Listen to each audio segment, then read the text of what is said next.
This is what makes time travel possible.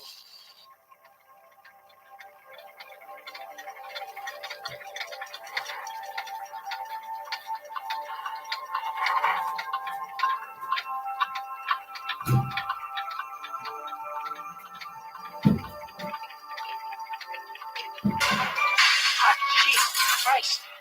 Jesus Christ, God, you witness the birth of Christ?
Perfect. My experiment worked. They're all exactly 25 minutes slow.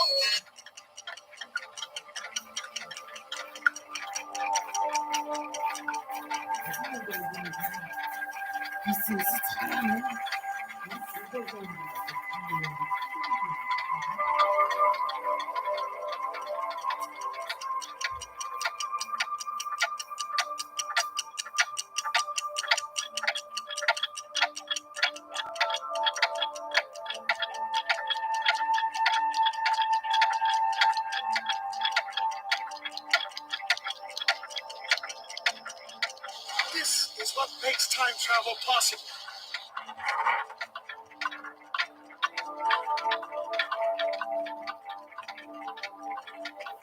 Are you telling me that this sucker is nuclear?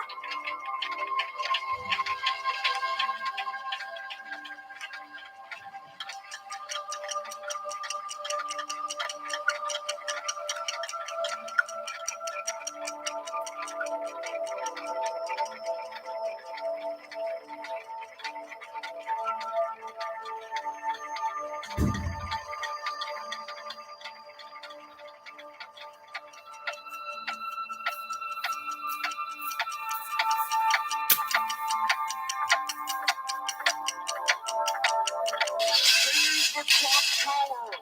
Save the clock tower!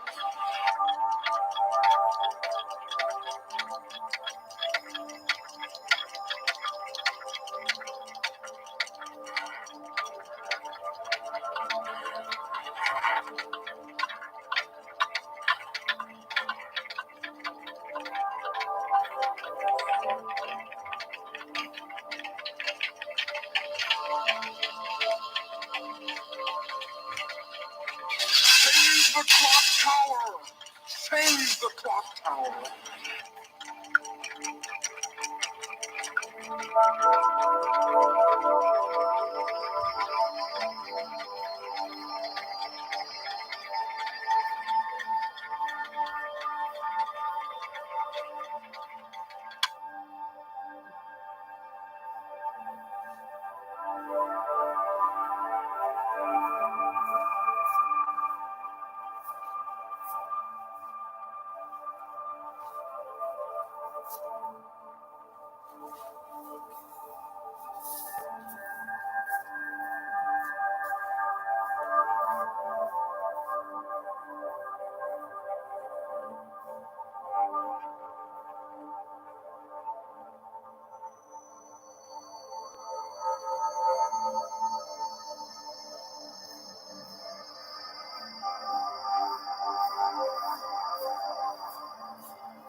Arch of Titus, and that's going to be part of our discussion. And of course, what we found is a lot more spin-off things that are going to add up to some interesting things. We're also going to cover Sol Invictus and Lucifer's eye and his promise of apotheosis. And we're going to see that as we look at the Arch of Titus today. The reason that we're looking at the Arch of Titus is that it represents a major event in all of human history. The Arch of Titus was erected after the destruction of the Jewish temple in 70 AD, and also the Washington Arch.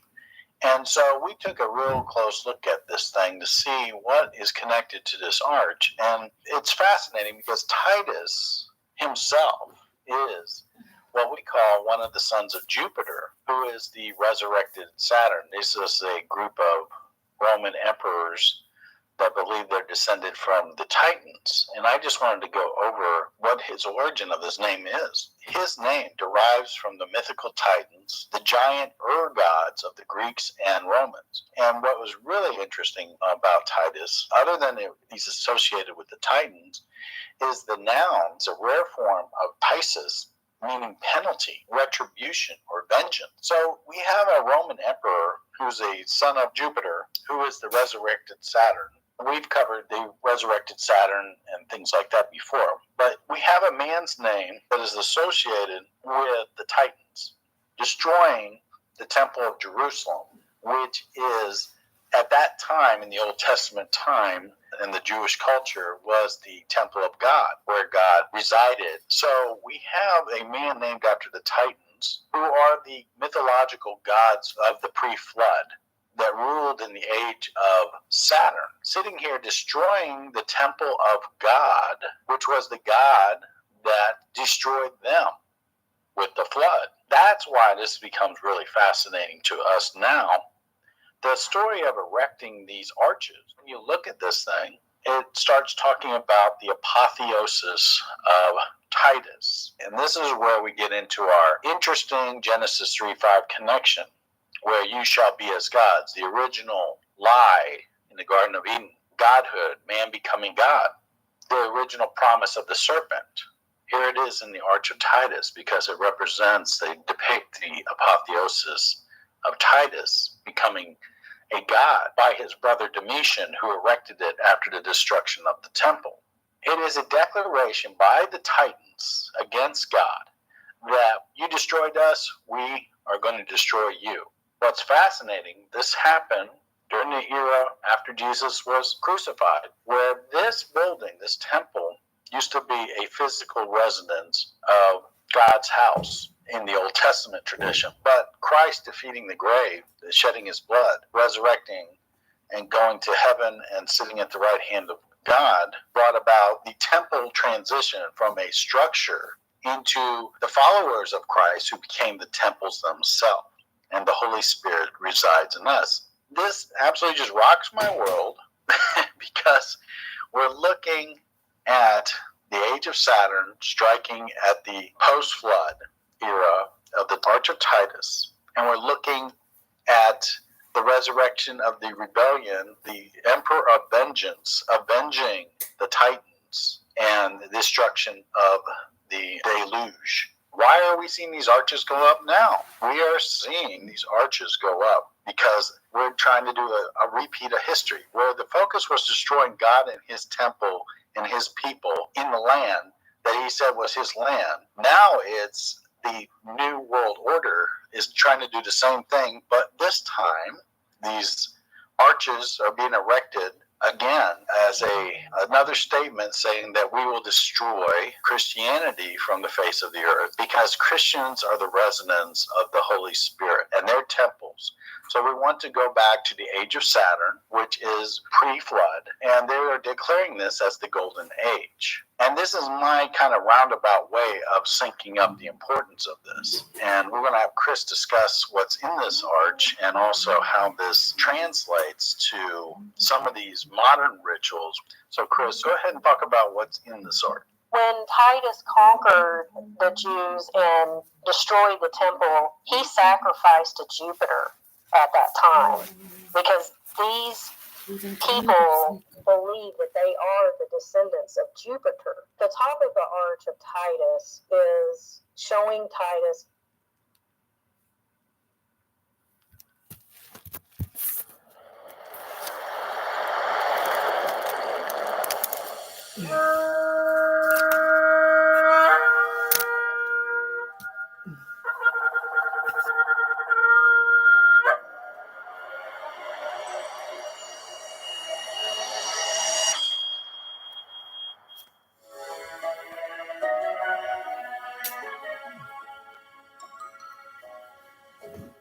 Vaikra, Leviticus chapter 1.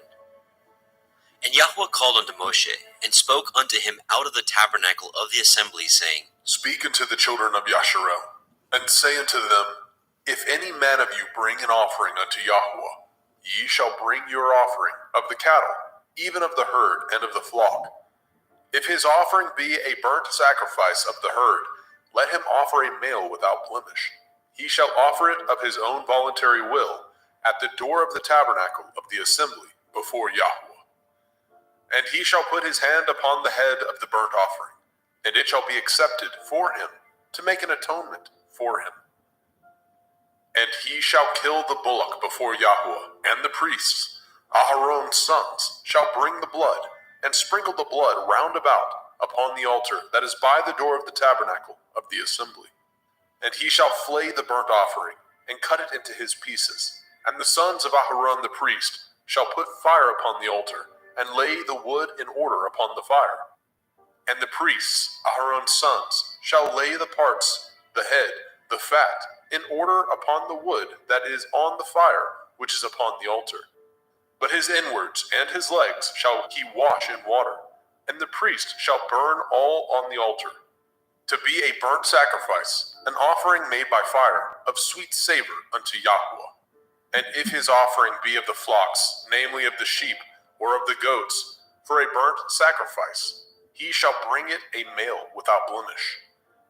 And he shall kill it on the side of the altar northward, before Yahweh and the priest. Aharon's sons shall sprinkle his blood round about upon the altar. And he shall cut it into his pieces, with his head and his fat, and the priest shall lay them in order on the wood that is on the fire, which is upon the altar. But he shall wash the inwards of the legs with water, and the priest shall bring it all, and burn it upon the altar. It is a burnt sacrifice, an offering made by fire, of sweet savor unto Yahweh. And if the burnt sacrifice for his offering to Yahweh be of fowls, then he shall bring his offering of turtle doves, or of young pigeons. And the priest shall bring it unto the altar, and wring off his head, and burn it on the altar, and the blood thereof shall be wrung out at the side of the altar. And he shall pluck away his crop with his feathers, and cast it beside the altar on the east part, by the place of the ashes. And he shall cleave it with the wings thereof, but shall not divide it asunder. And the priest shall burn it upon the altar, upon the wood that is upon the fire. It is a burnt sacrifice, an offering made by fire, of sweet savor unto Yahweh. Vaikra, Leviticus chapter 2. And when any will offer a meat offering unto Yahweh, his offering shall be of fine flour, and he shall pour oil upon it, and put frankincense thereon. And he shall bring it to Aharon's sons, the priests, and he shall take thereout his handful of the flour thereof, and of the oil thereof, with all the frankincense thereof. And the priest shall burn the memorial of it upon the altar, to be an offering made by fire, of a sweet savor unto Yahweh. And the remnant of the meat offering shall be Aharon's and his sons. It is a thing most holy of the offerings of Yahweh, made by fire. And if you bring an oblation of meat offering, baken in the oven, it shall be matzah cakes of fine flour, mingled with oil, or matzah wafers anointed with oil. And if your oblation be a meat offering, baken in a pan, it shall be of fine flour, unleavened, mingled with oil. You shall part it in pieces, and pour oil thereon. It is a meat offering. And if your oblation be a meat offering, baken in the frying pan, it shall be made of fine flour with oil. And you shall bring the meat offering that is made of these things unto Yahweh. And when it is presented unto the priest, he shall bring it unto the altar. And the priest shall take from the meat offering a memorial thereof, and shall burn it upon the altar. It is an offering made by fire, of sweet savor unto Yahweh. And that which is left of the meat offering shall be Aharon's and his sons. It is a thing most holy of the offerings of Yahweh made by fire. No meat offering which ye shall bring unto Yahweh shall be made with leaven, for ye shall burn no leaven, nor any honey, in any offering of Yahweh made by fire. As for the oblation of the firstfruits, ye shall offer them unto Yahweh, but they shall not be burnt on the altar for a sweet savor. And every oblation of your meat offering shall ye season with salt, neither shall ye suffer the salt of the covenant of your Elohim to be lacking from your meat offering. And all your offerings you shall offer salt. And if you offer a meat offering of your firstfruits unto Yahweh, you shall offer the meat offering of your firstfruits, green ears of grain dried by the fire, even grain beaten out of full ears. And you shall put oil upon it, and lay frankincense thereon. It is a meat offering. And the priest shall burn the memorial of it, part of the beaten grain thereof, and part of the oil thereof, with all the frankincense thereof. It is an offering made by fire unto Yahweh. Vayikra, Leviticus chapter 3. And if his oblation be a sacrifice of peace offering, if he offer it of the herd, whether it be a male or a female, he shall offer it without blemish before Yahweh. And he shall lay his hand upon the head of his offering, and kill it at the door of the tabernacle of the assembly.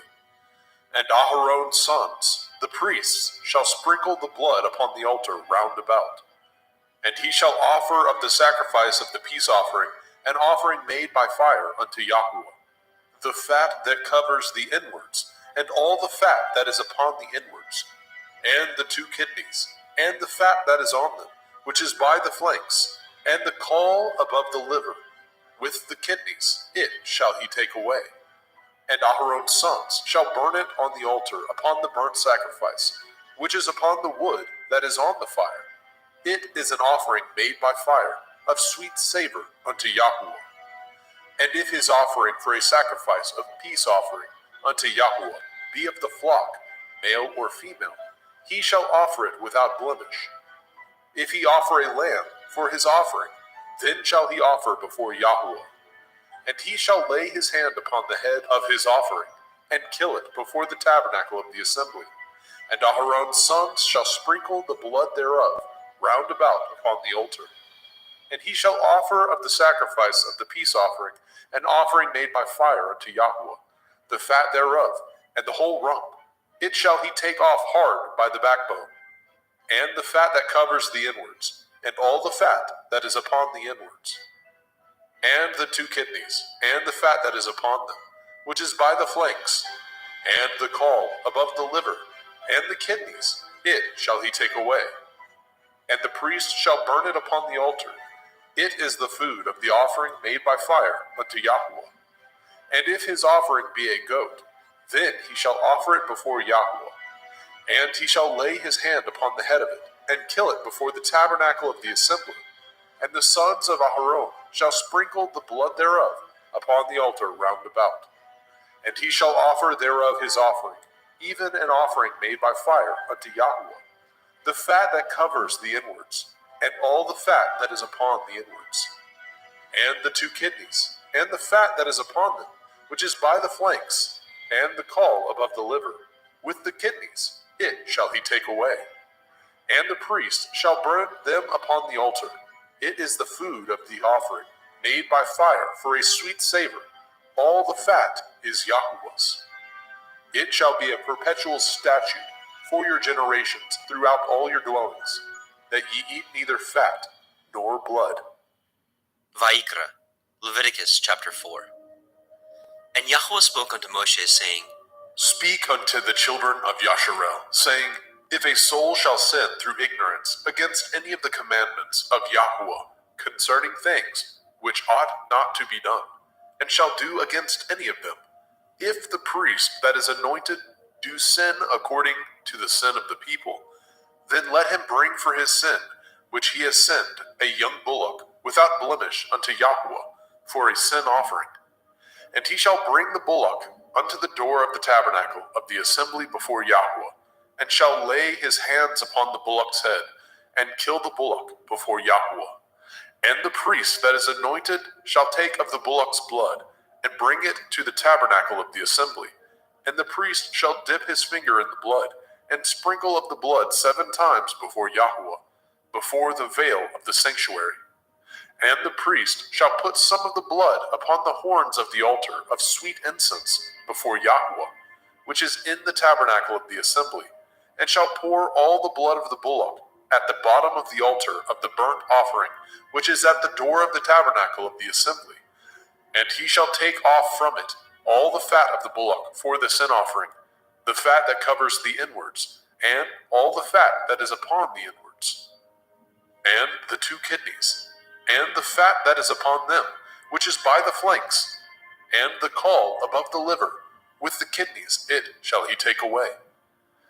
As it was taken off from the bullock of the sacrifice of peace offerings, and the priest shall burn them upon the altar of the burnt offering. And the skin of the bullock, and all his flesh, with his head, and with his legs, and his inwards, and his dung, even the whole bullock shall he carry forth without the camp, unto a clean place, where the ashes are poured out, and burn him on the wood with fire. Where the ashes are poured out shall he be burnt. And if the whole assembly of Yasharel sin through ignorance, and the thing be hid from the eyes of the assembly, and they have done somewhat against any of the commandments of Yahweh, concerning things which should not be done, and are guilty, when the sin which they have sinned against it is known, then the assembly shall offer a young bullock for the sin, and bring him before the tabernacle of the assembly. And the elders of the assembly shall lay their hands upon the head of the bullock before Yahweh, and the bullock shall be killed before Yahweh. And the priest that is anointed shall bring of the bullock's blood to the tabernacle of the assembly. And the priest shall dip his finger in some of the blood, and sprinkle it 7 times before Yahweh, even before the veil.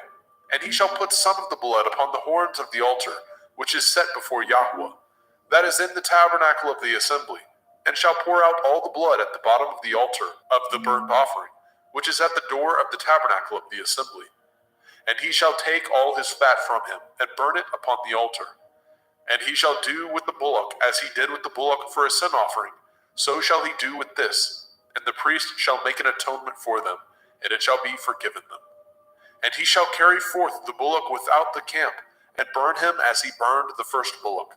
It is a sin offering for the assembly.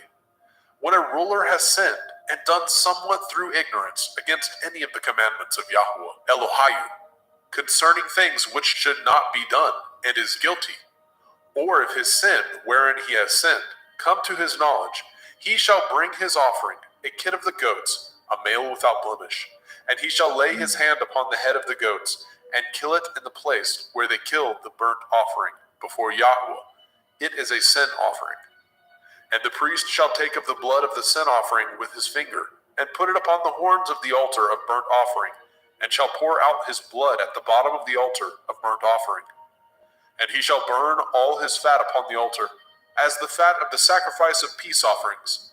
And the priest shall make an atonement for him, as concerning his sin, and it shall be forgiven him. And if any one of the common people sin through ignorance, which he does somewhat against any of the commandments of Yahweh, concerning things which ought not to be done, and be guilty, or if his sin, which he has sinned, come to his knowledge, then he shall bring his offering, a kid of the goats, a female without blemish, for his sin which he has sinned. And he shall lay his hand upon the head of the sin offering, and slay the sin offering in the place of the burnt offering. And the priest shall take of the blood thereof with his finger, and put it upon the horns of the altar of burnt offering, and shall pour out all the blood thereof at the bottom of the altar. And he shall take away all the fat thereof, as the fat is taken away from off the sacrifice of peace offerings. And the priest shall burn it upon the altar for a sweet savor unto Yahweh. And the priest shall make an atonement for him, and it shall be forgiven him. And if he bring a lamb for a sin offering, he shall bring it a female without blemish. And he shall lay his hand upon the head of the sin offering, and slay it for the sin offering in the place where they killed the burnt offering. And the priest shall take of the blood of the sin offering with his finger, and put it upon the horns of the altar of burnt offering, and shall pour out all the blood thereof at the bottom of the altar.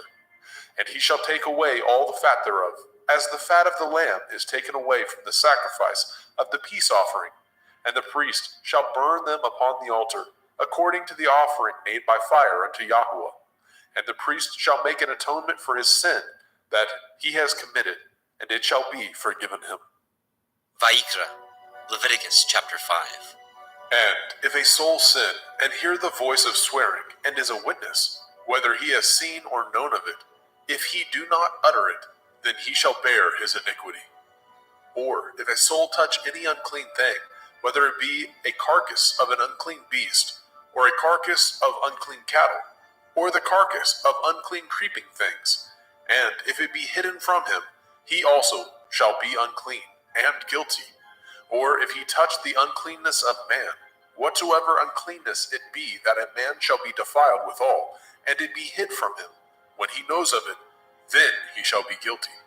Or if a soul swear, pronouncing with his lips to do evil, or to do good, whatsoever it be that a man shall pronounce with an oath, and it be hid from him, when he knows of it, then he shall be guilty in one of these. And it shall be, when he shall be guilty in one of these things, that he shall confess that he has sinned in that thing. And he shall bring his trespass offering unto Yahweh, for his sin which he has sinned, a female from the flock, a lamb or a kid of the goats, for a sin offering, and the priest shall make an atonement for him concerning his sin. And if he is not able to bring a lamb, then he shall bring for his trespass which he has committed 2 turtle doves, or 2 young pigeons unto Yahweh, one for a sin offering, and the other for a burnt offering. And he shall bring them unto the priest, who shall offer that which is for the sin offering first, and wring off his head from his neck, but shall not divide it asunder. And he shall sprinkle of the blood of the sin offering upon the side of the altar, and the rest of the blood shall be wrung out at the bottom of the altar. It is a sin offering. And he shall offer the second for a burnt offering, according to the manner, and the priest shall make an atonement for him, for his sin which he has sinned, and it shall be forgiven him. But if he be not able to bring 2 turtle doves, or 2 young pigeons, then he that sinned shall bring for his offering the 10th part of an ephah of fine flour for a sin offering. He shall put no oil upon it, neither shall he put any frankincense thereon, for it is a sin offering. Then shall he bring it to the priest, and the priest shall take his handful of it, even a memorial thereof, and burn it on the altar, according to the offerings made by fire unto Yahweh. It is a sin offering. And the priest shall make an atonement for him, as touching his sin, that he has sinned in one of these, and it shall be forgiven him, and the remnant shall be the priest's, as a meat offering. And Yahweh spoke unto Moshe, saying, If a soul commit a trespass, and sin through ignorance, in the holy things of Yahweh, then he shall bring for his trespass unto Yahweh a ram without blemish, out of the flocks, with your estimation by shekels of silver, after the shekel of the sanctuary, for a trespass offering. And he shall make the amends for the harm that he has done in the holy thing, and shall add the 5th part thereto, and give it unto the priest, and the priest shall make an atonement for him with the ram of the trespass offering, and it shall be forgiven him. And if a soul sin, and commit any of these things which are forbidden to be done by the commandment of Yahweh, though he knew it not, yet is he guilty, and shall bear his iniquity. And he shall bring a ram without blemish out of the flock, with your estimation, for a trespass offering, unto the priest, and the priest shall make an atonement for him concerning his ignorance, wherein he erred, and knew it not, and it shall be forgiven him. It is a trespass offering. He has certainly trespassed against Yahweh. Vayikra, Leviticus chapter 6. And Yahweh spoke unto Moshe, saying, If a soul sin, and commit a transgression against Yahweh, and lie unto his neighbor, in that which was delivered him to keep, or in fellowship, or in a thing taken away by violence, or has deceived his neighbor, or have found that which was lost, and lies concerning it, and swears falsely, in any of these that a man does, sinning therein, then it shall be, because he has sinned and is guilty, that he shall restore that which he took violently away, or the thing which he has deceitfully gotten, or that which was delivered him to keep, or the lost thing which he found, or all that which he has sworn falsely, he shall even restore it in the principal, and shall add the fifth part more thereto, and give it unto him to whom it appertains, in the day of his trespass offering. And he shall bring his trespass offering unto Yahweh, a ram without blemish out of the flock, with your estimation for a trespass offering unto the priest. And the priest shall make an atonement for him before Yahweh, and it shall be forgiven him for anything of all that he has done in trespass therein.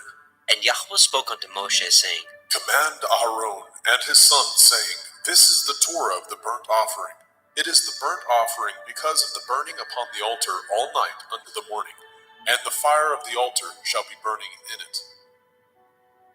And the priest shall put on his linen garment, and his linen breeches shall he put upon his flesh, and take up the ashes which the fire has consumed with the burnt offering on the altar, and he shall put them beside the altar. And he shall put off his garments, and put on other garments, and carry forth the ashes without the camp unto a clean place. And the fire upon the altar shall be burning in it. It shall not be put out. And the priest shall burn wood on it every morning, and lay the burnt offering in order upon it, and he shall burn thereon the fat of the peace offerings. The fire shall ever be burning upon the altar. It shall never go out. And this is the Torah of the meat offering. The sons of Aharon shall offer it before Yahweh, before the altar. And he shall take of it his handful of the flour of the meat offering, and of the oil thereof, and all the frankincense which is upon the meat offering, and shall burn it upon the altar for a sweet savor, even the memorial of it unto Yahweh. And the remainder thereof shall Aharon and his sons eat, with matzah, unleavened bread, shall it be eaten in the holy place, in the court of the tabernacle of the assembly they shall eat it. It shall not be baken with leaven. I have given it unto them for their portion of my offering made by fire.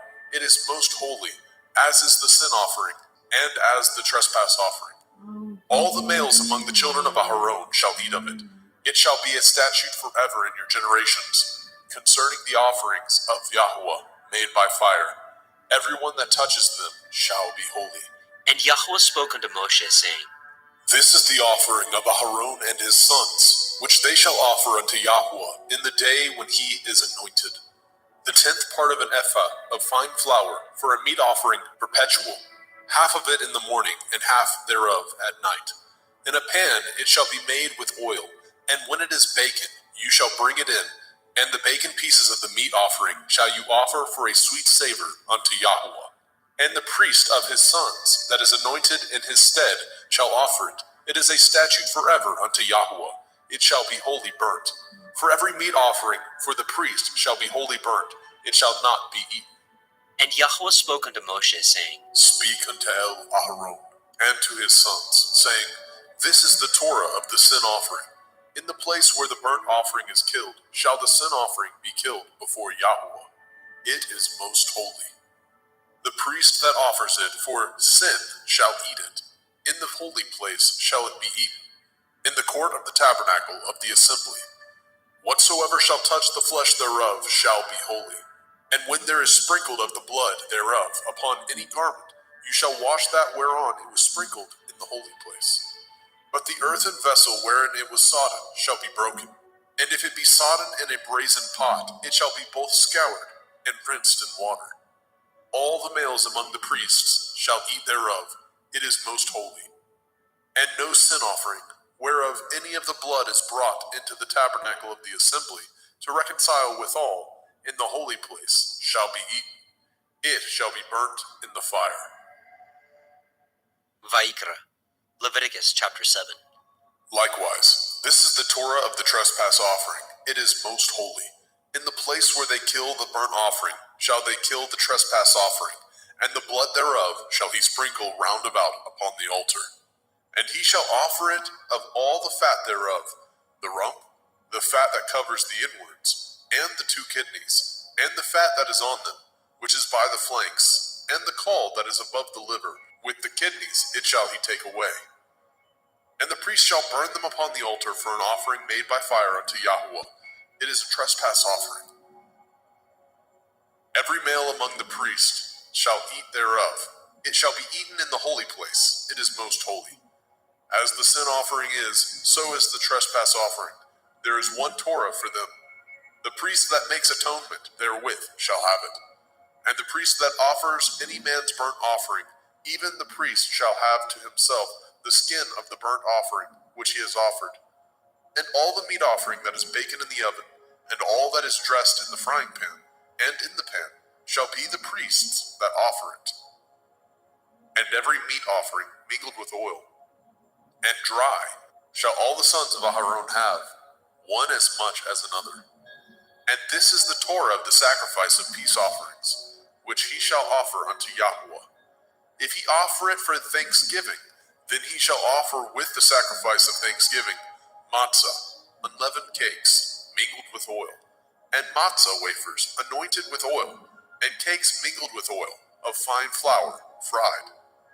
Besides the cakes, he shall offer for his offering happyt, leavened bread, with the sacrifice of thanksgiving of his peace offerings. And of it he shall offer one out of the whole oblation, for a heave offering unto Yahweh, and it shall be the priest that sprinkles the blood of the peace offerings. And the flesh of the sacrifice of his peace offerings for thanksgiving shall be eaten the same day that it is offered. He shall not leave any of it until the morning. But if the sacrifice of his offering be a vow, or a voluntary offering, it shall be eaten the same day that he offers his sacrifice. On the morrow also the remainder of it shall be eaten. But the remainder of the flesh of the sacrifice on the 3rd day shall be burnt with fire. And if any of the flesh of the sacrifice of his peace offerings be eaten at all on the 3rd day, it shall not be accepted, neither shall it be imputed unto him that offers it. It shall be an abomination, and the soul that eats of it shall bear his iniquity. And the flesh that touches any unclean thing shall not be eaten. It shall be burnt with fire. And as for the flesh, all that be clean shall eat thereof.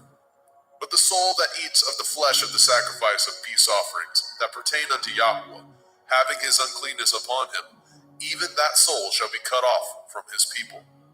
Moreover, the soul that shall touch any unclean thing, as the uncleanness of man, or any unclean beast, or any abominable unclean thing, and eat of the flesh of the sacrifice of peace offerings, which pertain unto Yahweh, even that soul shall be cut off from his people.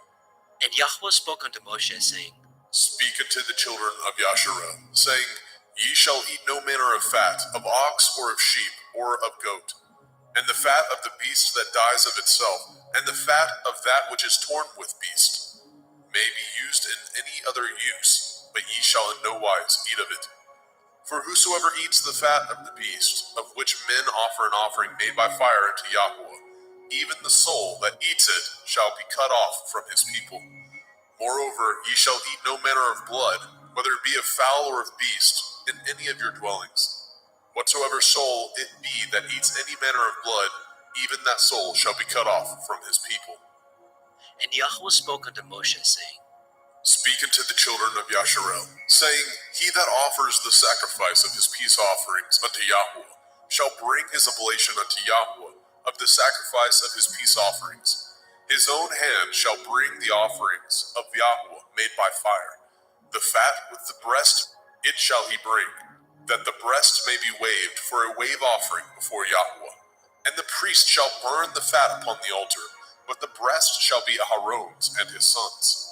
And the right shoulder shall ye give unto the priest for a heave offering of the sacrifices of your peace offerings. He among the sons of Aharon that offers the blood of the peace offerings and the fat shall have the right shoulder for his part. For the wave breast and the heave shoulder have I taken of the children of Yasharel from off the sacrifices of their peace offerings, and have given them unto Aharon the priest, and unto his sons by a statute forever, from among the children of of Yasharel. This is the portion of the anointing of Aharon, and of the anointing of his sons, out of the offerings of Yahweh made by fire, in the day when he presented them to minister unto Yahweh in the priest's office, which Yahweh commanded to be given them of the children of Yasharel, in the day that he anointed them, by a statute forever throughout their generations. This is the Torah of the burnt offering, of the meat offering, and of the sin offering, and of the trespass offering, and of the consecrations, and of the sacrifice of the peace offerings, which Yahweh commanded Moshe in Mount Sinai, in the day that he commanded the children of Yasharel to offer their oblations unto Yahweh in the wilderness of Sinai. Vayikra, Leviticus chapter 8.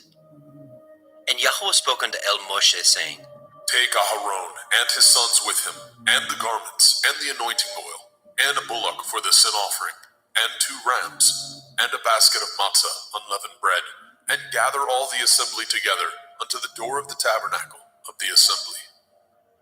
And Moshe did as Yahweh commanded him, and the assembly was gathered together unto the door of the tabernacle of the assembly. And Moshe said unto the assembly, This is the thing which Yahweh commanded to be done. And Moshe brought Aharon and his sons, and washed them with water. And he put upon him the coat, and girded him with the belt, and clothed him with the robe, and put the ephod upon him. And he girded him with the belt of the ephod, and bound it unto him therewith.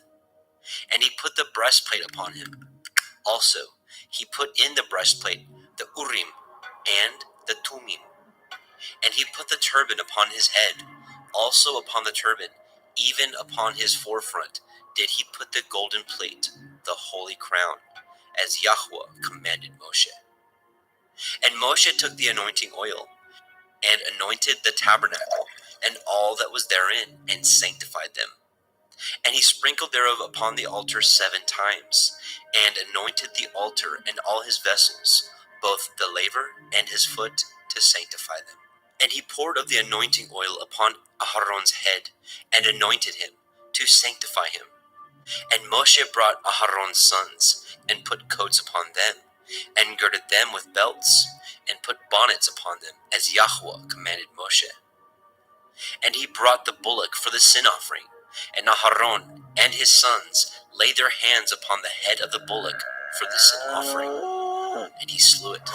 And Moshe took the blood, and put it upon the horns of the altar round about with his finger, and purified the altar, and poured the blood at the bottom of the altar, and sanctified it, to make reconciliation upon it. And he took all the fat that was upon the inwards, and the caul above the liver, and the 2 kidneys, and their fat, and Moshe burned it upon the altar. But the bullock, and his hide, and his flesh, and his dung, he burnt with fire without the camp, as Yahweh commanded Moshe. And he brought the ram for the burnt offering, and Aharon and his sons laid their hands upon the head of the ram, and he killed it. And Moshe sprinkled the blood upon the altar round about. And he cut the ram into pieces, and Moshe burnt the head, and the pieces, and the fat. And he washed the inwards and the legs in water, and Moshe burnt the whole ram upon the altar. It was a burnt sacrifice for a sweet savor, and an offering made by fire unto Yahweh, as Yahweh commanded Moshe. And he brought the other ram, the ram of consecration, and Aharon and his sons laid their hands upon the head of the ram, and he slew it. And Moshe took of the blood of it, and put it upon the tip of Aharon's right ear, and upon the thumb of his right hand, and upon the great toe of his right foot. And he brought Aharon's sons, and Moshe put of the blood upon the tip of their right ear, and upon the thumbs of their right hands, and upon the great toes of their right feet. And Moshe sprinkled the blood upon the altar round about. And he took the fat, and the rump, and the fat that was upon the inwards, and the caul above the liver, and the 2 kidneys, and their fat, and the right shoulder. And out of the basket of matzah that was before Yahweh, he took 1 matzah cake, and a cake of oiled bread, and 1 wafer, and put them on the fat, and upon the right shoulder. And he put all upon Aharon's hands and upon his sons' hands, and waved them for a wave offering before Yahweh. And Moshe took them from off their hands, and burnt them on the altar upon the burnt offering. They were consecrations for a sweet savor. It is an offering made by fire unto Yahweh. And Moshe took the breast, and waved it for a wave offering before Yahweh. For of the ram of consecration it was Moshe's part, as Yahweh commanded Moshe.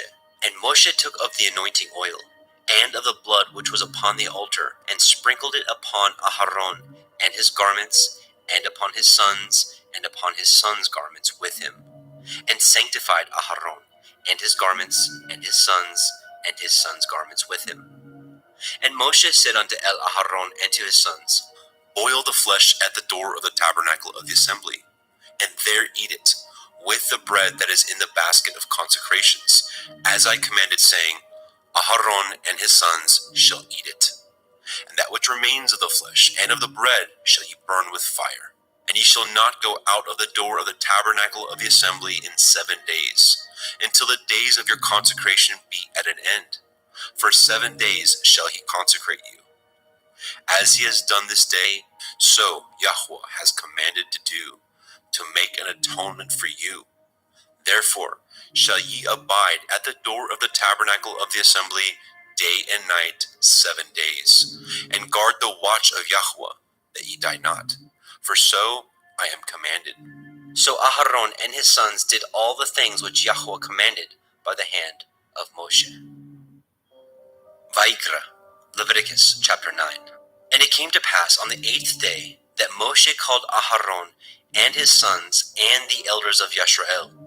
And he said unto Aharon, Take a young calf for a sin offering, and a ram for a burnt offering, without blemish, and offer them before Yahweh. And unto the children of Yisrael you shall speak, saying, Take ye a kid of the goats for a sin offering, and a calf and a lamb, both of the first year, without blemish, for a burnt offering. Also a bullock and a ram for peace offerings, to sacrifice before Yahweh, and a meat offering mingled with oil. For today Yahweh will appear unto you. And they brought which Moshe commanded before the tabernacle of the assembly. And all the assembly drew near and stood before Yahweh. And Moshe said, This is the thing which Yahweh commanded that you should do, and the glory of Yahweh shall appear unto you. And Moshe said unto Aharon, Go unto the altar, and offer your sin offering, and your burnt offering, and make an atonement for yourself and for the people, and offer the offering of the people, and make an atonement for them, as Yahweh commanded. Aharon therefore went unto the altar, and slew the calf of the sin offering, which was for himself. And the sons of Aharon brought the blood unto him, and he dipped his finger in the blood, and put it upon the horns of the altar, and poured out the blood at the bottom of the altar. But the fat, and the kidneys, and the caul above the liver of the sin offering he burnt upon the altar, as Yahweh commanded Moshe. And the flesh and the hide he burnt with fire without the camp. And he slew the burnt offering, and Aharon's sons presented unto him the blood, which he sprinkled round about upon the altar. And they presented the burnt offering unto him, with the pieces thereof, and the head, and he burnt them upon the altar. And he did wash the inwards and the legs, and burnt them upon the burnt offering on the altar.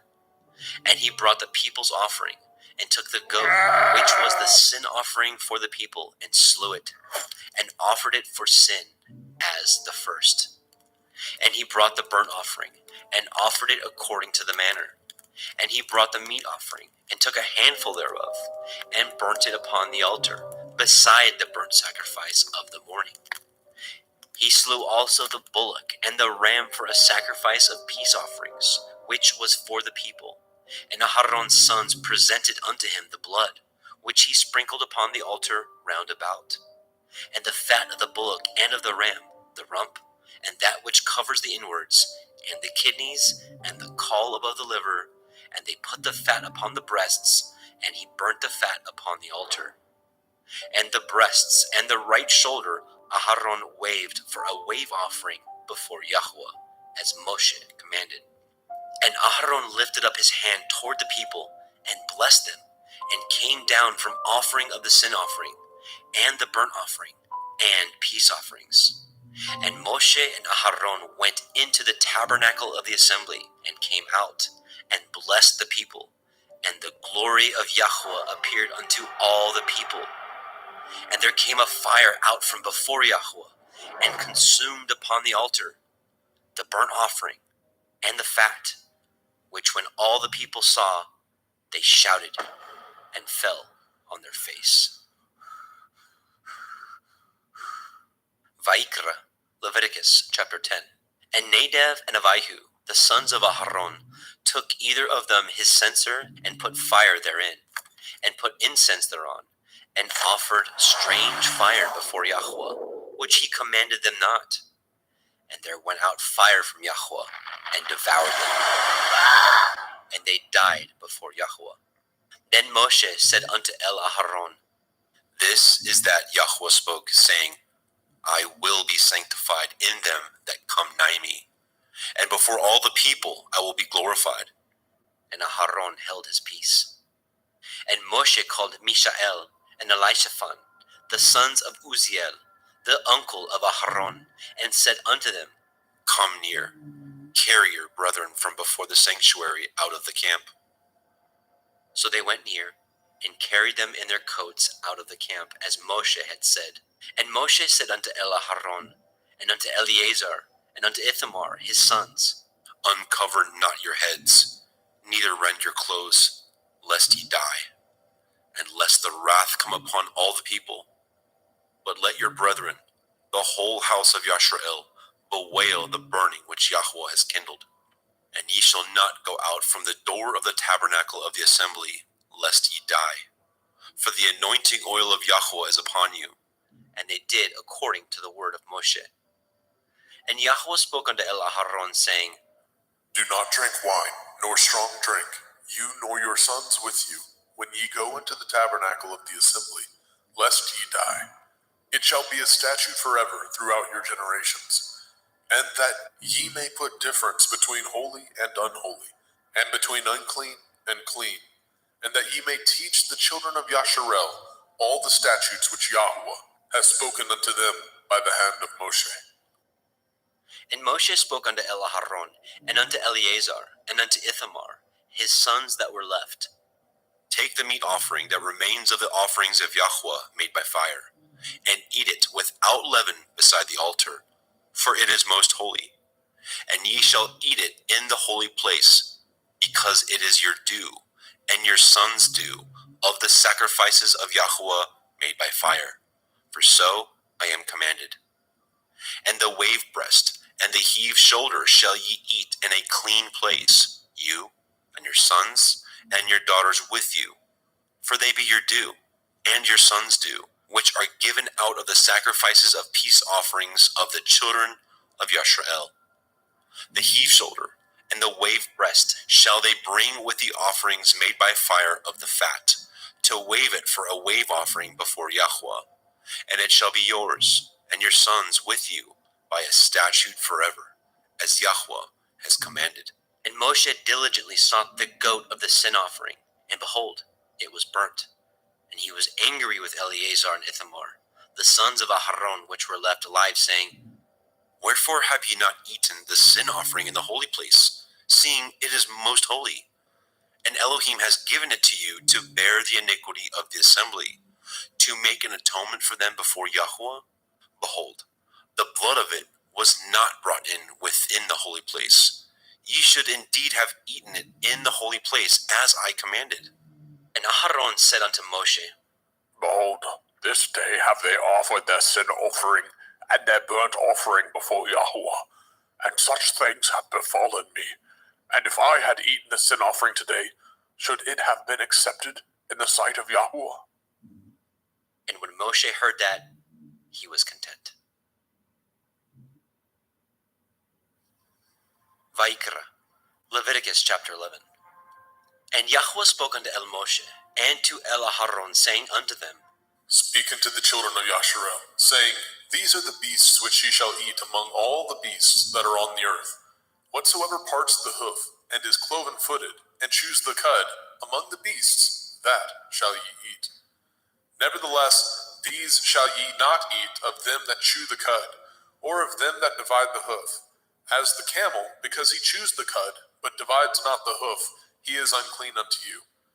And the coney, because he chews the cud, but divides not the hoof, he is unclean unto you. And the hare, because he chews the cud, but divides not the hoof, he is unclean unto you. And the swine, though he divide the hoof, and be cloven-footed, yet he chews not the cud, he is unclean to you. Of their flesh shall ye not eat, and their carcass shall ye not touch, they are unclean to you. These shall ye eat of all that are in the waters. Whatsoever has fins and scales in the waters, in the seas, and in the rivers, them shall you eat. And all that have not fins and scales in the seas and in the rivers, of all that move in the waters, and of any living thing which is in the waters, they shall be an abomination unto you. They shall be even an abomination unto you. Ye shall not eat of their flesh, but ye shall have their carcasses in abomination. Whatsoever has no fins nor scales in the water, that shall be an abomination unto you. And these are they which ye shall have an abomination among the fowls. They shall not be eaten.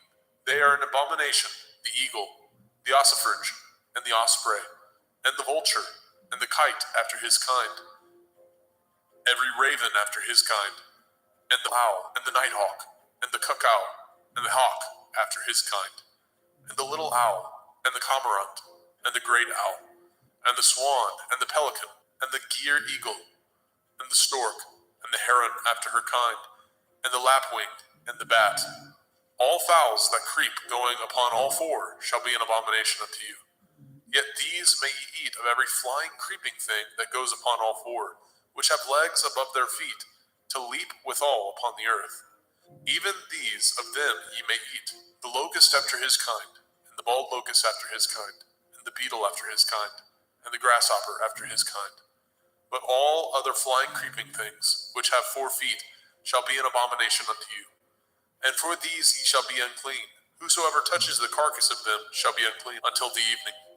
And whosoever bears aught of the carcass of them shall wash his clothes, and be unclean until the evening. The carcass of every beast which divides the hoof, and is not cloven-footed, nor chews the cud, are unclean unto you. Every one that touches them shall be unclean. And whatsoever goes upon his paws among all manner of beasts that go on all fours, those are unclean unto you. Whoso touches their carcass shall be unclean until the evening. And he that bears the carcass of them shall wash his clothes, and be unclean unto the evening. They are unclean unto you. These also shall be unclean unto you. Among the creeping things that creep upon the earth, the weasel, the mouse, and the tortoise, after his kind, and the ferret, and the chameleon, and the lizard, and the snail, and the mole, these are unclean to you among all that creep. Whosoever touches them, when they be dead, shall be unclean until the evening. And upon whatsoever any of them, when they are dead, does fall, it shall be unclean, whether it be any vessel of wood, or raiment, or skin, or sack, whatsoever vessel it be, wherein any work is done, it must be put into water, and it shall be unclean until the evening, so it shall be cleansed. And every earthen vessel, where into any of them that falls, whatsoever is in it shall be unclean, and ye shall break it. Of all meat which may be eaten, that on which such water comes shall be unclean, and all drink that may be drunk in every vessel shall be unclean. And everything whereupon any part of their carcass falls shall be unclean, whether it be oven or range for pots, they shall be broken down, for they are unclean, and shall be unclean unto you. Nevertheless, a fountain or pit, wherein there is plenty of water, shall be clean, but that which touches their carcass shall be unclean. And if any part of their carcass falls upon any sowing seed which is to be sown, it shall be clean. But if any water be put upon the seed, and any part of their carcass fall thereon, it shall be unclean unto you. And if any beast of which ye may eat die, he that touches the carcass thereof shall be unclean until the evening. And he that eats of the carcass of it shall wash his clothes, and be unclean until the evening. He also that bears the carcass of it shall wash his clothes, and be unclean until the evening. And every creeping thing that creeps upon the earth shall be an abomination. It shall not be eaten. Whatsoever goes upon the belly, and whatsoever goes upon all fours, or whatsoever has more feet among all creeping things that creep upon the earth, them shall ye not eat, for they are an abomination. Ye shall not make yourselves abominable with any creeping thing that creeps, neither shall ye make yourselves unclean with them, that ye should be defiled thereby. For I am Yahuwah Elohim. Ye shall therefore sanctify yourselves, and ye shall be holy, for I am holy. Neither shall ye defile yourselves with any manner of creeping thing that creeps upon the earth. For I am Yahuwah, that brings you up out of the land of Mitzrayim, to be your Elohim. Ye shall therefore be holy, for I am holy. This is the Torah of the beasts, and of the fowl, and of every living creature that moves in the waters, and of every creature that creeps upon the earth, to make a difference between the unclean and the clean, and between the beast that may be eaten, and the beast that may not be eaten. Vaikra, Leviticus chapter 12. And Yahweh spoke unto Moshe, saying, Speak unto the children of Yasharel, saying, If a woman have conceived seed, and born a male child, then she shall be unclean 7 days.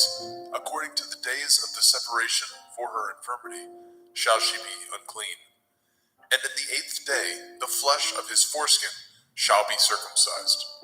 And she shall then continue in the blood of her purifying 33 days. She shall touch no hallowed thing, nor come into the sanctuary, until the days of her purifying be fulfilled.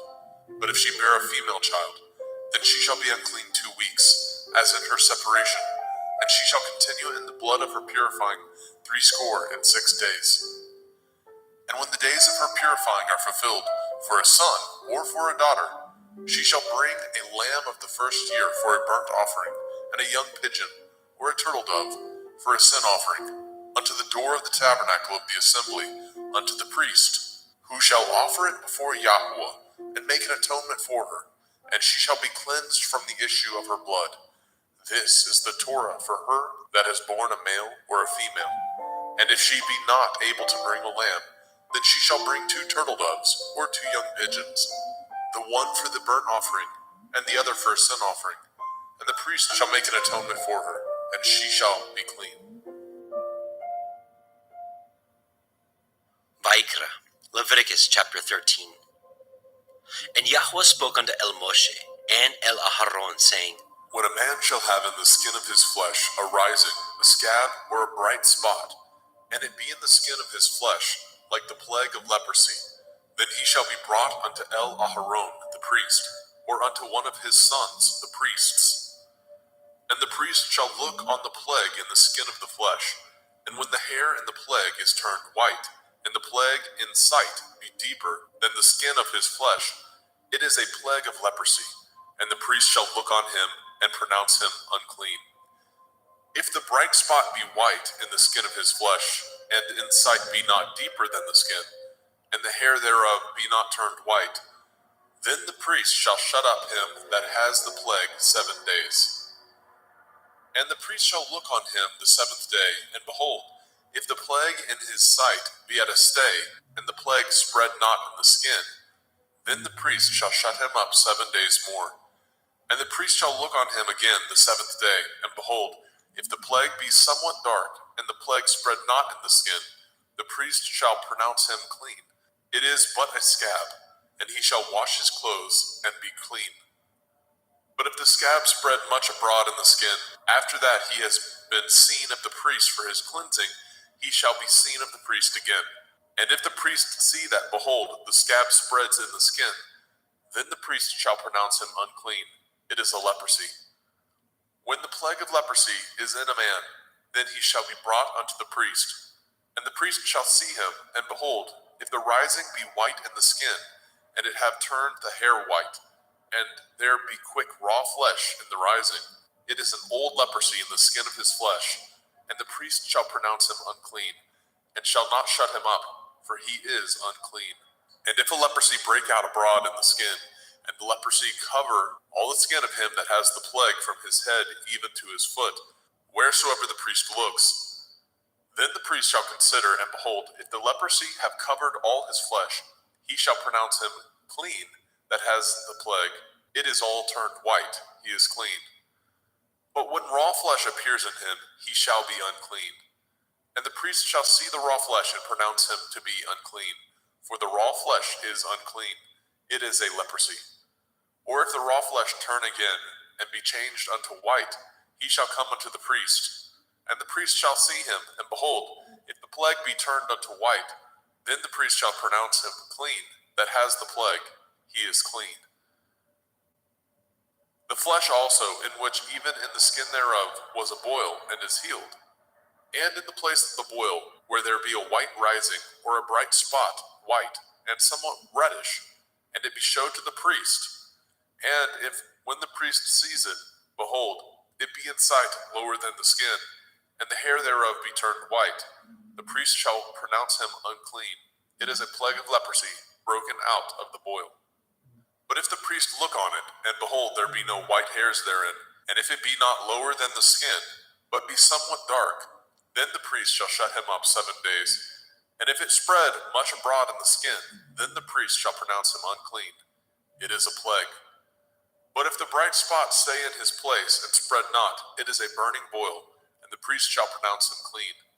Or if there be any flesh in the skin whereof there is a hot burning, and the quick flesh that burns have a white bright spot, somewhat reddish or white, then the priest shall look upon it, and behold, if the hair in the bright spot be turned white, and it be in sight deeper than the skin, it is a leprosy broken out of the burning, wherefore the priest shall pronounce him unclean. It is the plague of leprosy. But if the priest look on it, and behold, there be no white hair in the bright spot, and it be no lower than the other skin, but be somewhat dark, then the priest shall shut him up 7 days. And the priest shall look upon him the 7th day, and if it be spread much abroad in the skin, then the priest shall pronounce him unclean. It is the plague of leprosy. And if the bright spot stay in his place, and spread not in the skin, but it be somewhat dark, it is a rising of the burning, and the priest shall pronounce him clean, for it is an inflammation of the burning.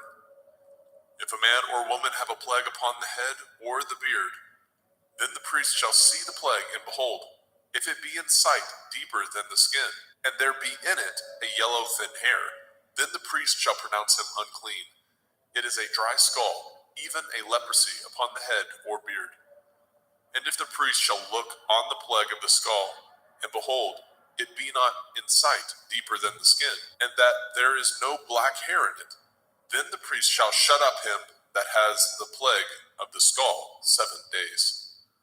And in the 7th day the priest shall look on the plague, and behold, if the skull spread not, and there be in it no yellow hair, and the skull be not in sight deeper than the skin, he shall be shaven, and the skull shall he not shave, and the priest shall shut him up that has the skull 7 days more.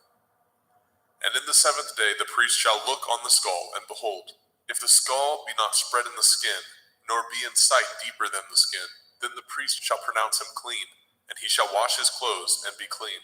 But if the skull spread much in the skin after his cleansing, then the priest shall look on him, and behold, if the skull be spread in the skin, the priest shall not seek for yellow hair, he is unclean. But if the skull be in his sight at a stay, and that there is a black hair grown up therein, the skull is healed, he is clean, and the priest shall pronounce him clean. If a man also or a woman have in the skin of their flesh bright spots, even white bright spots, then the priest shall look, and behold, if the bright spot in the skin of their flesh be darkish white, it is a freckled spot that grows in the skin, he is clean. And the man whose hair is fallen off his head, he is bald, yet is he clean. And he that has his hair fallen off from the part of his head towards his face, he is forehead bald, yet he is clean. And if there be in the bald head or bald forehead a white reddish sore, it is a leprosy sprung up in his bald head or his bald forehead. Then the priest shall look upon it, and behold, if the rising of the sore be white reddish in the bald head or in his bald forehead, as the leprosy appears in the skin of the flesh, he is a leprous man, he is unclean. The priest shall pronounce him utterly unclean. His plague is in his head. And the leper in whom the plague is, his clothes shall be rent, and his head bare, and he shall put a covering upon his upper lip, and shall cry, unclean, unclean. All the days wherein the plague shall be in him shall he be defiled. He is unclean. He shall dwell alone, without the camp shall his habitation be. The garment also that the plague of leprosy is in, whether it be a woolen garment or a linen garment, whether it be in the warp, the woof of linen, or of woolen, whether in a skin or anything made of skin, and if the plague be greenish or reddish in the garment or in the skin, either in the warp or in the woof or in anything of skin, it is a plague of leprosy, and shall be showed unto the priest. And the priest shall look upon the plague, and shut up it that has the plague 7 days.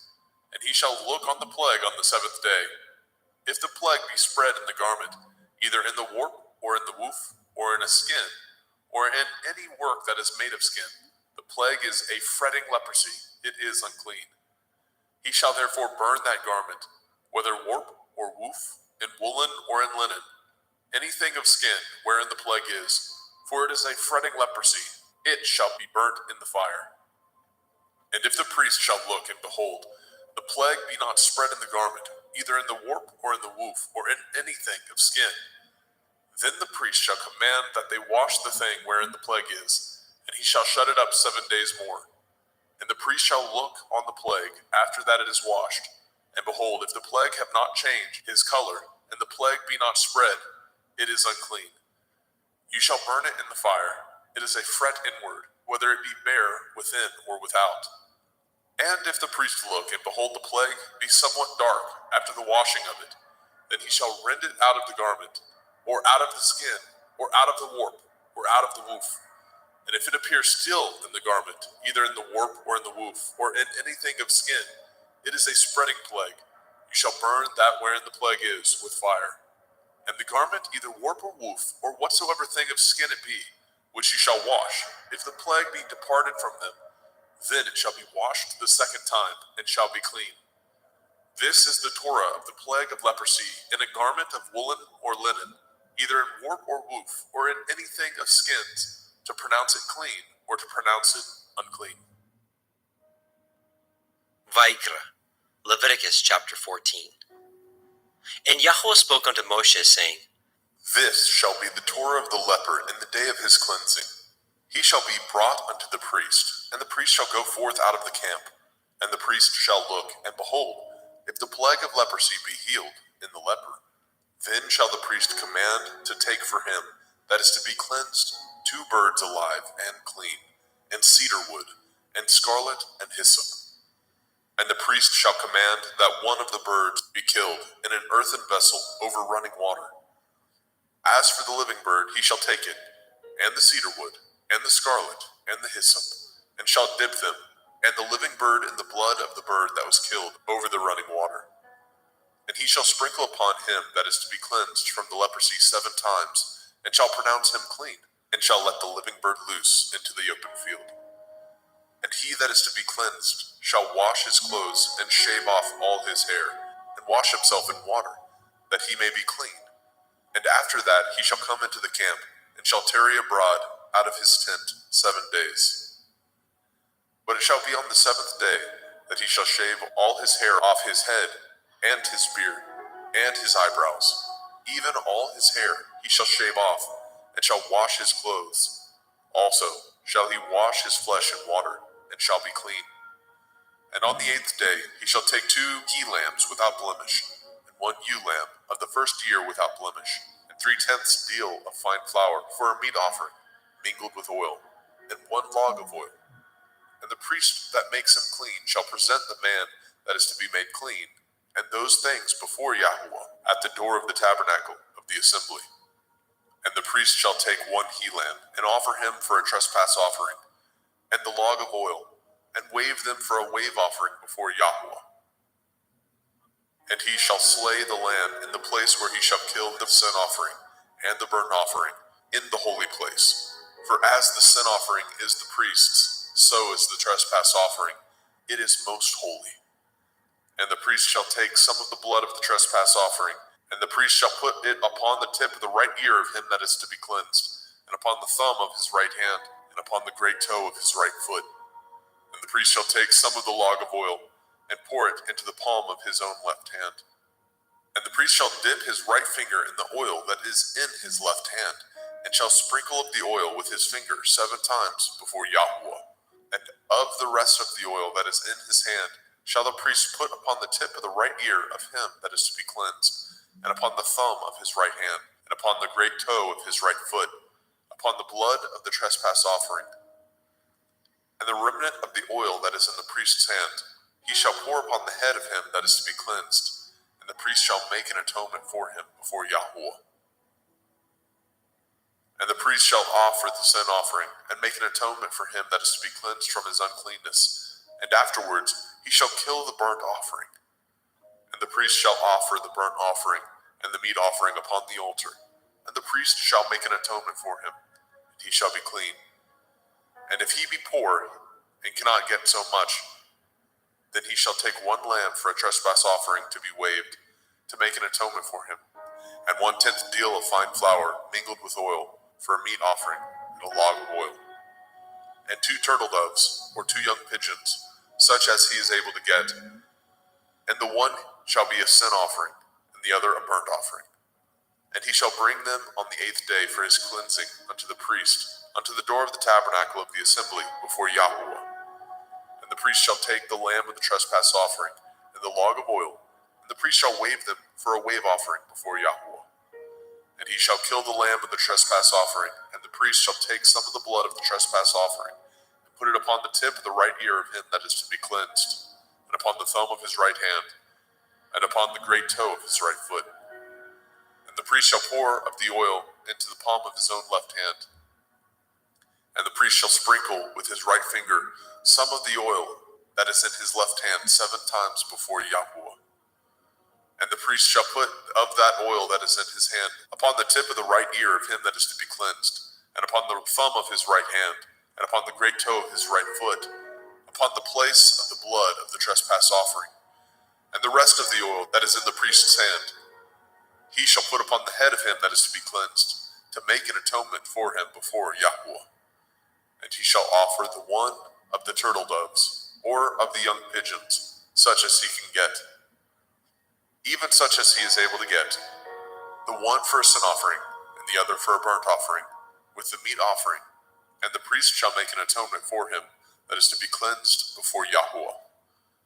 This is the Torah of him in whom is the plague of leprosy, whose hand is not able to get that which pertains to his cleansing.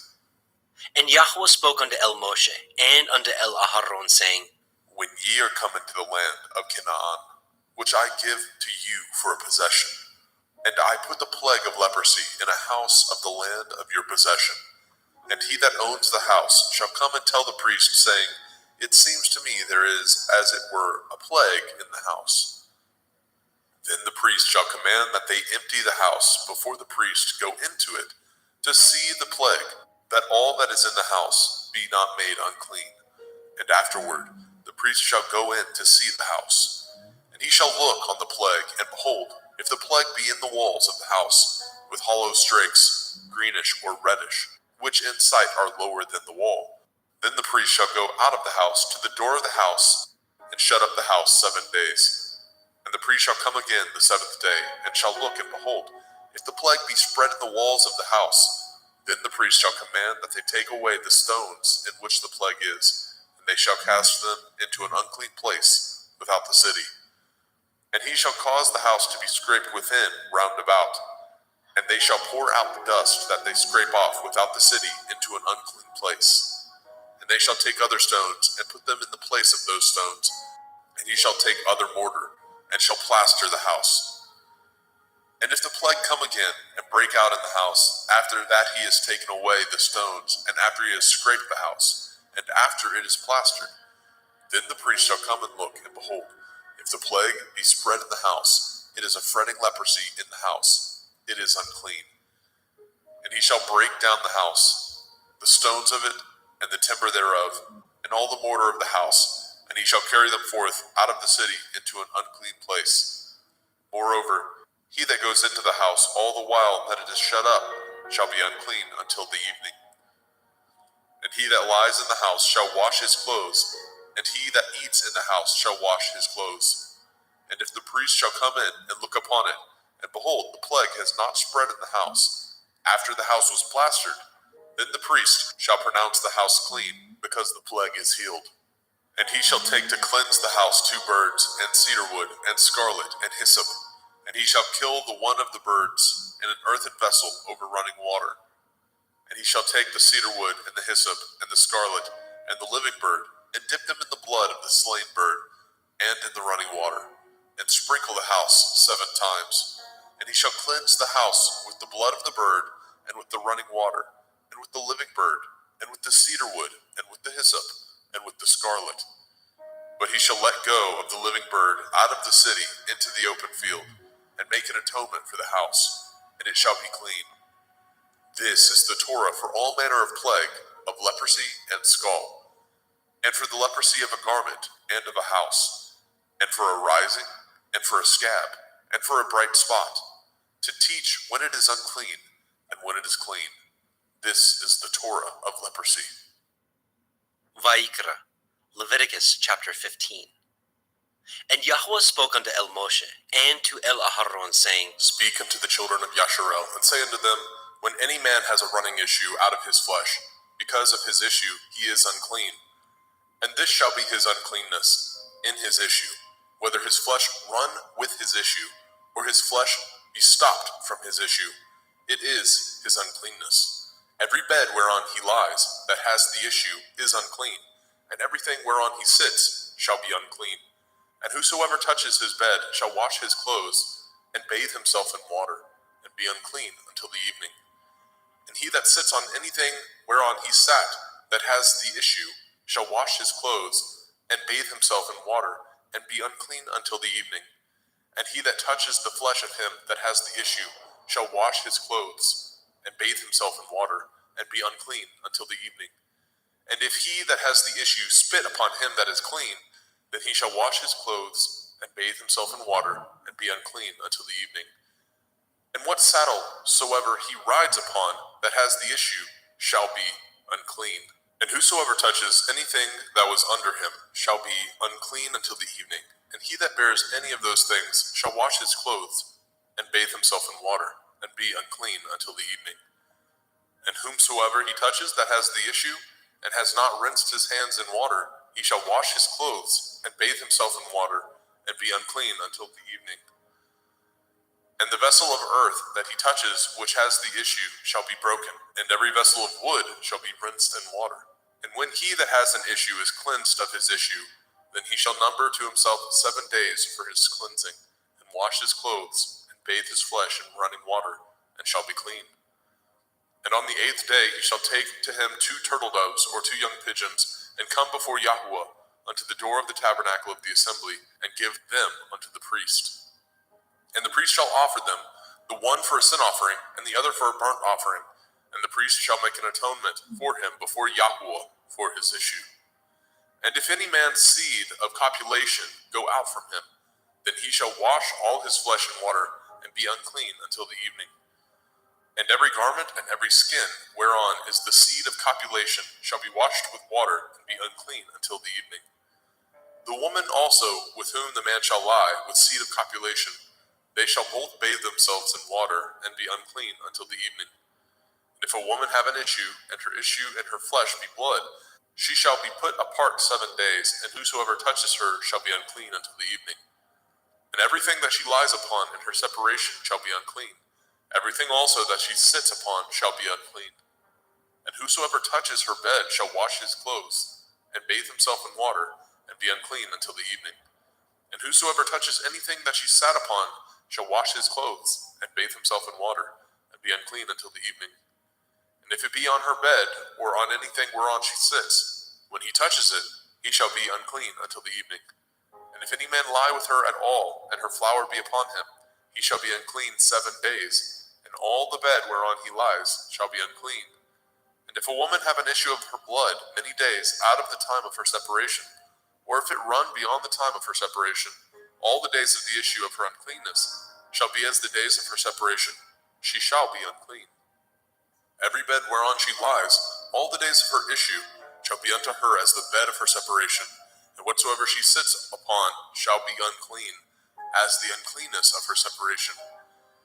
And whosoever touches those things shall be unclean, and shall wash his clothes, and bathe himself in water, and be unclean until the evening. But if she be cleansed of her issue, then she shall number to herself 7 days, and after that she shall be clean. And on the 8th day she shall take unto her 2 turtle doves, or 2 young pigeons, and bring them unto the priest to the door of the tabernacle of the assembly. And the priest shall offer the one for a sin offering, and the other for a burnt offering. And the priest shall make an atonement for her before Yahweh for the issue of her uncleanness. Thus shall ye separate the children of Yasharel from their uncleanness, that they die not in their uncleanness, when they defile my tabernacle that is among them. This is the Torah of him that has an issue, and of him whose seed goes from him, and is defiled therewith, and of her that is sick of her flowers, and of him that has an issue, of the man and of the woman, and of him that lies with her that is unclean. Vayikra, Leviticus chapter 16. And Yahweh spoke unto Moshe after the death of the 2 sons of Aharon, when they offered before Yahweh and died. And Yahweh said unto El Moshe, Speak unto El Aharon your brother, that he come not at all times into the holy place within the veil before the mercy seat, which is upon the ark, that he die not. For I will appear in the cloud upon the mercy seat. Thus shall Aharon come into the holy place, with a young bullock for a sin offering, and a ram for a burnt offering. He shall put on the holy linen coat, and he shall have the linen breeches upon his flesh, and shall be girded with a linen belt, and with the linen turban shall he be attired. These are holy garments.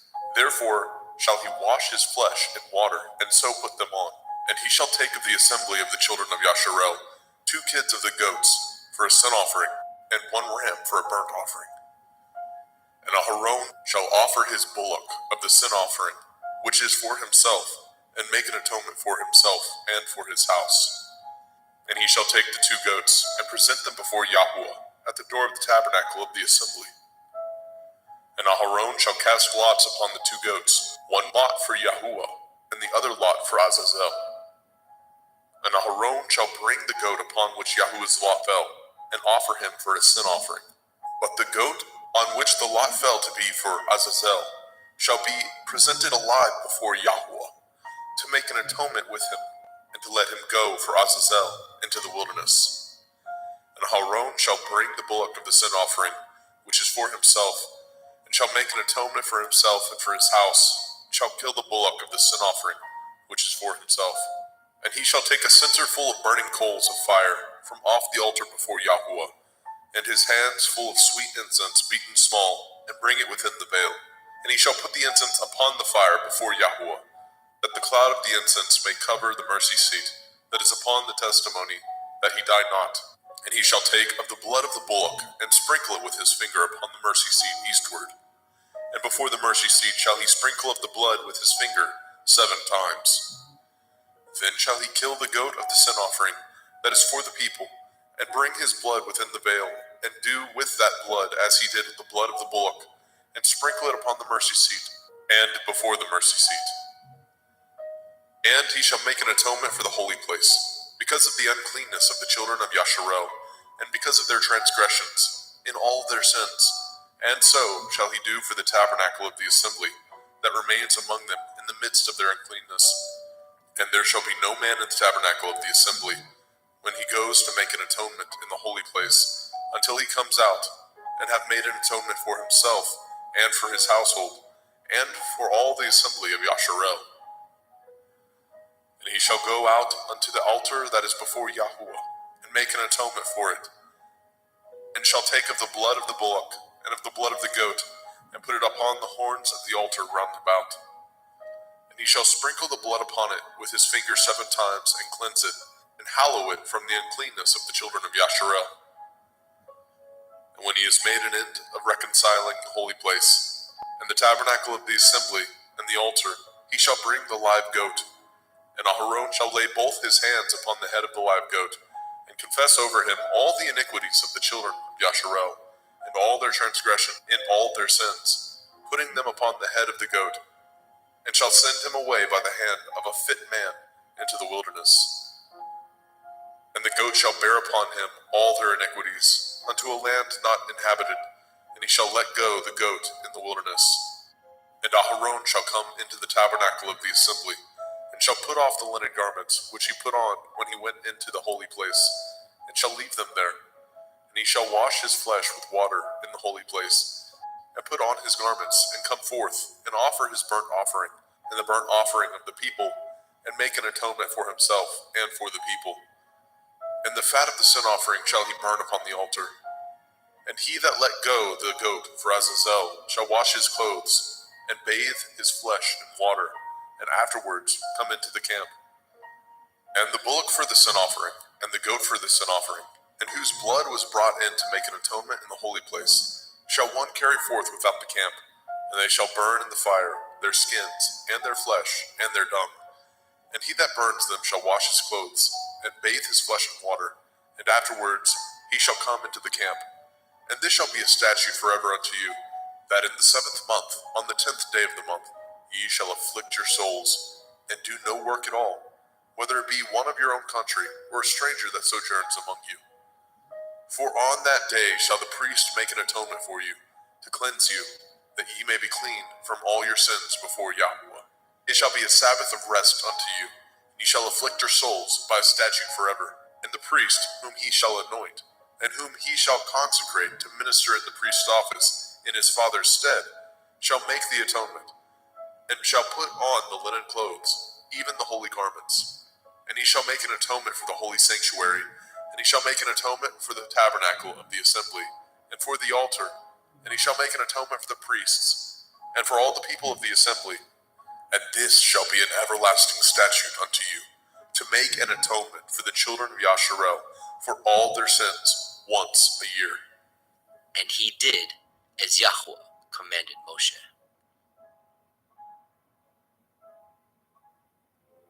Vayikra, Leviticus chapter 17.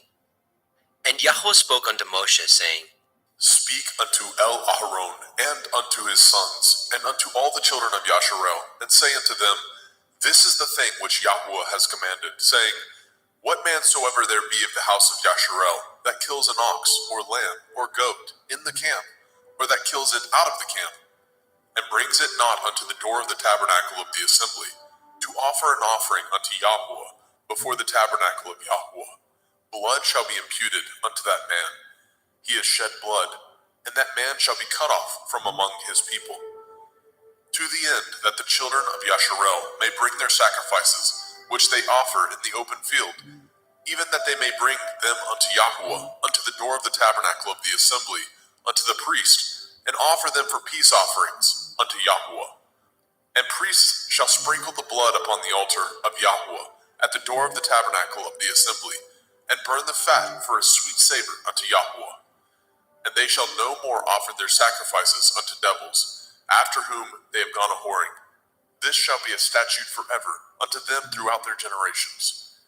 And ye shall say unto them, Whatsoever man there be of the house of Yasharel, or of the strangers, which sojourn among you, that offers a burnt offering or sacrifice, and brings it not unto the door of the tabernacle of the assembly, to offer it unto Yahweh, even that man shall be cut off from among his people. And whatsoever man there be of the house of Yasharel, or of the strangers that sojourn among you, that eats any manner of blood, I will even set my face against that soul that eats the blood, and will cut him off from among his people. For the soul of the flesh is in the blood.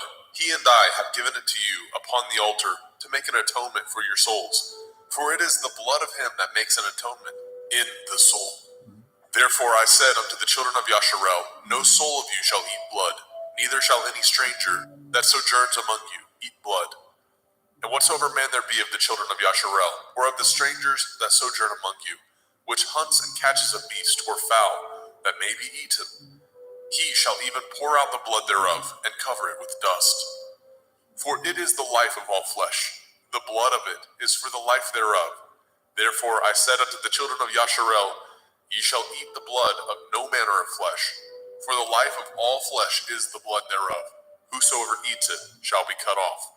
And every soul that eats that which died of itself, or that which was torn with beasts, whether it be one of your own country or a stranger, he shall both wash his clothes and bathe himself in water, and be unclean until the evening.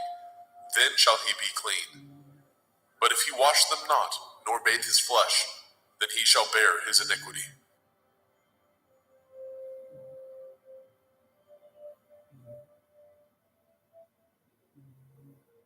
Vayikra, Leviticus chapter 18. And Yahweh spoke unto Moshe, saying, Speak unto the children of Yasharel, and say unto them, I am Yahweh Elohim. After the doings of the land of Mitzrayim, where ye dwell, shall ye not do. And after the doings of the land of Canaan, whither I bring you, shall ye not do. Neither shall ye walk in their ordinances. Ye shall do my judgments, and guard my ordinances, to walk therein. I am Yahuwah Elohim. Ye shall therefore guard my statutes and my judgments, which if a man do, he shall live in them. I am Yahuwah. None of you shall approach to any that is near of kin to him, to uncover their nakedness. I am Yahuwah. The nakedness of your father, or the nakedness of your mother, shall you not uncover. She is your mother. You shall not uncover her nakedness. The nakedness of your father's woman shall you not uncover. It is your father's nakedness. The nakedness of your sister, the daughter of your father, the daughter of your mother, whether she be born at home or born abroad, even their nakedness you shall not uncover. The nakedness of your son's daughter, or of your daughter's daughter, even their nakedness you shall not uncover, for theirs is your own nakedness. The nakedness of your father's woman's daughter, begotten of your father, she is your sister. You shall not uncover her nakedness.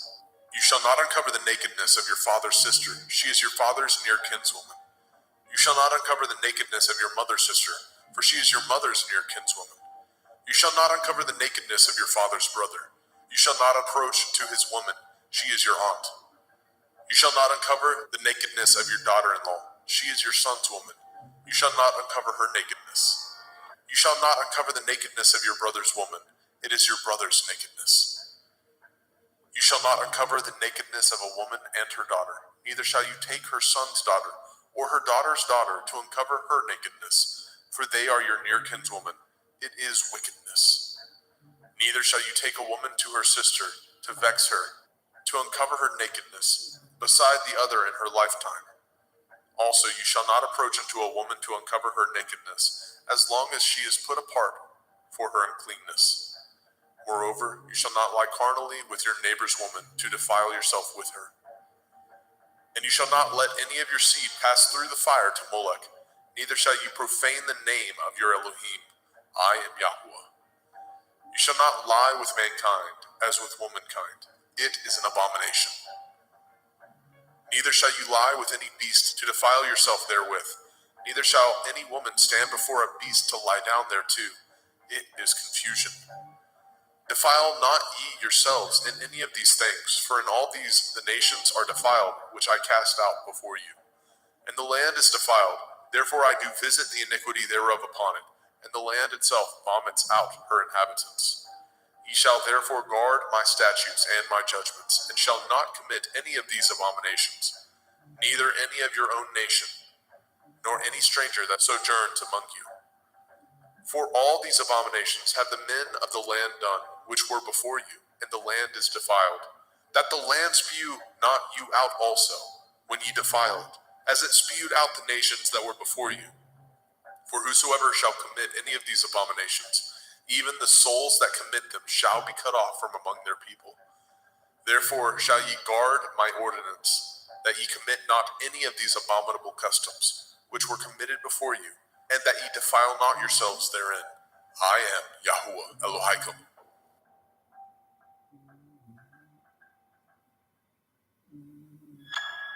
Vayikra, Leviticus chapter 19. And Yahweh spoke unto Moshe, saying, Speak unto all the assembly of the children of Yasharel, and say unto them, Ye shall be holy, for I, Yahuwah Elohim, am holy. Ye shall fear every man his mother and his father, and guard my Shabbathot. I am Yahuwah Elohim. Turn ye not unto idols, nor make to yourselves molten Elohim. I am Yahuwah Elohim. And if ye offer a sacrifice of peace offerings unto Yahuwah, ye shall offer it at your own will. It shall be eaten the same day ye offer it, and on the morrow. And if aught remain unto the third day, it shall be burnt in the fire. And if it be eaten at all on the third day, it is abominable. it shall not be accepted. Therefore everyone that eats it shall bear his iniquity, because he has profaned the hallowed thing of Yahuwah, and that soul shall be cut off from among his people. And when ye reap the harvest of your land, ye shall not wholly reap the corners of your field, neither shall you gather the gleanings of your harvest. And ye shall not glean your vineyard, neither shall you gather every grape of your vineyard. You shall leave them for the poor and stranger. I am Yahuwah Elohim. Ye shall not steal, neither deal falsely, neither lie one to another. And ye shall not swear by my name falsely, neither shall you profane the name of your Elohim. I am Yahuwah. You shall not defraud your neighbor, neither rob him. The wages of him that is hired shall not abide with you all night until the morning. You shall not curse the deaf, nor put a stumbling block before the blind, but shall fear your Elohim. I am Yahuwah. Ye shall do no unrighteousness in judgment. You shall not respect the person of the poor, nor honor the person of the mighty, but in righteousness shall you judge your neighbor. You shall not go up and down as a talebearer among your people, neither shall you stand against the blood of your neighbor. I am Yahuwah. You shall not hate your brother in your heart. You shall in any wise rebuke your neighbor, and not suffer sin upon him. You shall not avenge, nor bear any grudge against the children of your people, but you shall love your neighbor as yourself.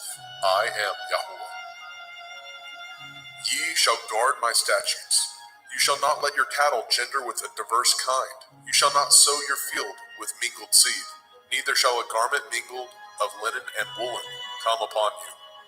And whosoever lies carnally with a woman that is a bondmaid, betrothed to a man, and not at all redeemed, nor freedom given her, she shall be scourged.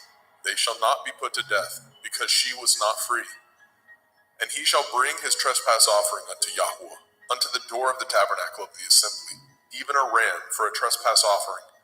And the priest shall make an atonement for him with the ram of the trespass offering before Yahuwah, for his sin which he has done, and the sin which he has done shall be forgiven him.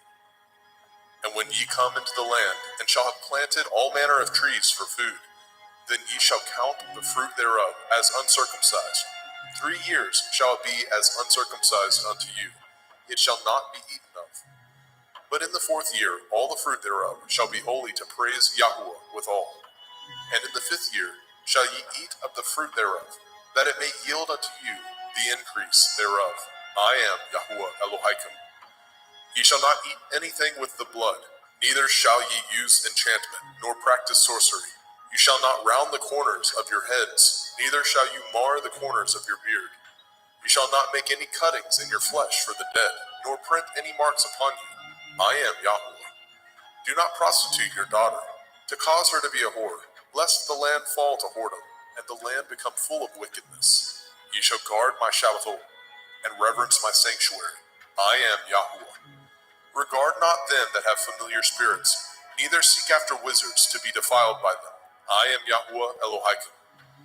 You shall rise up before the gray head, and honor the face of the old man, and fear your Elohim. I am Yahuwah. And if a stranger sojourn with you in your land, ye shall not vex him. But the stranger that dwells with you shall be unto you as one born among you, and you shall love him as yourself. For ye were strangers in the land of Mitzrayim. I am Yahuwah Elohim. Ye shall do no unrighteousness in judgment, in meat yard, in weight, or in measure. Just balances, just weights, a just ephah, and a just hin shall ye have. I am Yahuwah Elohim, which brought you out of the land of Mitzrayim. Therefore shall ye guard all my statutes, and all my judgments, and do them. I am Yahuwah.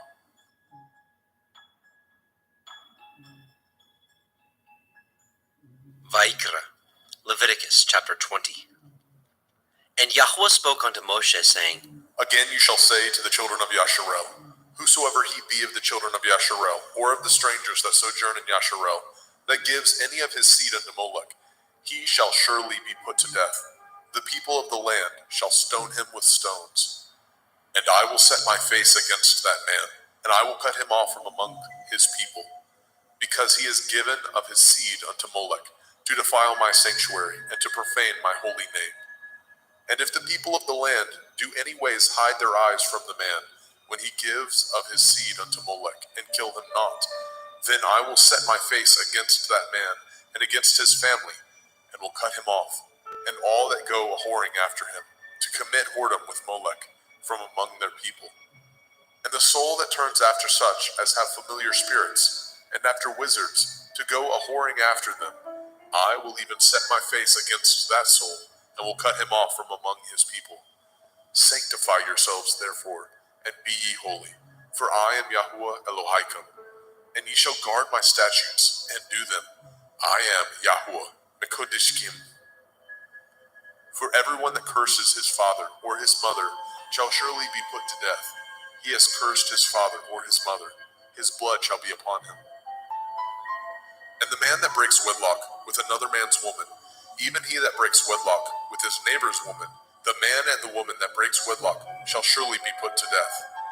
And the man that lies with his father's woman has uncovered his father's nakedness. Both of them shall surely be put to death. Their blood shall be upon them. And if a man lie with his daughter-in-law, both of them shall surely be put to death. They have wrought confusion. Their blood shall be upon them. If a man also lie with mankind, as he lies with a woman, both of them have committed an abomination. They shall surely be put to death. Their blood shall be upon them.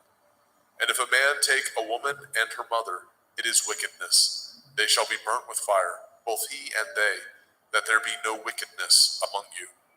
And if a man lie with a beast, he shall surely be put to death, and ye shall slay the beast. And if a woman approach unto any beast and lie down thereto, you shall kill the woman and the beast. They shall surely be put to death. Their blood shall be upon them. And if a man shall take his sister, his father's daughter, or his mother's daughter, and see her nakedness, and she see his nakedness, it is a wicked thing, and they shall be cut off in the sight of their people. He has uncovered his sister's nakedness. He shall bear his iniquity.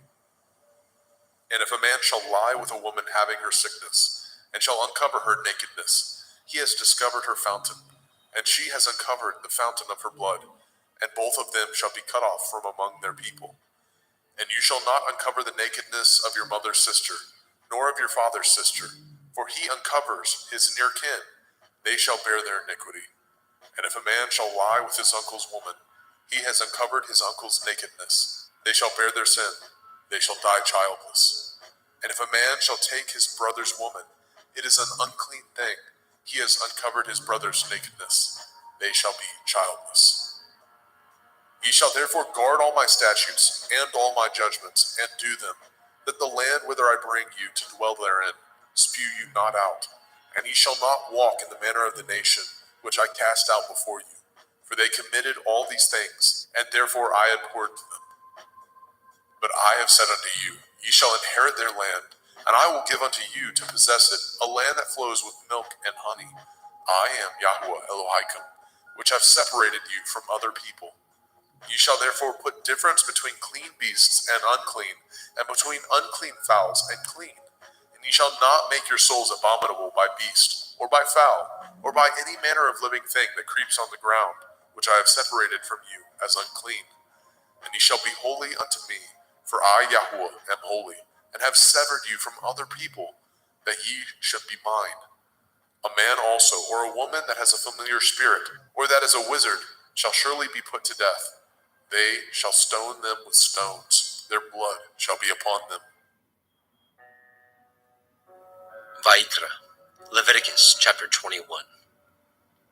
And Yahweh said unto Moshe, Speak unto the priests, the sons of Aharon, and say unto them, There shall none be defiled for the dead among his people, but for his kin that is near unto him, that is, for his mother, and for his father, and for his son, and for his daughter, and for his brother, and for his sister a virgin, that is nigh unto him, which has had no man, for her may he be defiled.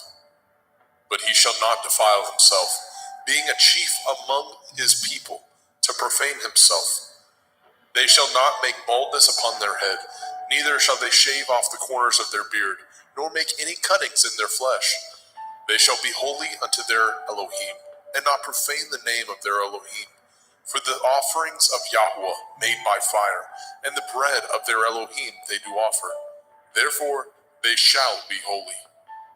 They shall not take a woman that is a whore, or profane, neither shall they take a woman put away from her man, for he is holy unto his Elohim. You shall sanctify him therefore, for he offers the bread of your Elohim. He shall be holy unto you, for I, Yahuwah, which sanctify you, am holy. And the daughter of any priest, if she profane herself by playing the whore, she profanes her father, she shall be burnt with fire. And he that is high priest among his brethren, upon whose head the anointing oil was poured, and that is consecrated to put on the garments, shall not uncover his head, nor rend his clothes. Neither shall he go in to any dead body, nor defile himself for his father, or for his mother. Neither shall he go out of the sanctuary, nor profane the sanctuary of his Elohim. For the crown of the anointing oil of his Elohim is upon him. I am Yahuwah. And he shall take a woman in her virginity, a widow or a divorced woman, or profane, or a harlot. These shall he not take, but he shall take a virgin of his own people to be his woman. Neither shall he profane his seed among his people, for I, Yahuwah, do sanctify him. And Yahuwah spoke unto Moshe, saying, Speak unto El-Aharon, saying, Whosoever he be of your seed in their generations, that has any blemish, let him not approach to offer the bread of his Elohim.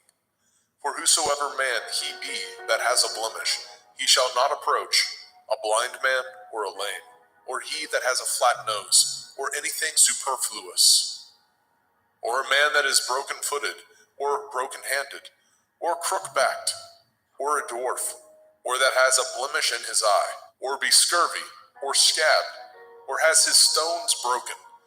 No man that has a blemish of the seed of Aharon the priest shall come nigh to offer the offerings of Yahuwah, made by fire. He has a blemish. He shall not come nigh to offer the bread of his Elohim. He shall not eat the bread of his Elohim, both of the most holy and of the holy.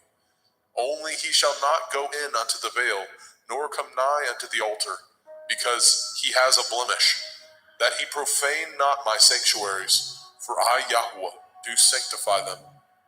And Moshe told it unto El-Aharon, and to his sons, and to all the children of Yashrael. Vayikra, Leviticus chapter 22. And Yahuwah spoke unto Moshe, saying, Speak unto El-Aharon and to his sons, that they separate themselves from the holy things of the children of Yasharel, and that they profane not my holy name in those things, which they hallow unto me. I am Yahuwah.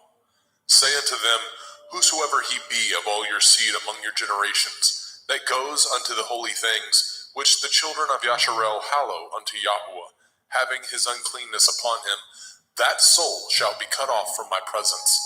I am Yahuwah. What man soever of the seed of Aharon is a leper, or has a running issue, he shall not eat of the holy things until he be clean. And whoso touches anything that is unclean by the dead, or a man whose seed goes from him, or whosoever touches any creeping thing whereby he may be made unclean, or a man of whom he may take uncleanness, whatsoever uncleanness he has, the soul which has touched any such thing shall be unclean until evening, and shall not eat of the holy things, unless he wash his flesh with water. And when the sun is down, he shall be clean, and shall afterward eat of the holy things, because it is his food. That which dies of itself, or is torn with beasts, he shall not eat, to defile himself therewith. I am Yahuwah. They shall therefore guard my ordinance, lest they bear sin for it, and die therefore. If they profane it, I, Yahuwah, do sanctify them. There shall no stranger eat of the holy thing. A sojourner of the priest, or a hired servant, shall not eat of the holy thing. But if the priest buy any soul with his money, he shall eat of it, and he that is born in his house, they shall eat of his meat. If the priest's daughter also be married unto a stranger, she may not eat of an offering of the holy things. But if the priest's daughter be a widow or divorced, and have no child, and is returned unto her father's house, as in her youth, She shall eat of her father's meat, but there shall no stranger eat thereof. And if a man eat of the holy thing unwittingly, then he shall put the fifth part thereof unto it, and shall give it unto the priest with the holy thing. And they shall not profane the holy things of the children of Yasharel, which they offer unto Yahweh, or suffer them to bear the iniquity of trespass when they eat their holy things. For I, Yahweh, do sanctify them. And Yahweh spoke unto El Moshe, saying, Speak unto El Aharon, and to his sons, and unto all the children of Yasharel, and say unto them, Whatsoever he be of the house of Yasharel, or of the strangers in Yasharel, that will offer his oblation for all his vows, and for all his freewill offerings, which they will offer unto Yahweh for a burnt offering. Ye shall offer at your own will a male without blemish, of the cattle, of the sheep, or of the goats. But whatsoever has a blemish, that shall ye not offer, for it shall not be acceptable for you. And whosoever offers a sacrifice of peace offerings unto Yahweh to accomplish his vow, or a freewill offering in cattle or sheep, it shall be perfect to be accepted. There shall be no blemish therein. Blind or broken, or maimed, or having a running sore, or scurvy, or scabbed, ye shall not offer these unto Yahweh, nor make an offering by fire of them upon the altar unto Yahweh. Either a bullock or a lamb that has anything superfluous or lacking in his parts, that may you offer for a freewill offering, but for a vow it shall not be accepted. Ye shall not offer unto Yahweh that which is bruised, or crushed, or broken, or cut. Neither shall ye make any offerings thereof in your land. Neither from a stranger's hand shall ye offer the bread of your Elohim of any of these, because their corruption is in them, and blemishes be in them. They shall not be accepted for you. And Yahweh spoke unto Moshe, saying, When a bullock or a sheep or a goat is brought forth, then it shall be 7 days under the dam, and from the 8th day, and thenceforth, it shall be accepted for an offering made by fire unto Yahweh. And whether it be cow or ewe, ye shall not kill it, and her young, both in 1 day. And when ye offer a sacrifice of thanksgiving unto Yahweh, offer it at your own will. On the same day it shall be eaten up. Ye shall leave none of it until the morrow. I am Yahweh. Therefore shall ye guard my commandments, and do them. I am Yahweh. Neither shall ye profane my holy name, but I will be hallowed among the children of Yasharel. I am Yahweh, which hallow you, that brought you out of the land of Mizraim, to be your Elohim. I am Yahweh.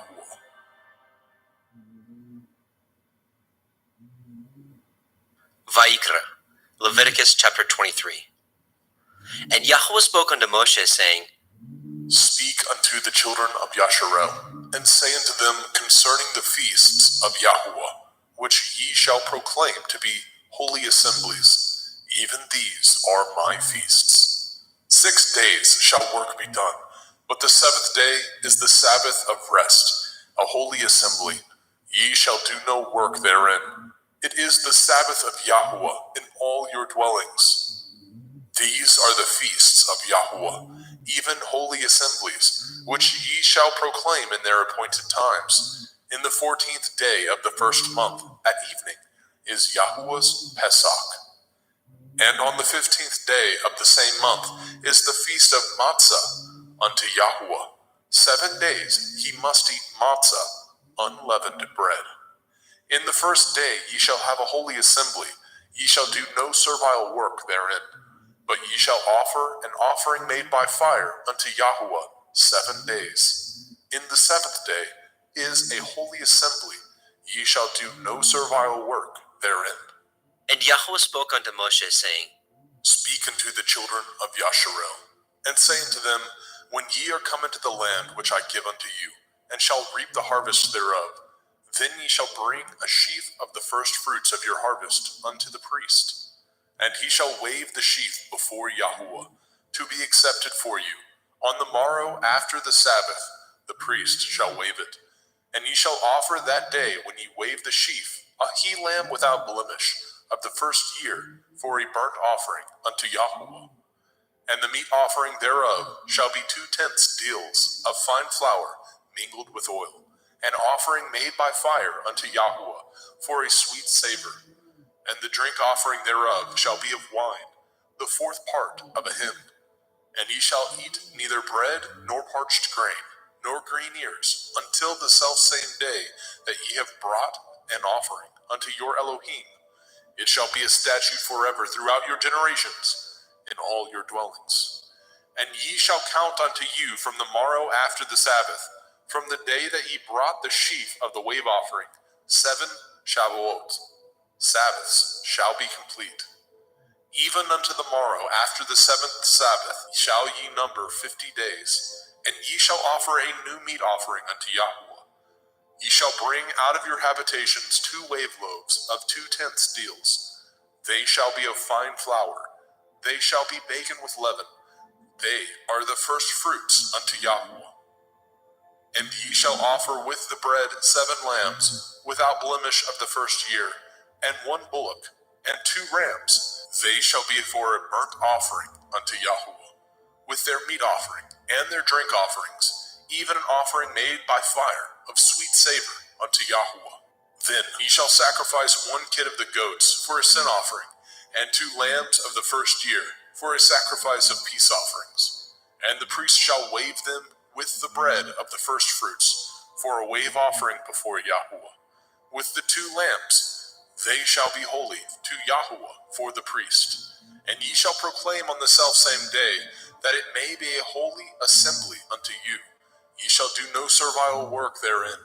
It shall be a statute forever in your dwellings throughout your generations. And when ye reap the harvest of your land, you shall not make clean riddance of the corners of your field when you reap. Neither shall you gather any gleanings of your harvest. You shall leave them unto the poor and to the stranger. I am Yahweh Elohim. And Yahweh spoke unto Moshe, saying, Speak unto the children of Yasharel, saying, In the 7th month, on the 1st day of the month, shall ye have a Sabbath, a memorial of blowing of shofarot, Yom Teruah, the feast of trumpets, the day of the awakening blast, a holy assembly. Ye shall do no servile work therein, but ye shall offer an offering made by fire unto Yahweh. And Yahweh spoke unto Moshe, saying, Also on the 10th day of this 7th month is Yom Kippurim, the day of atonement. It shall be a holy assembly unto you, and ye shall afflict your souls, and offer an offering made by fire unto Yahweh. And ye shall do no work in that same day, for it is Yom Kippurim, to make an atonement for you before Yahweh Elohim. For whatsoever soul it be that shall not be afflicted in that same day, he shall be cut off from among his people. And whatsoever soul it be that does any work in that same day, the same soul will I destroy from among his people. Ye shall do no manner of work. It shall be a statute forever throughout your generations, in all your dwellings. It shall be unto you a Sabbath of rest, and ye shall afflict your souls in the 9th day of the month at evening. From evening unto evening shall ye celebrate your Sabbath. And Yahweh spoke unto Moshe, saying, Speak unto the children of Yasharel, saying, The 15th day of this 7th month shall be the feast of Sukkot, tabernacles, for 7 days unto Yahweh. On the 1st day shall be a holy assembly. Ye shall do no servile work therein. 7 days ye shall offer an offering made by fire unto Yahweh. On the 8th day shall be a holy assembly unto you, and ye shall offer an offering made by fire unto Yahweh. It is a solemn assembly, and ye shall do no servile work therein. These are the feasts of Yahweh, which ye shall proclaim to be holy assemblies, to offer an offering made by fire unto Yahweh, a burnt offering and a meat offering, a sacrifice and drink offerings, everything upon his day. Besides the Shavuot, Sabbaths of Yahweh, and beside your gifts, and beside all your vows, and beside all your freewill offerings, which ye give unto Yahweh. Also in the 15th day of the 7th month, when ye have gathered in the fruit of the land, ye shall keep a feast unto Yahweh 7 days. On the 1st day shall be a Sabbath, and on the 8th day shall be a Sabbath. And ye shall take you on the first day the boughs of goodly trees, branches of palm trees, and the boughs of fig trees, and willows of the brook. And ye shall rejoice before Yahweh Elohim 7 days. And ye shall keep it a feast unto Yahweh 7 days in the year. It shall be a statute forever in your generations. Ye shall celebrate it in the 7th month. Ye shall dwell in sukkahs, booths, 7 days. All that are Yasharel born shall dwell in sukkahs, that your generations may know that I made the children of Yasharel to dwell in sukkahs, when I brought them out of the land of Mitzrayim. I am Yahweh Elohim. And Moshe declared unto the children of Yasharel the feasts of Yahweh.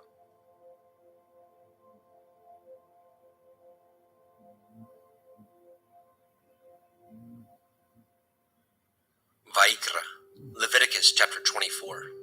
And Yahweh spoke unto Moshe, saying, Command the children of Yasharel that they bring unto you pure olive oil, beaten for the light, to cause the lamps to burn continually, without the veil of the testimony. In the tabernacle of the assembly shall Aharon order it from the evening unto the morning before Yahweh continually. It shall be a statute forever in your generations. He shall order the lamps upon the pure menorah, 7-branched candlestick, before Yahweh continually. And you shall take fine flour, and bake 12 cakes thereof. 2/10 deals shall be in 1 cake. And you shall set them in 2 rows, 6 on a row, upon the pure table before Yahweh. And you shall put pure frankincense upon each row, that it may be on the bread for a memorial, even a memorial made by fire unto Yahweh. Every Sabbath he shall set it in order before Yahweh continually, being taken from the children of Yasharel by an everlasting covenant.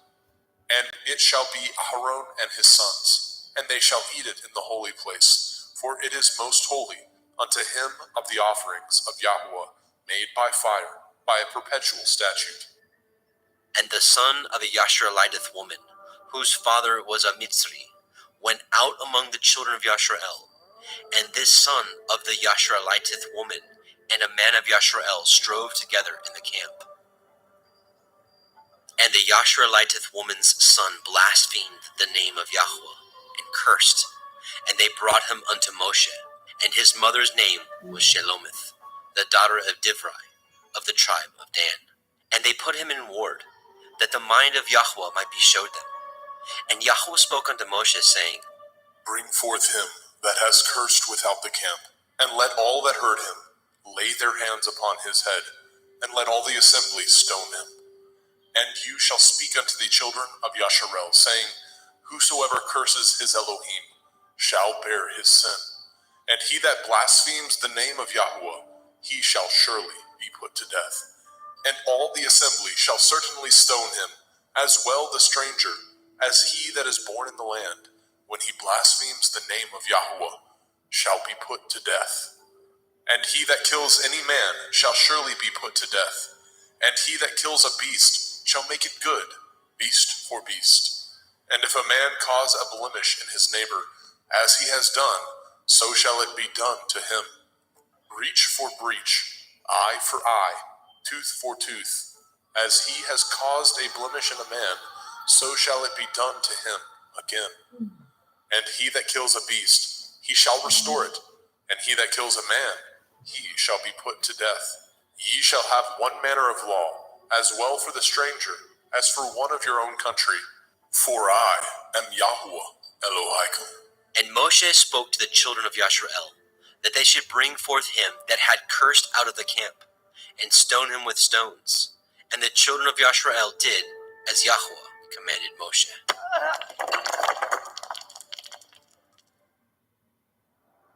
Vayikra, Leviticus chapter 25. And Yahweh spoke unto Moshe in Mount Sinai, saying, Speak unto the children of Yasharel, and say unto them, When ye come into the land which I give you, then shall the land keep a Sabbath unto Yahweh. 6 years you shall sow your field, and 6 years you shall prune your vineyard, and gather in the fruit thereof.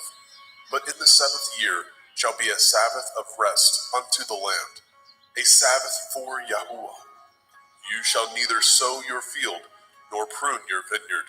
That which grows of its own accord of your harvest you shall not reap, neither gather the grapes of your vine undressed, for it is a year of rest unto the land.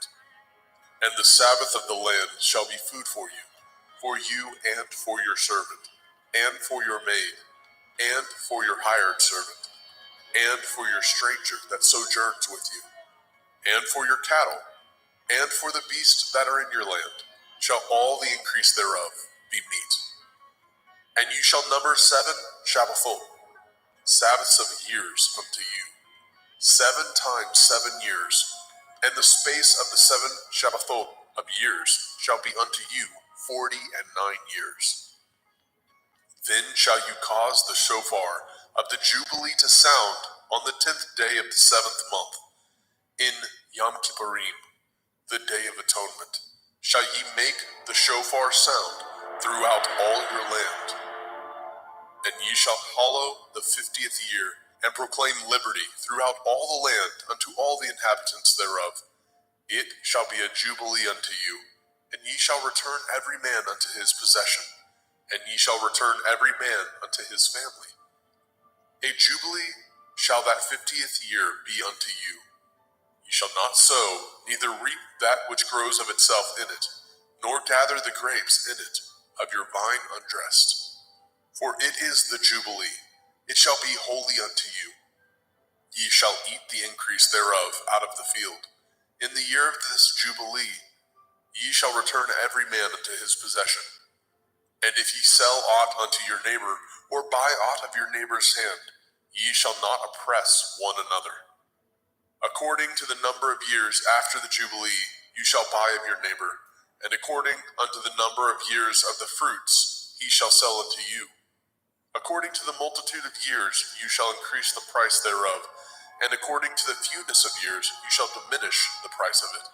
For according to the number of the years of the fruits, he sells unto you. Ye shall not therefore oppress one another, but you shall fear your Elohim, for I am Yahuwah Elohaikum. Wherefore ye shall do my statutes, and guard my judgments, and do them, and ye shall dwell in the land in safety. And the land shall yield her fruit, and ye shall eat your fill, and dwell therein in safety. And if ye say, what shall we eat the 7th year? Behold, we shall not sow, nor gather in our increase. Then I will command my blessing upon you in the 6th year, and it shall bring forth fruit for 3 years. And ye shall sow the 8th year, and eat yet of old fruit until the 9th year. Until her fruits come in, ye shall eat of the old store. The land shall not be sold forever, for the land is mine, and ye are strangers and sojourners with me. And in all the land of your possession ye shall grant a redemption for the land. If your brother be waxen poor, and has sold away some of his possession, and if any of his kin come to redeem it, then shall he redeem that which his brother sold. And if the man have not to redeem it, and himself be able to redeem it, then let him count the years of the sale thereof, and restore the overplus unto the man whom he sold it, that he may return unto his possession. But if he be not able to restore it to him, then that which is sold shall remain in the hand of him that has bought it until the year of Jubilee. And in the Jubilee it shall go out, and he shall return unto his possession. And if a man sell a dwelling house in a walled city, then he may redeem it within a whole year after it is sold. Within a full year may he redeem it. And if it be not redeemed within the space of a full year, then the house that is in the walled city shall be established forever to him, that brought it throughout his generations. It shall not go out in the Jubilee. But the houses of the villages which have no wall round about them shall be counted as the fields of the country. They may be redeemed, and they shall go out in the Jubilee. Notwithstanding, the cities of the Leviim, of the houses of the cities of their possession, may the Leviim redeem at any time. And if a man purchases of the Leviim, then the house that was sold and the city of his possession shall go out in the year of Jubilee. For the houses of the cities of the Leviim are their possession among the children of Yasharel. But the field of the suburbs of their cities may not be sold, for it is their perpetual possession. And if your brother be waxen poor and fallen in decay with you, then you shall relieve him, yea, though he be a stranger or a sojourner, that he may live with you.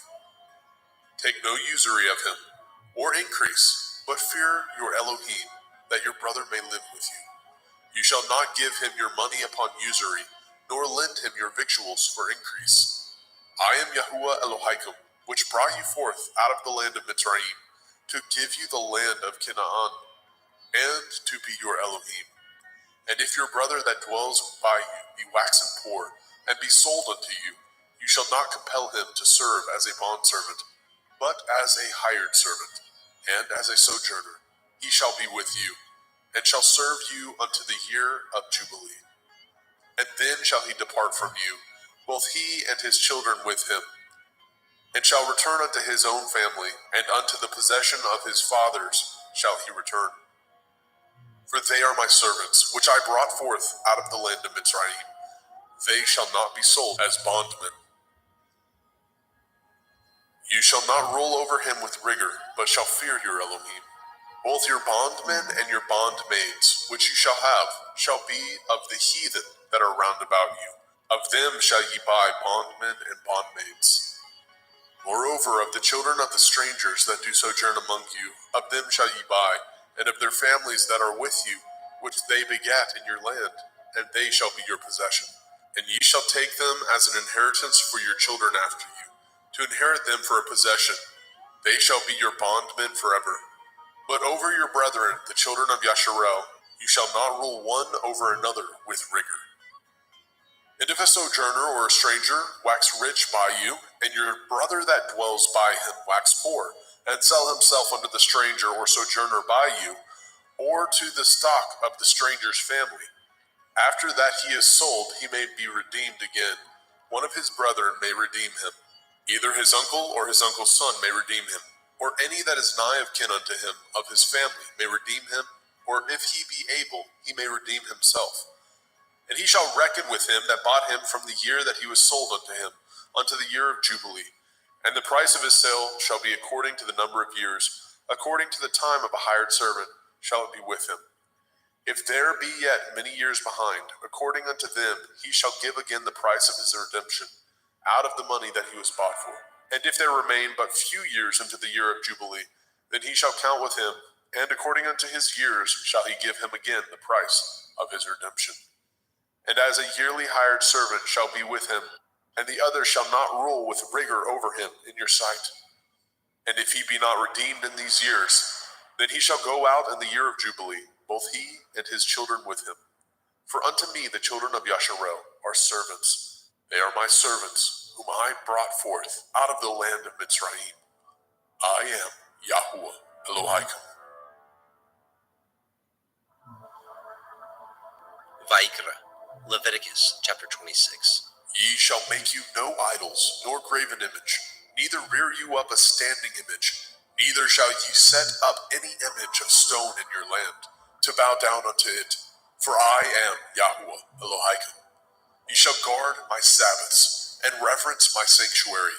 I am Yahuwah. If ye walk in my statutes, and guard my commandments, and do them, then I will give you rain in due season, and the land shall yield her increase, and the trees of the field shall yield their fruit. And your threshing shall reach unto the vintage, and the vintage shall reach unto the sowing time. And ye shall eat your bread to the full, and dwell in your land safely.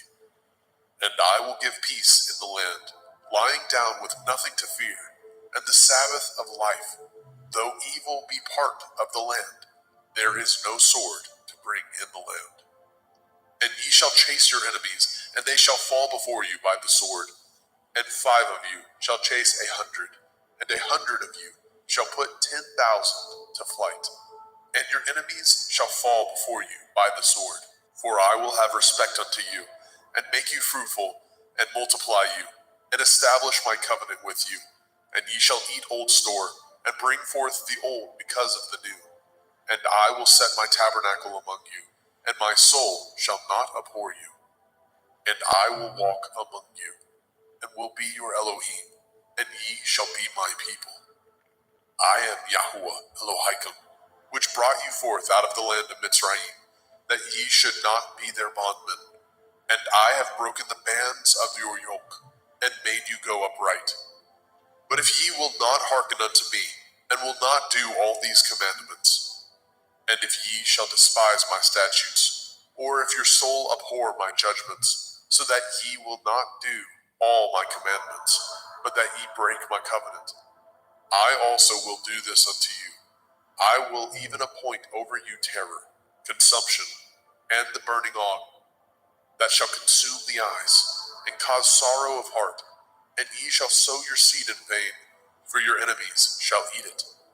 And I will set my face against you, and ye shall be slain before your enemies. They that hate you shall reign over you, and ye shall flee when none pursues you.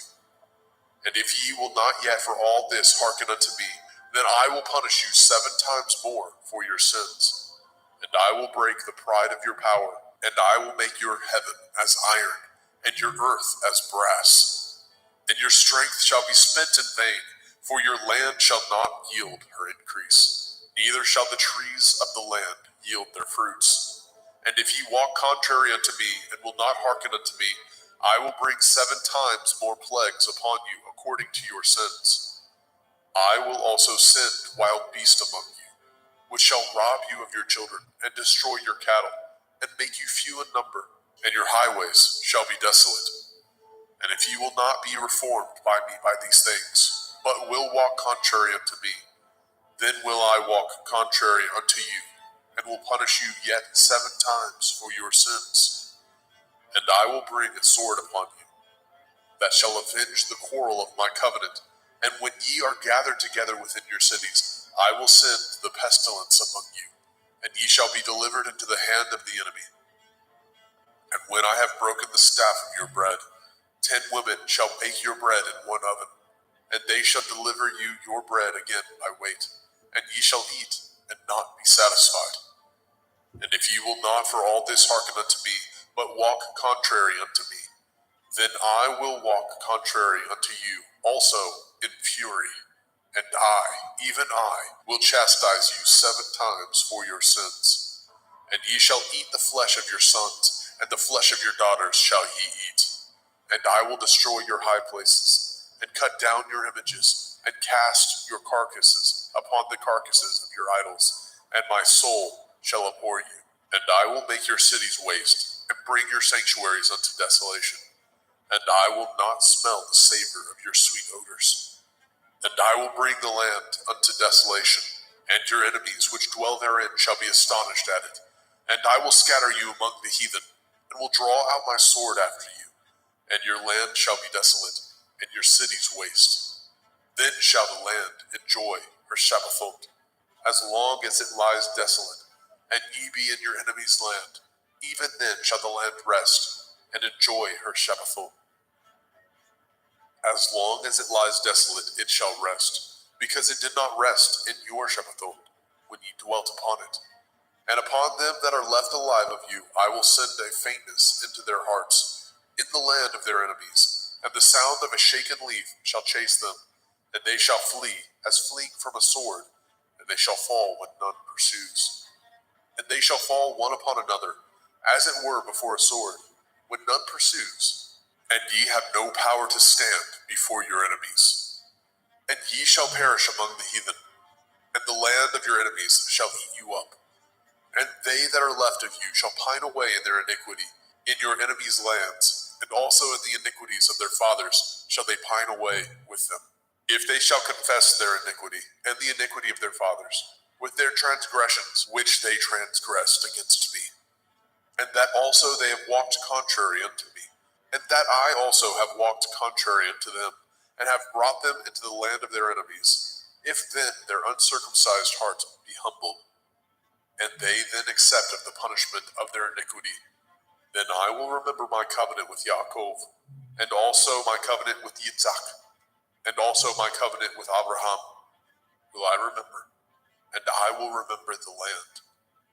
The land also shall be left of them, and shall enjoy her Sabbathot, while she lies desolate without them.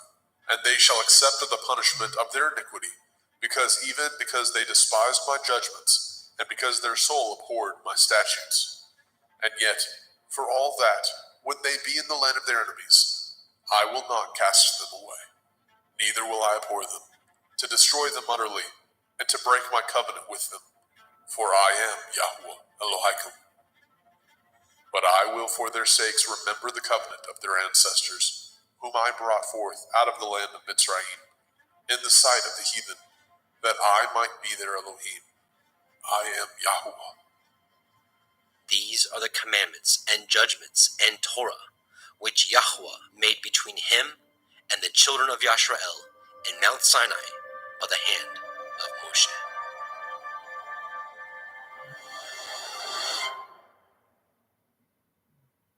Vayikra, Leviticus chapter 27. And Yahweh spoke unto Moshe, saying, Speak unto the children of Yasharel, and say unto them, when a man shall make a singular vow, the persons shall be for Yahuwah by your estimation. And your estimation shall be of the male from 20 years old, even unto 60 years old.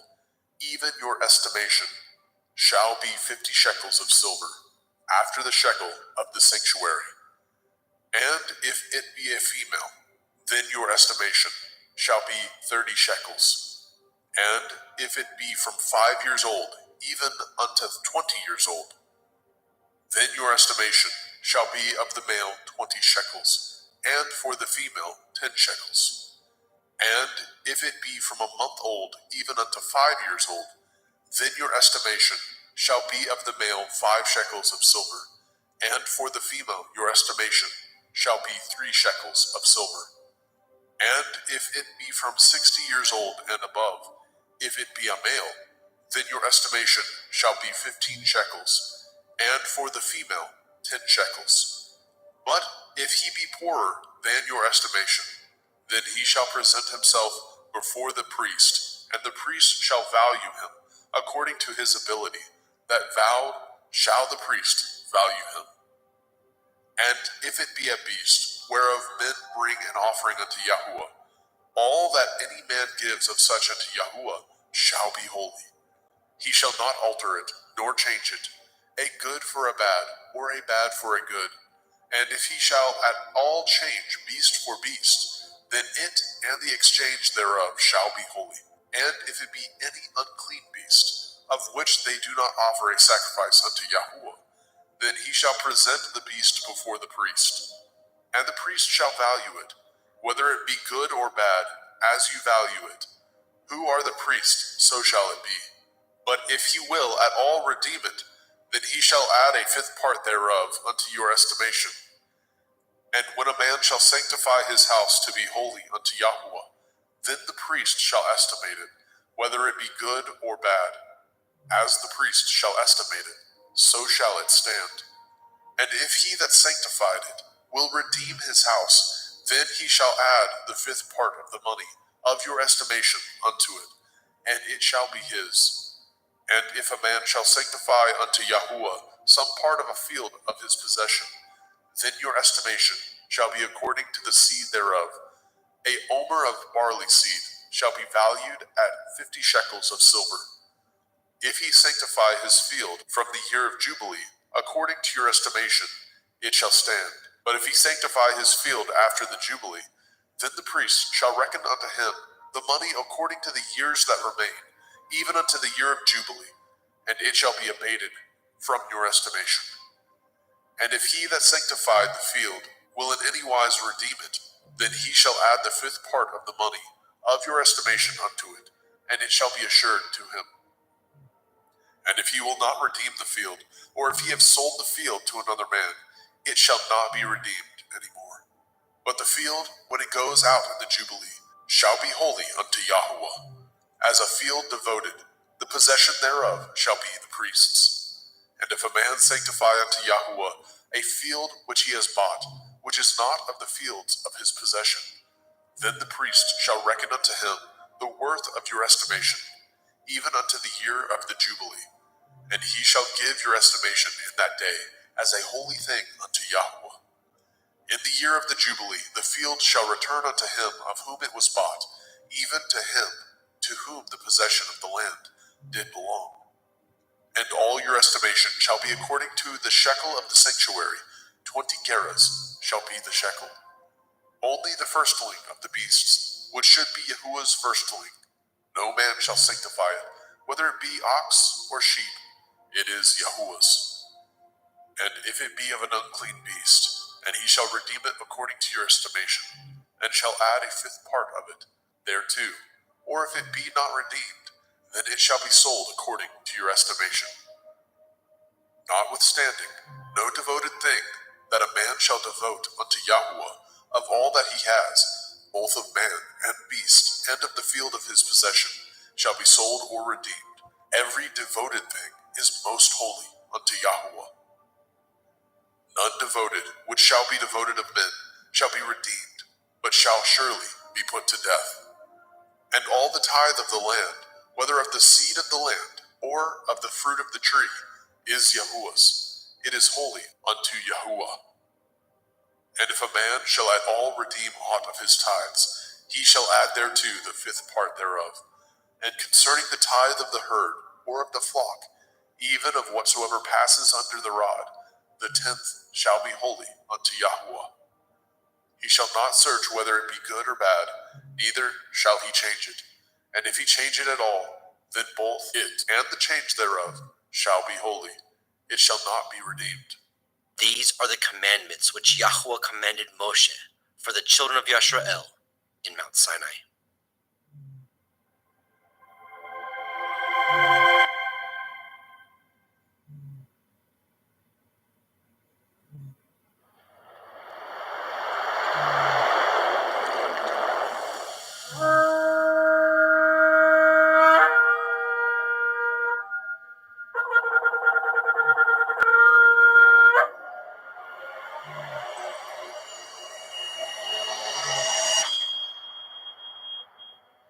The Book of Shemot, Exodus, chapter 1. Now these are the names of the children of Yisrael, which came into Mitzrayim. Every man and his household came with Jacob: Reuben, Shimon, Levi, Yehudah, Issachar, Zebulun, and Benjamin, Dan, Naphtali, Gad, and Asher. And all the souls that came out of the loins of Jacob were 70 souls, for Joseph was in Mitzrayim already. And Joseph died, and all his brethren, and all that generation. And the children of Yisrael were fruitful, and increased abundantly, and multiplied, and waxed exceeding mighty, and the land was filled with them. Now there arose up a new king over Mitzrayim, which knew not Joseph. And he said unto his people, Behold, the people of the children of Yasharel are more and mightier than we. Come on, let us deal wisely with them, lest they multiply, and it come to pass, that when there falls out any war, they join also unto our enemies, and fight against us, and so get them up out of the land. Therefore they did set over them taskmasters, to afflict them with their burdens. And they built for Pharaoh treasure cities, Pithom and Ramesses. But the more they afflicted them, the more they multiplied and grew, and they were grieved because of the children of Yisrael. And the Mitzrayim made the children of Yisrael to serve with rigor, and they made their lives bitter with hard bondage, in mortar, and in brick, and in all manner of service in the field. All their service, wherein they made them to serve, was with rigor. And the king of Mitzrayim spoke to the Ivri midwives, of which the name of the one was Shiphrah, and the name of the other Puah. And he said, When ye do the office of a midwife to the Ivrith woman, and see them upon the stools, if it be a son, then ye shall kill him. But if it be a daughter, then she shall live. But the midwives feared Elohim, and did not as the king of Mitzrayim commanded them, but saved the men children alive. And the king of Mitzrayim called for the midwives, and said unto them, Why have you done this thing? and have saved the men children alive. And the midwife said unto Pharaoh, Because the Evrith women are not as the Mitzrith women, for they are lively, and are delivered ere the midwives come in unto them. Therefore Elohim dealt well with the midwives, and the people multiplied, and waxed very mighty. And it came to pass, because the midwives feared Elohim, that he made them houses. And Pharaoh charged all his people, saying, Every son that is born ye shall cast into the river, and every daughter ye shall save alive. Shemot, Exodus, chapter 2. And there went a man of the house of Levi, and took to be his woman a daughter of Levi. And the woman conceived, and bore a son. And when she saw him that he was a goodly child, she hid him 3 months. And when she could no longer hide him, she took for him an ark of bulrushes, and daubed it with slime and with pitch, and put the child therein, and she laid it in the reeds by the river's brink. And his sister stood afar off, to wit what would be done to him. And the daughter of Pharaoh came down to wash herself at the river, and her maidens walked along by the river's side. And when she saw the ark among the reeds, she sent her maid to fetch it. And when she had opened it, she saw the child, and behold, the babe wept. And she had compassion on him, and said, This is one of the Ephraim children. Then said his sister to Pharaoh's daughter, Shall I go and call to you a nurse of the Evrith women, that she may nurse the child for you? And Pharaoh's daughter said to her, Go. And the maid went, and called the child's mother. And Pharaoh's daughter said unto her, Take this child away and nurse it for me, and I will give you your wages. And the woman took the child, and nursed it. And the child grew, and she brought him unto Pharaoh's daughter, and became her son. And she called his name Moshe. And she said, Because I drew him out of the water. And it came to pass in those days, when Moshe was grown, that he went out unto his brethren, and looked on their burdens. And he spied a Mitzri smiting an Ephraim, one of his brethren. And he looked this way, and that way. And when he saw that there was no man, he slew the Mitzri, and hid him in the sand. And when he went out the second day, behold, 2 men of the Ephraim strove together. And he said to him that did the wrong, Wherefore do you smite your fellow? And he said, Who made you a prince and a judge over us?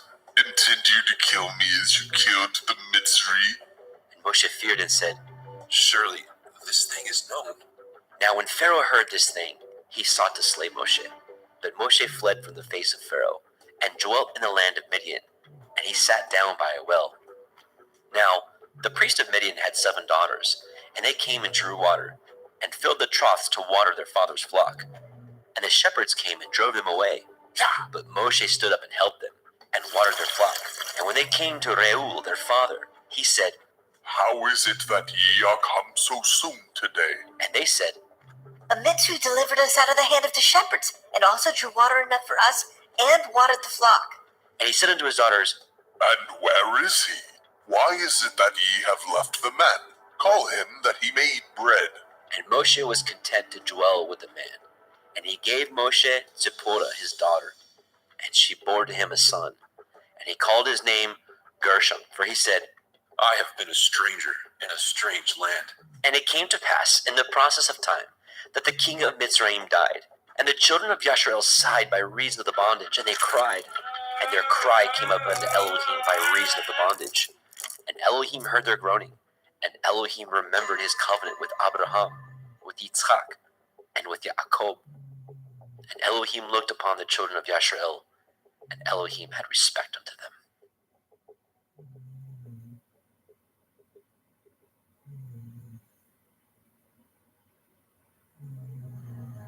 Shemot, Exodus, chapter 3.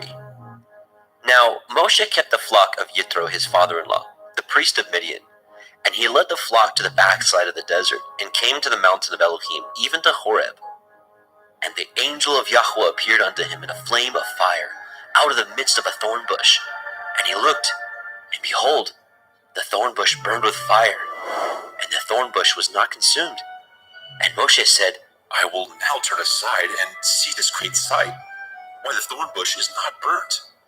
And when Yahweh saw that he turned aside to see, Elohim called unto him out of the midst of the thorn bush, and said, Moshe, Moshe. And he said, Here am I. And he said, Draw not nigh hither. Put off your shoes from off your feet, for the place whereon you stand is holy ground. Moreover he said, I am the Elohai of your father, the Elohai of Abraham, the Elohai of Yitzhak, and the Elohai of Yaakov. And Moshe hid his face, for he was afraid to look upon Elohim. And Yahweh said, I have surely seen the affliction of my people, which are in Mitzrayim, and have heard their cry by reason of their taskmasters. For I know their sorrows, and I am come down to deliver them out of the hand of the Mitzrayim, and to bring them up out of that land unto a good land, and a large, unto a land flowing with milk and honey, unto the place of the Canaanim, and the Hittim, and the Amorim, and the Perizim, and the Hivim, and the Yevusim. Now therefore, behold, the cry of the children of Yasharel is come unto me, and I have also seen the oppression wherewith the Mitzrayim oppress them. Come now therefore, I will send you unto Pharaoh, that you may bring forth my people, the children of Yasharel, out of Mitzrayim. And Moshe said unto Elohim, Who am I that I should go unto Pharaoh, and that I should bring forth the children of Yasharel out of Mitzrayim? And he said, Certainly I will be with you, and this shall be a sign unto you that I have sent you. When you have brought forth the people out of Mitzrayim, ye shall serve Elohim upon this mountain. And Moshe said unto Elohim, Behold, when I come unto the children of Yasharel, and say unto them, The Elohai of your fathers has sent me unto you, and they shall say unto me, What is his name? What shall I say unto them?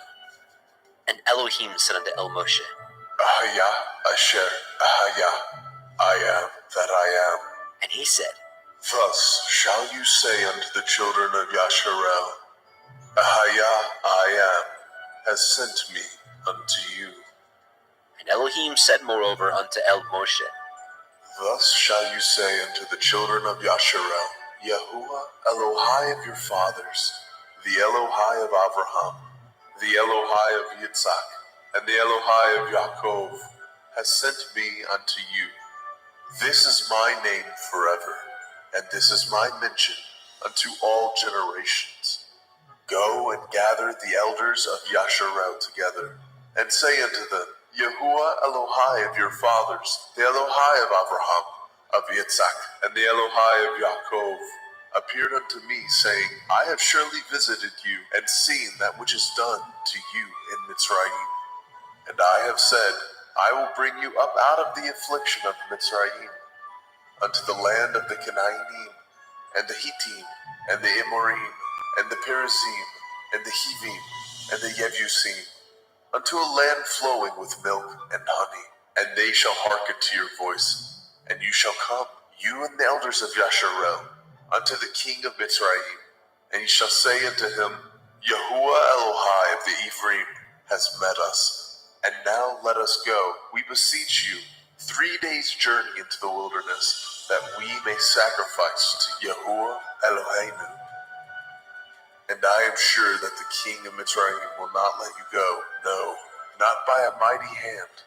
And I will stretch out my hand, and smite Mitzrayim with all my wonders, which I will do in the midst thereof.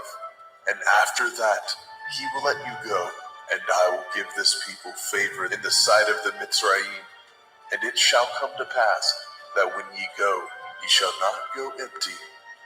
But every woman shall borrow of her neighbor, and of her that sojourns in her house, jewels of silver, and jewels of gold, and raiment. And ye shall put them upon your sons, and upon your daughters, and ye shall spoil the Mitzrayim.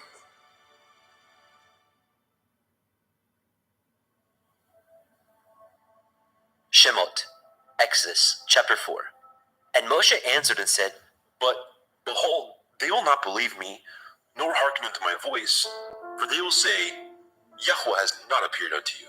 And Yahweh said unto him, What is that in your hand? and he said, A rod? And he said, Cast it on the ground. and he cast it on the ground, and it became a serpent. And Moshe fled from before it. And Yahweh said unto Moshe, Put forth your hand, and take it by the tail, and he put forth his hand, and caught it, and it became a rod in his hand. that they may believe that Yahuwah, Elohai of their fathers, the Elohai of Abraham, the Elohai of Yitzhak, and the Elohai of Yaakov, has appeared unto you. And Yahweh said furthermore unto him, Put now your hand into your bosom. and he put his hand into his bosom. And when he took it out, behold, his hand was leprous as snow. And he said, Put your hand into your bosom again. and he put his hand into his bosom again, and plucked it out of his bosom, and behold, it was turned again as his other flesh. And it shall come to pass, if they will not believe you, neither hearken to the voice of the first sign, that they will believe the voice of the latter sign. And it shall come to pass, if they will not believe also these two signs, neither hearken unto your voice, that you shall take of the water of the river, and pour it upon the dry land, and the water which you take out of the river shall become blood upon the dry land. And Moshe said unto Yahweh, O my Adonai, I am not eloquent, neither heretofore, nor since you have spoken unto your servant, but I am slow of speech, and of a slow tongue. And Yahweh said unto him, Who has made man's mouth, or who makes the dumb, or deaf, or the seeing, or the blind? Have not I, Yahuwah? Now therefore go, and I will be with your mouth, and teach you what you shall say. And he said, O my Adonai, send, I pray you, by the hand of whom you will send. And the anger of Yahweh was kindled against Moshe, and he said, Is not Aharon the Levii your brother? I know that he can speak well, and also, behold, he comes forth to meet you. And when he sees you, he will be glad in his heart. And you shall speak unto him, and put the words in his mouth, and I will be with your mouth, and with his mouth, and will teach you what ye shall do.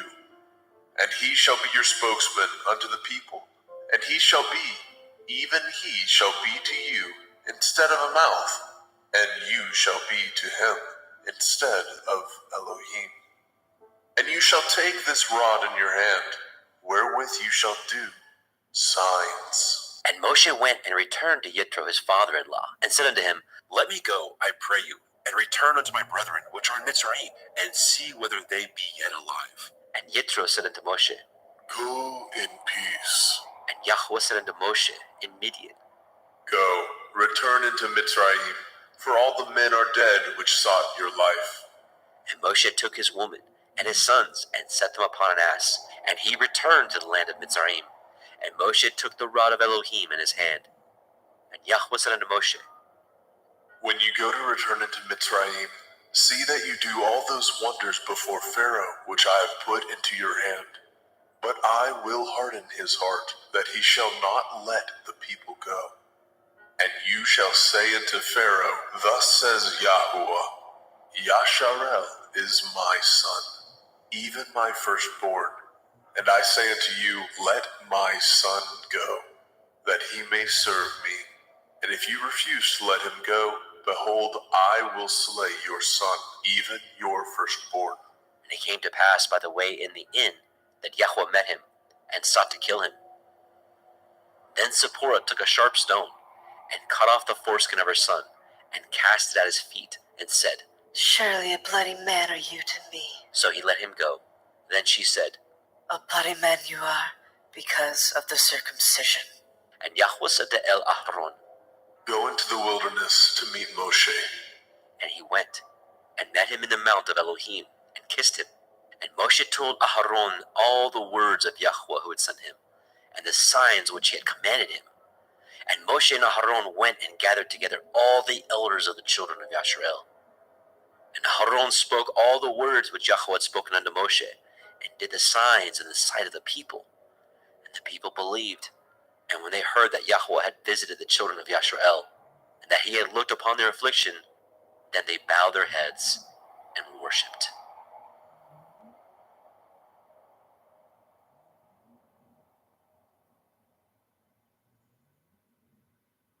Shemot, Exodus chapter 5.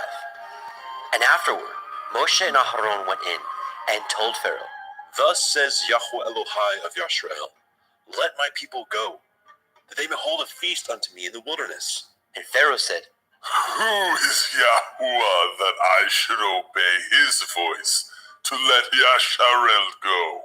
I know not Yahuwah, neither will I let Yasharel go. and they said, The Elohai of the Ivrim has met with us. Let us go, we pray you, 3 days' journey into the desert, and sacrifice unto Yahweh Elohim, lest he fall upon us with pestilence, or with a sword. And the king of Mitzrayim said unto them, Wherefore do ye, Moshe and Aaron, let the people from their works get you unto your burdens. And Pharaoh said, Behold, the people of the land now are many, and ye make them rest from their burdens. And Pharaoh commanded the same day the taskmasters of the people and their officers, saying, Ye shall no more give the people straw to make brick, as heretofore. Let them go and gather straw for themselves.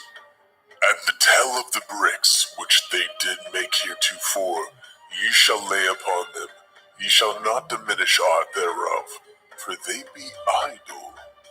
Therefore they cry, saying, Let us go and sacrifice to our Elohim.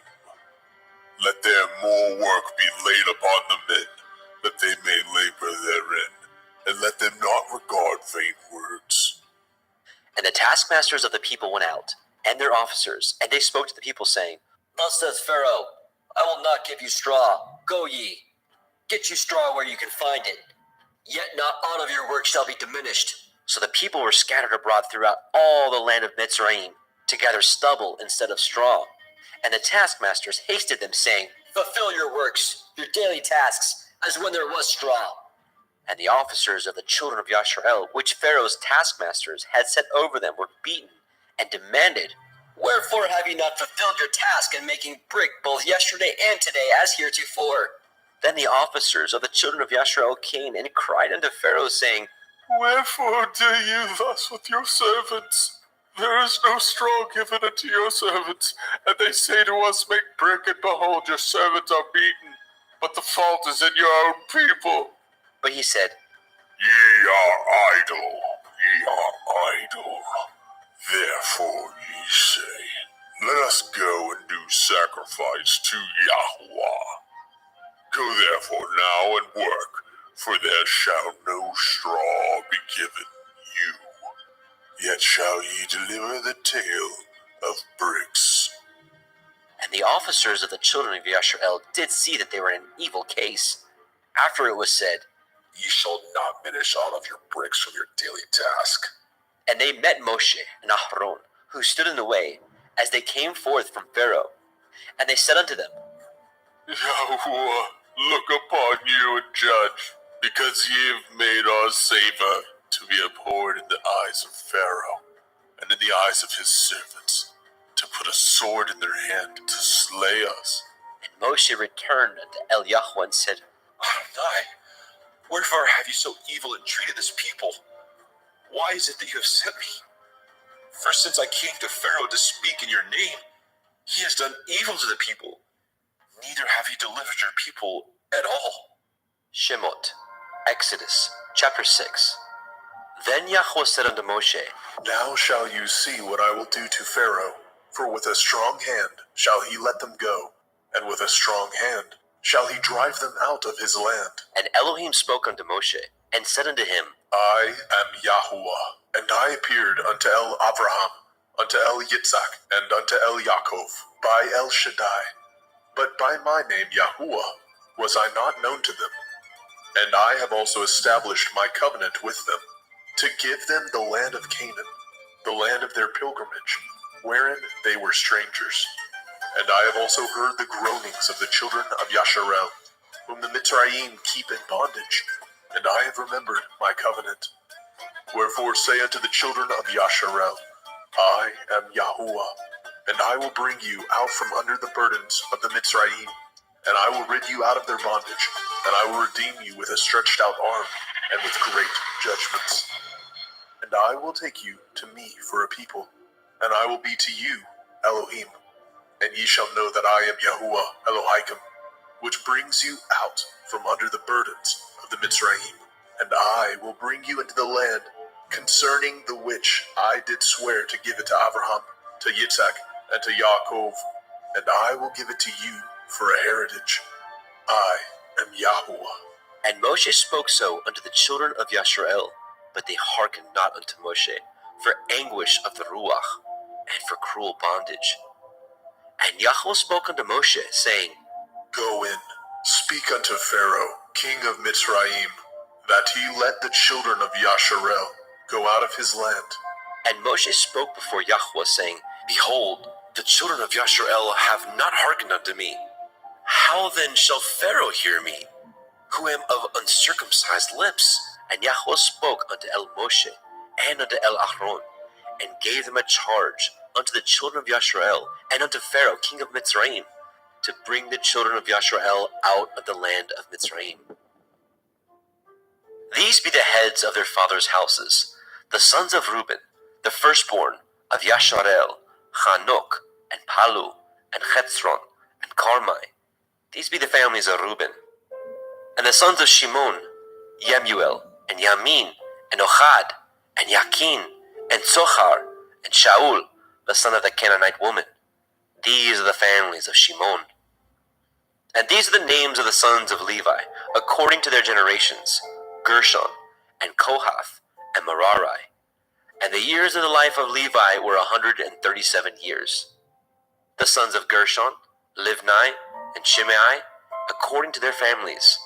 And the sons of Kohath, Amram, and Yitzchar, and Hebron, and Uziel. And the years of the life of Kohath were 133 years. And the sons of Merari, Machli, and Mushi. These are the families of Levi, according to their generations. And Amram took Jochebed, his father's sister, to be his woman.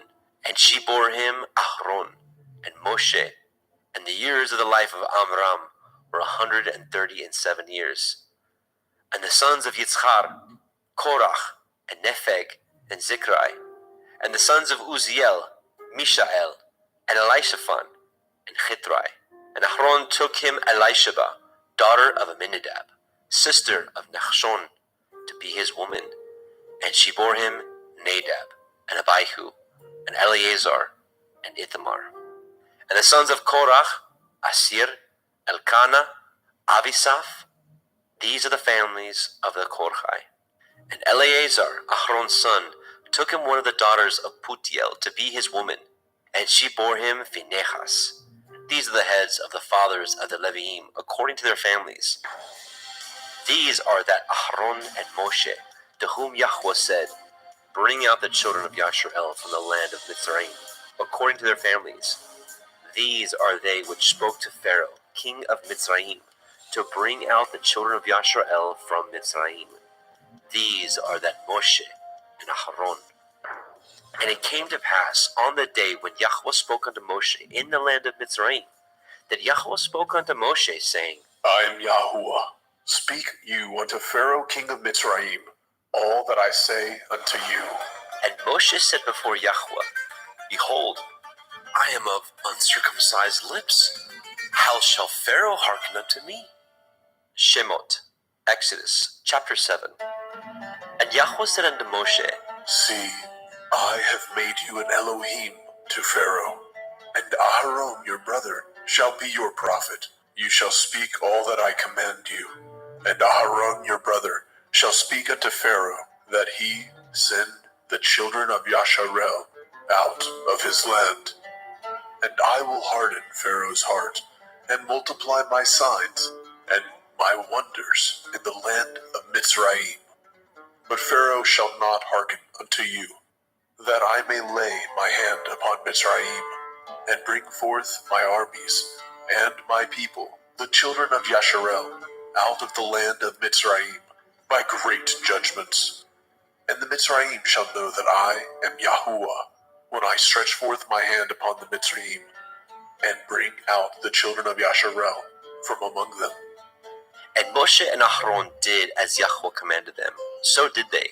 And Moshe was 80 years old, and Aharon 83 years old, when they spoke unto Pharaoh.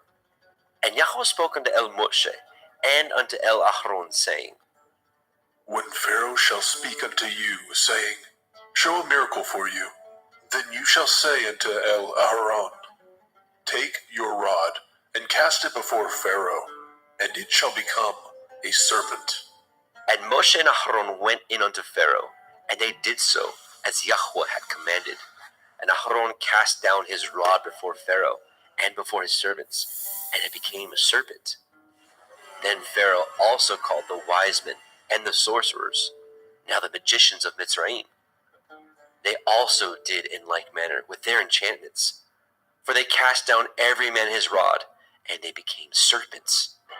But Aharon's rod swallowed up their rods, and he hardened Pharaoh's heart, that he hearkened not unto them, as Yahweh had said. And Yahweh said unto Moshe, Pharaoh's heart is hardened. He refuses to let the people go. Get you unto Pharaoh in the morning. Lo, he goes out unto the water. You shall stand by the river's brink, against he come. And the rod which was turned to a serpent shall you take in your hand. And you shall say unto him, Yahuwah Elohai of the Ephraim has sent me unto you, saying, Let my people go, that they may serve me in the wilderness. And behold, hitherto you would not hear. Thus says Yahuwah, In this you shall know that I am Yahuwah. Behold, I will smite with the rod that is in my hand upon the waters which are in the river, and they shall be turned to blood.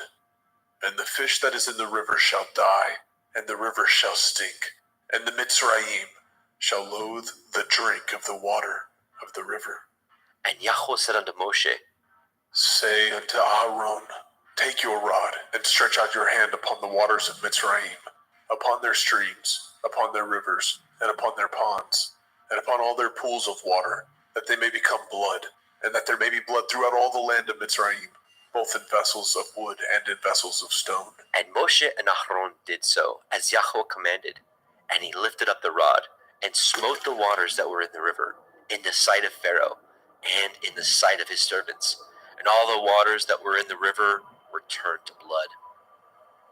And the fish that was in the river died, and the river stank. And the Mitzrayim could not drink of the water of the river, and there was blood throughout all the land of Mitzrayim. And the magicians of Mitzrayim did so with their enchantments, and Pharaoh's heart was hardened, neither did he hearken unto them, as Yahweh had said. And Pharaoh turned and went into his house, neither did he set his heart to this also.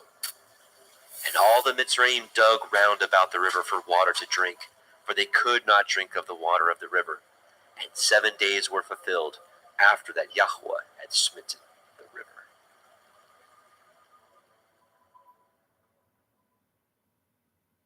Shemot, Exodus, chapter 8. And Yahweh spoke unto Moshe, Go unto Pharaoh, say unto him, Thus says Yahuwah, Let my people go, that they may serve me. And if you refuse to let them go, behold, I will smite all your borders with frogs. And the river shall bring forth frogs abundantly, which shall go up and come into your house, and into your bedchamber, and upon your bed, and into the house of your servants, and upon your people, and into the ovens, and into your kneading troughs.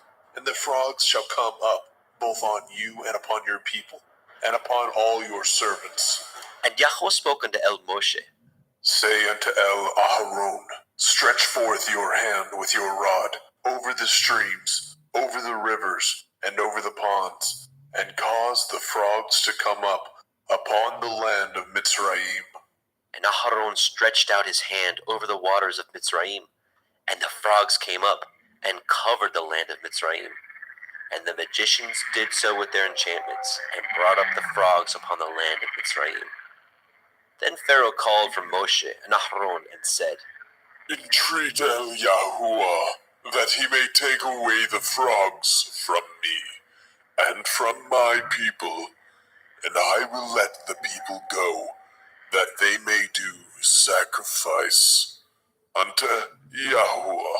And Moshe said unto Pharaoh, Glory over me.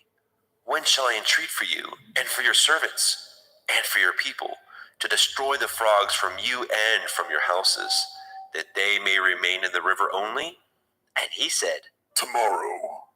And he said, Be it according to your word, that you may know that there is none like unto Yahweh Eloheinu.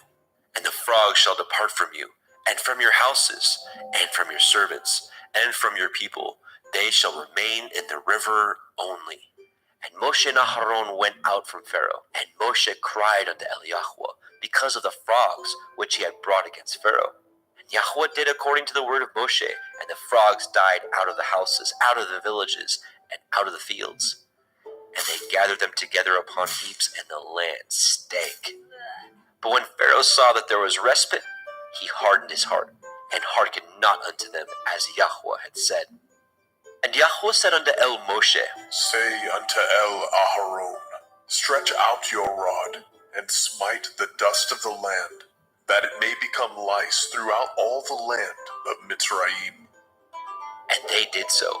For Aharon stretched out his hand with his rod, and smote the dust of the earth, and it became lice in man and in beast. All the dust of the land became lice throughout all the land of Mitzrayim. And the magicians did so with their enchantments to bring forth the lice, but they could not. So there were lice upon man and upon beast. Then the magician said unto Pharaoh, This is the finger of Elohim. And Pharaoh's heart was hardened, and he hearkened not unto them, as Yahweh had said. And Yahweh said unto Moshe, Rise up early in the morning, stand before Pharaoh. Lo, he comes forth to the water. And say unto him, Thus says Yahuwah, Let my people go, that they may serve me. Else if you will not let my people go, behold, I will send swarms of flies upon you, and upon your servants, and upon your people, and into your houses. And the houses of the Mitzrayim shall be full of swarms of flies, and also the ground whereon they are. And I will deliver in that day the land of Goshen, in which my people dwell, that no swarms of flies shall be there, to the end you may know that I am Yahuwah in the midst of the earth. And I will put a division between my people and your people. Tomorrow shall this sign be. And Yahweh did so, and there came a grievous swarm of flies into the house of Pharaoh, and into his servants' houses, and into all the land of Mitzrayim. The land was corrupted by reason of the swarm of flies. And Pharaoh called for Moshe and for Aharon, and said, Go ye, sacrifice to your Elohim in the land. And Moshe said, It is not meet so to do, for we shall sacrifice the abomination of the Mitzrayim to Yahweh Eloheinu. Lo, shall we sacrifice the abomination of the Mitzrayim before their eyes? And will they not stone us?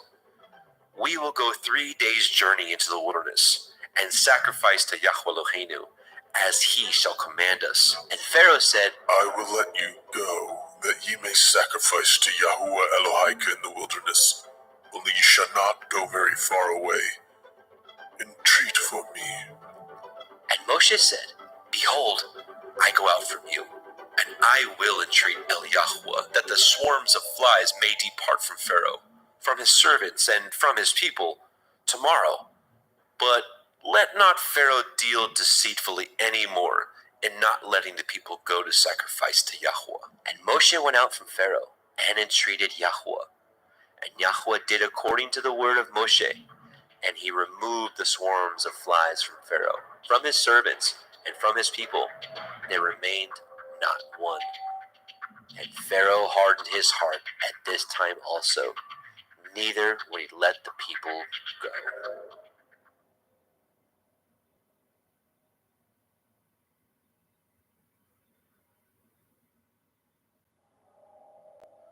Shemot, Exodus, chapter 9. Then Yahweh said unto El Moshe, Go in unto Pharaoh, and tell him, Thus says Yahuwah Elohai of the Ephraim, Let my people go, that they may serve me. For if you refuse to let them go, and will hold them still, behold, the hand of Yahuwah is upon your cattle, which is in the field, upon the horses, upon the asses, upon the camels, upon the oxen, upon the sheep. There shall be a very grievous pestilence, and Yahuwah shall sever between the cattle of Yasharel and the cattle of Mitzrayim, and there shall nothing die of all that is the children's of Yasharel. And Yahweh appointed a set time, saying, Tomorrow Yahuwah shall do this thing in the land.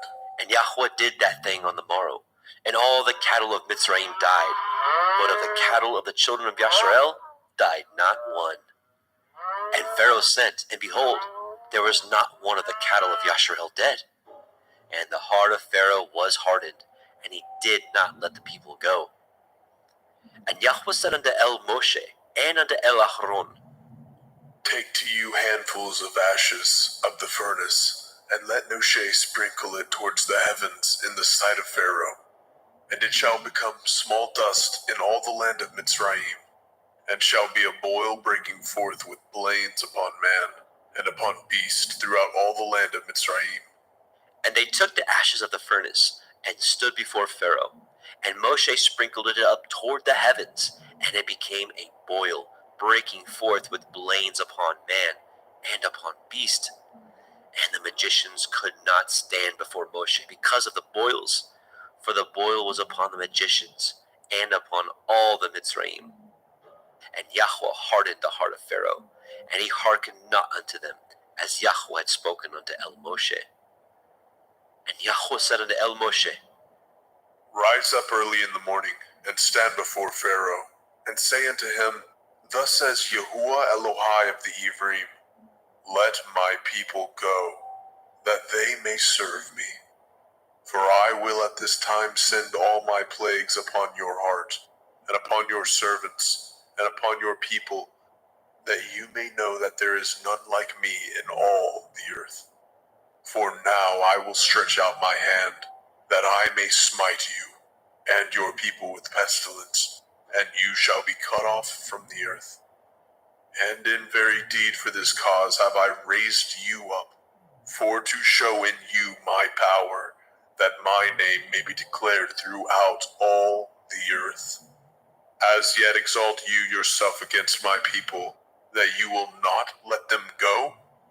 Behold, tomorrow about this time I will cause it to rain a very grievous hail, such as has not been in Mitzrayim since the foundation thereof even until now.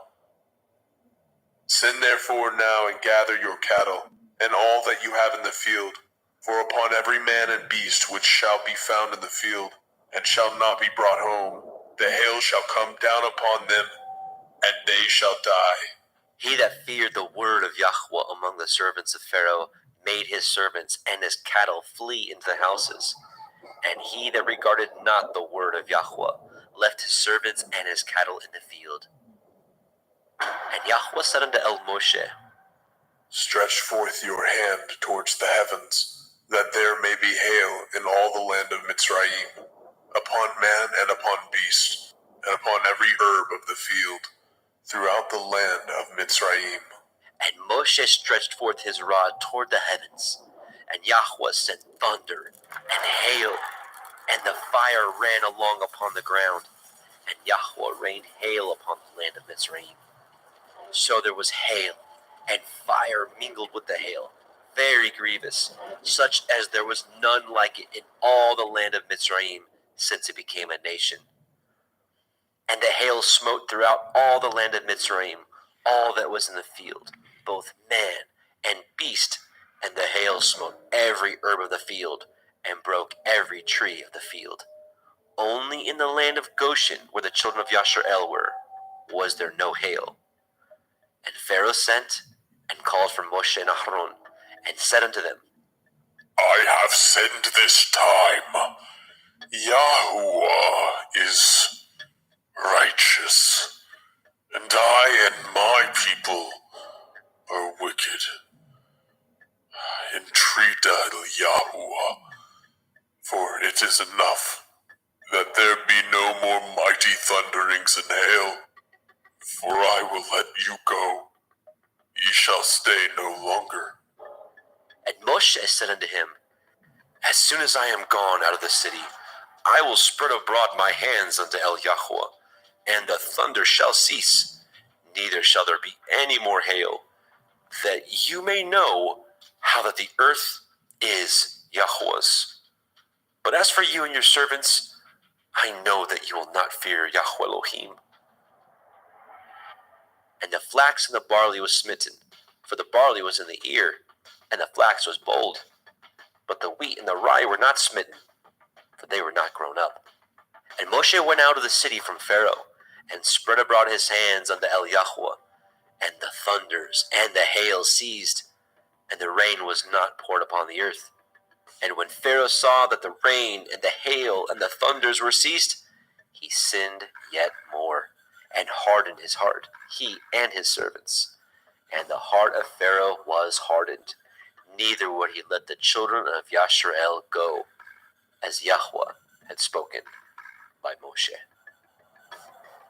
Shemot, Exodus, chapter 10.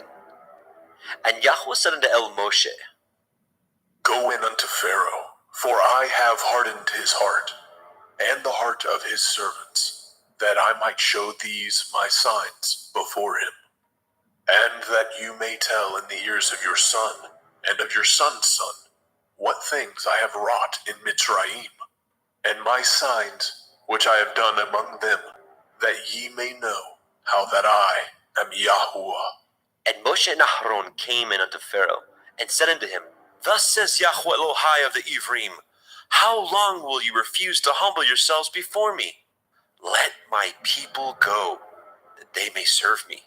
Else, if you refuse to let my people go, behold, tomorrow I will bring the locusts into your coast, and they shall cover the face of the earth, that one cannot be able to see the earth. And they shall eat the remnant of that which is escaped, which remains unto you from the hail, and shall eat every tree which grows for you out of the field. And they shall fill your houses, and the houses of all your servants, and the houses of all the Mitzrayim, which neither your fathers nor your fathers' fathers have seen, since the day that they were upon the earth unto this day. And he turned himself and went out from Pharaoh. And Pharaoh's servants said unto him, How long shall this man be a snare unto us? Let the men go, that they may serve Yahweh Elohim. Know you not that Mizraim is destroyed? And Moshe and Aharon were brought again unto Pharaoh. And he said unto them, Go, serve Yahuwah Elohim. But who are they that shall go? And Moshe said, We will go with our young and with our old, with our sons and with our daughters, with our flocks and with our herds. We will go, for we must hold a feast unto Yahweh. And he said unto them, Let Yahuwah be so with you, as I will let you go. And your little ones, look to it, for evil is before you. Not so. Go now, ye that are men, and serve Yahuwah, for that ye did desire. And they were driven out from Pharaoh's presence. And Yahweh said unto Moshe, Stretch out your hand over the land of Mitzrayim for the locusts, that they may come up upon the land of Mitzrayim, and eat every herb of the land, even all that the hail has left. And Moshe stretched forth his rod over the land of Mitzrayim. And Yahweh brought an east wind upon the land all that day, and all that night. And when it was morning, the east wind brought the locusts. And the locusts went up over all the land of Mitzrayim, and rested in all the coast of Mitzrayim. Very grievous were they. Before them there were no such locusts as they, neither after them shall be such. For they covered the face of the whole earth, so that the land was darkened, and they did eat every herb of the land, and all the fruit of the trees which the hail had left, and there remained not any green thing in the trees, or in the herbs of the field, through all the land of Mitzrayim. Then Pharaoh called for Moshe and Aaron in haste, and he said, I have sinned against Yahuwah Elohim and against you. Now therefore forgive, I pray you, my sin only this once, and entreat Yahuwah Elohim that he may take away from me this death only. And he went out from Pharaoh and entreated Yahweh. And Yahweh turned a mighty strong west wind, which took away the locusts and cast them into the Red Sea. There remained not one locust in all the coasts of Mitzrayim. But Yahweh hardened Pharaoh's heart, so that he would not let the children of Yasharel go. And Yahweh said unto Moshe, Stretch out your hand towards the heavens, that there may be darkness over the land of Mitzrayim, even darkness which may be felt. And Moshe stretched forth his hand toward the heavens, and there was a thick darkness in all the land of Mitzrayim 3 days. They saw not one another, neither rose any from his place for 3 days. But all the children of Yasharel had light in their dwellings. And Pharaoh called unto Moshe and said, Go ye, serve Yahuwah, only let your flocks and your herds be stayed. Let your little ones also go with you. And Moshe said, You must give us also sacrifices and burnt offerings, that we may sacrifice unto Yahweh Eloheinu. Our cattle also shall go with us. There shall not a hoof be left behind. For thereof must we take to serve Yahweh Eloheinu. And we know not with what we must serve Yahweh until we come thither. But Yahweh hardened Pharaoh's heart, and he would not let them go. And Pharaoh said unto him, Get you from me. Take heed to yourself. See my face no more. For in that day you see my face, you shall die. And Moshe said, You have spoken well. I will see your face again no more.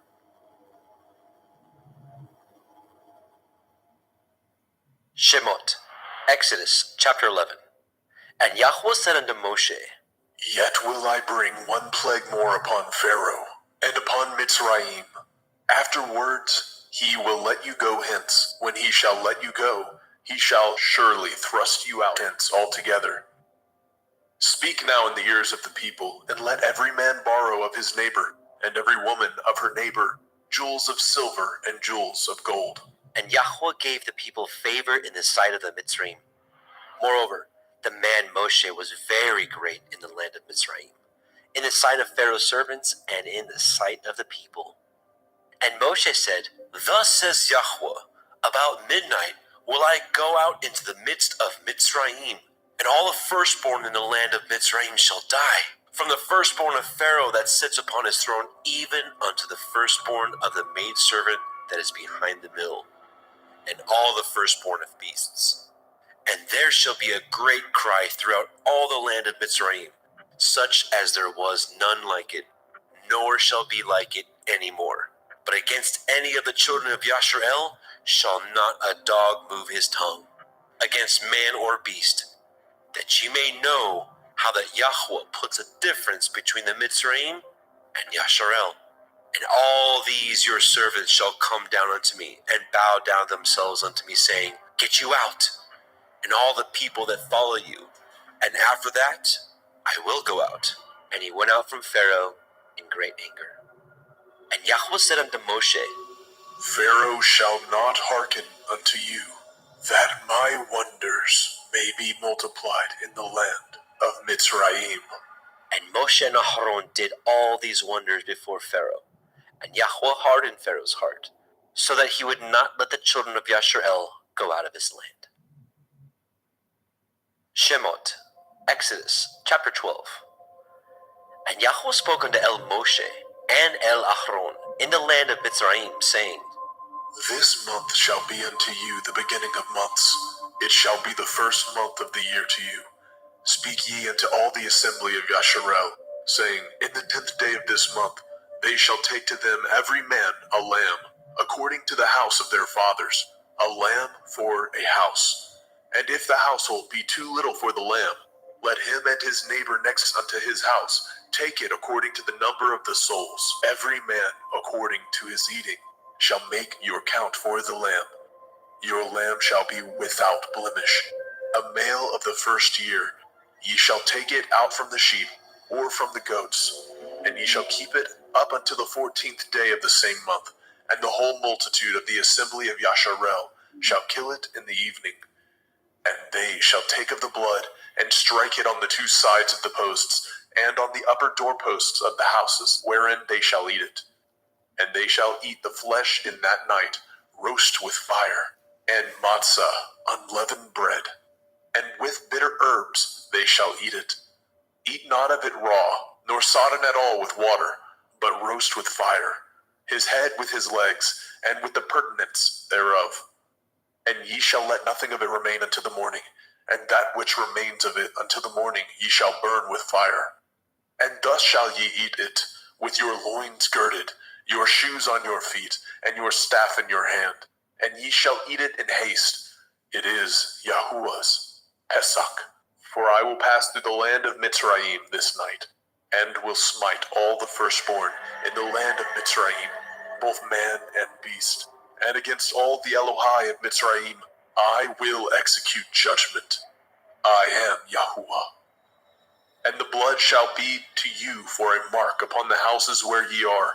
And when I see the blood, I will pass over you.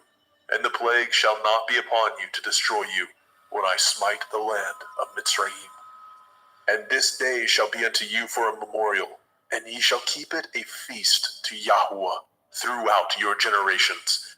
Ye shall keep it a feast by an ordinance forever.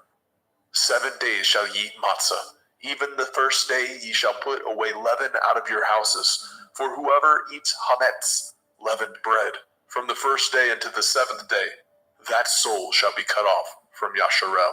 And in the first day there shall be a holy assembly, and in the 7th day there shall be a holy assembly to you. No manner of work shall be done in them, save that which every man must eat, that only may be done of you. And ye shall guard the feast of matzah, unleavened bread. For in this selfsame day have I brought your armies out of the land of Mitzrayim. Therefore shall ye guard this day in your generations by an ordinance forever. In the first day, on the 14th day of the month at evening, ye shall eat matzah, until the 21st day of the month at evening. 7 days shall there be no hametz found in your houses. For whosoever eats that which is with hametz, leaven, even that soul shall be cut off from the assembly of Yasharel, whether he be a stranger or born in the land. Ye shall eat nothing with hametz. In all your habitations shall ye eat matzah. Then Moshe called for all the elders of Yasharel, and said unto them, Draw out, and take you a lamb according to your families, and kill the Pesach. And ye shall take a bunch of hyssop, and dip it in the blood that is in the basin, and strike the lintel and the 2 side posts with the blood that is in the basin. And none of you shall go out at the door of his house until the morning. For Yahweh will pass through to smite the Mitzrayim. And when he sees the blood upon the lintel and on the 2 side posts, Yahweh will pass over the door, and will not suffer the destroyer to come in unto your houses to smite you. And ye shall guard this thing for an ordinance to you and to your sons forever. And it shall come to pass, when ye are come to the land which Yahweh will give you, according as he has promised, that ye shall guard this service. And it shall come to pass, when your children shall say unto you, What mean ye by this service? That ye shall say, It is the sacrifice of Yahweh's Pesach, who passed over the houses of the children of Yasharel in Mitzrayim, when he smote the Mitzrayim and delivered our houses. And the people bowed the head and worshipped. And the children of Yasharel went away, and did as Yahweh had commanded Moshe and Aharon, so did they. And it came to pass that at midnight Yahweh smote all the firstborn in the land of Mitzrayim, from the firstborn of Pharaoh that sat on his throne unto the firstborn of the captive that was in the dungeon. and all the firstborn of cattle. And Pharaoh rose up in the night, he and all his servants, and all the Mitzrayim, and there was a great cry in Mitzrayim, for there was not a house where there was not one dead.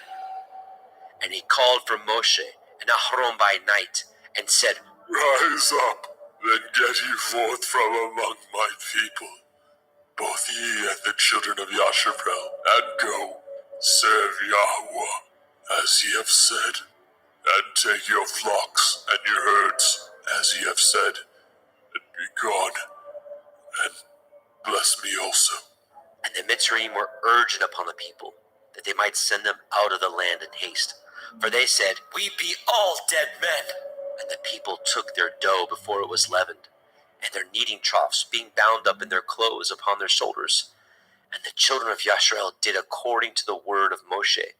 And they borrowed of the Mitzrayim jewels of silver, and jewels of gold and raiment. And Yahweh gave the people favor in the sight of the Mitzrayim, so that they lent unto them such things as they required. And they spoiled the Mitzrayim. And the children of Yasharel journeyed from Ramesses to Sukkot, about 600,000 on foot that were men, beside children.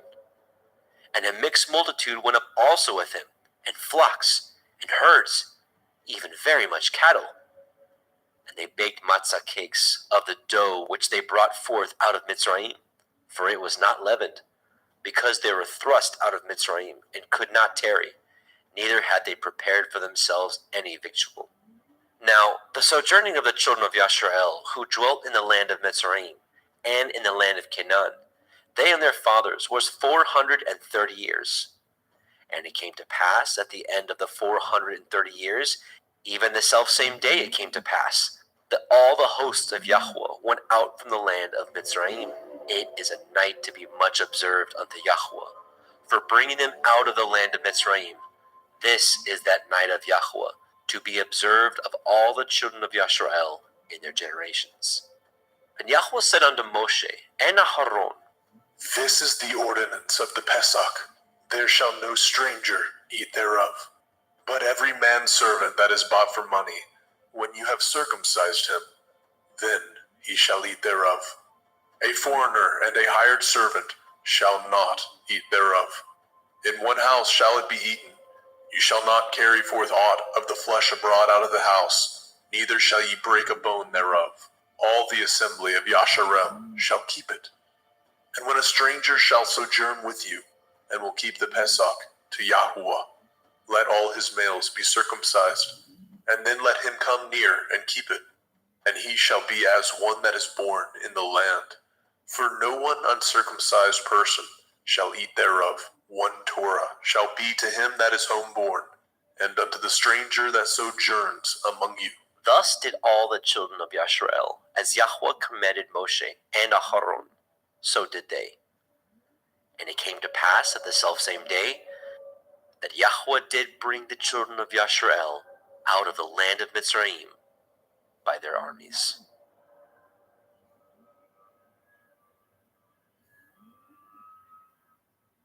Shemot, Exodus chapter 13. And Yahweh spoke unto Moshe, saying, Sanctify unto me all the firstborn, whatsoever opens the womb among the children of Yasharel, both of man and of beast, it is mine. And Moshe said unto the people, Remember this day, in which you came out from Mitzrayim, out of the house of bondage, for by strength of hand Yahweh brought you out from this place. There shall no chametz be eaten. This day came ye out in the month Aviv. And it shall be when Yahweh shall bring you into the land of the Canaanim, and the Hittim, and the Amorim, and the Chivim, and the Yebusim, which he swore unto your fathers to give you, a land flowing with milk and honey, that you shall keep this service in this month. 7 days you shall eat matzah, and in the 7th day shall be a feast unto Yahweh. Matzah shall be eaten 7 days, and there shall no chametz be seen with you, neither shall there be leaven seen with you in all your quarters. And ye shall show your son in that day, saying, This is done because of that which Yahweh did unto me, when I came forth out of Mitzrayim. And it shall be for a sign unto you upon your hand, and for a memorial between your eyes, that Yahweh's Torah may be in your mouth. For with a strong hand has Yahweh brought you out of Mitzrayim. You shall therefore guard this ordinance in his appointed time from year to year. And it shall be, when Yahweh shall bring you into the land of the Canaanim, as he swore unto you and to your fathers, and shall give it you, that you shall set apart unto Yahweh all that open the womb, and every firstling that comes of a beast which you have. The males shall be Yahweh's. And every firstling of an ass you shall redeem with a lamb, and if you will not redeem it, then you shall break his neck. And all the firstborn of man among your children shall you redeem. And it shall be, when your son asks you in time to come, saying, What is this? That you shall say unto him, By strength of hand Yahweh brought us out from Mitzrayim, from the house of bondage. And it came to pass, when Pharaoh would hardly let us go, that Yahweh slew all the firstborn in the land of Mitzrayim, both of the firstborn of man and the firstborn of beast. Therefore I sacrifice to Yahweh all that opens the womb, being males, but all the firstborn of my children I redeem.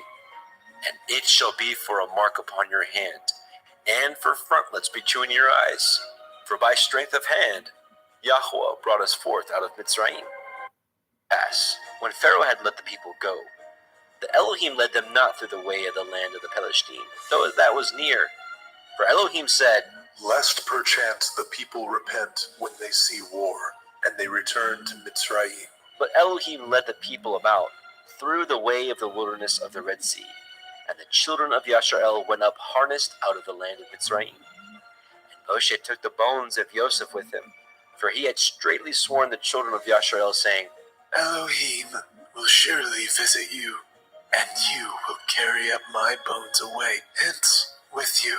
They took their journey from Sukkot and encamped in Etham, in the edge of the wilderness. And Yahweh went before them by day in a pillar of cloud, to lead them in the way, and by night in a pillar of fire, to give them light, to go by day and night. He took not away the pillar of the cloud by day, nor the pillar of fire by night, from before the people.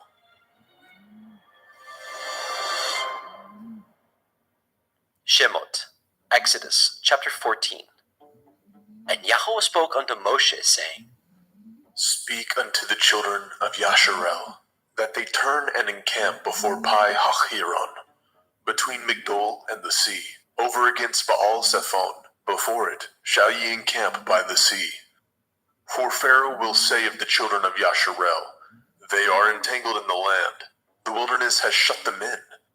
And I will harden Pharaoh's heart, that he shall follow after them, and I will be honored upon Pharaoh, and upon all his host, that the Mitzrayim may know that I am Yahweh. And they did so.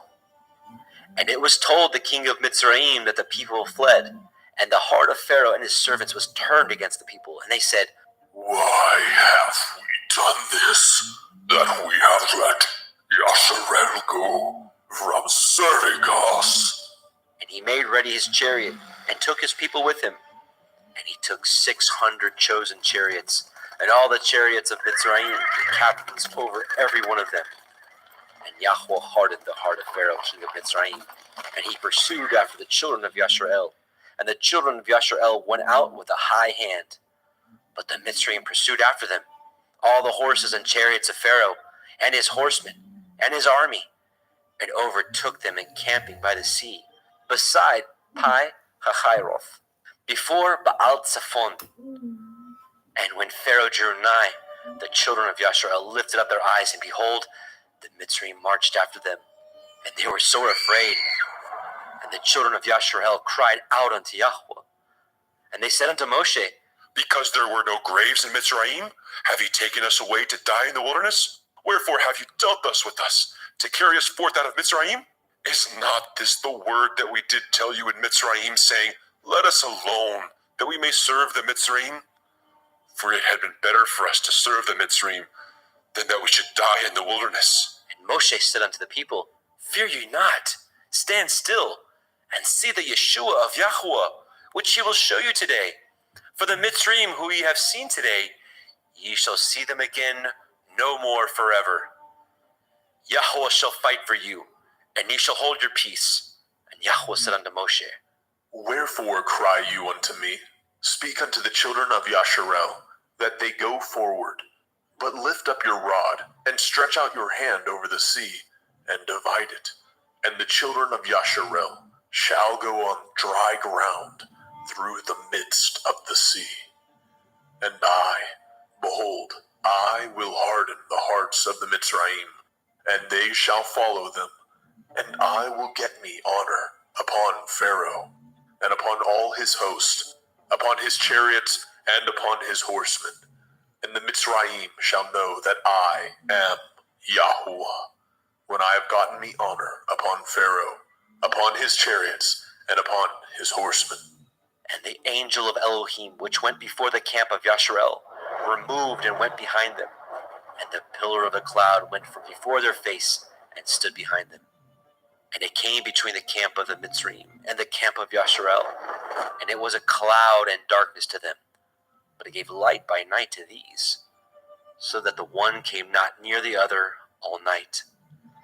And Moshe stretched out his hand over the sea, and Yahweh caused the sea to go back by a strong east wind all that night, and made the sea dry land, and the waters were divided. And the children of Yasharel went into the midst of the sea upon the dry ground, and the waters were a wall unto them on their right hand and on their left. And the Mitzrayim pursued, and went in after them into the midst of the sea, even all Pharaoh's horses, his chariots, and his horsemen. And it came to pass that in the morning watch Yahweh looked unto the host of the Mitzrayim through the pillar of fire and of the cloud, and troubled the host of the Mitzrayim, and took off their chariot wheels, that they drove them heavily, so that the Mitzrayim said, Let us flee from the face of Yasharel, for Yahweh fights for them against the Mitzrayim. And Yahweh said unto Moshe, Stretch out your hand over the sea, that the waters may come again upon the Mitzrayim, upon their chariots, and upon their horsemen. And Moshe stretched forth his hand over the sea, and the sea returned to his strength when the morning appeared, and the Mitzrayim fled against it. And Yahweh overthrew the Mitzrayim in the midst of the sea, and the waters returned, and covered the chariots, and the horsemen, and all the host of Pharaoh that came into the sea after them. There remained not so much as one of them. But the children of Yasharel walked upon dry land in the midst of the sea, and the waters were a wall unto them on their right hand and on their left. Thus Yahweh saved Yasharel that day out of the hand of the Mitzrayim. And Yasharel saw the Mitzrayim dead upon the seashore. And Yasharel saw that great work which Yahweh did upon the Mitzrayim. And the people feared Yahweh, and believed Yahweh, and his servant Moshe.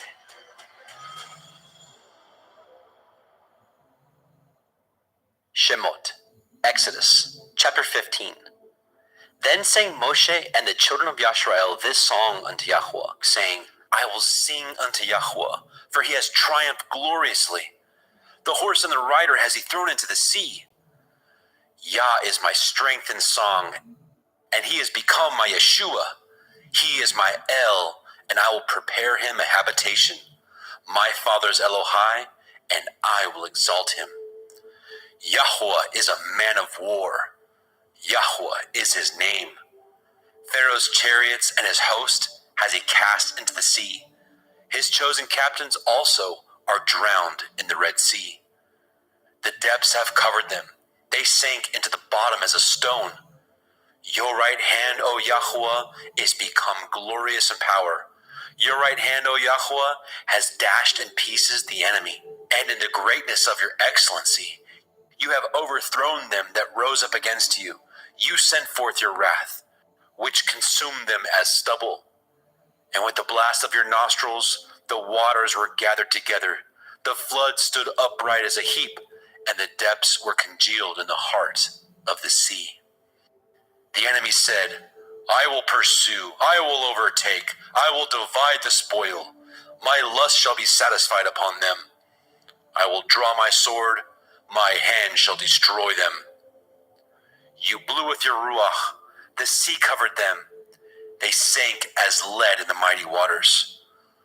Who is like unto you, O Yahweh, among the Elohim? Who is like you, glorious in holiness, fearful in praises, doing wonders? You stretched out your right hand, the earth swallowed them. You and your mercy have led forth the people which you have redeemed. You have guided them in your strength unto your holy habitation. The people shall hear and be afraid. Sorrow shall take hold on the inhabitants of Pelesheth. Then the dukes of Edom shall be amazed, the mighty men of Moab, trembling shall take hold upon them. All the inhabitants of Canaan shall melt away. Fear and dread shall fall upon them by the greatness of your arm. They shall be as still as a stone, till your people pass over, O Yahweh, till the people pass over which you have purchased. You shall bring them in and plant them in the mountain of your inheritance, in the place, O Yahweh, which you have made for you to dwell in the sanctuary, O Adonai, which your hands have established. Yahweh shall reign forever and ever. For the horse of Pharaoh went in with his chariots and with his horsemen into the sea, and Yahweh brought again the waters of the sea upon them. But the children of Yasharel went on dry land in the midst of the sea. And Miriam, the prophetess, the sister of Aharon, took a timbrel in her hand, and all the women went out after her with timbrels and dances. And Miriam answered them, Sing ye to Yahweh, for he has triumphed gloriously. The horse and his rider has he thrown into the sea. So Moshe brought Yasharel from the Red Sea, and they went out into the wilderness of Shur. And they went 3 days in the wilderness and found no water. And when they came to Marah, they could not drink of the waters of Marah, for they were bitter. Therefore, the name of it was called Marah. And the people murmured against Moshe, saying, What shall we drink? And he cried unto Yahweh. And Yahweh showed him a tree, which, when he had cast into the waters were made sweet. There he made for them a statute and an ordinance, and there he proved them, and said, If you will diligently hearken to the voice of Yahweh Elohim, and will do that which is right in his sight, and will give ear to his commandments, and guard all his statutes, I will put none of these diseases upon you, which I have brought upon the Mitzrayim, for I am Yahweh Ropheka. And they came to Elim, where there were 12 wells of water, and 70 palm trees, and they encamped there by the waters.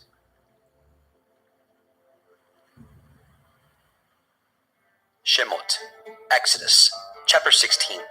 And they took their journey from Elim, and all the assembly of the children of Yasharel came unto the wilderness of Sin, which is between Elim and Sinai, on the 15th day of the 2nd month after their departing out of the land of Mitzrayim.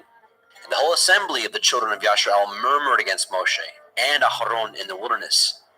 And the children of Yasharel said unto them, Would to Elohim we had died by the hand of Yahweh in the land of Mitzrayim, when we sat by the flesh pots, and when we did eat bread to the full. For ye have brought us forth into this wilderness to kill this whole assembly with hunger. Then said Yahweh unto Moshe, Behold, I will rain bread from heavens for you, and the people shall go out and gather a certain rate every day, that I may prove them, whether they will walk in my Torah or no. And it shall come to pass that on the 6th day they shall prepare that which they bring in, and it shall be twice as much as they gather daily. And Moshe and Aharon said unto all the children of Yasharel, At evening, then ye shall know what Yahweh has brought out of the land of Mitzrayim. And in the morning, then ye shall see the glory of Yahweh, for that he hears your murmurings against Yahweh. And what are we, that ye murmur against us? And Moshe said, This shall be, when Yahweh shall give you in the evening flesh to eat, and in the morning bread to the full, for that Yahweh hears your murmurings which you murmur against him. And what are we? Your murmurings are not against us, but against Yahweh. And Moshe spoke unto Aharon, Say unto all the assembly of the children of Yasharel, Come near before Yahweh, for he has heard your murmurings. And it came to pass, as Aharon spoke unto the whole assembly of the children of Yasharel, that they looked toward the wilderness, and behold, the glory of Yahweh appeared in the cloud. And Yahweh spoke unto Moshe, saying, I have heard the murmurings of the children of Yasharel. Speak unto them, saying, At evening ye shall eat flesh, and in the morning ye shall be filled with bread, and ye shall know that I am Yahuwah Elohim. And it came to pass that at evening the quails came up and covered the camp. And in the morning the dew lay around about the host. And when the dew that lay was gone up, behold, upon the face of the wilderness there lay a small round thing, as small as the hoarfrost on the ground. And when the children of Yasharel saw it, they said one to another, It is manna, for they knew not what it was. And Moshe said unto them, This is the bread which Yahweh has given you to eat. This is the thing which Yahweh has commanded. Gather of it every man according to his eating, an omer for every man, according to the number of your persons. Take you every man for them which are in his tents. And the children of Yasharel did so, and gathered some more, some less. And when they did meet it with an omer, he that gathered much had nothing over, and he that gathered little had no lack. They gathered every man according to his eating. And Moshe said, Let no man leave of it till the morning. Notwithstanding they hearkened not unto Moshe. But some of them left of it until the morning, and it bred worms, and stank. And Moshe was wroth with them. And they gathered it every morning, every man according to his eating. And when the sun waxed hot, it melted. And it came to pass that on the 6th day they gathered twice as much bread, 2 omers for one man. And all the rulers of the assembly came and told Moshe. And he said unto them, This is that which Yahweh has said. Tomorrow is the rest of the holy Shabbat unto Yahweh. Bake that which you will bake today, and seethe that you will seethe, and that which remains over lay up for you to be kept until the morning. And they laid it up until the morning, as Moshe bade, and it did not stink, neither was there any worm therein. And Moshe said, Eat that today, for today is a Shabbat unto Yahweh. Today ye shall not find it in the field. 6 days shall ye gather it, but on the 7th day, which is the Shabbat, in it there shall be none. And it came to pass that there went out some of the people on the 7th day for to gather, and they found none. And Yahweh said unto Moshe, How long refuse ye to guard my commandments and my Torah? See for that Yahuwah has given you the Sabbath. Therefore, he gives you on the 6th day the bread of 2 days. Abide ye every man in his place. Let no man go out of his place on the 7th day. So the people rested on the 7th day. And the house of Yasharel called the name thereof manna. And it was like coriander seed, white, and the taste of it was like wafers made with honey. And Moshe said, This is the thing which Yahweh commands. Fill an omer of it to be kept for your generations, that they may see the bread wherewith I have fed you in the wilderness, when I brought you forth from the land of Mitzrayim. And Moshe said unto Aaron, Take a pot, and put an omer full of manna therein, and lay it up before Yahweh, to be kept for your generations. As Yahweh commanded Moshe, so Aaron laid it up before the testimony to be kept. And the children of Yasharel did eat manna 40 years, until they came to a land inhabited. They did eat manna until they came unto the borders of the land of Canaan. Now, an omer is a 10th part of an ephah. Shemot, Exodus, chapter 17. And all the assembly of the children of Yasharel journeyed from the wilderness of Sin, after their journeys, according to the commandment of Yahweh, and pitched in Rephidim, and there was no water for the people to drink. Wherefore the people did chide with Moshe, and said, Give us water, that we may drink. And Moshe said unto them, Why chide ye with me? Wherefore do you tempt Yahweh? The people thirsted there for water.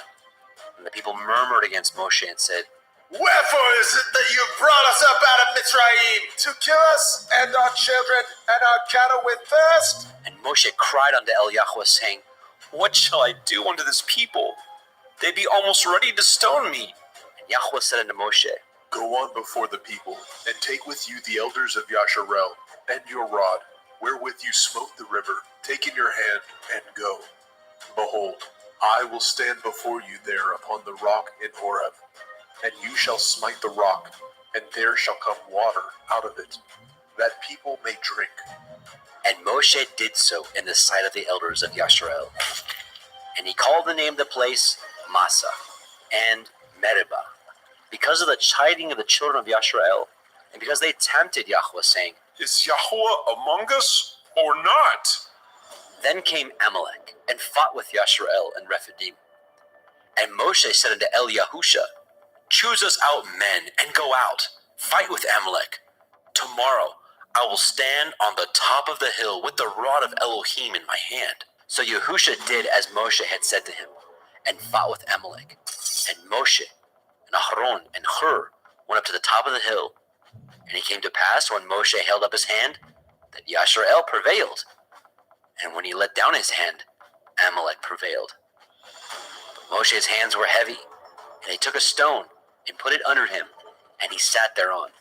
And Aharon and Hur stayed up his hands, the one on the one side, and the other on the other side. And his hands were steady until the going down of the sun. And Yahusha discomfited Amalek and his people with the edge of the sword. And Yahweh said unto Moshe, Write this for a memorial in a sefer, and rehearse it in the ears of Yahusha, for I will utterly put out the remembrance of Amalek from under the heavens. And Moshe built an altar, and called the name of it Yahweh Nisai.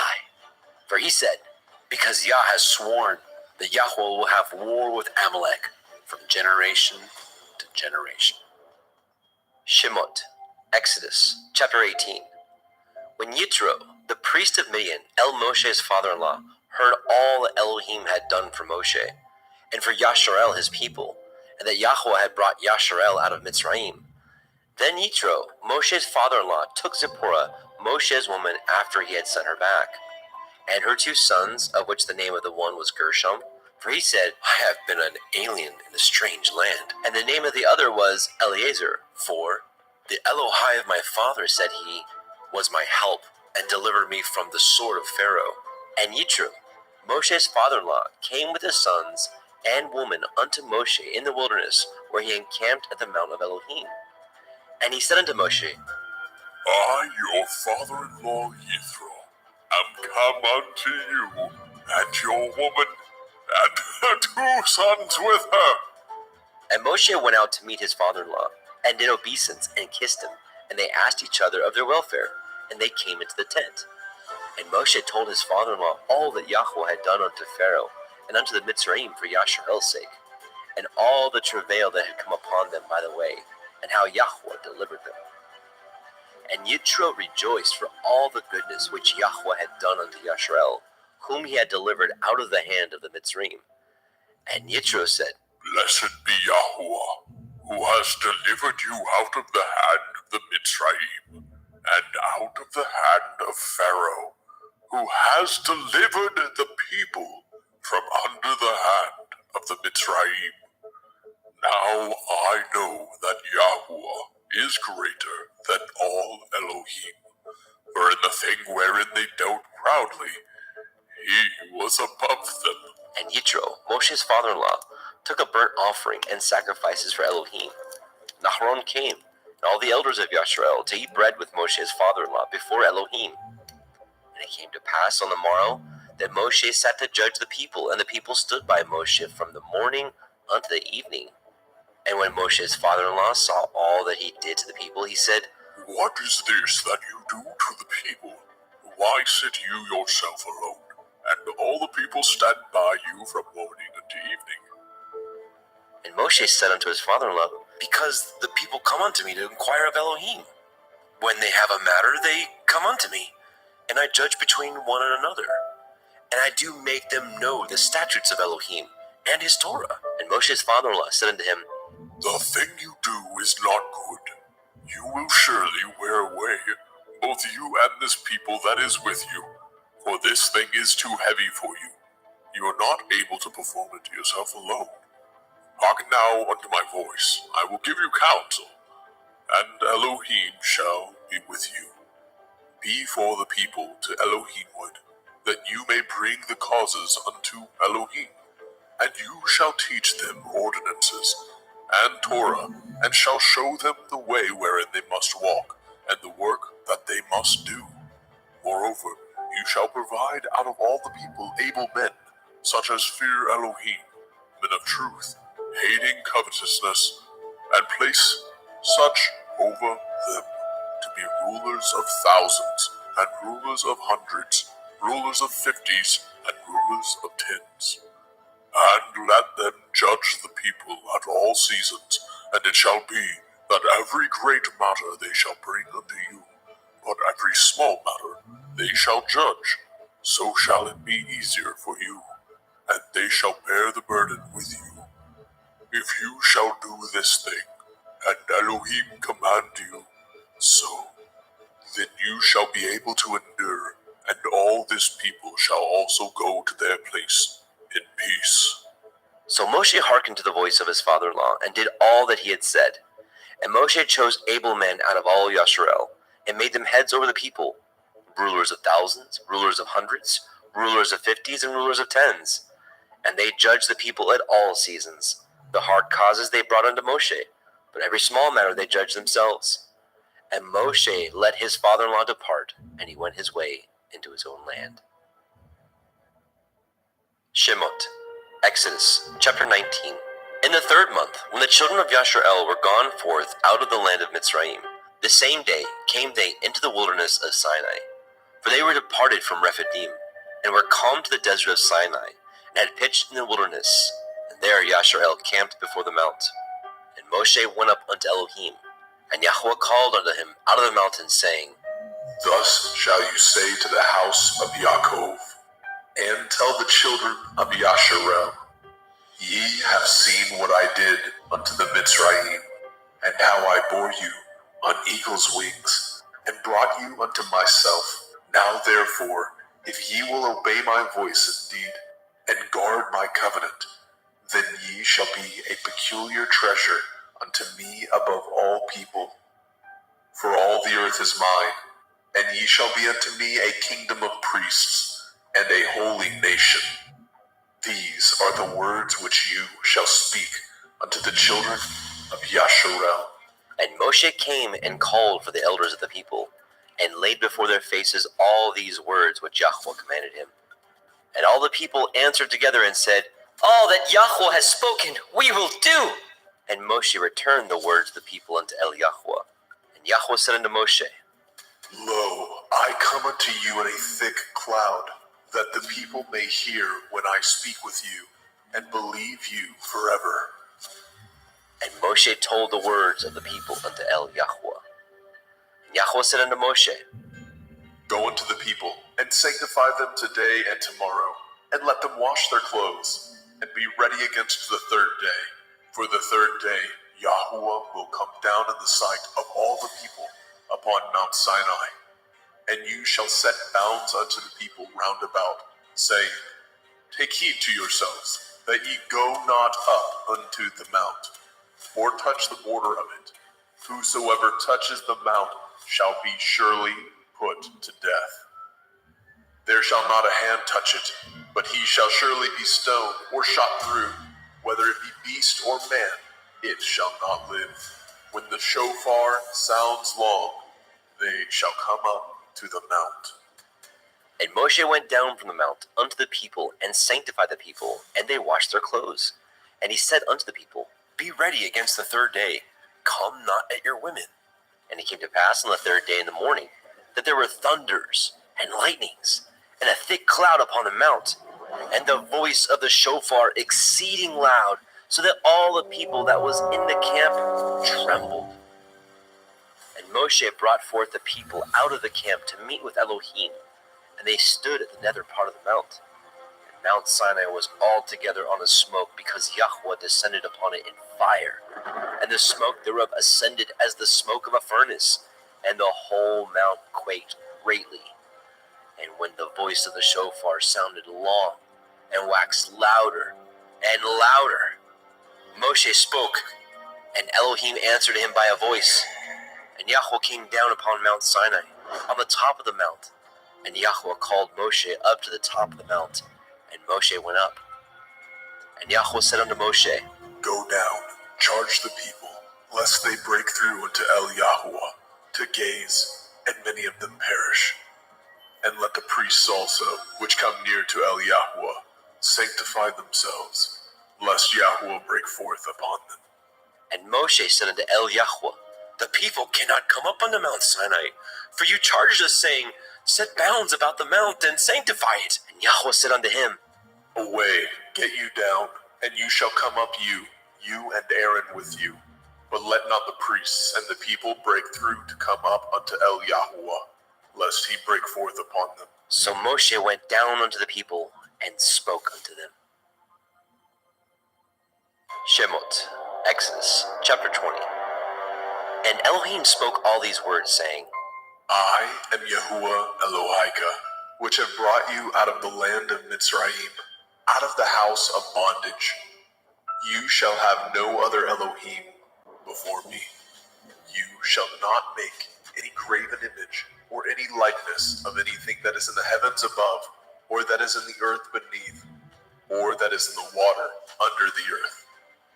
You shall not bow yourself to them, nor serve them, for I, Yahuwah Elohika, am a jealous El, visiting the iniquity of the fathers upon the children unto the third and fourth generation of them that hate me, and showing mercy unto thousands of them that love me and guard my commandments.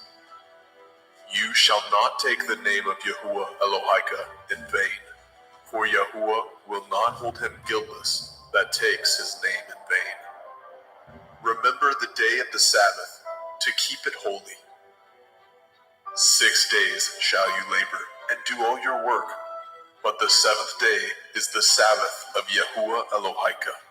In it you shall not do any work, you, nor your son, nor your daughter, your manservant, nor your maidservant, nor your cattle, nor your stranger that is within your gates. For in 6 days Yahweh made the heavens and the earth, the sea and all that is in them, and rested the seventh day. Wherefore Yahweh blessed the day of the Sabbath, and hallowed it. Honor your father and your mother, that your days may be long upon the land which Yahuwah Elohika gives you. You shall not kill. You shall not break wedlock. You shall not steal. You shall not bear false witness against your neighbor. You shall not lust after your neighbor's house. You shall not lust after your neighbor's woman, nor his manservant, nor his maidservant, nor his ox, nor his ass, nor anything that is your neighbor's. And all the people saw the thunderings, and the lightnings, and the noise of the shofar, and the mountain smoking. And when the people saw it, they removed and stood afar off. And they said unto Moshe, Speak with us, and we will hear, but let not Elohim speak with us, lest we die. And Moshe said unto the people, Fear not, for Elohim is come to prove you, and that his fear may be before your faces, that you sin not. And the people stood afar off. And Moshe drew near unto the thick darkness where Elohim was. And Yahweh said unto Moshe, Thus you shall say unto the children of Yasharel, Ye have seen that I have talked with you from heaven. Ye shall not make with me Elohai of silver, neither shall ye make unto you Elohai of gold. An altar of earth you shall make unto me, and shall sacrifice thereon your burnt offerings, and your peace offerings, your sheep and your oxen. In all places where I record my name, I will come unto you, and I will bless you. And if you will make me an altar of stone, you shall not build it of hewn stone. For if you lift up your tool upon it, you have polluted it. Neither shall you go up my steps unto my altar, that your nakedness be not discovered thereon. Shemot, Exodus, chapter 21. Now these are the judgments which you shall set before them. If you obtain an Ivri servant, 6 years he shall serve, and in the 7th he shall go out free for nothing. If he came in by himself, he shall go out by himself. If he were married, then his woman shall go out with him. If his master have given him a woman, and she have borne him sons or daughters, the woman and her children shall be her master's, and he shall go out by himself. And if the servant shall plainly say, I love my master, my woman, and my children, I will not go out free, then his master shall bring him unto the judges. He shall also bring him to the door, or unto the doorpost, and his master shall pierce his ear through with an awl, and he shall serve him forever. And if a man surrenders his daughter to be a maidservant, she shall not go out as the menservants do. If she please not her master, who has betrothed her to himself, then shall he let her be redeemed. To surrender her unto a strange nation, he shall have no power, seeing he has dealt deceitfully with her. If he have betrothed her unto his son, he shall deal with her after the manner of daughters. If he take him another woman, her food, her raiment, and her duty of marriage shall he not diminish. And if he do not these three unto her, then shall she go out free without money. He that smites a man so that he die shall be surely put to death. And if a man lie not in wait, but Elohim deliver him into his hand, then I will appoint you a place whither he shall flee. But if a man come presumptuously upon his neighbor to slay him with guile, you shall take him from my altar, that he may die. And he that smites his father or his mother shall be surely put to death. And he that steals a man and sells him, or if he be found in his hand, he shall surely be put to death. And he that curses his father or his mother shall surely be put to death. And if men strive together, and one smite another with a stone, or with his fist, and he die not, but keeps his bed, if he rise again, and walk abroad upon his staff, then shall he that smote him be innocent. Only he shall pay for the loss of his time, and shall cause him to be thoroughly healed. And if a man smite his servant, or his maid with a rod, and he die under his hand, he shall surely be punished.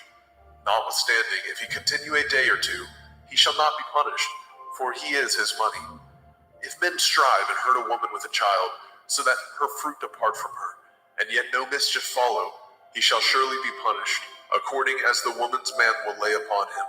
He shall pay as the judges determine.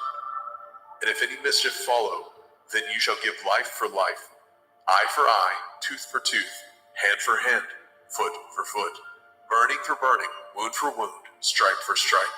And if a man smite the eye of his servant, or the eye of his maid, that it perish, he shall let him go free for his eye's sake. If he smite out his manservant's tooth, or his maidservant's tooth, he shall let him go free for his tooth's sake. If an ox gore a man or a woman, that they die, then the ox shall be surely stoned, and his flesh shall not be eaten, but the owner of the ox shall be innocent. But if the ox were wont to push with his horn in the time past, and it has been testified to his owner, and he has not kept him in, but that he has killed a man or a woman, the ox shall be stoned, and his owner also shall be put to death. If there be laid on him a sum of money, then he shall give for the ransom of his life whatsoever is laid upon him. Whether he have gored a son or have gored a daughter, according to this judgment shall it be done unto him. If the ox shall push a manservant or a maidservant, he shall give unto their master 30 shekels of silver, and the ox shall be stoned. And if a man shall open a pit, or if a man shall dig a pit, and not cover it, and an ox or an ass fall therein, the owner of the pit shall make it good, and give up money unto the owner of them, and the dead beast shall be his. And if the ox of one man hurts the ox of another, that he die, then they shall sell the live ox, and divide the money of it, and the dead ox also they shall divide. Or if it be known that the ox has used to push in time past, and his owner has not kept him in, he shall surely pay ox for ox, and the dead shall be his own. Shemot, Exodus, chapter 22. If a man shall steal an ox or a sheep and kill it, or sell it, he shall restore 5 oxen for an ox, and 4 sheep for a sheep. If a thief be found breaking up, and be smitten that he die, there shall no blood be shed for him. If the sun be risen upon him, there shall be blood shed for him, for he should make full restitution. If he have nothing, then he shall be sold for his theft. If the theft be certainly found in his hand alive, whether it be ox or ass or sheep, he shall restore double. If a man shall cause a field or vineyard to be eaten, and shall put in his beast, and shall feed in another man's field, of the best of his own field, and of the best of his own vineyard shall he make restitution. If fire break out and catch in thorns, so that the stacks of grain, or the standing grain, or the field be consumed therewith, he that kindled the fire shall surely make restitution. If a man shall deliver unto his neighbor money or stuff to guard, and to be stolen out of the man's house, if the thief be found, let him pay double. If the thief be not found, then the master of the house shall be brought unto the judges, to see whether he have put his hand unto his neighbor's goods. For all manner of transgression, whether it be for ox, for ass, for sheep, for raiment, or for any manner of lost thing, which another challenge to be his, the cause of both parties shall come before the judges, and whom the judges shall condemn, he shall pay double unto his neighbor. If a man deliver unto his neighbor an ass, or an ox, or a sheep, or any beast to guard, and it die, or be hurt, or driven away, no man seeing it, then shall an oath of Yahuwah be between them both, that he has not put his hand unto his neighbor's goods, and the owner of it shall accept thereof, and he shall not make it good. And if it be stolen from him, he shall make restitution unto the owner thereof. And if it be torn in pieces, then let him bring it for witness, and he shall not make good that which was torn. And if a man borrow aught of his neighbor, and it be hurt or die, the owner thereof being not with it, he shall surely make it good. But if the owner thereof be with it, he shall not make it good. If it be a hired thing, it came for his hire. And if a man entice a maid that is not betrothed, and lie with her, he shall surely endow her to be his woman. And if a father utterly refuse to give her unto him, he shall pay money according to the dowry in virgins. You shall not suffer a witch to live. Whosoever lies with a beast shall surely be put to death. He that sacrifices unto the Elohim, save unto Yahuwah only, he shall be utterly destroyed. You shall neither vex a stranger nor oppress him, for ye were strangers in the land of Mizraim. Ye shall not afflict any widow or fatherless child. If you afflict them in any wise, and they cry at all unto me, I will surely hear their cry. And my wrath shall wax hot, and I will kill you with the sword, and your women shall be widows, and your children fatherless. If you lend money to any of my people that is poor by you, you shall not be to him as a usurer, neither shall you lay upon him usury. If you at all take your neighbor's raiment to pledge, you shall deliver it unto him by the time that the sun goes down. For that is his covering only, it is his raiment for his skin, wherein shall he sleep. And it shall come to pass, when he cries unto me, that I will hear, for I am gracious. You shall not revile the Elohim, nor curse the ruler of your people. You shall not delay to offer the first of your ripe fruit, and of your liquors, the firstborn of your sons shall you give unto me. Likewise shall you do with your oxen and with your sheep. 7 days it shall be with this stand. On the 8th day you shall give it to me. And ye shall be holy men unto me. Neither shall ye eat any flesh that is torn of beast in the field. Ye shall cast it to the dogs. Shemot, Exodus, chapter 23. You shall not raise a false report. Put not your hand with the wicked to be an unrighteous witness. You shall not follow a multitude to do evil, neither shall you speak in a cause, to decline after many to pervert judgment. Neither shall you countenance a poor man in his cause. If you meet your enemy's ox or his ass going astray, you shall surely bring it back to him again. If you see the ass of him that hates you lying under his burden, and would forbear to help him, you shall surely help with him. You shall not pervert the judgment of your poor in his cause. Keep far from a false matter, and the innocent and righteous slay you not, for I will not justify the wicked. And you shall take no gift, for the gift blinds the wise, and perverts the words of the righteous. Also, you shall not oppress a stranger, for ye know the heart of a stranger, seeing ye were strangers in the land of Mizraim. In 6 years you shall sow your land, and shall gather in the fruits thereof. But the 7th year you shall let it rest and lie still. that the poor of your people may eat. What they leave the beasts of the field shall eat. In like manner, you shall deal with your vineyard and with your olive yard. 6 days you shall do your work, and on the seventh day you shall rest, that your ox and your ass may rest, and the sons of your handmaid and the stranger may be refreshed. And in all things that I have said unto you, be guarded, and make no mention of the name of other Elohim, neither let it be heard out of your mouth. 3 times you shall keep a feast unto me in the year. You shall guard the feast of matzah, unleavened bread. You shall eat matzah 7 days as I command you, in the time appointed of the month of Eve. For in it you came out from Mizraim, and none shall appear before me empty. And the feast of Katsir, harvest, the first fruits of your labors, which you have sown in the field, and the feast of Asif in gathering, which is in the end of the year, when you have gathered your labors out of the field. 3 times in the year all your males shall appear before Adonai Yahuwah. You shall not offer the blood of my sacrifice with hametz, leavened bread. Neither shall the fat of my sacrifice remain until the morning. The first of the first fruits of your land you shall bring into the house of Yahuwah Elohika.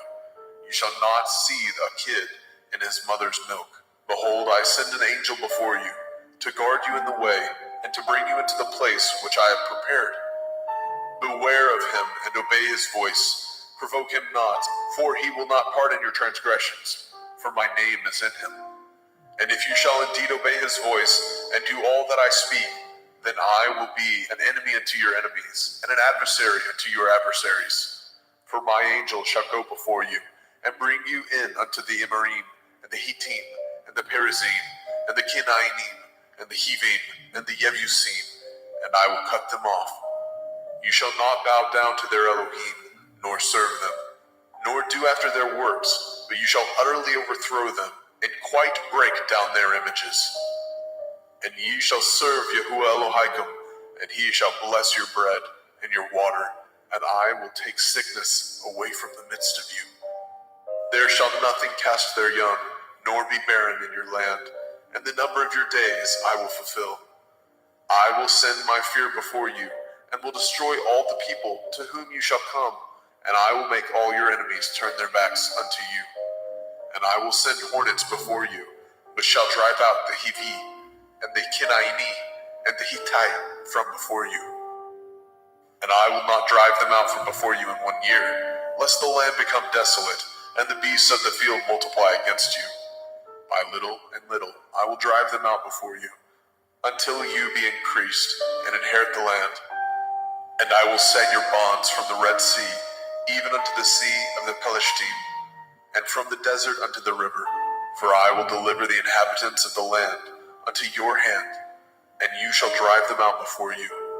You shall cut no covenant with them, nor with their Elohim. They shall not dwell in your land, lest they make you sin against me. For if you serve their Elohim, it will surely be a snare unto you. Shemot, Exodus, chapter 24. And he said unto Moshe, Come up unto Eliyahu, you and Aaron, Nadav and Abihu, and 70 of the elders of Yasharel, and worship ye afar off. And Moshe alone shall come near Eliyahu, but they shall not come nigh, neither shall the people go up with him. And Moshe came and told the people all the words of Yahuwah, and all the judgments. And all the people answered with one voice and said, All the words which Yahuwah said, we will do. And Moshe wrote all the words of Yahuwah, and rose up early in the morning, and built an altar unto the hill, and 12 pillars, according to the 12 tribes of Yasharel. And he sent young men of the children of Yasharel, which offered burnt offerings, and sacrificed peace offerings of oxen unto Yahuwah. And Moshe took half of the blood, and put it in the basins, and half of the blood he sprinkled on the altar. And he took the sefer of the covenant, and read it in the audience of the people. And they said, All that Yahuwah has said, we will do, and be obedient. And Moshe took the blood, and sprinkled it on the people, and said, Behold, the blood of the covenant, which Yahuwah has cut with you, concerning all these words. Then went up Moshe, and Aaron, Nadab, and Abihu, and 70 of the elders of Yasharel, And they saw the Elohai of Yashrael, and there was under his feet, as it were, a paved work of sapphire stone, and as it were the body of heaven in its clearness. And upon the nobles of the children of Yashrael he laid not his hand. Also they saw Elohim, and did eat and drink. And Yahweh said unto Moshe, Come up to me into the mount, and be there, and I will give you sapphire stones, and a Torah, and commandments which I have written, that you may teach them. And Moshe rose up, and his minister Yahusha, and Moshe went up into the mount of Elohim. And he said unto the elders, Tarry ye here for us, until we come again unto you. And behold, Ahron and Horai are with you. If any man have any matters to do, let him come unto them. And Moshe went up into the mount, and a cloud covered the mount. And the glory of Yahweh abode upon Mount Sinai, and the cloud covered it 6 days. And the seventh day he called unto Moshe out of the midst of the cloud. And the sight of the glory of Yahweh was like devouring fire on the top of the mount in the eyes of the children of Yashrael. And Moshe went into the midst of the cloud, and got him up into the mount. And Moshe was in the mount 40 days and 40 nights. Shemot, Exodus chapter 25. And Yahweh spoke unto Moshe, saying, Speak unto the children of Yasharel, that they bring me an offering. Of every man that gives it willingly with his heart, ye shall take my offering. And this is the offering which ye shall take of them: gold, and silver, and brass, and blue, and purple, and scarlet, and fine linen, and goat's hair, and ram skin dyed red, and badger skin, and shittim wood, oil for the light, spices for anointing oil, and for sweet incense, onyx stones, and stones to be set in the ephod, in the breastplate. And let them make me a sanctuary, that I may dwell among them. According to all that I show you, after the pattern of the tabernacle, and the pattern of all the instruments thereof, even so shall ye make it. And they shall make an ark of shittim wood, 2 cubits and a half shall be the length thereof, and 1 cubit and a half the breadth thereof, and 1 cubit and a half the height thereof. And you shall overlay it with pure gold, within and without shall you overlay it, and shall make upon it a crown of gold round about. And you shall cast 4 rings of gold for it, and put them in the corners thereof, and 2 rings shall be in the one side of it, and 2 rings on the other side of it. And you shall make staves of shittim wood, and overlay them with gold. And you shall put the staves into the rings by the sides of the ark, that the ark may be borne with them. The staves shall be in the rings of the ark, they shall not be taken from it. And you shall put into the ark the testimony which I give you. And you shall make a mercy seat of pure gold. 2 cubits and a half shall be the length thereof, and 1 cubit and a half the breadth thereof. And you shall make 2 cherubim of gold, of beaten work shall you make them, in the 2 ends of the mercy seat. And make 1 cherub on one end, and the other cherub on the other end. Even of the mercy seat shall ye make the cherubim on the 2 ends thereof. And the cherubim shall stretch forth their wings on high, covering the mercy seat with their wings, and their faces shall look one to another. Towards the mercy seat shall the faces of the cherubim be. And you shall put the mercy seat above upon the ark, and in the ark you shall put the testimony that I shall give you. And there I will meet with you, and I will commune with you from above the mercy seat, from between the 2 cherubim, which are upon the ark of the testimony, of all things which I give you in commandment unto the children of Yasharel. You shall also make a table of shittim wood. 2 cubits shall be the length thereof, and 1 cubit the breadth thereof, and 1 cubit and a half the height thereof. And you shall overlay it with pure gold, and make thereto a crown of gold round about. And you shall make unto it a border of a handbreadth round about. And you shall make a golden crown to the border thereof round about. And you shall make it 4 rings of gold, and put the rings in the 4 corners that are on the 4 feet thereof. Over against the border shall the rings be for places of the staves to bear the table. And you shall make the staves of shittim wood, and overlay them with gold, that the table may be borne with them. And you shall make dishes thereof, and spoons thereof, and covers thereof, and bowls thereof. To cover withal of pure gold shall you make them. And you shall set upon the table showbread before me always. And you shall make a menorah, 7-branched candlestick of pure gold. Of beaten work shall the menorah be made. His shaft and his branches, his bowls, his knobs, and his flowers shall be of the same. And 6 branches shall come out of the sides of it, 3 branches of the menorah out of the one side, and 3 branches of the menorah out of the other side. 3 bowls made like unto almonds, with a knob and a flower in one branch, and 3 bowls made like almonds in the other branch, with a knob and a flower. So in the 6 branches that come out of the menorah.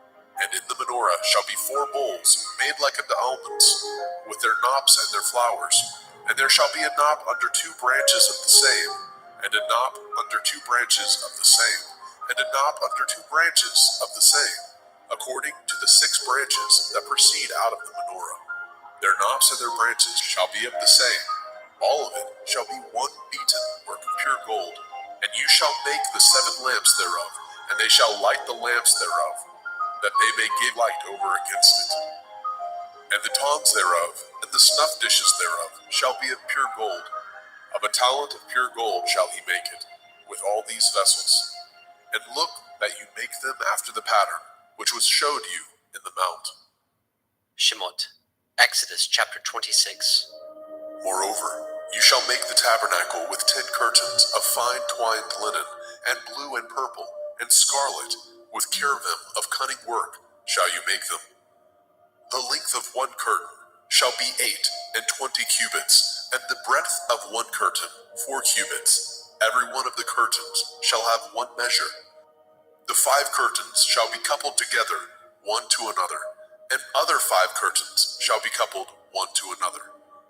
And you shall make loops of blue upon the edge of the one curtain from the selvage in the coupling, and likewise shall you make in the uttermost edge of another curtain in the coupling of the second.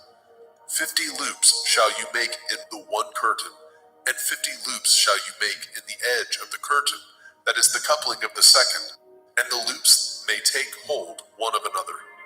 And you shall make 50 taches of gold, and couple the curtains together with the taches, and it shall be one tabernacle. And you shall make curtains of goat hair to be a covering upon the tabernacle. 11 curtains shall you make. The length of one curtain shall be 30 cubits, and the breadth of one curtain 4 cubits, and the 11 curtains shall be all of one measure. And you shall couple 5 curtains by themselves, and 6 curtains by themselves, and shall double the 6th curtain in the forefront of the tabernacle. And you shall make 50 loops on the edge of the one curtain that is utmost in the coupling, and 50 loops in the edge of the curtain which couples the second. And you shall make 50 taches of brass, and put the taches into the loops, and couple the tent together, that it may be one. And the remnant that remains of the curtain of the tent, the half curtain that remains, shall hang over the backside of the tabernacle, and a cubit on the one side, and a cubit on the other side, of that which remains in the length of the curtains of the tent. It shall hang over the sides of the tabernacle, on this side and on that side, to cover it. And you shall make a covering for the tent of ram skin dyed red, and a covering above of badger skin. And you shall make the boards for the tabernacle of shittim wood, standing up. 10 cubits shall be the length of a board, and a cubit and a half shall be the breadth of one board. 2 tenons shall be in one board, set in order one against another. Thus shall you make for all the boards of the tabernacle. You shall make the boards for the tabernacle, 20 boards on the south side southward. And you shall make 40 sockets of silver under the 20 boards, 2 sockets under one board for his 2 tenons, and 2 sockets under another board for his 2 tenons. And for the second side of the tabernacle, on the north side, there shall be 20 boards, and their 40 sockets of silver, 2 sockets under one board, and 2 sockets under another board. And for the sides of the tabernacle westward, you shall make 6 boards. And 2 boards shall you make for the corners of the tabernacle in the 2 sides. And they shall be coupled together beneath, and they shall be coupled together above the head of it unto 1 ring. Thus shall it be for them both. They shall be for the 2 corners. And they shall be 8 boards, and their sockets of silver, 16 sockets, 2 sockets under 1 board, and 2 sockets under another board. And you shall make bars of shittim wood, 5 for the boards of the one side of the tabernacle, and 5 bars for the boards of the other side of the tabernacle, and 5 bars for the boards of the side of the tabernacle for the 2 sides westward. And the middle bar in the middle of the boards shall reach from end to end. And you shall overlay the boards with gold, and make their rings of gold for places for the bars. And you shall overlay the bars with gold. And you shall rear up the tabernacle according to the fashion thereof, which was showed you in the mount. And you shall make a veil of blue, and purple, and scarlet, and fine twined linen of cunning work, with cherubim shall it be made. And you shall hang it upon the 4 pillars of shittim wood, overlaid with gold. Their hooks shall be of gold, upon the 4 sockets of silver. And you shall hang up the veil under the taches, that you may bring in hither within the veil the ark of the testimony. And the veil shall divide unto you between the holy place and the most holy. And you shall put the mercy seat upon the ark of the testimony in the most holy place. And you shall set the table without the veil, and the menorah, 7-branched candlestick, over against the table, on the side of the tabernacle towards the south. And you shall put the table on the north side. And you shall make a hanging for the door of the tent of blue and purple and scarlet and fine twined linen, wrought with needlework. And you shall make for the hanging 5 pillars of shittim wood, and overlay them with gold, and their hooks shall be of gold. And you shall cast 5 sockets of brass for them. Shemot, Exodus chapter 27. And you shall make an altar of shittim wood, 5 cubits long, and 5 cubits broad. And the altar shall be 4 square, and the height thereof shall be 3 cubits. And you shall make the horns of it upon the 4 corners thereof. His horns shall be of the same, and you shall overlay it with brass. And you shall make his pans to receive his ashes, and his shovels, and his basins, and his flesh hooks, and his fire pans. All the vessels thereof you shall make of brass. And you shall make it for a grate of network of brass, and upon the net shall you make 4 brazen rings in the 4 corners thereof. And you shall put it under the compass of the altar beneath, that the net may be even to the midst of the altar. And you shall make staves for the altar, staves of shittim wood, and overlay them with brass. And the staves shall be put into the rings, and the staves shall be upon the 2 sides of the altar, to bear it. Hollow with boards shall you make it, as it was showed you in the mount, so shall they make it. And you shall make the court of the tabernacle. For the south side southward, there shall be hangings for the court of fine twined linen, of 100 cubits long for one side. And the 20 pillars thereof and their 20 sockets shall be of brass. The hooks of the pillars and their fillets shall be of silver. And likewise for the north side in length there shall be hangings of 100 cubits long, and his 20 pillars, and their 20 sockets of brass, the hooks of the pillars and their fillets of silver. And for the breadth of the court on the west side shall be hangings of 50 cubits, their pillars 10, and their sockets 10. And the breadth of the court on the east side eastward shall be 50 cubits. The hangings of one side of the gate shall be 15 cubits, their pillars 3, and their sockets 3. And on the other side shall be hangings 15 cubits, their pillars 3, and their sockets 3. And for the gate of the court shall be hangings of 20 cubits, of blue and purple and scarlet and fine twined linen, wrought with needlework.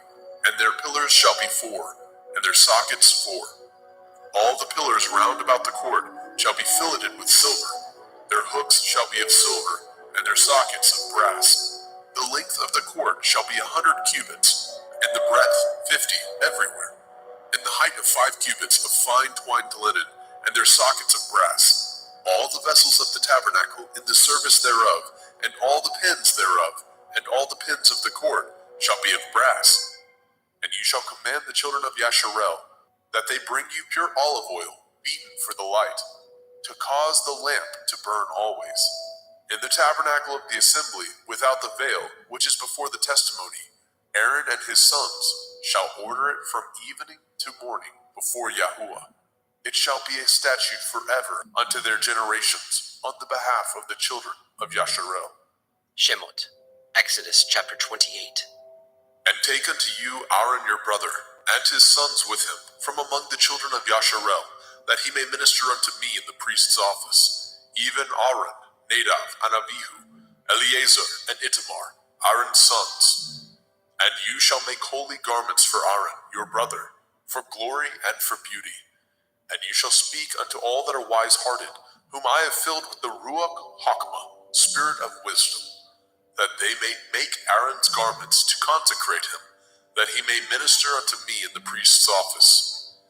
And these are the garments which they shall make: a breastplate, an ephod, and a robe, and a broidered coat, a turban, and a belt. And they shall make holy garments for Aaron your brother and his sons, that he may minister unto me in the priest's office.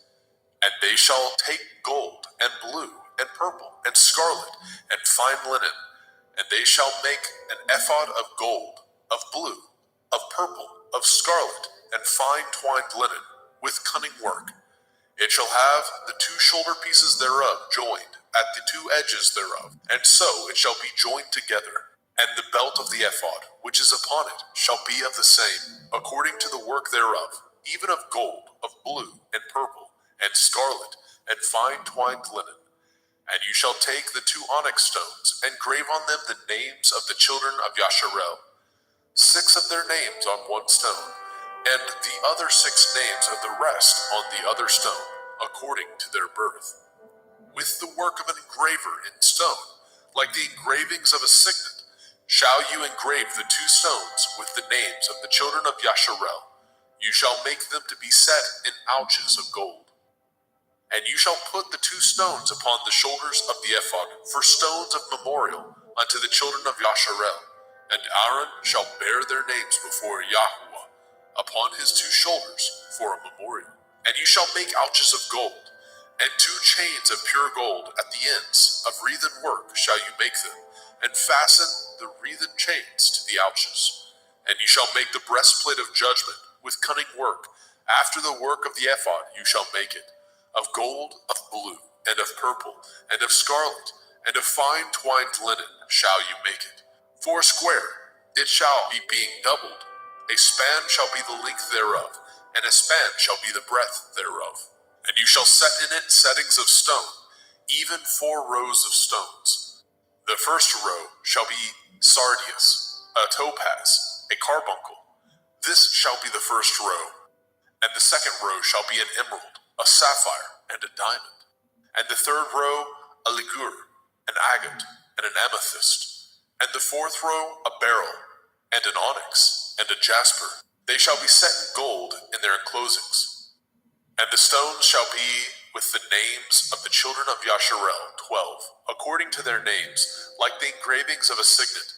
Every one with his name shall they be according to the 12 tribes. And you shall make upon the breastplate chains at the end of wreathen work of pure gold. And you shall make upon the breastplate 2 rings of gold, and shall put the 2 rings on the 2 ends of the breastplate. And you shall put the 2 wreathen chains of gold in the 2 rings which are on the ends of the breastplate. And the other 2 ends of the 2 wreathen chains you shall fasten in the 2 ouches, and put them on the shoulder pieces of the ephod before it.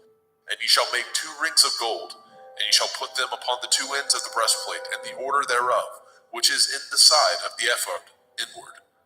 And 2 other rings of gold you shall make, and shall put them on the 2 sides of the ephod underneath, towards the forepart thereof, over against the other coupling thereof, above the belt of the ephod. And they shall bind the breastplate by the rings thereof unto the rings of the ephod, with a lace of blue, that it may be above the belt of the ephod, and that the breastplate be not loosed from the ephod. And Aaron shall bear the names of the children of Yasharel in the breastplate of judgment upon his heart, when he goes in unto the holy place, for a memorial before Yahweh continually. And you shall put in the breastplate of judgment the Urim and the Thummim, and they shall be upon Aaron's heart, when he goes in before Yahweh. And Aaron shall bear the judgment of the children of Yasharel upon his heart before Yahweh continually. And you shall make the robe of the ephod all of blue, and there shall be a hole in the top of it. In the midst thereof it shall have a binding of woven work round about the whole of it, as it were the hole of a habergeon, that it be not rent. And beneath upon the hem of it you shall make pomegranates of blue, of purple, and of scarlet, round about the hem thereof, and bells of gold between them round about. A golden bell and a pomegranate, a golden bell and a pomegranate, upon the hem of the robe round about. And it shall be upon Aaron to minister, and his sound shall be heard when he goes in unto the holy place before Yahweh, and when he comes out, that he die not. And you shall make a plate of pure gold, grave upon it, like the engravings of a signet, Kodesh el Yahweh, holiness unto Yahweh. And you shall put it on a blue lace, that it may be upon the turban. Upon the forefront of the turban it shall be, and it shall be upon Aaron's forehead, that Aaron may bear the iniquity of the holy things, which the children of Yasharel shall hallow in all their holy gifts, and it shall be upon his forehead, that they may be accepted before Yahweh. And you shall embroider the coat of fine linen, and you shall make the turban of fine linen, and you shall make the belt of needlework. And for Aaron's sons you shall make coats, and you shall make for them belts, and bonnets shall you make for them, for glory and for beauty. And you shall put them upon Aaron your brother, and his sons with him, and shall anoint them, and consecrate them, and sanctify them, that they may minister unto me in the priest's office. And you shall make them linen breeches to cover their nakedness, from the loins even unto the thighs they shall reach. And they shall be upon Aaron and upon his sons, when they come in unto the tabernacle of the assembly, or when they come near unto the altar to minister in the holy place, that they bear not iniquity and die. It shall be a statute forever unto him and his seed after him. Shemot, Exodus chapter 29. And this is the thing that you shall do unto them, to hallow them, to minister unto me in the priest's office. Take 1 young bullock, and 2 rams without blemish, and matzah cakes tempered with oil, and matzah wafers anointed with oil. Of wheaten flour shall you make them. And you shall put them into 1 basket, and bring them in the basket, with the bullock and the 2 rams. And Aaron and his sons you shall bring unto the door of the tabernacle of the assembly, and shall wash them with water. And you shall take the garments and put upon Aaron the coat, and the robe of the ephod, and the breastplate, and gird him with the belt of the ephod. And you shall put the turban upon his head, and put the holy crown upon the turban. Then shall you take the anointing oil, and pour it upon his head, and anoint him. And he shall bring his sons, and put coats upon them. And you shall gird them with belts, Aaron and his sons, and put the bonnets on them. And the priest's office shall be theirs for a perpetual statute. And you shall consecrate Aaron and his sons. And you shall cause a bullock to be brought before the tabernacle of the assembly. And Aaron and his sons shall put their hands upon the head of the bullock. And you shall kill the bullock before Yahweh, by the door of the tabernacle of the assembly. And you shall take the blood of the bullock, and put it upon the horns of the altar with your finger, and pour all the blood beside the bottom of the altar. And you shall take all the fat that covers the inwards, and the caul that is above the liver, and the 2 kidneys, and the fat that is upon them, and burn them upon the altar. But the flesh of the bullock, and his skin, and his dung, shall you burn with fire without the camp. It is a sin offering. You shall also take 1 ram, and Aaron and his sons shall put their hands upon the head of the ram. And you shall slay the ram, and you shall take his blood, and sprinkle it round about upon the altar. And you shall cut the ram in pieces, and wash the inwards of him, and his legs, and put them unto his pieces, and unto his head. And ye shall burn the whole ram upon the altar.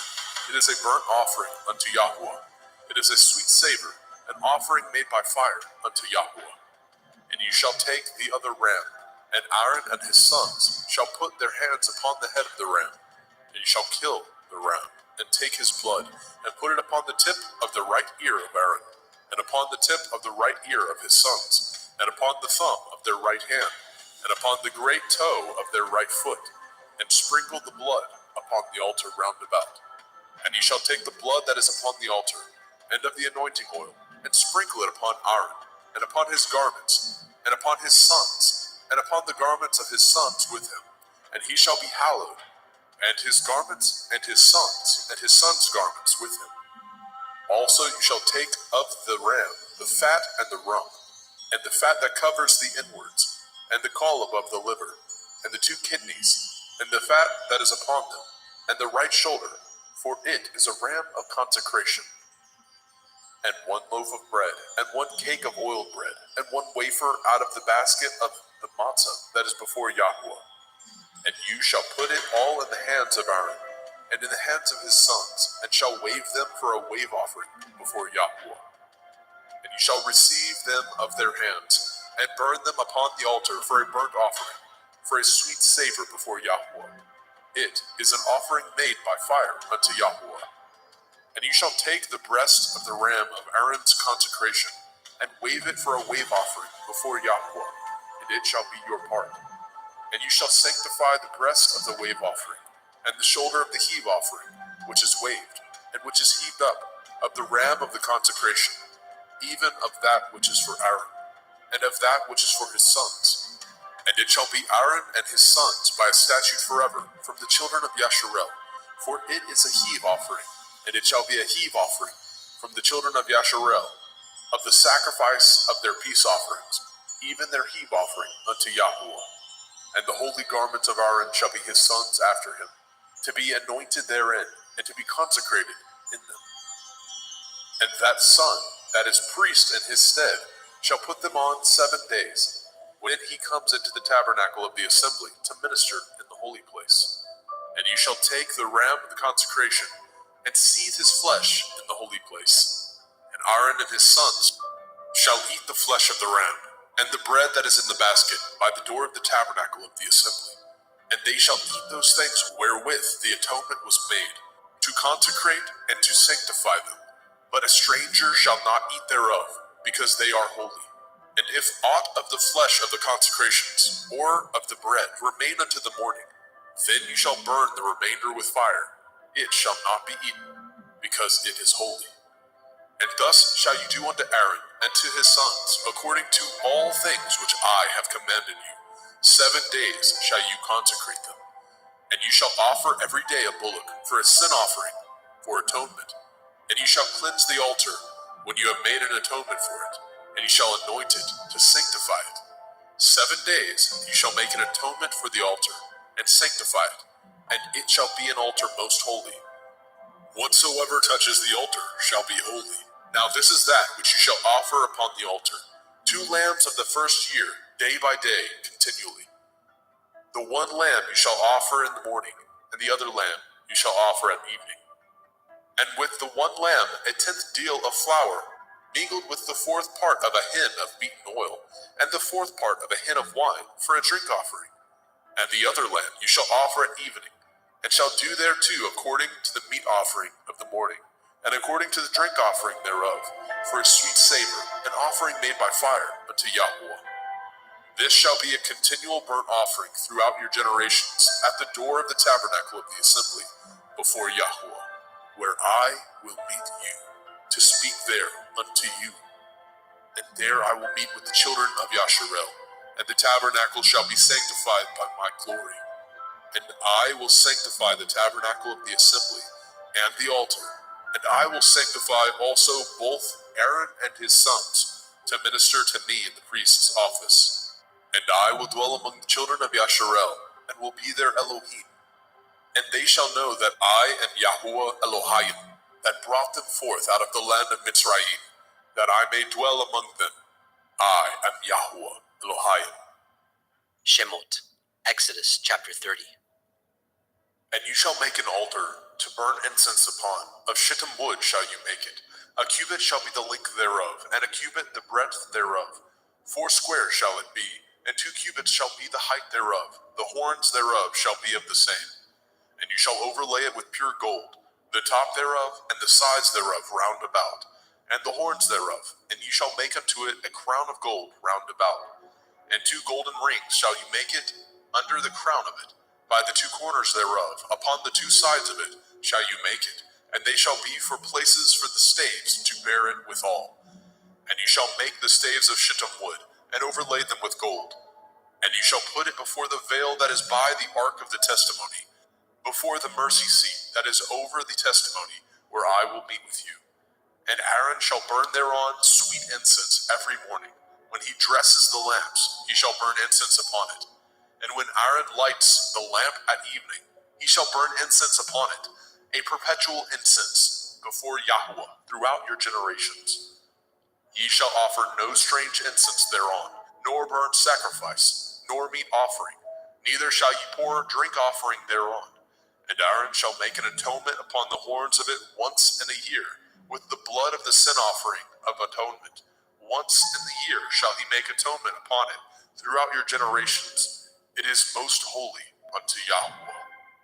And Yahweh spoke unto Moshe, saying, When you take the sum of the children of Yasharel after their number, then shall they give every man a ransom for his soul unto Yahweh, when you number them, that there be no plague among them when you number them.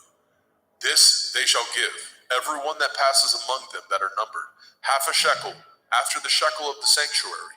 A shekel is 20 gerahs. A half shekel shall be the offering of Yahweh.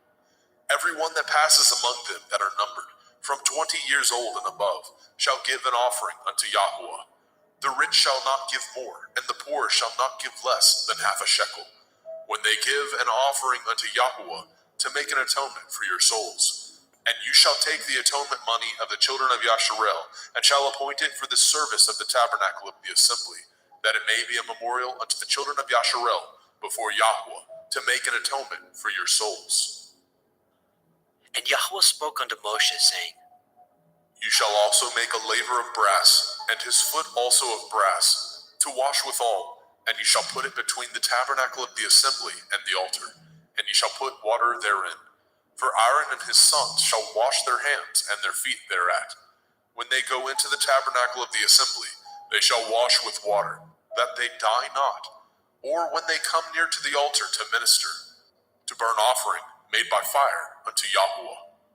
So they shall wash their hands and their feet, that they die not, and it shall be a statute forever to them, even to him and to his seed throughout their generations. And Yahweh spoke unto Moshe, saying, Take also unto you principal spices of pure myrrh, 500 shekels, and of sweet cinnamon, half so much, even 250 shekels, and of sweet calamus, 250 shekels, and of cassia, 500 shekels, after the shekel of the sanctuary, and of olive oil, a hin. And you shall make it an oil of holy ointment, an ointment compound after the art of the apothecary. It shall be holy anointing oil.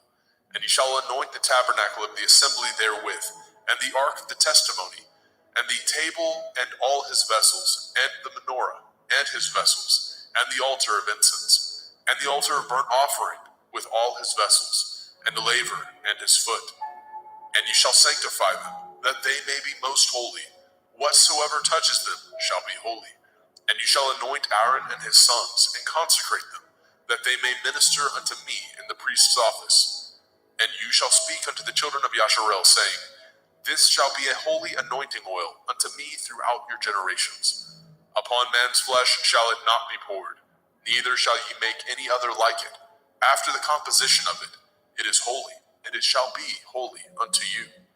Whosoever compounds any like it, or whosoever puts any of it upon a stranger, shall even be cut off from his people. And Yahweh spoke unto Moshe, saying, Take unto you sweet spices, stacte, and onycha, and galbanum. These sweet spices and pure frankincense, of each shall be a like weight. And you shall make it a perfume, a confection after the art of the apothecary, tempered together, pure and holy. And you shall beat some of it very small, and put of it before the testimony in the tabernacle of the assembly, where I will meet with you. It shall be unto you most holy. And as for the perfume which you shall make, ye shall not make to yourselves according to the composition thereof. It shall be unto you holy for Yahweh. Whosoever shall make like unto that, to smell thereto, shall even be cut off from his people.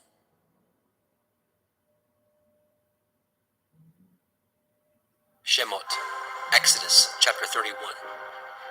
And Yahweh spoke unto Moshe, saying, See, I have called by name Bezalel, the son of Uri, the son of Hori, of the tribe of Yehudah, and I have filled him with the Ruach Elohim, in wisdom and in understanding, and in knowledge, and in all manner of workmanship, to devise cunning works, to work in gold, and in silver, and in brass, and in cutting of stones, to set them, and in carving of timber, to work in all manner of workmanship. And I, behold, I have given with him Aholiab, the son of Ahisamach, of the tribe of Dan, and in the hearts of all that are wise-hearted I have put wisdom, that they may make all that I have commanded you. The tabernacle of the assembly, the ark of the testimony, the mercy seat that is thereupon, and all the furniture of the tabernacle, and the table and his furniture, and the pure menorah with all his furniture, and the altar of incense, and the altar of burnt offering, with all his furniture, and the laver and his foot, and the cloths of service for Aaron the priest, and the garments of his sons, to minister in the priest's office, and the anointing oil, and the sweet incense for the holy place. According to all that I have commanded you, shall they do. And Yahweh spoke unto Moshe, saying, Speak also unto the children of Yasharel, saying, Truly my Shabbathot ye shall guard, for it is a sign between me and you throughout your generations, that ye may know that I am Yahuwah Mekodeshim, Yahuwah who sanctifies you. Ye shall guard the Sabbath, therefore, for it is holy unto you. Every one that defiles it shall surely be put to death, for whosoever does any work thereon, that soul shall be cut off from among his people. 6 days may work be done, but in the seventh is the Sabbath of rest, holy unto Yahuwah. Whosoever does any work in the Sabbath, he shall surely be put to death. Wherefore the children of Yasharel shall guard the Sabbath, to keep the Sabbath throughout their generations, for a perpetual covenant. It is a sign between me and the children of Yasharel forever. For in 6 days Yahuwah made the heavens and the earth, and on the seventh day he rested, and was refreshed. And he gave unto Moshe, when he had made an end of communing with him upon Mount Sinai, 2 sapphires of testimony, sapphire stones, written with the finger of Elohim. Shemot, Exodus chapter 32.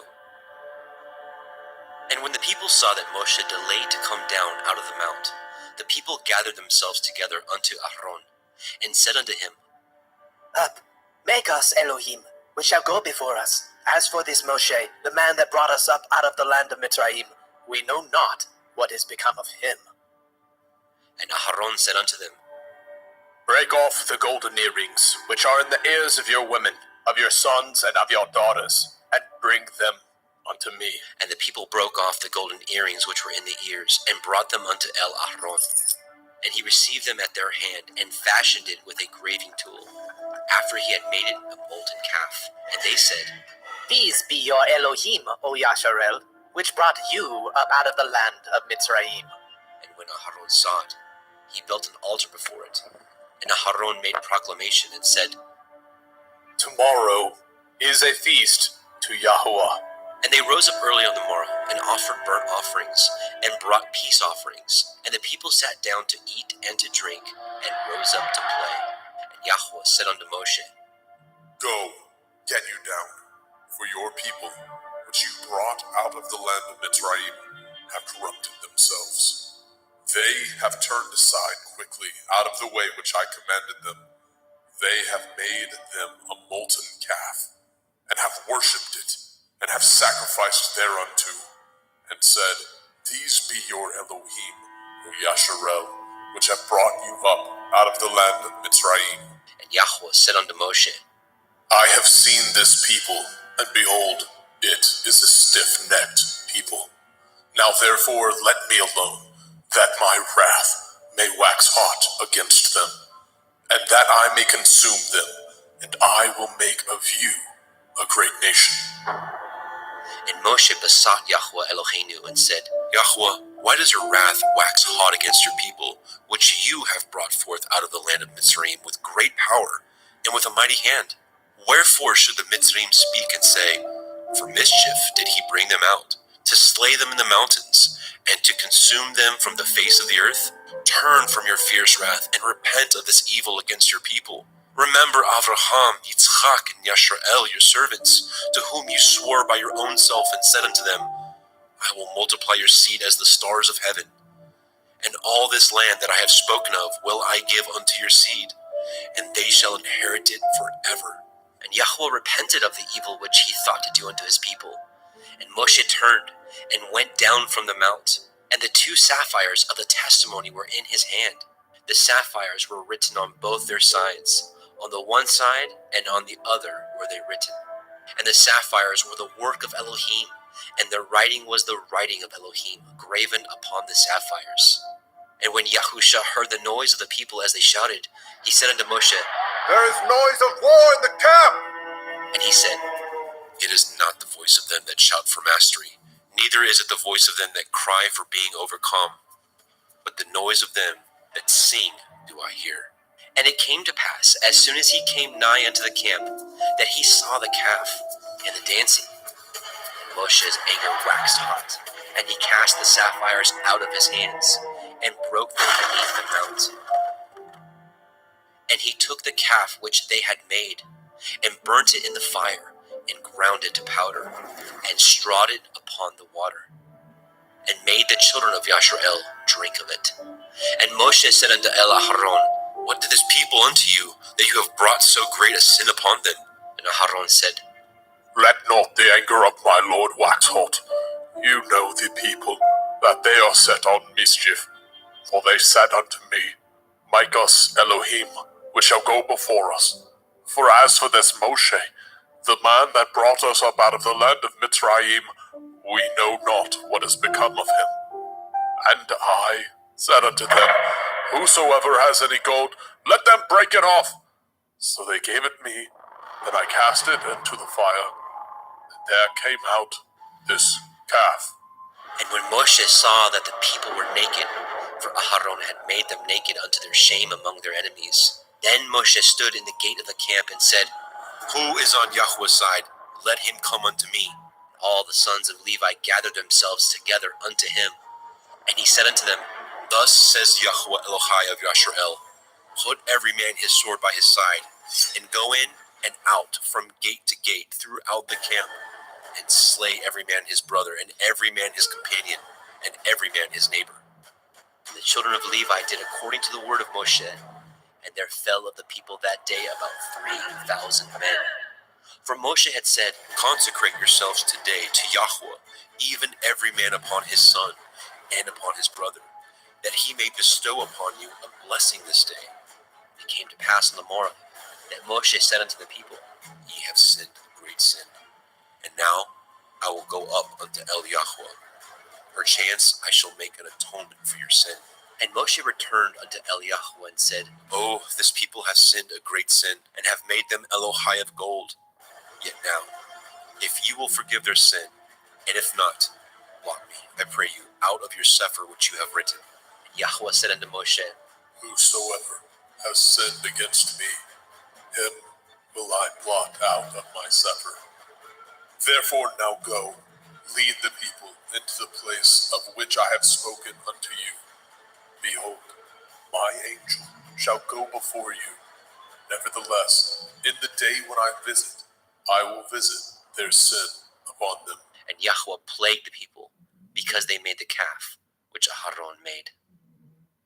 Shemot, Exodus chapter 33. And Yahweh said unto Moshe, Depart, and go hence, you and the people which you have brought up out of the land of Mitzrayim, unto the land which I swore unto Abraham, to Yitzchak, and to Yaakov, saying, Unto your seed will I give it.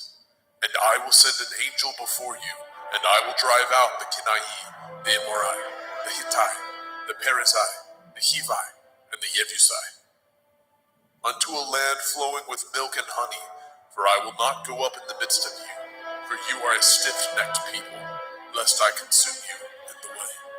And when the people heard the evil report, they mourned. And no man did put on him his ornaments. For Yahweh had said unto Moshe, Say unto the children of Yasharel, ye are a stiff-necked people. I will come up into the midst of you in a moment and consume you. Therefore now put off your ornaments from you, that I may know what to do unto you. And the children of Yasharel stripped themselves of their ornaments by the Mount Horeb. And Moshe took the tabernacle, and pitched it without the camp, afar off from the camp, and called it the tabernacle of the assembly. And it came to pass that everyone which sought Yahweh went out unto the tabernacle of the assembly, which was without the camp. And it came to pass, when Moshe went out unto the tabernacle, that all the people rose up, and stood every man at his tent door, and looked after Moshe until he was gone into the tabernacle. And it came to pass, as Moshe entered into the tabernacle, the cloudy pillar descended, and stood at the door of the tabernacle, and Yahweh talked with Moshe. And all the people saw the cloudy pillar stand at the tabernacle door, and all the people rose up and worshipped, every man in his tent door. And Yahweh spoke unto Moshe face to face, as a man speaks unto his friend. And he turned again into the camp, but his servant Yahusha, the son of Nun, a young man, departed not out of the tabernacle. And Moshe said unto Eliyahu, See, you say unto me, Bring up this people, and you have not let me know whom you will send with me. Yet you have said, I know you by name, and you have also found grace in my sight. Now therefore, I pray you, if I have found grace in your sight, show me now your way, that I may know you, that I may find grace in your sight, and consider that this nation is your people. And he said, My presence shall go with you, and I will give you rest. And he said unto him, If your presence go not with me, carry us not up hence. For wherein shall it be known here that I and your people have found grace in your sight? Is it not in that you go with us? So shall we be separated, I and your people, from all the people that are upon the face of the earth. And Yahweh said unto Moshe, I will do this thing also that you have spoken, for you have found grace in my sight, and I know you by name. And he said, I beseech you, show me your glory. And he said, I will make all my goodness pass before you, and I will proclaim the name of Yahweh before you, and will be gracious to whom I will be gracious, and will show mercy on whom I will show mercy. And he said, You cannot see my face, for there shall no man see me and live. And Yahweh said, Behold, there is a place by me, and you shall stand upon a rock. And it shall come to pass, while my glory passes by, that I will put you in the cleft of the rock, and will cover you with my hand, while I pass by. And I will take away my hand, and you shall see my back parts, but my face shall not be seen.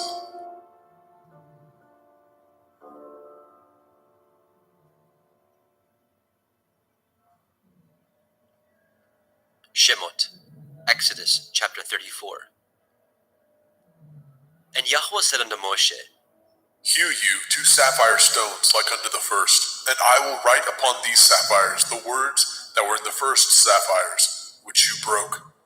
And be ready in the morning, and come up in the morning unto Mount Sinai, and present yourself there to me in the top of the mount. And no man shall come up with you, neither let any man be seen throughout all the mount, neither let the flocks nor herds feed before that mount. And he hewed 2 sapphire stones like unto the first. And Moshe rose up early in the morning, and went up unto Mount Sinai as Yahweh had commanded him, and took in his hand the 2 sapphire stones. And Yahweh descended in the cloud, and stood with him there, and proclaimed the name of Yahweh. And Yahweh passed by before him, and proclaimed, Yahweh, Yahweh El, merciful and gracious, long-suffering and abundant in goodness and truth, keeping mercy for thousands, forgiving iniquity and transgression and sin, and that will by no means clear the guilty, visiting the iniquity of the fathers upon the children, and upon the children's children, unto the third and fourth generation. And Moshe made haste, and bowed his head toward the earth, and worshipped. And he said, If now I have found grace in your sight, O Adonai, let my Adonai, I pray you, go among us, for it is a stiff-necked people, and pardon our iniquity and our sin, and take us for your inheritance. And he said, Behold, I cut a covenant before all your people. I will do wonders, such as have not been done in all the earth, nor in any nation. And all the people among which you are shall see the work of Yahuwah. For it is a terrible thing that I will do with you. Guard that which I command you this day. Behold, I drive out before you the Emorai, the Kenani, the Hittite, and the Perizzai, and the Hivi, and the Yebusai. Take heed to yourselves, lest you cut a covenant with the inhabitants of the land whither you go, lest it be for a snare in the midst of you. But ye shall destroy their altars, break their images, and cut down their Asherah poles. For you shall worship no other El, for Yahuwah Kana. Yahuwah is jealous, is my name. He is a jealous El. Lest you cut a covenant with the inhabitants of the land, and they go a-whoring after their Elohim, and do sacrifice unto their Elohim, and one call you, and you eat of his sacrifice. And take of their daughters unto your sons, and their daughters go a-whoring after their Elohim, and make your sons go a-whoring after their Elohim. You shall make no molten Elohai. The feast of matzah, unleavened bread, shall you guard. 7 days you shall eat matzah, unleavened bread, as I commanded you, in the time of the month of Eve. For in the month of Eve you came out from Mitzrayim. All that opens the womb is mine, and every firstling among your cattle, whether ox or sheep, that is male. But the firstling of an ass you shall redeem with a lamb, and if you redeem him not, then shall you break his neck. All the firstborn of your sons you shall redeem, and none shall appear before me empty. 6 days you shall work, but on the 7th day you shall rest. In earing time and in harvest you shall rest. And you shall observe the feast of Katsir, harvest, of the first fruits of wheat harvest, and the feast of Asif, ingathering, at the year's end. Thrice in the year shall all your men children appear before Adonai Yahuwah, the Elohai of Yasharel. For I will cast out the nations before you, and enlarge your borders. Neither shall any man desire your land, when you shall go up to appear before Yahuwah Elohika thrice in the year.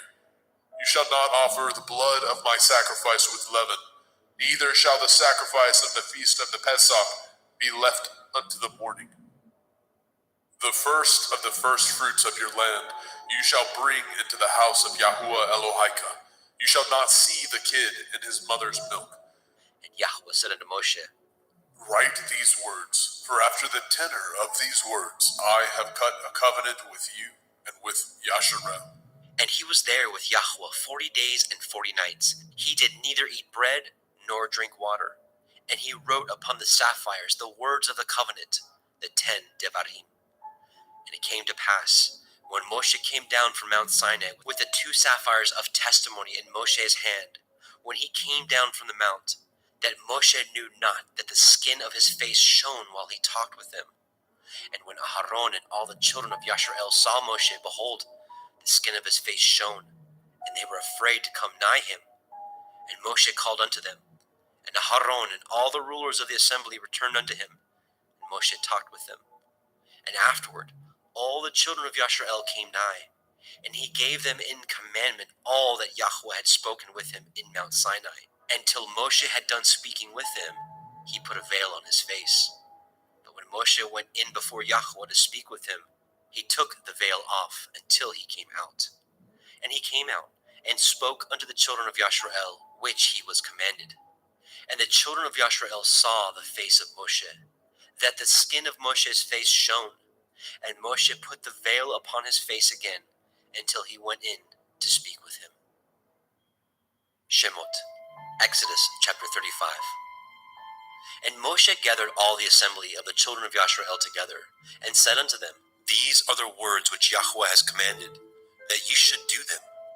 6 days shall work be done, but on the seventh day there shall be to you a holy day, a Shabbat of rest to Yahweh. Whosoever does work thereon shall be put to death. Ye shall kindle no fire throughout your habitations upon the Sabbath. And Moshe spoke unto all the assembly of the children of Yashrael, saying, This is the thing which Yahweh commanded, saying, Take ye from among you an offering unto Yahweh.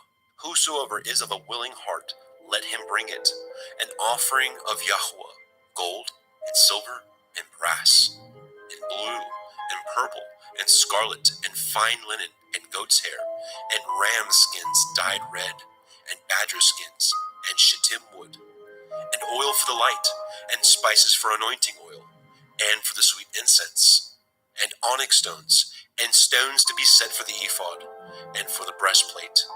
And every wise-hearted among you shall come, and make all that Yahweh has commanded.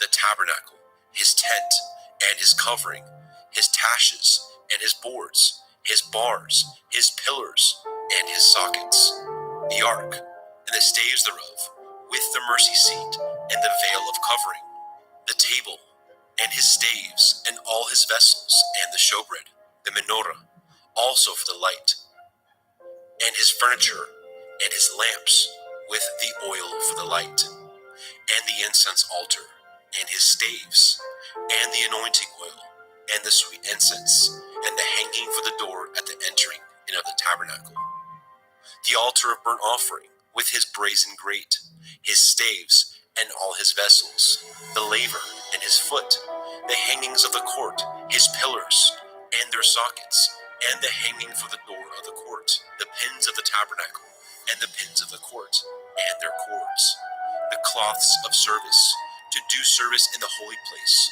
the holy garments for Aharon the priest, and the garments of his sons, to minister in the priest's office. And all the assembly of the children of Yashrael departed from the presence of Moshe. And they came, everyone whose heart stirred him up, and everyone whom his ruach made willing, and they brought Yahweh's offering to the work of the tabernacle of the assembly, and for all his service, and for the holy garments. And they came, both men and women, as many as were willing-hearted, and brought bracelets, and earrings, and rings, and tablets, all jewels of gold. And every man that offered an offering of gold unto Yahweh. And every man with whom was found blue, and purple, and scarlet, and fine linen, and goat's hair, and red skins of rams, and badger skins, brought them. Everyone that did offer an offering of silver and brass brought Yahweh's offering. And every man with whom was found shittim wood for any work of the service brought it. And all the women that were wise-hearted did spin with their hands, and brought that which they had spun, both of blue, and of purple, and of scarlet, and of fine linen. And all the women whose heart stirred them up in wisdom spun goat's hair. And the rulers brought onyx stones, and stones to be set for the ephod, and for the breastplate, and spice, and oil for the light, and for the anointing oil, and for the sweet incense. The children of Yashrael brought a willing offering unto Yahweh, every man and woman, whose heart made them willing to bring for all the manner of work, which Yahweh had commanded to be made by the hand of Moshe. And Moshe said unto the children of Yashrael, See, Yahweh has called by name Betzalel, the son of Uri, the son of Horai, of the tribe of Yehudah, and he has filled him with the Ruach Elohim, in wisdom, in understanding, and in knowledge, and in all manner of workmanship, and to devise curious works, to work in gold, and in silver, and in brass, and in the cutting of stones, to set them, and in carving of wood, to make any manner of cunning work. And he has put in his heart that he may teach both he and Aholiab, the son of Achisamach, of the tribe of Dan. Them has he filled with wisdom of heart, to work all manner of work, of the engraver, and of the cunning workman, and of the embroiderer, in blue, and in purple, in scarlet, and in fine linen, and of the weaver, even of them that do any work, and of those that devise cunning work. Shemot, Exodus chapter 36. Then wrought Betzalel and Aholiab, and every wise-hearted man, in whom Yahweh put wisdom and understanding, to know how to work all manner of work for the service of the sanctuary, according to all that Yahweh had commanded. And Moshe called Bezalel and Aholiab, and every wise-hearted man, in whose heart Yahweh had put wisdom, even everyone whose heart stirred him up to come unto the work to do it. And they received of Moshe all the offering, which the children of Yashrael had brought for the work of the service of the sanctuary, to make it withal. And they brought yet unto him free offerings every morning. And all the wise men that wrought all the work of the sanctuary came every man from his work which they had made. And they spoke unto Moshe, saying, The people bring much more than enough for the service of the work which Yahweh commanded to make. And Moshe gave commandment, and they caused it to be proclaimed throughout the camp, saying, Let neither man nor woman make any more work for the offering of the sanctuary. So the people were restrained from bringing, for the stuff they had was sufficient for all the work to make it, and too much. And every wise-hearted man among them that wrought the work of the tabernacle made 10 curtains of fine twined linen, and blue, and purple, and scarlet. With cherubim of cunning work made he them. The length of one curtain was 28 cubits, and the breadth of one curtain 4 cubits. The curtains were all of one size. And he coupled the 5 curtains one unto another, and the other 5 curtains he coupled one unto another. And he made loops of blue on the edge of one curtain from the selvage in the coupling. Likewise, he made in the uttermost side of another curtain in the coupling of the second. 50 loops made he in one curtain, and 50 loops made he in the edge of the curtain which was in the coupling of the second.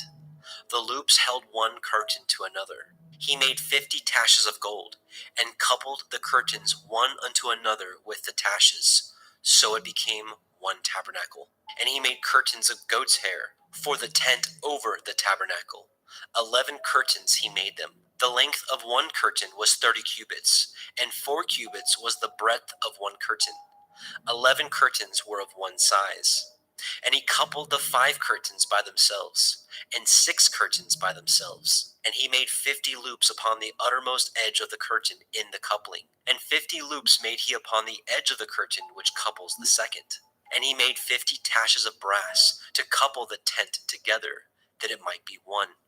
And he made a covering for the tent of ram skins dyed red, and a covering of badger skins above that. And he made the boards for the tabernacle of shittim wood, standing up. The length of a board was 10 cubits, and the breadth of a board 1 cubit and a half. One board had 2 tenons, equally distant one from another. Thus did he make for all the boards of the tabernacle. And he made the boards for the tabernacle, 20 boards for the south side, southward. And 40 sockets of silver he made under the 20 boards, 2 sockets under one board for his 2 tenons, and 2 sockets under another board for his 2 tenons. And for the other side of the tabernacle, which is toward the north corner, he made 20 boards. And there 40 sockets of silver, 2 sockets under one board, and 2 sockets under another board. And for the sides of the tabernacle westward, he made 6 boards. And 2 boards made he for the corners of the tabernacle in the 2 sides. And they were coupled beneath, and coupled together at the head thereof, to one ring. Thus he did to both of them in both of the corners. And there were 8 boards, and their sockets were 16 sockets of silver, and under every board 2 sockets.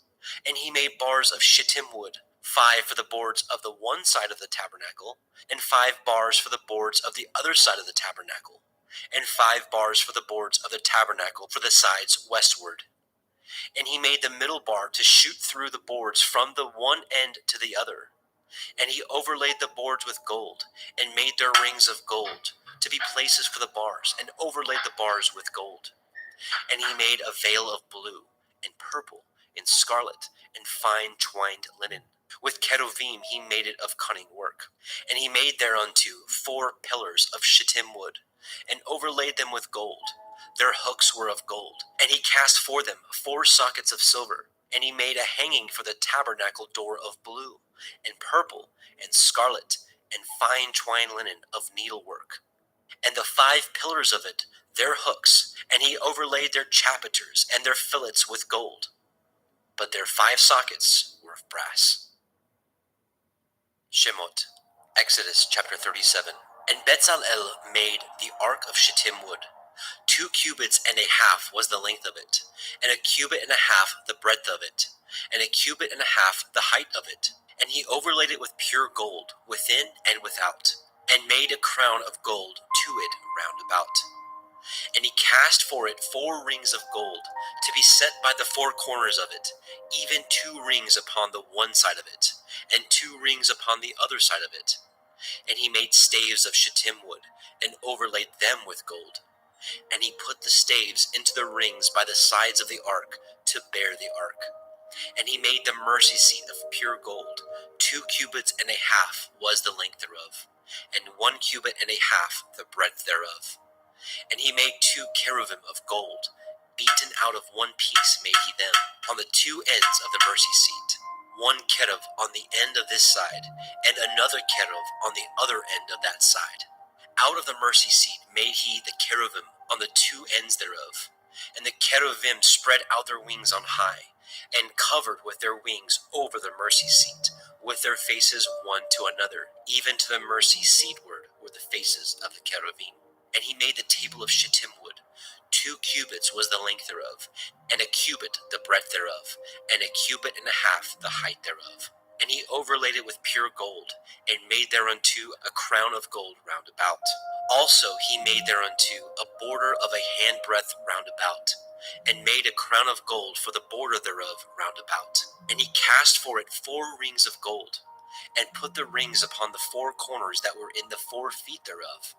Over against the border were the rings, the places for the staves to bear the table. And he made the staves of shittim wood, and overlaid them with gold, to bear the table. And he made the vessels which were upon the table, his dishes, and his spoons, and his bowls, and his covers to cover withal, of pure gold. And he made the menorah of pure gold, of beaten work he made the menorah, his shaft, and his branch, his bowls, his knops, and his flowers were of the same. And 6 branches going out of the sides thereof, 3 branches of the menorah out of the one side thereof, and 3 branches of the menorah out of the other side thereof. 3 bowls made after the fashion of almonds in one branch, a knop and a flower, and 3 bowls made like almonds in another branch, a knop and a flower. So throughout the 6 branches going out of the menorah.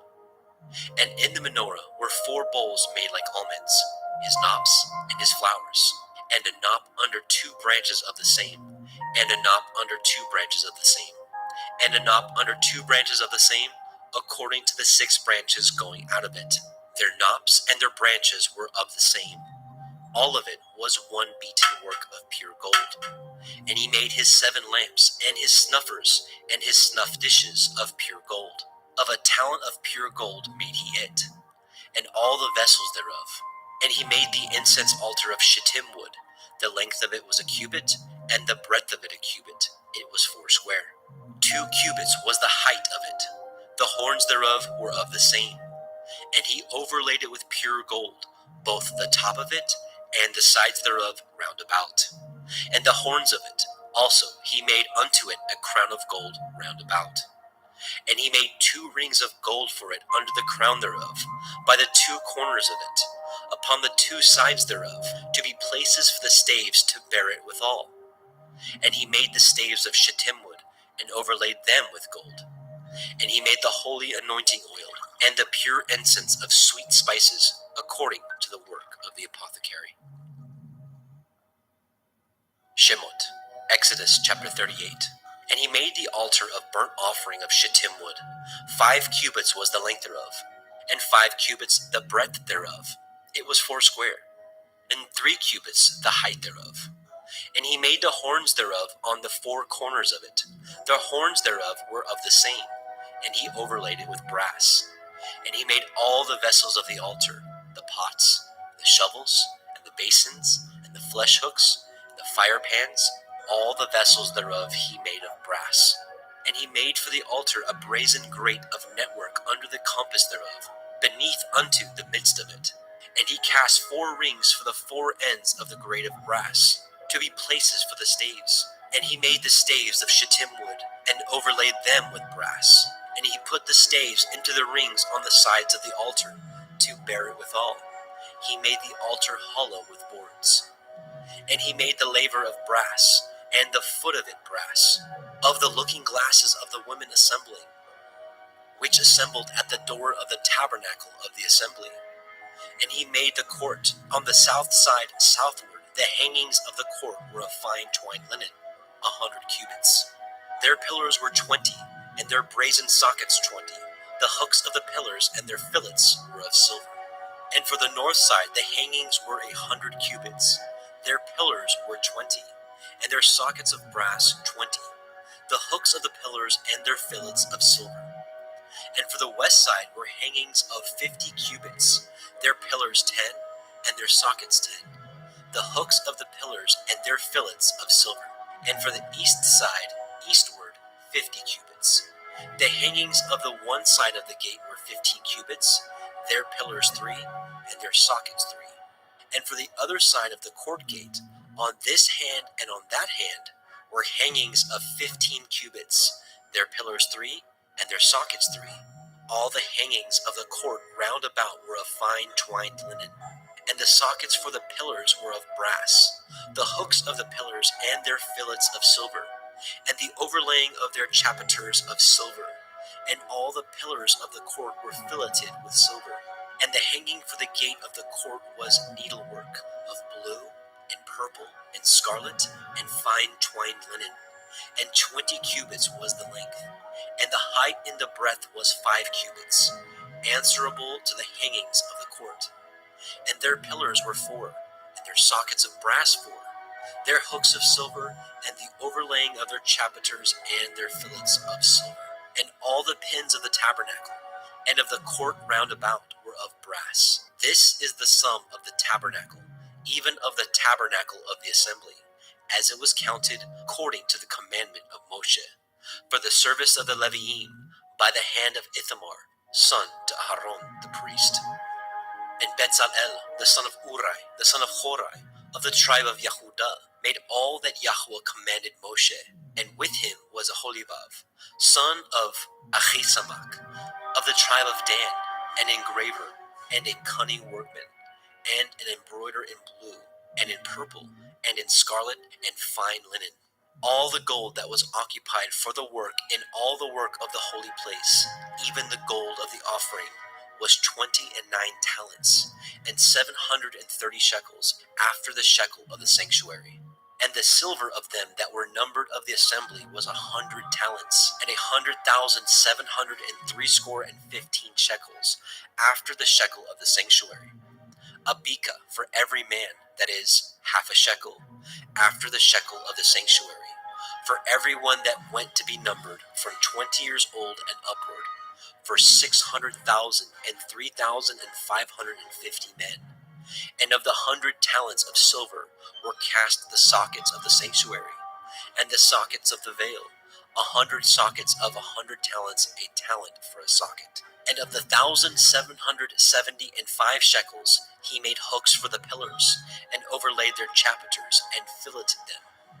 And the brass of the offering was 70 talents, and 2,400 shekels. And therewith he made the sockets to the door of the tabernacle of the assembly, and the brazen altar, and the brazen grate for it, and all the vessels of the altar, and the sockets of the court round about, and the sockets of the court gate, and all the pins of the tabernacle, and all the pins of the court round about. Shemot, Exodus chapter 39. And of the blue, and purple, and scarlet, they made cloths of service, to do service in the holy place, and made the holy garments for Aharon, as Yahweh commanded Moshe. And he made the ephod of gold, blue, and purple, and scarlet, and fine twined linen. And they did beat the gold into thin plates, and cut it into wires, to work it in the blue, and in the purple, and in the scarlet, and in the fine linen, with cunning work. They made shoulder pieces for it, to couple it together. By the 2 edges was it coupled together. And the belt of his ephod, that was upon it was of the same, according to the work thereof, of gold, blue, and purple, and scarlet, and fine twined linen, as Yahweh commanded Moshe. And they wrought onyx stones enclosed in ouches of gold, graven as signets are graven, with the names of the children of Yasharel.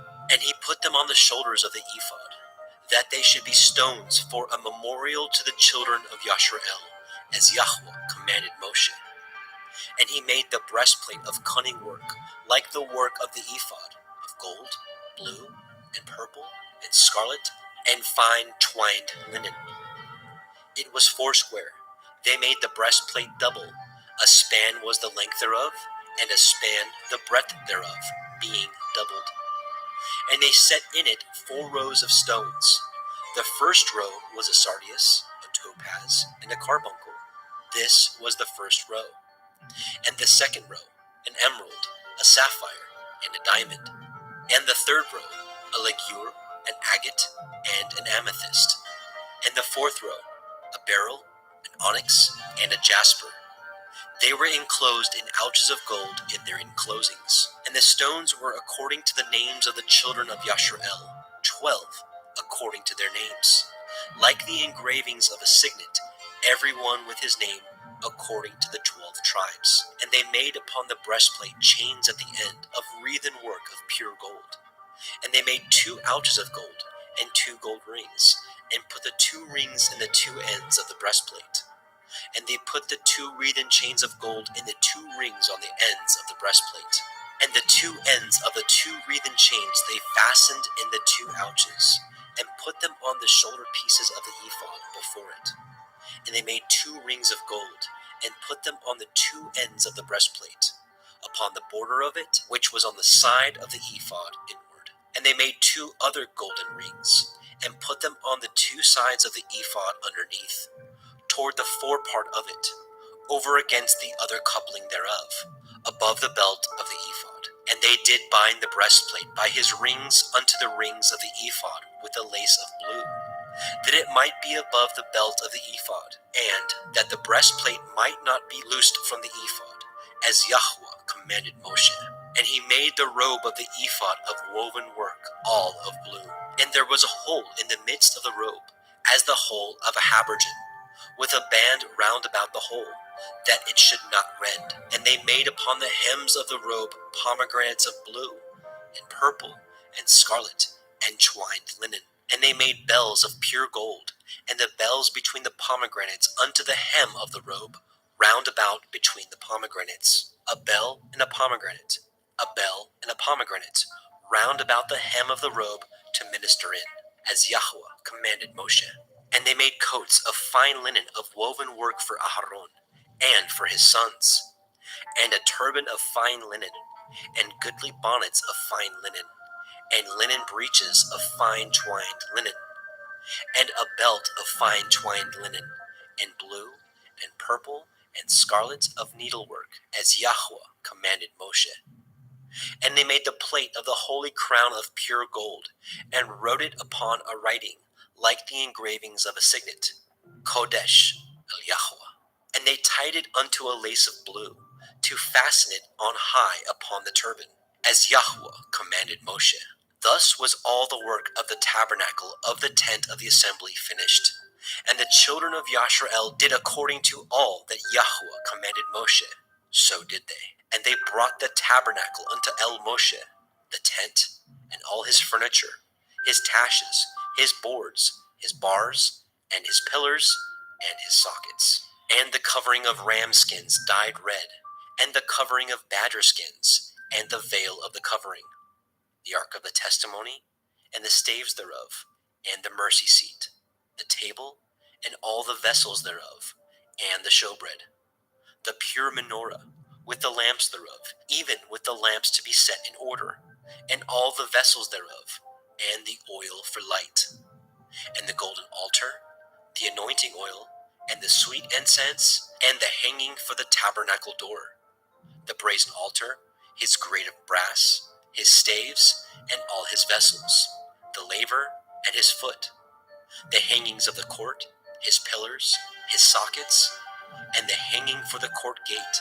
his cords, and his pins, and all the vessels of the service of the tabernacle, for the tent of the assembly, the cloths of service to do service in the holy place, and the holy garments for Aharon the priest, and for his son's garments to minister in the priest's office, according to all that Yahweh commanded Moshe. So the children of Yashrael made all the work. And Moshe did look upon all the work, and behold, they had done it as Yahweh had commanded. Even so had they done it, and Moshe blessed them.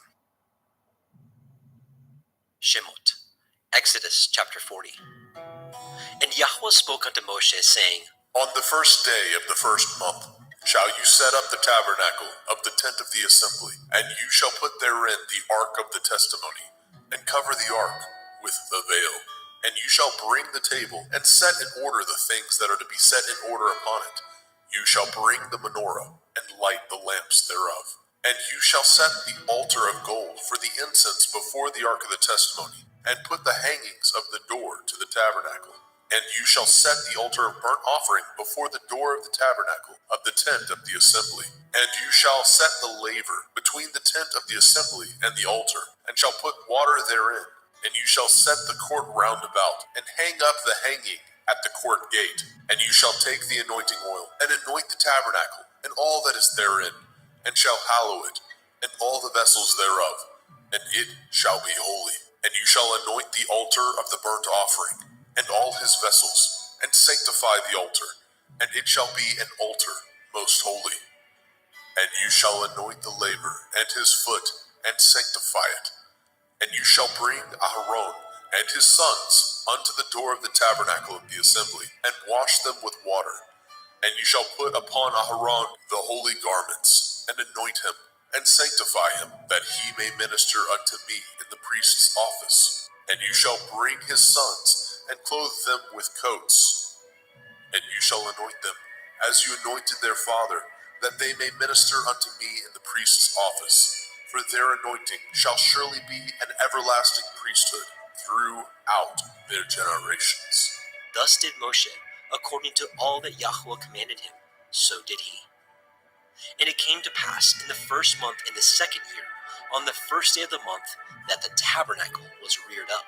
And Moshe reared up the tabernacle, and fastened his sockets, and set up the boards thereof, and put in the bars thereof, and reared up his pillars. And he spread abroad the tent over the tabernacle, and put the covering of the tent above upon it, as Yahweh commanded Moshe. And he took and put the testimony into the ark, and set the staves on the ark, and put the mercy seat above upon the ark.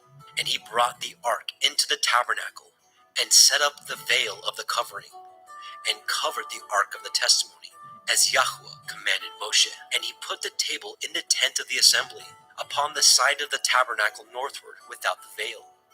And he set the bread in order upon it before Yahweh, as Yahweh commanded Moshe. And he put the menorah in the tent of the assembly, over against the table, on the side of the tabernacle southward. And he lighted the lamps before Yahweh, as Yahweh commanded Moshe. And he put the golden altar in the tent of the assembly before the veil. And he burnt sweet incense thereon, as Yahweh commanded Moshe. And he set up the hanging at the door of the tabernacle. And he put the altar of burnt offering by the door of the tabernacle of the tent of the assembly, and offered upon it the burnt offering and the meat offering, as Yahweh commanded Moshe. And he set the laver between the tent of the assembly and the altar, and put water therein to wash withal. And Moshe and Aharon and his sons washed their hands and their feet thereat, when they went into the tent of the assembly, and when they came near unto the altar, they washed, as Yahweh commanded Moshe. And he reared up the court round about the tabernacle and the altar, and set up the hanging of the court gate. So Moshe finished the work. Then a cloud covered the tent of the assembly, and the glory of Yahweh filled the tabernacle. And Moshe was not able to enter into the tent of the assembly, because the cloud abode thereon, and the glory of Yahweh filled the tabernacle. And when the cloud was taken up over the tabernacle, the children of Yashrael went onward in all their journeys. But if the cloud were not taken up, Then they journeyed not till the day that it was taken up. For the cloud of Yahweh was upon the tabernacle day by day, and fire on it by night, in the sight of all the house of Yasharel, throughout all their journeys.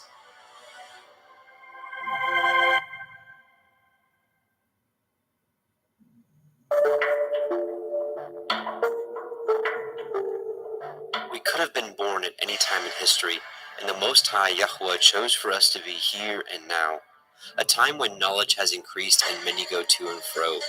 We find ourselves in the time of the end, according to the book of Daniel, and as we have seen, comes with both blessings and spiritual trials like no other. The book of Revelation, the field manual to the end times, tells us what to expect and how to prepare, but was obscured from the generations with parables and hidden understandings just waiting for these last days to be unsealed. While we may also not get everything right, we will be leaning on the spirit of truth of the Most High Yahuwah Sebaoth in the name of Yahushua HaMashiach to reveal to us the proper understanding. For who knows if you have come to the kingdom for such a time as this.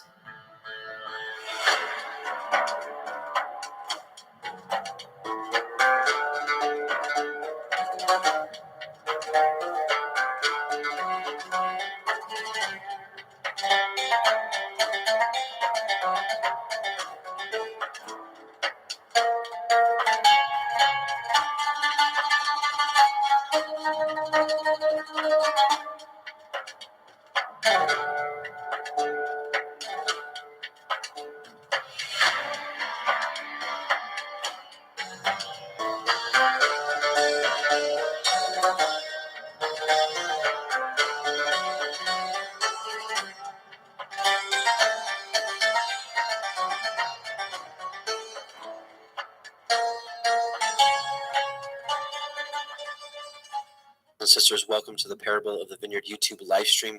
My name is Adam, your host, and I welcome you. Brothers and sisters, welcome to what may be one of the most important line-by-line studies we have done on Parable of the Vineyard. The book of Revelation has truly been veiled over the centuries, and I do believe that Yahweh has begun to unseal it over the past few years. Now, with that being said, let it be known that I am merely a student of the Word and have felt led to share the little bit of wisdom that Yahweh may have bestowed upon me, which means that I will not get everything right. This study, I ask you to test everything, and honestly, with all studies for that matter, and with all studies out there. This study will be so in depth that even the new believer will be able to understand it, and likewise, the learned disciple will also be able to glean new information. Some concepts shared during the study may give you confirmations to understandings you may already have, and some may be new to you. Either way, take all matters to Yahweh in prayer, and he will guide you, as it must be known that 1 John 2:27 says, "The anointing which you have received of him abides in you, and you need not that any man teach you, but as the same anointing teaches you of all things, and is truth, and is no lie, and even as it has taught you, you shall abide in him." Again, 1 John 2:27. And one more verse to start this out. Matthew 23:8 says, "But be ye not called rabbi," which means teacher, right, or master, "for one is your master, even Mashiach, and all you are brethren." So let that be known that Messiah is the teacher, the Ruach HaKodesh is the teacher.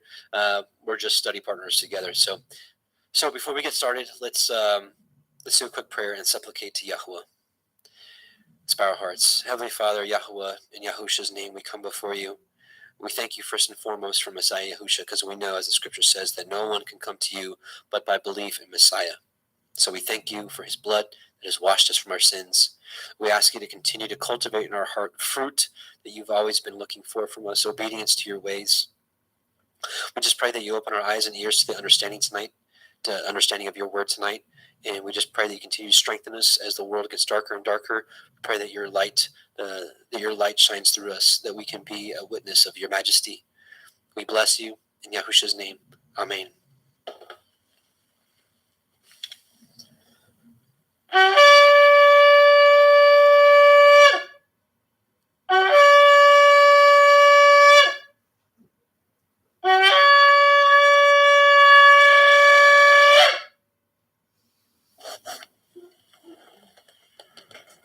Let's get into it. So last week in part 1, we got through Revelation 1:1 through 1:13. Hopefully hopefully it was beneficial to you. If you're just watching this and you haven't seen part one, I would recommend watching part one first, but definitely not needed because you can pick back up at any time. So I want to address a few things. Many of you actually had questions regarding the two witnesses, and please keep the questions and rebuttals coming, because when we get to Revelation chapter 11, we're going to do an even deeper study on the two witnesses, and I'm going to do my best to answer every question, as I know that this is a sensitive topic to many, just like the 144,000. These are studies that people really dig their heels in once they kind of make their mind up. So, which I don't blame you. I don't. We all kind of tend to do that. But I definitely want to keep this study as open and transparent and as close to scriptures as possible, without reaching, without making assumptions, those type of things. But I do want to answer a few quick questions that came up. Now, a lot of you are really sticking to it's two physical men coming here, breathing fire on everybody like a dragon, and that kind of stuff. And that may be the case. I will address the Enoch Elijah or Moses Elijah theory real quick. Think about this. What if it's like kind of a dual understanding? And by the way, I am addressing what we talked about last week. For those of you that may just be stumbling upon this live or as recording, we talked a lot about the two witnesses. But what if it's not just two physical men? What if it's the spirit of Elijah and the spirit of Enoch, or the spirit of Moses and the spirit of Elijah, whatever you kind of hold to? Because it's kind of reminds me a little bit of what we saw with John the Baptist. And let me pull up a little scripture if you don't mind. And let's get this study started. So in Malachi 4:4-6, it says, "Remember ye the Torah of Moshe, my servant, which I command." The Hebrew word here for law is Torah. "Remember ye the Torah of Moshe, my servant, which I commanded unto him in Horeb," which is Mount Sinai, "for all Israel with the statutes and judgments. Behold, I will send you Elijah the prophet before the coming of the great and dreadful day of Yahuwah, and he shall turn the heart of the fathers to the children, and the heart of the children to their fathers, lest I come and smite the earth with a curse." All right, so this is what was kind of left out there, hanging out there before Messiah Yahusha came. So let's see what Messiah said about this. Matthew 17:10-13 says, "And his disciples asked him, saying, Why then say the scribes that Elias," which is Elijah, "must first come? And Yahusha answered and said unto him, Elias truly shall first come and restore all things.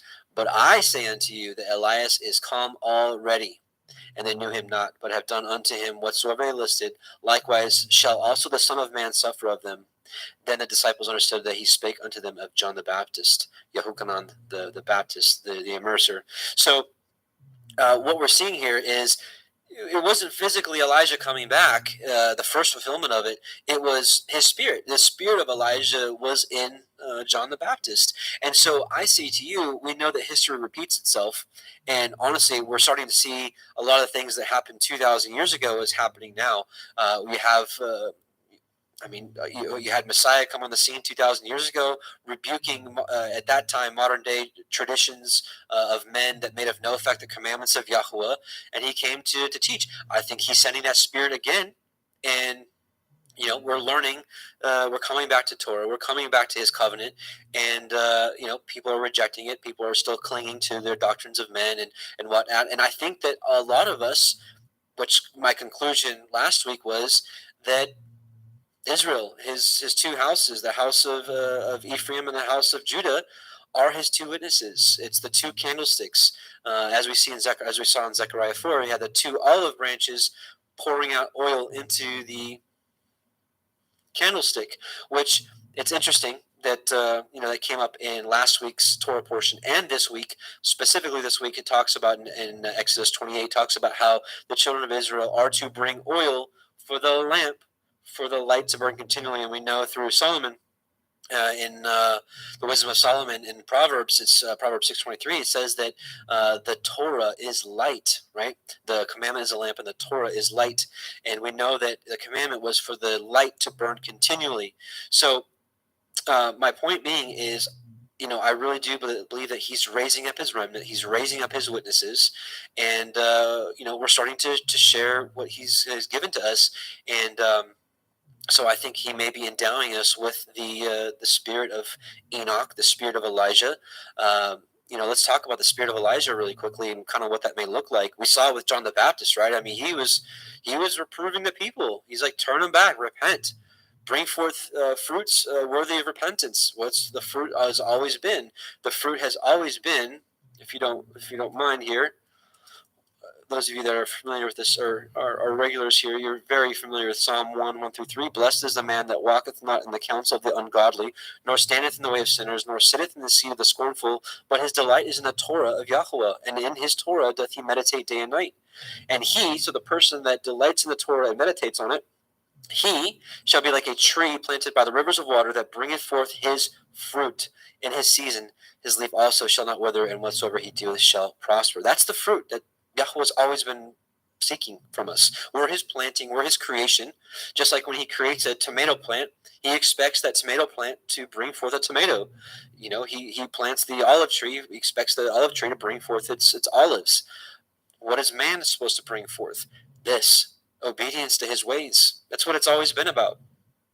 So let's talk about the spirit of Elijah really quickly. We're going to turn to Jubilees chapter 23, Yovelim chapter 23. For those of you that may be unfamiliar with this was found in the Dead Sea Scroll finding. They found 15 copies of this book in Hebrew intact that was preserved. All right, so I want to read verses 16, 19, and 26, and I think this explains the spirit of Elijah. And in that generation, this is the end time generation, in which I believe we are in, and in that generation, the sons shall convict their fathers and their elders of sin and unrighteousness, and of the words of their mouth, and the great wickedness which they perpetrate, and concerning their forsaking the covenant which Yahweh made between them and him, that they should observe and do all his commandments and his ordinances and his laws without departing either to the right hand or to the left. Okay, this is part one.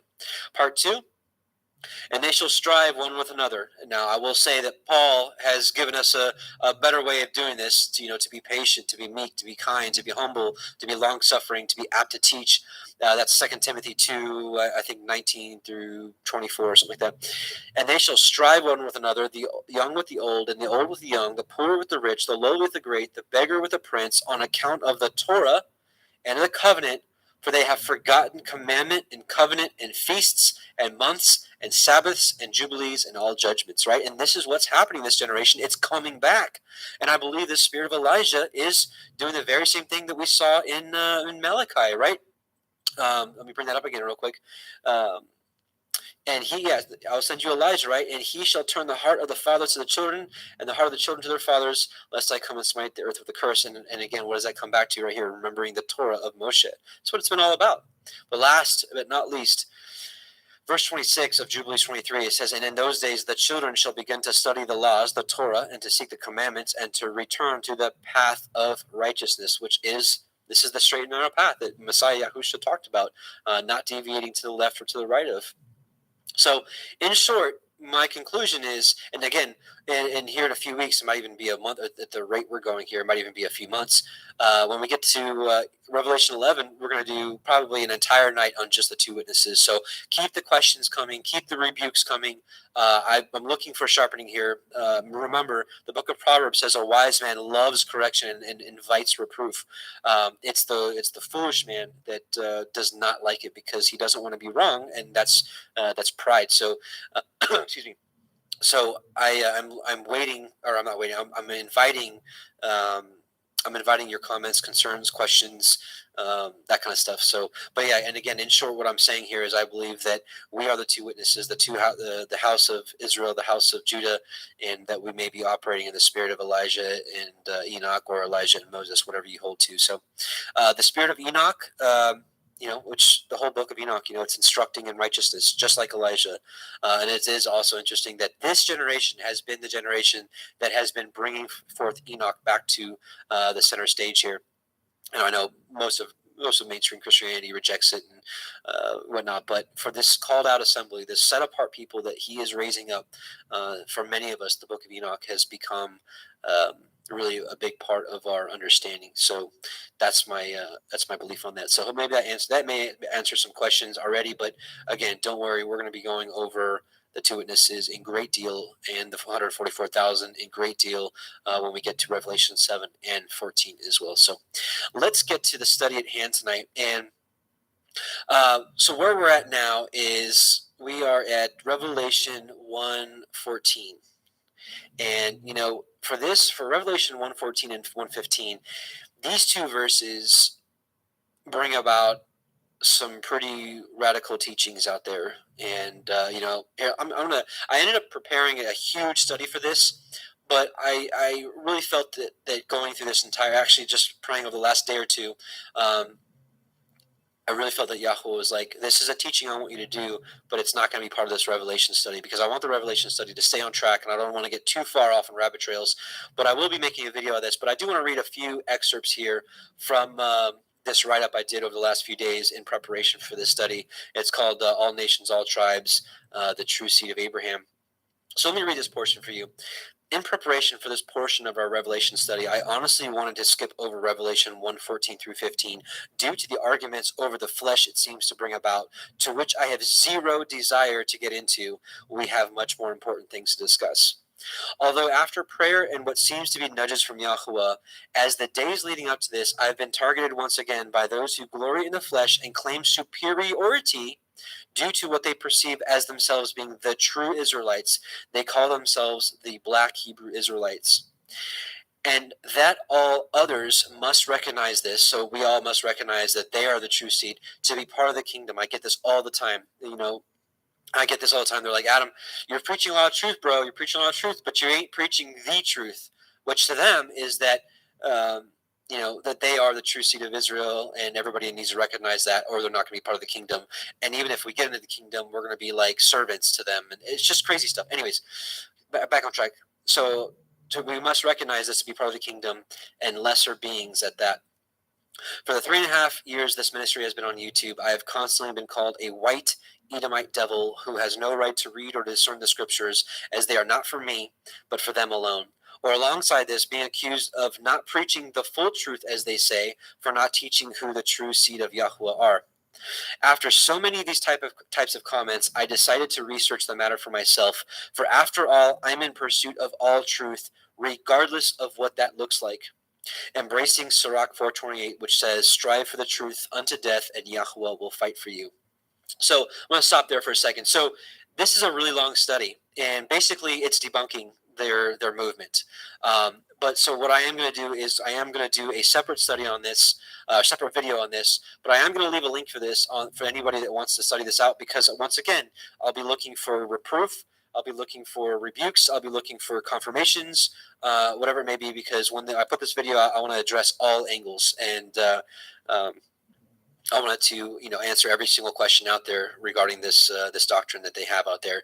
And, I would have never touched this, but it seems to touch every corner. I mean, I see it all over Facebook. I mean, this gets brought up all the time, and it's all over YouTube and comment. You guys have seen it, and it's just such a fruitless movement. It's pure racism, and I get it. The black people have been horribly treated. They absolutely have. The Atlantic slave trade was horrible. Even in this country, just up until the 50s, 60s, they didn't have the same rights as white people. Like, that's crazy to me. That's horrible. That is not Christ-like. That is not Messiah-like. And so I get it. I get that they have been, trampled on by society. But just that fact doesn't prove that the true Israelites. But we're not gonna get into that right now. But so I get why they're upset. But for those out there that believe this and that hate people, hate white people, like, I didn't do this to you. We didn't do this to you. It was generations beforehand. But don't turn around and make the same mistakes that they did. We're supposed to be ambassadors for Messiah. How can we be ambassadors for Messiah if you're going around and telling people that they're inferior to you because of skin color? So you're making the same mistakes that other generations have. So we know that Messiah said, no longer is it eye for an eye, tooth for a tooth, but do good to them, right? Even do good. If you think that we're your enemies, you're still supposed to love us, right? So anyways, so I'm not going to go through this whole study. I am going to leave a link for this if you want to study it for yourself, but I am going to be making a video on this in the coming weeks. But I am going to at least go through the part here that talks about Revelation 1:14 and 1:15 that brings about so much strife. So first, it should be made clear that it does not matter to me what skin color we are. We are the true seed by faith in Messiah Yahusha. Beware of anyone who teaches superiority based off skin color or being the true seed because of their race. My goal for this study is not to glory in the flesh, but to free those who are held captive by this belief. Yes, they are held captive by this belief because it's a glory in the flesh. It's not. This is not from the Ruach. That there is something to boast about in our racial genealogy. Let's review the scriptures, as with these three short passages I'll include will clearly state that the grace and salvation of Yahweh through Yahusha is free to all men and women who believe, and that this shouldn't even be a topic of discussion. Nevertheless, here we are. And this is not even complete. There's probably 40 verses I could have included here, but I'm just including three sections. Galatians 3:28 through 29 says, there is neither Jew nor Greek, which I would interpret as Gentile. There is neither bond nor free. There is neither male nor female, for you are all one in Messiah Yahusha. And if you be messiahs, then are ye Abraham's seed and heirs according to the promise. This right here is the true seed of Israel. Don't let anybody fool you. This is Revelation 7:9. This is a picture of the multitudes saved out of tribulation. After this I beheld, and lo, a great multitude, which no man could number, of all nations and kindreds and peoples and tongues, stood before the throne and before the Lamb, clothed with white robes and palms in their hands. Here it is right here, right? All nations, kindreds, peoples, tongues. This is all races, all of them. White, black, red, yellow, whatever. Acts 10:34 through 36. Then Peter opened his mouth and said, of a truth I perceive that Elohim is no respecter of persons, but in every nation he that feareth him and worketh righteousness is accepted with him. The word which Elohim sent unto the children of Israel, preaching peace by Yahushua HaMashiach, for he is Adonai of all. Amen and hallelujah for the real truth of the real seed, which are those by faith in Messiah and keep his commandments. That's it. That's it. So I'm going to skip all this here. We're going to do another study on that at another time. But I do want to address the conclusion again. So my conclusion remains: skin color should be of no importance to us, nor cause quarrels within the body of Messiah, recognizing the true seed are those who believe in Yahusha, the word and begotten of Yahuwah, and keep his commandments, not a particular skin color or race. When you read opposing comments to this discussion, discern the spirit they carry and the fruits they bear, as this will be the most telling sign as to who is holding the truth. Blessings in Yahusha's name. And I look forward to seeing you all in the great gathering and marriage supper of the Lamb. And actually, excuse me, I forgot to actually go over what is written in Revelation 1:14-15. So what do the scriptures say regarding skin color? Before we go here, I need to reiterate that I despise having to do this. But again, there is a large group of people claiming the heritage of the biblical Israelites based off their skin color. So as with all false doctrine, we must expose it by sharing the truth. And in his infinite wisdom, Yahuwah thought it meet to express the color of his people and his son, Yahushua HaMashiach, through the scripture. So, Yahusha. Revelation 1:14 says, his head and his hairs were white like wool, as white as snow, and his eyes were as a flame of fire. Now, interestingly enough, this movement that I'm talking about actually uses this verse to say that they're the true race. But it says right here, right, his head and his hairs. Well, actually, let me read it here. So notice it emphasizes the color twice. It does not say his hair was the texture of wool, but the color. Then continues to reinforce his complexion being white as snow. Backing up to the beginning of that verse, it says his head was also white alongside his hair. What do we do with that? Other than take it at face value, have we not learned our lesson with biblical earth, i.e. pillars, immovable or unmovable, the compass upon the face of the deep, etc., etc.? Then Revelation 1:15, it says, and his feet like unto fine brass, as if they burn in a furnace. So let's look at the Greek word used for fine brass. It's kalkolebanon, all right? So it's a root word, or the root word here, in the implied mean of whiteness or brilliancy. The KJV translated it as fine brass twice, and it says some metal like of gold, if not more precious. So let's just read this here. Neuter of a compound of G, such and such and such and such, and the implied mean of whiteness or brilliancy. burnished copper, an alloy of copper or gold, and silver having a brilliant luster, fine brass. Okay, so that's the best description of what he was actually looking at. So again, this is here. This is what we just read. So skipping here, let's look at what fine brass looks like. Oops. Let's go to here.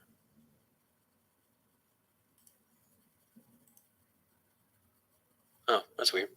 So this is what fine brass looks like. Okay. Let's look at what brass in a furnace looks like. I'm not going to have any sound here, but so this is brass. Yes, most gun shells are or bullet shells are made out of brass. So, anyways, he pours into this little furnace here, right? So this is what brass looks like in a furnace. We'll just skip ahead here. Anyways, and then this is when it's refined. So just to give you an idea of what Yehukanan was saying, and then here's another witness for Yahusha. This is Enoch 46:1, and there I saw one who had a head of days, and his head was white like wool, and with him was another being whose countenance had the appearance of a man, and his face was full of graciousness like one of the holy angels. So just a second witness, and also it's in Daniel as well. But what they say is that his hair had the texture of wool, but that's not what it says. It says his hair was white like wool, and anyways, I really hate even talking about this, but like I said, Abba put it on my heart that we have to address this because it was written. I can't just skip over what he found it was meet to write in his scripture. So that's enough for now. Like I said, I'm going to put this link in the description box for those that want to read up on this and maybe even rebuke me before I put out that video to sharpen me in any way I can. But that movement needs to be addressed, and God put it on my heart that I've got to address it. So I don't know what to do with that. So other than obey. All right, so moving on now. Revelation 1:16, and he had in his right hand 7 stars, and out of his mouth went a sharp 2-edged sword, which we're going to read that here in Yeshayah here in a second, and his countenance was white as the sun shines in his strength. Yeah, his countenance was as the sun shines in his strength. Amen. So let's, actually, my goodness, I'm all over the place here. I forgot to address the second part of Revelation 1:15, and his voice as the sound of many waters. There's actually lots of different scriptures we can pull up about this, but I actually want to pull up a vision that included this section right here. So we're going to take a look at 2 Esdras chapter 6, verses 1 through 28, and this is going to have a little section in here about the sound of many waters. So, and he said to me, at the beginning of the circle of the earth, before the portals of the world were in place, and before the assembled winds blew, and by the way, it is interesting, right? The circle of the earth, just like we see in Yeshayah, in Isaiah 40:22, it reminds me of the compass set upon the face of the deep, right? A circle does not mean a ball.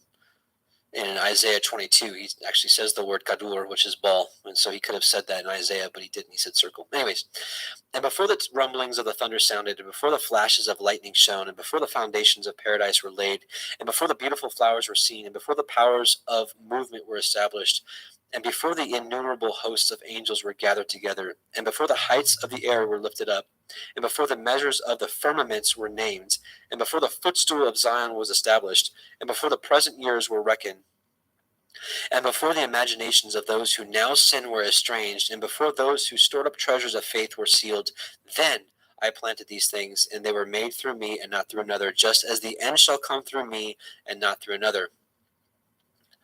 And I answered, this is Ezra speaking, right, to the angel Uriel, and I answered and said, what will be the dividing of times, or when will be the end of the first age and the beginning of the age that follows? And he said to me, from Abraham to Yitzchak, because from him were born Yaakov and Esau. For Jacob's hand held Esau's heel from the beginning. For Esau is the end of this age, and Jacob is the beginning of the age that follows. For the beginning of a man is his hand, and the end of the man is his heel. Between the heel and the hand, seek for nothing else, Ezra. It is interesting that right now, technically, Esau is ruling this earth in the physical sense. With the Rothschilds, the royal families, the DuPonts, the Rockefellers. These are all Esau. Esau is ruling this age, but there's going to be a time at the end of this age, when Messiah Yahusha comes back and gives us that sword, Jacob will be the beginning of the age that follows. I answered and said, O sovereign Adonai, if I have found favor in your sight, show your servant the end of the signs which you did show me in part on the previous night. He answered and said to me, Rise to your feet, and you will hear a full resounding voice. And if the place where you are standing is greatly shaken while the voice is speaking, do not be terrified, because the word concerns the end, and the foundations of the earth will understand that the speech concerns them, right? The foundations of the earth, right? Just like a house is built, it has foundations it's set upon. They will tremble and be shaken, for they know that their end must be changed. When I heard this, I rose to my feet and listened, and behold, a voice was speaking, and its sound was like the sound of many waters. So what we just saw, right? And his voice, the sound of many waters. This is Messiah Yahusha speaking to Ezra. And it said, Behold, the days are coming, and it shall be that when I draw near to visit the inhabitants of the earth, and when I require from the doers of iniquity the penalty of their iniquity, right? Iniquity is lawlessness. And when the humiliation of Zion is complete, and when the seal is placed upon the age which is about to pass away, then I will show these signs. The book shall be opened before the firmament, which we saw in Daniel, and all shall see it together. Infants a year old shall speak with their voices, and women with child shall give birth to premature children at 3 or 4 months, and these shall live and dance. Now, I will say, this kind of happens. I've had 5 children, and I've had infants at a year speaking with their voices. Now, not full sentences, and maybe this is what this is implying, so maybe we're not there yet.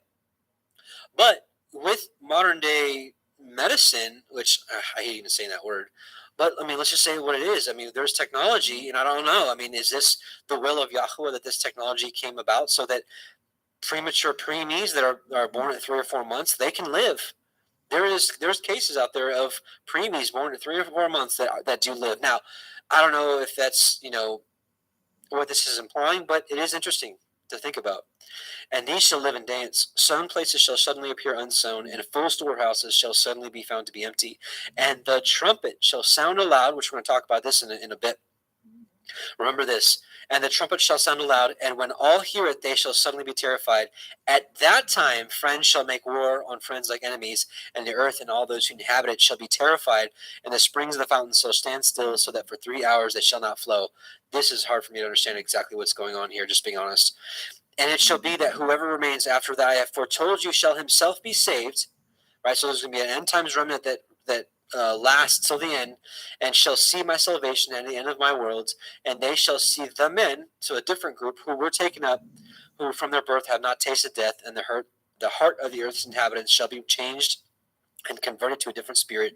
For evil shall be blotted out, and deceit shall be quenched, faithfulness shall flourish, and corruption shall be overcome, and the truth, the Torah, which has been so long without fruit, we talked about this earlier, shall be revealed, which this is happening now. So it is interesting how all this is going on. But remember this trumpet. I think we're going to go over this a little bit later on today, if I have this right. Yeah. Oh, you know what? I didn't save that. Let's pull it up now. It's what is it? If I remember correctly, it was Joel 2.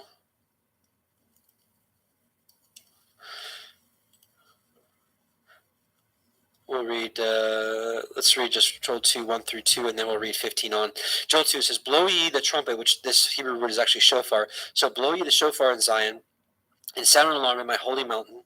Let all the inhabitants of the land tremble, for the day of Yahweh cometh, for it is nigh at hand. Right, his holy mountain is New Jerusalem coming down. So this is another piece of evidence for me that at the beginning of the day of Yahuwah, the shofar is blown, it comes down, all the inhabitants of the land are going to tremble, right? Because this is that alien invasion they've all been afraid of, so-called alien invasion, right? Because Yahusha and his called out assembly are going to be that alien threat that brings the whole world together. For the day of Yahweh cometh, for it is nigh at hand, a day of darkness and of gloominess, a day of clouds and of thick darkness, as the morning spread upon the mountains, a great people and a strong, there hath not been ever like, neither shall any more after it, even to the ends of many generations. So let's jump down to verse 15. Blow the trumpet in Zion, blow shofar in Zion, sanctify a fast, call us all in assembly, gather the people. This is the gathering. Sanctify the congregation. This is the call out assembly that is gathered when the shofar is blown. Assemble the elders, gather the children, and those that suck the breast. Let the bridegroom go forth of his chamber, and let the bride out of her closet. Let the priests, the ministers of Yahweh, weep between the porch and the altar, and let them say, Spare thy people, Yahweh, and give not thine inheritance to reproach, that the heathen should rule over them. Wherefore should they say among the people, Where is their Elohim? Right? Yeah. Anyways, so we'll stop there, but it's just really interesting. So I brought up 2 Esdras because I wanted to let you know about what happens. It says right here, and the shofar shall sound aloud, and when all hear it, they shall suddenly be terrified. And at that time, friends shall make war on friends like enemies. Right. So this is kind of what we see in Matthew 24, nation against nation.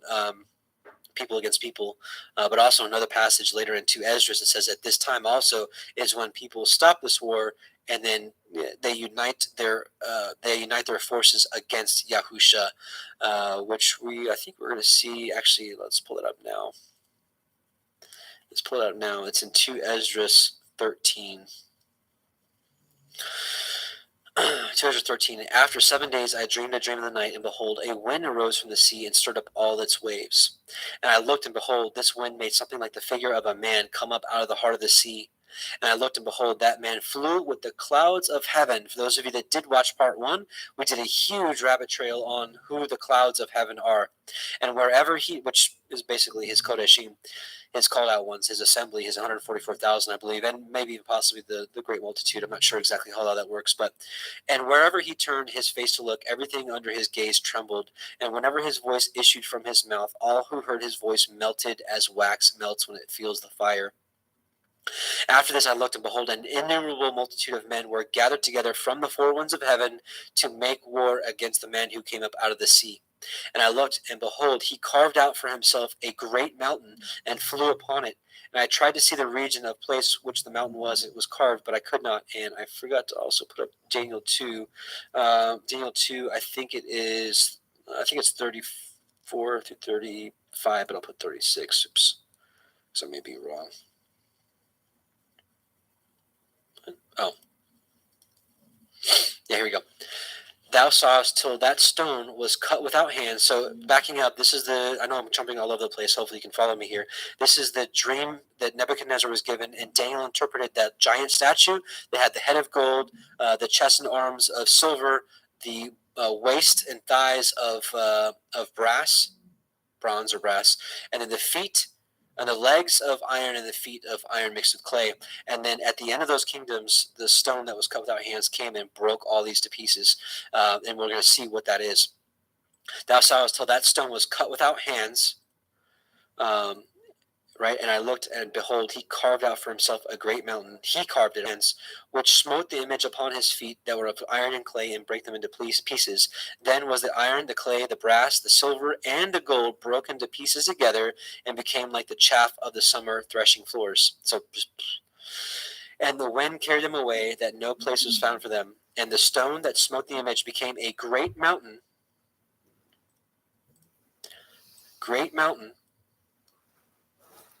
Became a great mountain and filled the whole earth. Okay, so this is New Jerusalem, as we're going to find out here in 2 Esdras 13. So again, and I beheld, he carved out for himself a great mountain and flew upon it. And I tried to see the region or place from which that mountain was carved, but I could not, right, because it was cut without hands. After this I looked, and behold, all who had gathered together against him to wage war were much afraid, yet dared to fight. And behold, when he saw the onrush of the approaching multitude, he neither lifted up his hand, nor held a spear or any weapon of war, but I saw only how he sent forth from his mouth as it were a stream of fire, and from his lips a flaming breath, and from his tongue he shot forth a storm of sparks. All these were mingled together, the stream of fire, and the flaming breath, and the great storm, and fell on the onrushing multitude, which was prepared to fight, and burned them all up, so that suddenly nothing was seen of the innumerable multitude, but only the dust of ashes and the smell of smoke. When I saw it, I was amazed. After this, I saw the same man come down from the mountain and call to himself another multitude which was peaceable. Then many people came to him, some of whom were joyful and some sorrowful. This is, I believe, the wise and the foolish. I believe the wise will be joyful and the foolish will be sorrowful. Some of them were bound, and some were bringing others as offerings. This is the interpretation of the vision. So some of that might have sounded really confusing to you. The great news is the angel Uriel gives us the interpretation. Sorry. Then in great fear I awoke and besought the Most High and said, From the beginning thou hast shown thy servant these wonders, and hast deemed me worthy to have my prayer heard by thee. Now show me also the interpretation of this dream, for as I consider it in my mind, alas, for those who will be left in those days, and still more, alas, for those who are not left. For those who are not left will be sad, because they understand what is reserved for the last days, but cannot attain it. But alas for those who also are left, and for that very reason, for they shall see great dangers and much distress, as these dreams show. Yet it is better to come into these things through incurring peril than to pass from the world like a cloud and not see what shall happen in the last days. He answered me and said, I will tell the interpretation of the vision, and I will also explain to you the things which you have mentioned. As for what you have said about those who are left, this is the interpretation. He who brings the peril at that time will himself protect those who fall into peril, who have works and faith and have faith in the Almighty, right? Faith without works is dead. Understand, therefore, that those who are left are more blessed than those who have died. This is the interpretation of the vision. As for you seeing a man come up from the heart of the sea, this is he whom the Most High has been keeping for many ages, who himself will deliver his creation, and he will direct those who are left. And as for your seeing wind and fire and a storm coming out of his mouth, and as for his not holding a spear or weapon of war, yet destroying the onrushing multitude which came to conquer him, this is right, the great battle where multitudes are destroyed. This is the interpretation. Behold, the days are coming when the Most High will deliver those who are on the earth, and bewilderment of mind shall come over those who dwell on the earth. And they shall plan to make war against one another, city against city, place against place, people against people, kingdom against kingdom. This is exactly what we saw in I know a lot of you are familiar with Matthew 24, which says this verbatim. City against, make war one against another, city against city, place against place, people against people, and kingdom against kingdom, right? And when these things come to pass and these signs occur, which I showed you before, then my son shall be revealed. So I believe we're still on the cusp of this great war, this World War III that everybody's been talking about. I believe that's going to happen before this day that we're waiting for is going to happen. Excuse me. Shofar, so good. So when this happens, then my son will be revealed, whom you saw as a man coming up from the sea. And when all the nations hear his voice, every man shall leave his own land and the warfare that they have against one another, and an innumerable multitude shall be gathered together, as you saw, desiring to come and conquer him. So isn't that interesting? Let's pause for a second. This is the Hollywood narrative right here in one verse. What I was saying earlier about the alien deception, the alien threat, well, Hollywood keeps putting in the minds of the people that there's going to be this invasion, right? And when this invasion comes, people are going to have to gather together to fight this force. I mean, Independence Day is like the epitome of that. And in that movie, you see how everybody puts their differences aside, and they're like, "Hey, we're not each other's enemy. This is the real enemy." You see it in the Avengers movie, like Thanos and all that, right? Everybody unites. Everybody, even enemies, unite to go against this threat, to take it down. And and Hollywood teaches that if everybody comes together, they can defeat this force. This force comes down with superior technology. They come down with impenetrable barriers. I believe that they'll be shooting rockets at New Jerusalem, and it's going to be like we see in these alien movies. They have this superior technology, which obviously Yahweh has. All these weapons, I think, will be of none effect. But people will have in their minds, we just got to figure this out, because we figured it out in these movies. If we come together, we can take this down. We can take this threat down. Sorry, I'm like getting excited here. But I think this is it right here. So let me read it again. Remember, I think we're going to see great war, people against people, nation against nation. But then this is going to happen right in the middle of that. The shofar is going to sound. The people are going to be gathered. New Jerusalem's coming down, and the world will turn their weapons against each other towards New Jerusalem and come together to take this down. So keep that in mind and read this again. So once again, And they shall plan to make war against another, city against city, place against place, people against people, kingdom against kingdom. And when these things shall come to pass, and the signs occur which I showed you before, then my son will be revealed, whom you saw as a man coming up from the sea. And when all the nations hear his voice, every man shall leave his own land, and the warfare that they have against one another, right? They're going to take the guns off each other and point it towards New Jerusalem. And an innumerable multitude shall be gathered together, as you saw, desiring to come and conquer him, Messiah.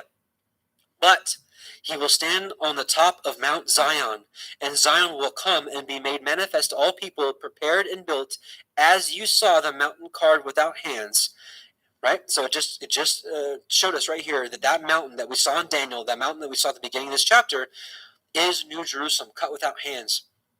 And he, my son, will reprove the assembled nations for their ungodliness. This was symbolized by the storm. And he will reproach them to their face with their evil thoughts and the torments with which they are to be tortured, which were symbolized by the flames, and will destroy them without effort by the Torah, the law, which was symbolized by fire. Amen.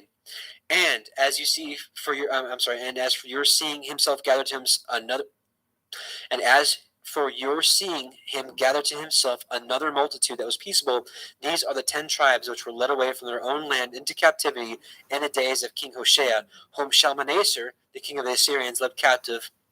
And he took them across the river, and they were taken into another land.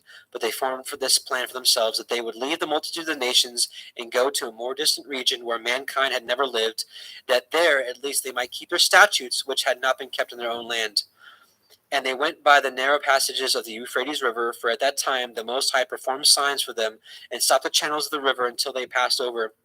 Through that region there was a long way to go, a journey of a year and a half, and that country is called Arzref. I believe this is the dispersion of the 10 tribes into Europe, and then ultimately into America, which a lot of people do believe Arzref here is America. So something interesting. And then lastly, then there they dwelt until the last times. Here we are. And now, when they are about to come again, the Most High will stop the channels of the river again, that they may be able to pass over. And therefore you saw the multitude gather in peace.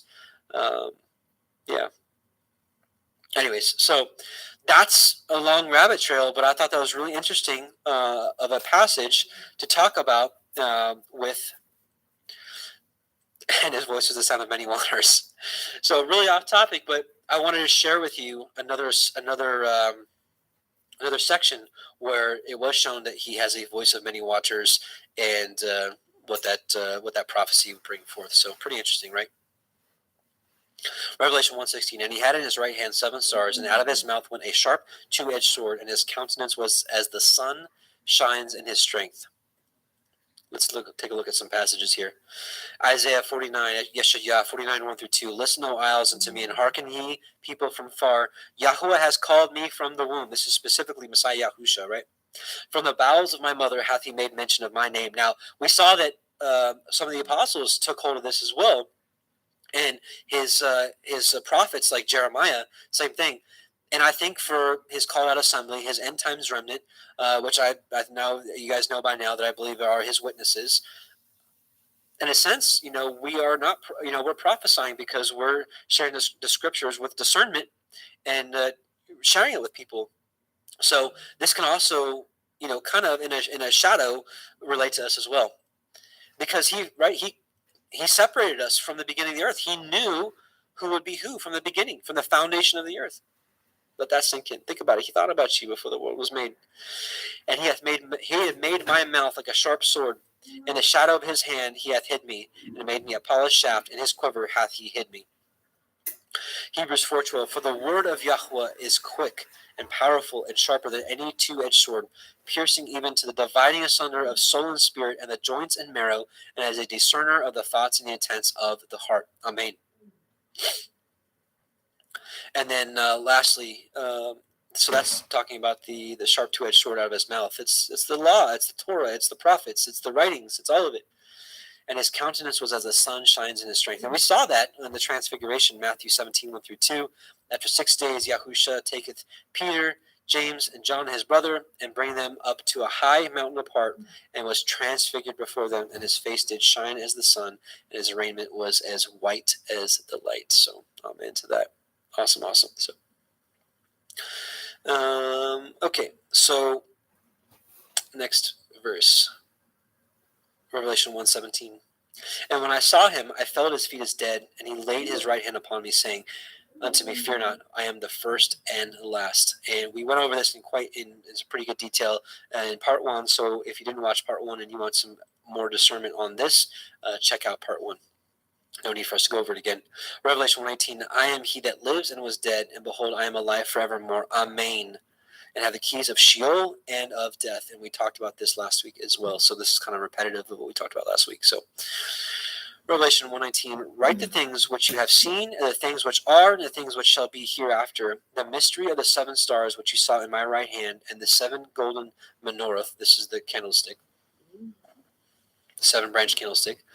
The 7 stars are the angels of the 7 called out assemblies, and the 7 menorahs, the 7 candlesticks which you saw, are the 7 called out assemblies. So very simply, this has always symbolized the church, the ecclesia, if you will, is a little better description. This has always symbolized the called out assembly, the kodeshim of Yahuwah. And as we saw earlier, we know that it's the branches that put forth the oil in it, and the light. This light was to continually be burning. The light symbolizes the law. So the law should always be in our heart, soul, and mind. It should be on our lips. It should be on our thoughts, as Deuteronomy 6 says, that we should wake up thinking about it. We should go to bed thinking about it. We should walk by the way. We should teach it to our children. It should continually be on our hearts. So the law should be burning within us at all times. Now, interesting, it says here also, the 7 stars are the angels of the 7 called out assemblies. Now, the only place I could really find this is really interesting. Let's take a look at this. This is in Enoch 20. Here, this is the 7 archangels. Are these the 7 angels that he mentions? It's not conclusive, but I think it's interesting, and I think it's worthy of testing. And these are the names of the holy angels, the Kodesh angels who watch. Uriel, this is the same angel that was talking to Ezra in the passage that we just read, or the passages we read. Uriel, one of the holy angels who is over the world and over Tartarus. Raphael, one of the holy angels who is over the spirits of men. Raguel, one of the holy angels who takes vengeance on the world of the luminaries. Michael, one of the holy angels who, to wit, he that is set over the best part of mankind and over chaos. Sarakiel, one of the Kodesh angels who is set over the spirits, the ruachs, who sin in the spirit. Gabriel, one of the holy angels, the Kodesh angels, who is over paradise and the serpents and the cherubim. Ramiel, one of the holy angels, whom Elohim set over those who rise. So, could this be the 7? Could this be the 7 angels spoken of here in Revelation 20? Again, not conclusive, but here's 7 angels, and these are like leaders, right? So I think it's definitely possible. Okay, I wanted to also read Hebrews 1:13-14. But to which of the angels said he at any time, sit on my right hand until I make thine enemies thy footstool? Are they, the angels, not all ministering spirits, set forth to minister for them who shall be heirs of salvation? Amen, right? Pretty awesome. That's why all those times we see throughout the scriptures, they're like, no, don't bow down to me, right? Don't worship me, worship Yahweh. Because they know that that's what their role is, actually, is to serve us, and not like in a, I'm not saying it like in a slave kind of way or manner, but that is their function, as what he says in Hebrews. So okay, so here we are finally in chapter 2, and we're going to get into the 7 ecclesia, the 7 churches, and I want to re-go over what we went over last week just really quickly, because I thought it was so interesting that the meanings of the names of the 7 churches. So let's go over it again. So Ephesus means desirable or desired. Smyrna means myrrh, but we got to dig deeper, which means bitterness. And if we look in the book of 1 Adam and Eve, chapter 31, verse 2, Messiah Yahusha explains to Adam the symbolic meaning of what myrrh means, which means it's a token of the suffering and death that Yahusha would experience for us. So with myrrh, we can say bitterness, of the suffering of his death, right? Pergamos, married tower / city. So we'll call it married city. Thyatira, sacrifice or sacrifice and offering. Sardis, prince of joy. Philadelphia, you all know this, brotherly love. Laodicea, just and lawful ruling people. There's many descriptions out there. Some said just ruling people, some said lawful ruling people. So I said, you know what, it's the same thing, just and lawful ruling people. I put it together. So when you put all those together, you get a message. The desired bitter suffering and death brings the married city and sacrifices and offerings to the Prince of Joy and brotherly love from a just and lawful ruling people. Amen, amen. So I just thought that is so awesome. Praise be to Yah for that. So I got a little comment here I want to preface before we get into the 7 churches. And I don't know how many we'll be able to get into tonight, maybe 1 or 2 of them. But I want to read this real quickly. So with the descriptions of the 7 churches, the ecclesias, I've seen many interpretations regarding them. Some will say these 7 ecclesias span from the time of the apostles until now, so one following after the other in a timeline fashion. Another says that 1 or 2 may be around in these last days, but the rest have passed. As we dig into each ecclesia, you will notice that you may recognize the qualities of all of these ecclesia may be around now, and that is what the Ruach, the Spirit, has led me to understand. Now, I don't like making this comparison, but just so you can understand it better, the qualities of each of these 7 called out assemblies reminds me of, this is totally secular, so just bear with me here. Okay, I'm not really I'm not equating it to be the same. I'm just giving you a something to think about, a comparison. Some of you are familiar with the Briggs-Meyer MTBI, the personality exam, which puts people in categories in a basic sense based off your personality and the choices you make. Of course, you can't box everybody into 16 personality types, but this is a modern way of explaining as to what we're going to see in the 7 called out assemblies. They all have good characteristics. Some of them only have good characteristics, and some of them have some good characteristics, but some of them have some things they got to work on, right?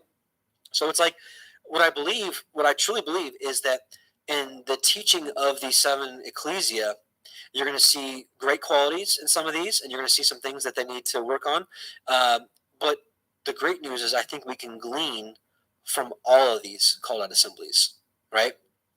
And what's interesting is at the end of them, you'll see a reward, but I don't think that reward is specifically for that church or that ecclesia. I think that reward is for everybody, because we all have this, we have the eventual same reward, which we'll see. Now, people will have different crowns and that kind of stuff, but the basic premise of these rewards, which is to have everlasting life and to walk with Him in white and whatnot, for all those that overcome, that is. Because I believe all those that overcome out of each church each ecclesia will have their reward, which we'll talk about here as we get into it. So, yeah, like that Briggs-Meyer thing, I took that long ago, and I'm not saying that that it's something to be heralded or whatever, but like it said, I was an INFJ, and then you look at the explanation of it, and you're like, well, that's pretty close to who I am, But again, that's really secular, not part of this discussion. But I just want to give you an example of kind of maybe what the theme overall of what these 7 ecclesia are. Is it kind of it describes certain 7 different types of people that I think that are alive right now that are quote unquote believers. So, all right, without further delay, let's get into the church, the ecclesia of Ephesus, right? And so let's give a quick synopsis of Ephesus. This is not going to be a quick one. Oh, yeah, well, let us read it anyways because we have to subscribe. Oh, I've got ad blocker. Okay, I get it. Okay. Well, darn. I wanted to share with you guys some basic stuff. How do I do this? Maybe not this time. Okay.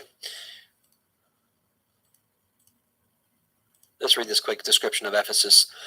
Ephesus, the capital of proconsular Asia, which was the western. Let me zoom in a little more. I know you guys want to like to read this sometimes with me. Here we go. Ephesus, the capital of proconsular Asia, which was the western part of Asia Minor. This is proconsul. This is the consulate before Rome turned into a consulate, I imagine. Which was the western part of Asia Minor. It was colonized principally from Athens. In the times of the Romans, it bore the title of the first and greatest metropolis of Asia. It was distinguished for the temple of Diana, who there had her chief shrine, and for its theater, which was the largest in the world, capable of containing 50,000 spectators. It was like all ancient theaters open to the sky. Here were exhibited the fights of wild beasts and of men with beasts. Many Jews took up their residence in this city, and here the seeds of the gospel were sown immediately after Pentecost. At the close of his second missionary journey, about 51 AD, when Paul was returning from Greece to Syria, he first visited the city. He remained, however, for only a short time, as he was hastening to keep the feast. Right? So people who say that Paul, did away with the law and the feasts, you just misunderstand him. Now, we're going to get into it because there's some things that it's really hard to understand with Paul. I'm going to be honest with you, especially when you get into these churches and we're talking about food sacrificed into idols, because Yahusha says, don't do it, get away from it. And Paul's like, it's not a big deal. You're like, well, I'm going to go with Yahusha on this one. So, as he was hastening to keep the feast, probably of Pentecost at Jerusalem, but he left Aquila and Priscilla behind him to carry on the work of spreading the gospel. During his third missionary journey, Paul reached Ephesus from the upper coasts, i.e., from the inland parts of Asia Minor, and tarried here for about 3 years. And so successful and abundant were his labors that all they which dwelt in Asia heard the word of the Adonai Yahusha, both Jews and Greeks. Probably during this period, the 7 churches of the Apocalypse were founded, not by Paul's personal labors, but by missionaries whom he may have sent out from Ephesus, and by the influence of converts returning to their homes.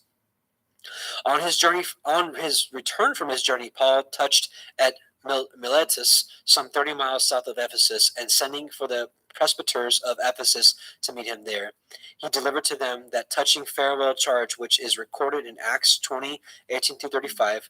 Ephesus is not again mentioned until the close of Paul's life, when he writes to Timothy, exhorting him to abide still at Ephesus. 2 of Paul's companions, Trophimus and Tychicus, were probably natives of Ephesus. In his second epistle to Timothy, Paul speaks of Onesiphorus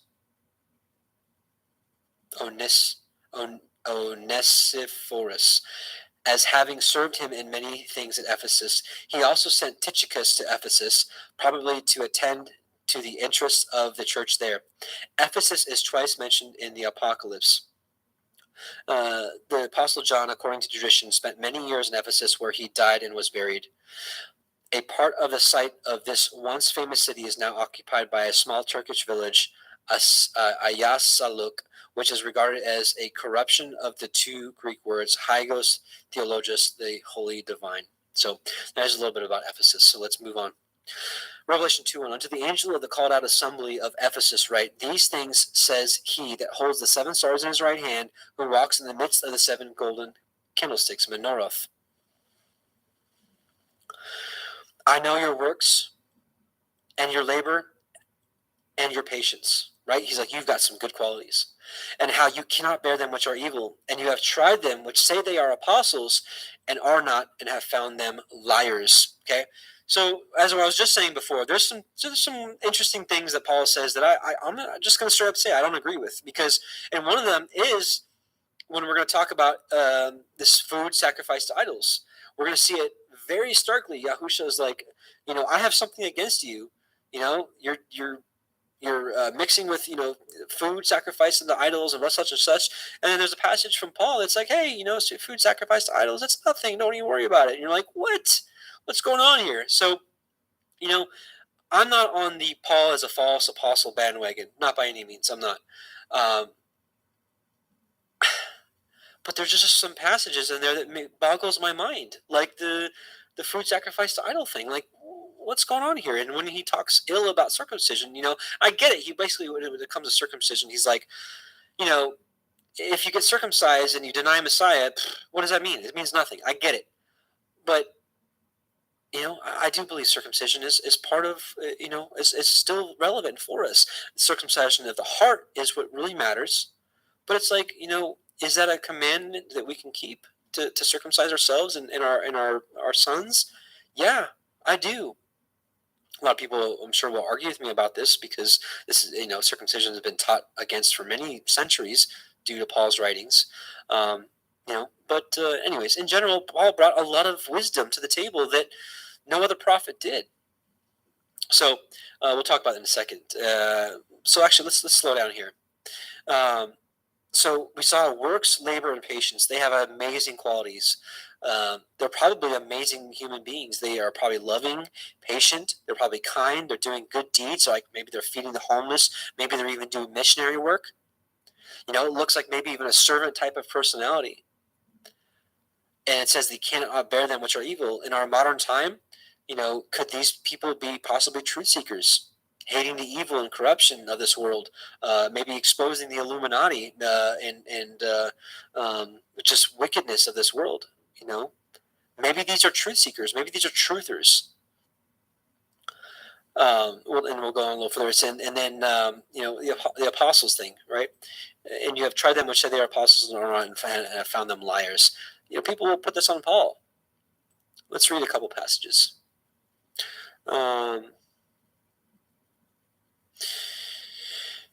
This is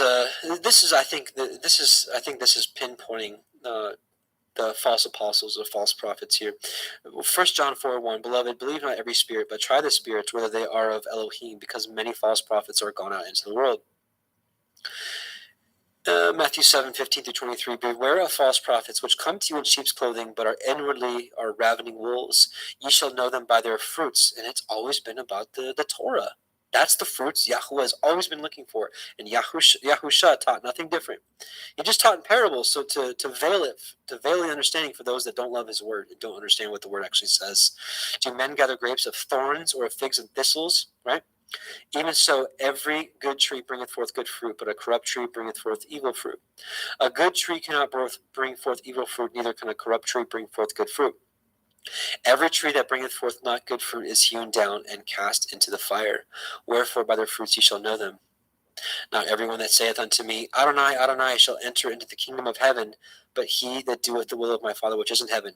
Now, let's back up. Let's talk about Ephesus for a second here. These people in Ephesus, he's like, I know your works, and your labor, and your patience, right?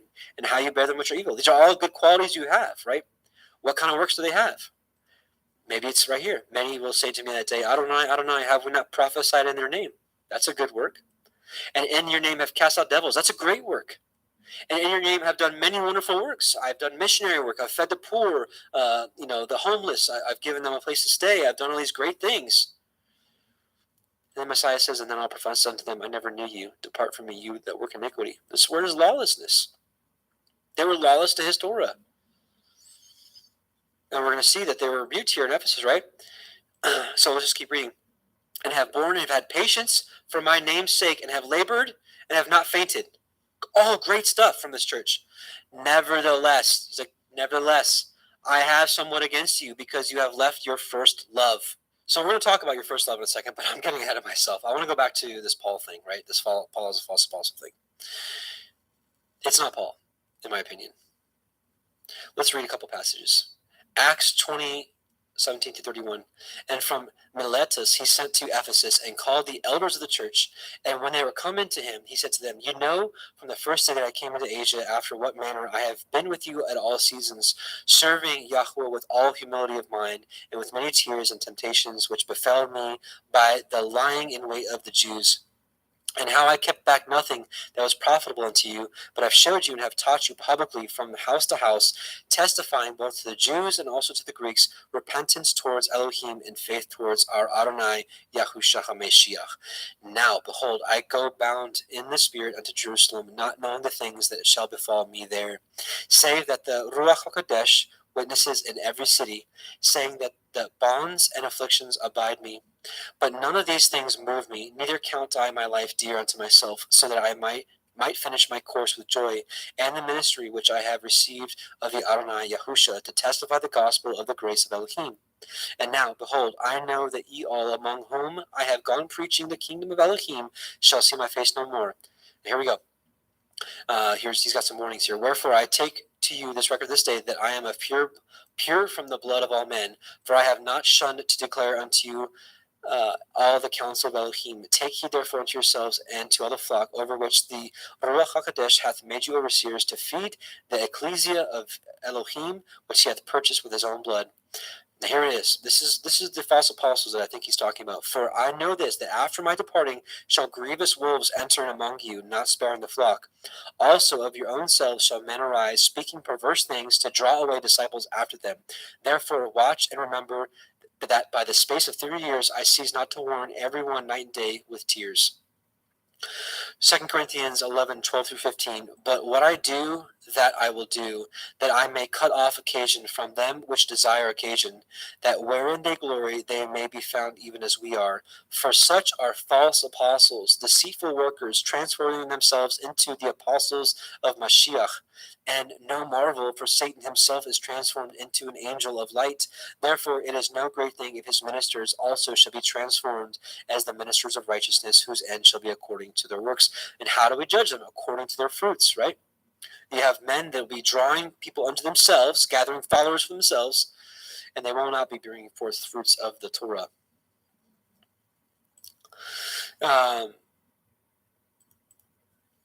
So if you want to do further study, Polycarp was a disciple of John the Apostle, right? Who wrote Revelation. And Polycarp had a lot of great things to say about Paul. He confirmed Paul. Polycarp was considered one of the three main.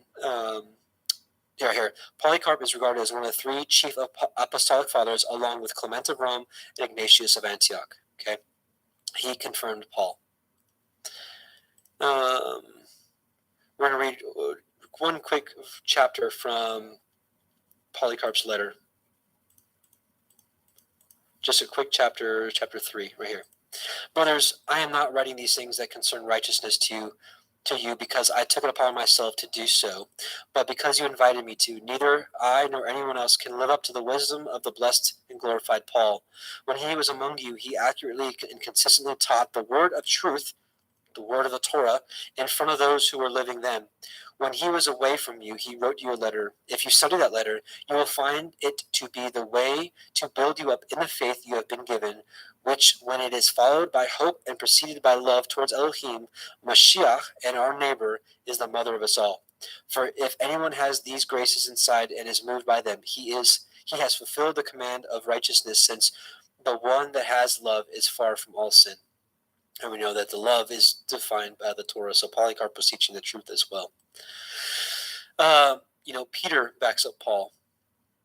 So basically what I'm saying is, what I'm getting at is, if we're going to call Paul a false apostle, you've got to throw out all the book of Acts. You got to throw out all of Paul's letters, of course. You got to throw out 2 Peter here, which we're going to read right here. 2 Peter 3:15-18. On account that the long suffering of our Adonai is salvation, even as our beloved brother Paul, also according to the wisdom given unto him, hath written unto you, as also in all his epistles, speaking in them of these things, in which are some things hard to be understood. So even Peter was like, he says some stuff that it's just like, I don't know, which they that are unlearned and are unstable rest, as they do other scriptures, unto their own destruction. So he prophesied that people would use Paul's letters for lawlessness. Ye therefore, beloved, seeing ye know these things before. He's like, I'm prophesying to you right now. Beware lest ye also, being led away with the error of the wicked, fall from your own steadfastness. But grow in grace and the knowledge of our Adonai and Savior, Yahushua HaMashiach. To him be glory both now and forever. Amen. So again, you got to throw out 2 Peter to perpetrate that Paul is a false apostle. Oops. We already read Psalm 1. We'll move forward.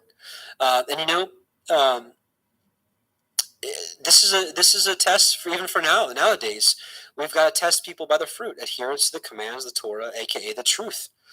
And Paul spoke boldly for the truth. He spoke in parables, just like Yahushua taught.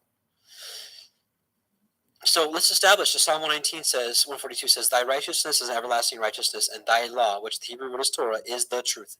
The truth. The truth, period. And Paul knew this. Paul was a Pharisee. He memorized the scriptures. Romans 1:18, for the wrath of Elohim is revealed from heaven against all ungodliness and unrighteousness, the opposite of righteousness, right? Unrighteousness of men who hold the truth, the Torah, in unrighteousness. He's just spoken code. Romans 2:8, but unto them that are contentious and do not obey the truth, but obey unrighteousness. See, can you not see that Paul knew what Psalm 119, 142 says? Righteousness is equated to the law, the Torah, the truth. And so again, but unto them that are contentious and do not obey the truth, but obey unrighteousness, which is the opposite of righteousness, indignation and wrath. Romans 15:8. Now I say that Yahushua HaMashiach was a minister of the circumcision for the truth of Elohim to confirm the promises made unto the fathers. This is not making sense. 1 Corinthians 13:6. Rejoiceth not in iniquity, which is lawlessness, but rejoiceth in the truth. Do you not see this stark contrast here? Lawlessness, lawfulness. Galatians 3:1. O foolish Galatians, who hath bewitched you, that you should not obey the truth? Paul knew Psalm 119, 142 like the back of his hand. And it's funny, that's not funny, it's horrible that the modern day church will actually use this against people like us, right? Who hath bewitched you that you should not obey the truth, right? That you go right back to the law. Like, oh my goodness, obeying the truth is the law. Before whose eyes Yahushua HaMashiach hath been evidently set forth, crucified among you. Galatians 5:7. Ye did run well. Who did hinder you that you should not obey the truth? And yes, some of you are probably saying, well, Messiah, Yahushua, is the way, the truth, and life. Yes, he proclaimed himself to be the Torah, because the Torah is also life, is the way. Torah is known as the way. I don't know if I included that here, did I? Maybe we'll just sidetrack real quick. All right, so Psalm. Blessed and undefiled in the way who walk in the Torah of Yahuwah. I'm not going to get into it now, but also Torah says that by keeping it, it is your life. And we also just saw it's the truth. Ephesians 4:15, but in speaking the truth in love may grow up into all things which is the head, even Mashiach. Ephesians 4:21, if so be that ye have heard him and have been taught by him as the truth is in Yahusha. 2 Thessalonians 2:7-13, for the mystery of iniquity, lawlessness, doth already work. Only he who now letteth will let until he be taken out of the way. And then shall that wicked be revealed, whom the Adonai shall consume with the spirit of his mouth, and shall destroy with the brightness of his coming, even him whose coming is after the working of Satan, with all power and signs and lying wonders, and with deceivableness of unrighteousness in them that perish, because they receive not the love of the truth, that they might be saved. And for this cause Elohim shall send them a strong delusion, that they should believe a lie, that they might all be damned who believed not the truth, but had pleasure in unrighteousness. But we are bound to give thanks always to Elohim for you, brethren, beloved of Yahuwah, because Elohim hath from the beginning chosen you to salvation through sanctification of the Spirit and belief of the truth. Just a few more. 1 Timothy 2:4, who will have all men to be saved and, right? So salvation is first, and come to the knowledge of the truth, the Torah. Paul taught it very, very, very well. I just spoke in parables. Acts 24:14. But this I confess unto thee, that after the way, the Torah, which they call heresy, so I worship I, the Elohim of my fathers, believing all things which are written in the law, the Torah, and the prophets. That is not your false apostle, brothers and sisters. Okay, so going back here again, so the Church of Ephesus, they did call out the false apostles, right? It wasn't Paul. And have borne and have patience, and for my name's sakes have labored and not fainted. These are people that have great works, right? But nevertheless, I have something against you, because you have left your first love. What is the first love? Okay, actually, back up for a second. Let's talk about works. It says they have works, right? All right, do the first works. I'm sorry. It talks about left your first love. Remember, wherefore you have fallen, repent, and do the first works. What is this word here? Do the first works. Let's look at it. The word is ergon. Let's look at a couple uses here, right? now in John heard the prison, the works of Christ, right? But all their works. This is what the people do. Mark 13, and then every man his work, and commanded to porter to watch. And Yahushua said, "Let her alone, why trouble her? She hath wrought a good work unto me."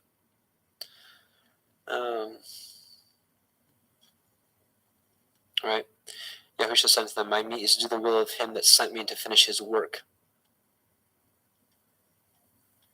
And they said unto him, "What shall we do that we might work the works of Elohim?" Do the works of Abraham. So, anyways, obviously this is some form of works here, right? So let's talk about what it means to have left your first love. Modern day church will say that you left Jesus, you left Messiah, your first love. He's not our first love. Well, in a sense, he is, and I'll explain that. Actually, let me explain a little further. Deuteronomy 6:1-8, because he is Yahusha is the lawgiver, right? I believe it was Yahusha that was the lawgiver. The Torah is him. So Deuteronomy 6:1-8. Now these are the commandments, the statutes, and the judgments which Yahweh your Elohim commanded to teach you, that you might do them in the land whither you go to possess it, that you might fear Yahweh your Elohim, to keep all his statutes and his commandments, which I command you this day, you and your son's son, all the days of your life, that your days may be prolonged. Hear therefore, O Israel, and observe to do it, that it may be well with you, and that you may increase mightily, as Yahweh Eloheinu of your fathers has promised you, in a land that flows with milk and honey.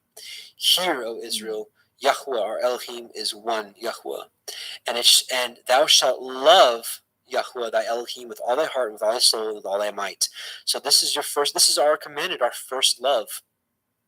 And this is confirmed right here. And these words which I command you this day shall be in your heart. And thou shalt teach them diligently unto your children, and shalt talk of them when you sit in your house, and when you walk by the way, when you lie down, when you rise up. And you shall bind them for a sign upon your hand, and they shall be as frontlets between your eyes. So in my opinion, from what I see in the scriptures, that our first love is the words, the commandments that shall be in our hearts. So again, nevertheless, so all these good works you have, nevertheless, I have someone against you, because you have left your first love. Remember, therefore, when you have fallen, and repent and do the first works, or else I'll come unto you quickly and will remove your menorah, your 7-branch candlestick, out of his place, except you repent. So it's the same thing as we saw in Matthew 7:21-23. He's like, you did all these great things, but I didn't know you, because you didn't keep the commandments. He is a just Elohim. His law is just, period. And it is interesting, right? His commandments, they shall be a sign upon our hand, and they shall be as frontlets between our eyes. It's the very same thing that we see the mark in their right hand or in their foreheads. It's the very same thing. I'm not saying very same thing, it's the opposite. So I believe, truly, you're either going to have the mark of Yahweh, or you're going to have the mark of the beast. And I think the mark of the beast purely is having the lack of the mark of Yahweh by keeping his commandments. Simple as that. It makes it very simple to understand. And then he goes on here to say, Revelation 2:6, but this you have, that you hate the deeds of the Nicolaitans, which I also hate. He that has an ear, let him hear what the Ruach says unto the called out assemblies. Now here's promise number 1. To him that overcomes will I give to eat of the tree of life, which is in the midst of the paradise of Yahuwah. Right? So let's back up right here. They hate the deeds of the Nicolaitans. I want to read this commentary. I usually don't like doing this, but because this Nicolaitans thing isn't anywhere other than this passage, I don't have anything else to go off of scripturally. So I want to defer to somebody that has maybe a little more wisdom here than I do of who the Nicolaitans are. So this is Elcott's commentary for English readers for the Nicolaitans. The Nicolaitans were, as has been expressed, the antinomians of the Asiatic church. Okay? Let's look up the word antinomian, what it means. Antinomian, let me zoom in here a little bit so you can see it for yourself. Antinomian, one who holds that under the gospel dispensation of grace, the moral law is of no use or obligation, because faith alone is necessary to salvation. That's your lawless people there. So again, the Nicolaitans were, as has been expressed, the antinomians of the Asiatic church. The life and conduct were little thought of, and the faith professed was everything. Is that not where we are today? Some have thought that they were a sect who derived their name under the some colorable pretext from Nicholas the proselyte. Others hold that the name is purely symbolical, signifying destroyer of the people, and that it is no more than the Greek form of Balaam. See notes below. The existence of a sect called the Nicolaitans in the 2nd century is attested by Irenaeus, Tertullian, and Clement of Alexandria, which we spoke about earlier. So, long story short, Nicolaitans taught faith alone, and that obedience to the Torah was worthless, was meaningless, don't need it, it's done away with. Where are we today? The same place. So, it is interesting, right? He that has an ear, we already read that. So that's the Nicolaitans. So further study on the Nicolaitans right here. And I'll make sure to put this link in the description box as well, or the comment section. I'll try to get all the links together here. So, in conclusion here, right, what did they have to overcome? Verse 4 through 5, which is the keeping of the first works, the love, the commandments. Notice it says, he who has an ear, let him hear what the Ruach says to the assemblies, right? Let him hear what he says to the assemblies, which means, that we can learn from each ecclesia, even if we aren't part of it. And I believe the rewards for everyone that it overcomes for each church, each ecclesia, are scattered through all the churches, but are all for one. Or no, one for all. No, all of them are for all. There you go. And it lines up with the promise of Revelation 22:14. Over this first one, eating of the tree of life, which this confirms our conclusion of this church. Blessed are they that do his commandments, that they have the right to the tree of life, which we just read, and may enter into the gates into the city. The city is New Jerusalem. So this is my conclusion on that. So it is interesting. Before we actually, and unfortunately, I think we're going to have to end it here. This is a short one, and as you guys probably already realized, this is a recording because my wife and I were just taking a quick little trip up to St. Louis this weekend. But before I came back to the Torah, the commandments, I actually would put myself in this category. And as we continue to go along through these ecclesia, I want you to take note because they will be interesting. You may recognize yourself in some of these, and you may recognize yourself in all of these. And this whole thing could just all be symbolic because some of us could be have a little bit of Ephesus in us. Some of us can have a little Smyrna in us, and but I think we're all shooting for Philadelphia. So we'll see with that. But unfortunately, we only got through one church today, but we'll try to get through quite a few of them next week. And also, again, keep a lookout for this video that I wanted to put out about the that movement we spoke about at the beginning of this. So let's gather together in a little bit of prayer. And I want to remind you all about the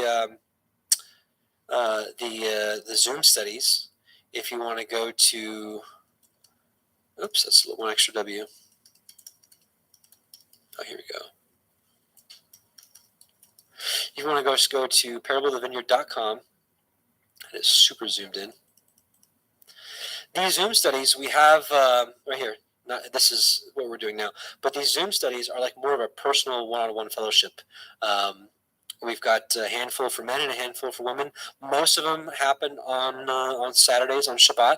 But we've got a men's study on Wednesday, and we've got a temple maintenance going on Monday nights. But we may actually be shifting that to also a Saturday as well.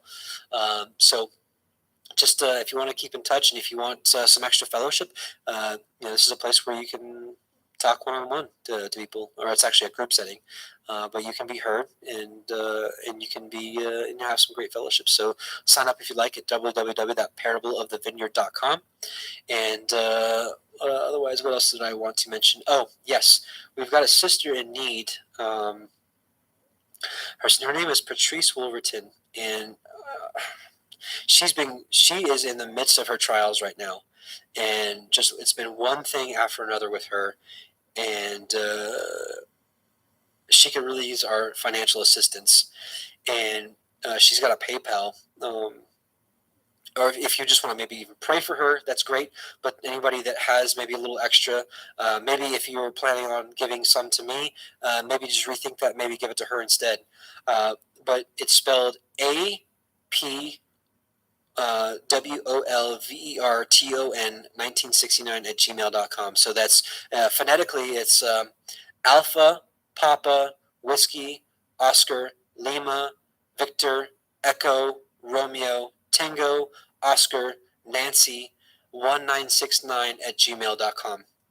And just pray about it, consider it. She is a sister in need, and we know that we're supposed to help the poor, the afflicted, the widows, the orphans. So just keep that in mind and keep her in mind. And if you can't help, maybe just keep her in prayer. That may be all she may need. Maybe Abba's got a way of delivering her. I don't know. But her name is Patrice Wolverton. Some of you may be friends with her on Facebook. And if you're on Facebook, friend her. If you're not on Facebook, I get it. I'm still actually highly considering deleting my personal Facebook page and just keeping up the ministry one. Don't need to get into that rabbit trail, but it is what it is.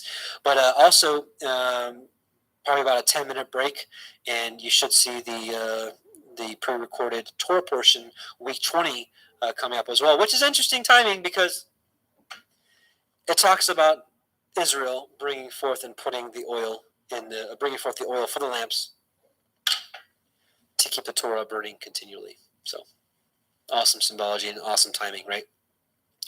So also,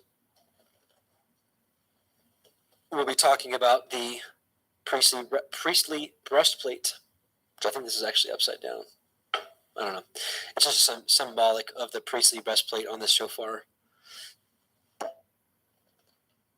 Let's do one more blast. Since I'm recording this during the day and the kids aren't here, excuse me, children, they're not baby goats. Let's give this a blow, eh? Sounded Canadian there. Eh? My shirt, that's weird. It's the the green screen thing.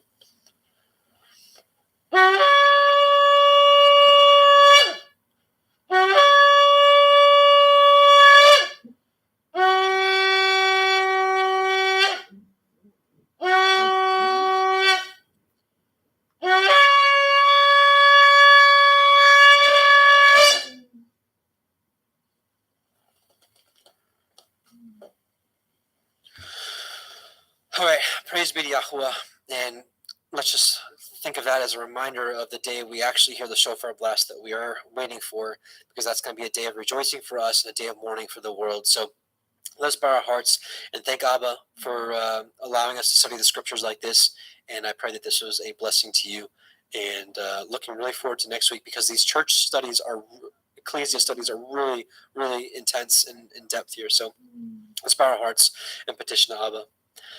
Heavenly Father, Yahuwah, Most High, the Elohim of Avraham, Yitzchak, and Yaakov, we just come before you in your Son's name, Yahushua HaMashiach, to whom we love and we believe and obey and want to walk as he walked. Abba, cultivate in our heart your Torah, that we may bring forth the fruits that you've desired for so long. We thank you for even giving us the understanding of your Son, of the truth of him, and of the truth, your Torah, and we just want to be obedient. Abba, help us. We know that it's a struggle for many of us. We may have, I just have different situations, Abba. It's impossible to name them all. Just help us all, each individually, in our situations, that we can be as obedient as possible to you. And we just bless you and thank you. We just can't wait for the day that we're with you in New Yerushalayim, that we can rejoice forevermore and we can walk out your Torah perfectly as it was intended for man to do. And we just bless you. We glorify your name, Yahuwah Sevaoth. We glorify your Son's name, Yahushua HaMashiach, to which every knee shall bow. And we love you and thank you, and are eagerly waiting your return. And we're waiting for you, as your scriptures say to do. Blessings to you in Yahushua's name. Amen. Brothers and sisters, we're going to end with the song of Moshe, our song for our time, and the song of what I believe is the Exodus 15 is what's going to be sung in Revelation 15, the song of victory. Because I know that the Deuteronomy 32 is also called the song of Moshe.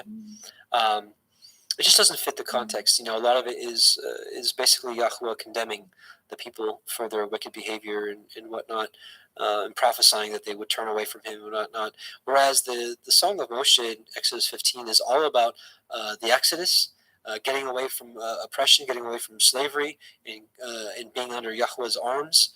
And it's a song of victory, which that's kind of what happens. And, it's after the second Exodus we're waiting for. So those of you that are like, Adam, it's not Exodus 15, it's Deuteronomy 32. I hear you. And I can see where you're coming from. I really can. But just where I'm at now, I really believe it is Exodus 15, the Song of Moshe. So with that, I want to leave you with, excuse me, I'm going to leave the sister unnamed because I want her reward to come from Yahweh. But look what she sent for me. It's the Aaronic blessing in both English and Hebrew and in phonetic Hebrew. So I'm going to read it for you in English and I'm going to read it for you in Hebrew. Yahweh bless you and keep you. Yahweh make his face shine upon you and be gracious unto you. Yahweh lift up his countenance upon you and give you peace. Numbers 6:24-26. Now in Hebrew. Yevarecha Yahweh ve'yishme recha. Ya'er Yahweh panav elecha vechnu neka. Yisa Yahweh panav elecha ve'yashem. Lecha shalom. Be blessed, brothers and sisters, and Shabbat Shalom.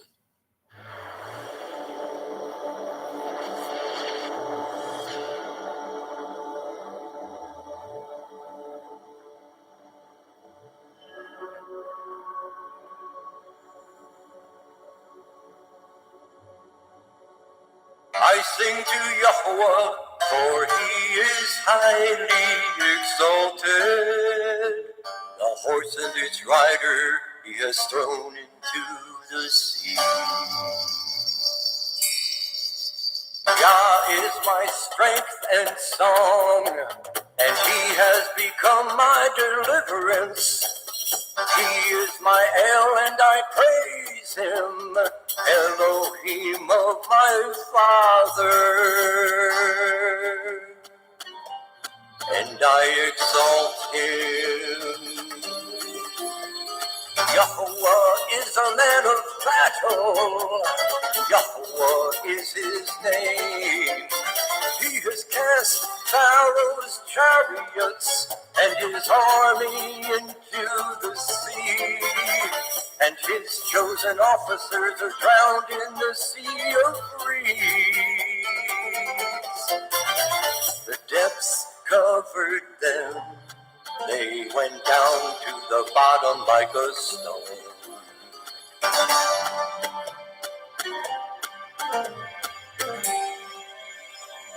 Your right hand, O Yahweh, has become great in power.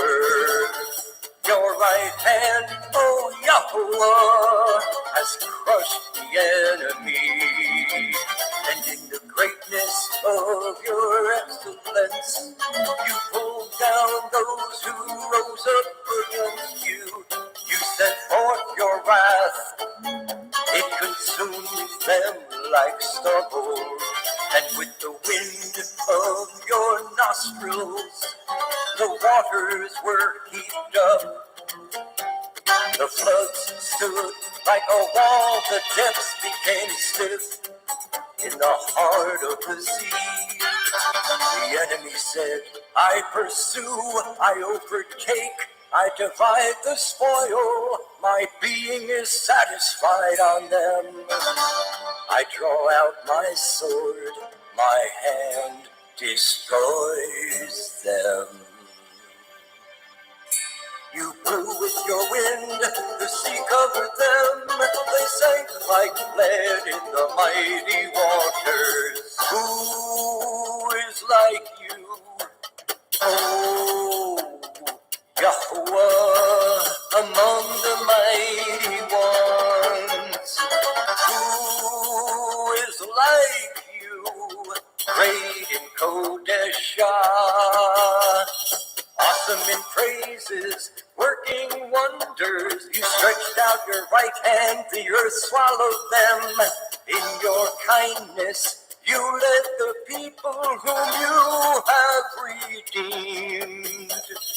In your strength, you guided them to your Kodesh dwelling. Peoples heard, they trembled, Anguish gripped the inhabitants of Elisheth. Then the chiefs of Edom were troubled, the mighty men of Moab. Trembling grips them, all the inhabitants of Canaan melted. Fear and dread fell on them by the greatness of your arm. They are as silent as a stone. Until your people pass over, oh Yahuwah. Until the people whom you have bought pass over. You bring them in and plant them in the mountain of your inheritance, in the place, oh Yahuwah, which you have made for your own dwelling, the Mikdash, oh Yahuwah, which your hands have prepared. Yahuwah reigns forever and ever.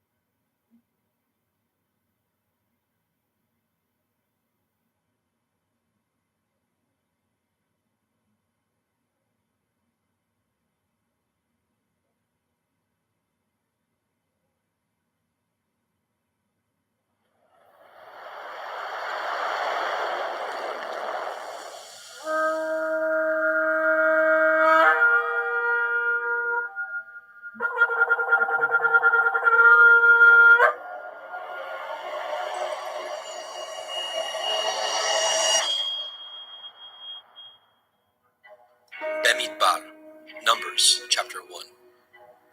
And Yahweh spoke unto Moshe in the wilderness of Sinai, in the tabernacle of the assembly, on the first day of the second month, in the second year after they were come out of the land of Mitzrayim, saying, Take ye the sum of all the assembly of the children of Yasharel, after their families, by the house of their fathers, with the number of their names, every male by their polls, from 20 years old and upward, all that are able to go forth to war in Yasharel. You and Aharon shall number them by their armies, and with you there shall be a man of every tribe, everyone head of the house of his fathers. And these are the names of the men that shall stand with you. Of the tribe of Reuben, Elitzer, the son of Shedeur; of Shimon, Shalumiel, the son of Suri Yeshadai; of Yehuda, Nachshon, the son of Aminadav; of Yissachar, Nathaniel, the son of Suar; of Zebulun, Eliav, the son of Shalom; of the children of Joseph; of Ephraim, Elishama, the son of Amihud; of Manasseh, Gamliel, the son of Pedasdur; of Benjamin, Abidan, the son of Gideoni; of Dan, Achiezer, the son of Amishadai; of Asher, Pagiel, the son of Okran; of Gad, Eliasaph, the son of Deuel; of Naphtali, Ahira, the son of Enan. These were the renowned of the assembly, princes of the tribes of their fathers, heads of thousands in Yashrael. And Moshe and Aharon took these men which are expressed by their names, and they assembled all the assembly together on the first day of the second month. And they declared their pedigrees after their families, by the house of their fathers, according to the number of the names, from 20 years old and upwards by their polls. As Yahweh commanded Moshe, so he numbered them in the wilderness of Sinai. And the children of Reuben, Yashrael's eldest son, by their generations, after their families, by the house of their fathers, according to the number of the names, by their polls, every male from 20 years old and upward, all that were able to go forth to war. Those that were numbered of them even of the tribe of Reuven, were 46,500. Of the children of Shimon, by their generations, after their families, by the house of their fathers, those that were numbered of them, according to the number of the names, by their polls, every male from 20 years old and upward, all that were able to go forth to war. Those that were numbered of them, even of the tribe of Shimon, were 59,300. Of the children of Gad, by their generations, after their families, by the house of their fathers, according to the number of the names, from 20 years old and upward, all that were able to go forth to war. Those that were numbered of them, even of the tribe of Gad, were 45,650. Of the children of Yehudah, by their generations, after their families, by the house of their fathers, according to the number of the names, from 20 years old and upward, all that were able to go forth to war. Those that were numbered of them, even of the tribe of Yehudah, were 314,600. Of the children of Issachar, by their generations, after their families, by the house of their fathers, according to the number of the names, from 20 years old and upward, all that were able to go forth to war. Those that were numbered of them, even of the tribe of Issachar, were 54,400. Of the children of Zebulun, by their generations, after their families, by the house of their fathers, according to the number of the names, from 20 years old and upward, all that were able to go forth to war. Those that were numbered of them, even of the tribe of Zebulun, were 57,400. Of the children of Joseph, namely, of the children of Ephraim, by their generations, after their families, by the house of their fathers, according to the number of the names, from 20 years old and upward, all that were able to go forth to war. Those that were numbered of them, even of the tribe of Ephraim, were 40,500. Of the children of Manasseh, by their generations, after their families, by the house of their fathers, according to the number of the names, from 20 years old and upward, all that were able to go forth to war. Those that were numbered of them, even of the tribe of Manasseh, were 32,200. Of the children of Benjamin, by their generations, after their families, by the house of their fathers, according to the number of the names, from 20 years old and upward, all that were able to go forth to war. Those that were numbered of them, even of the tribe of Benjamin, were 35,400. Of the children of Dan, by their generations, after their families, by the house of their fathers, according to the number of the names, from 20 years old and upward, all that were able to go forth to war. Those that were numbered of them, even of the tribe of Dan, were 62,700. Of the children of Asher, by their generations, after their families, by the house of their fathers, according to the number of the names, from 20 years old and upward, all that were able to go forth to war. Those that were numbered of them, even of the tribe of Asher, were 41,500. Of the children of Naphtali, through their generations, after their families, by the house of their fathers, according to the number of the names, from 20 years old and upward, all that were able to go forth to war. Those that were numbered of them, even of the tribe of Naphtali, were 53,400. These are those that were numbered, which Moshe and Aharon numbered, and the princes of Yashrael, being 12 men, each one was for the house of his fathers. So were all those that were numbered of the children of Yashrael, by the house of their fathers, from 20 years old and upward, all that were able to go forth to war in Yashrael. Even all they that were numbered were 600,000 and 3,550. But the Leviim, after the tribe of their fathers, were not numbered among them. For Yahweh had spoken unto Moshe, saying, Only you shall not number the tribe of Levi, neither take the sum of them among the children of Yasharel. But you shall appoint the Leviim over the tabernacle of testimony, and over all the vessels thereof, and over all things that belong to it. They shall bear the tabernacle, and all the vessels thereof, and they shall minister unto it, and shall encamp around about the tabernacle. And when the tabernacle sets forth, the Leviim shall take it down. And when the tabernacle is to be pitched, the Leviim shall set it up. And the stranger that comes nigh shall be put to death. And the children of Yasharel shall pitch their tents, every man by his own camp, and every man by his own standard, throughout their hosts. But the Leviim shall pitch round about the tabernacle of testimony, that there be no wrath upon the assembly of the children of Yasharel.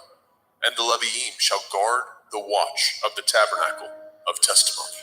And the children of Yasharel did according to all that Yahweh commanded Moshe. So did they.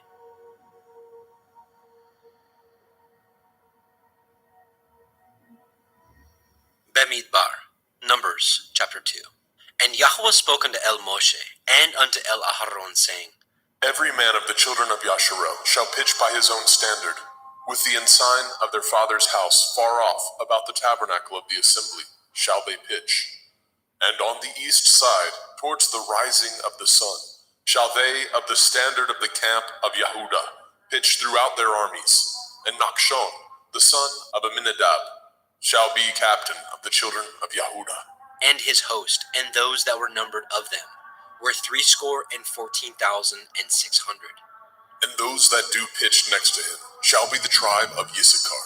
And Nathaniel, the son of Zuar, shall be captain of the children of Issachar. And his host, and those that were numbered thereof, were 54,400.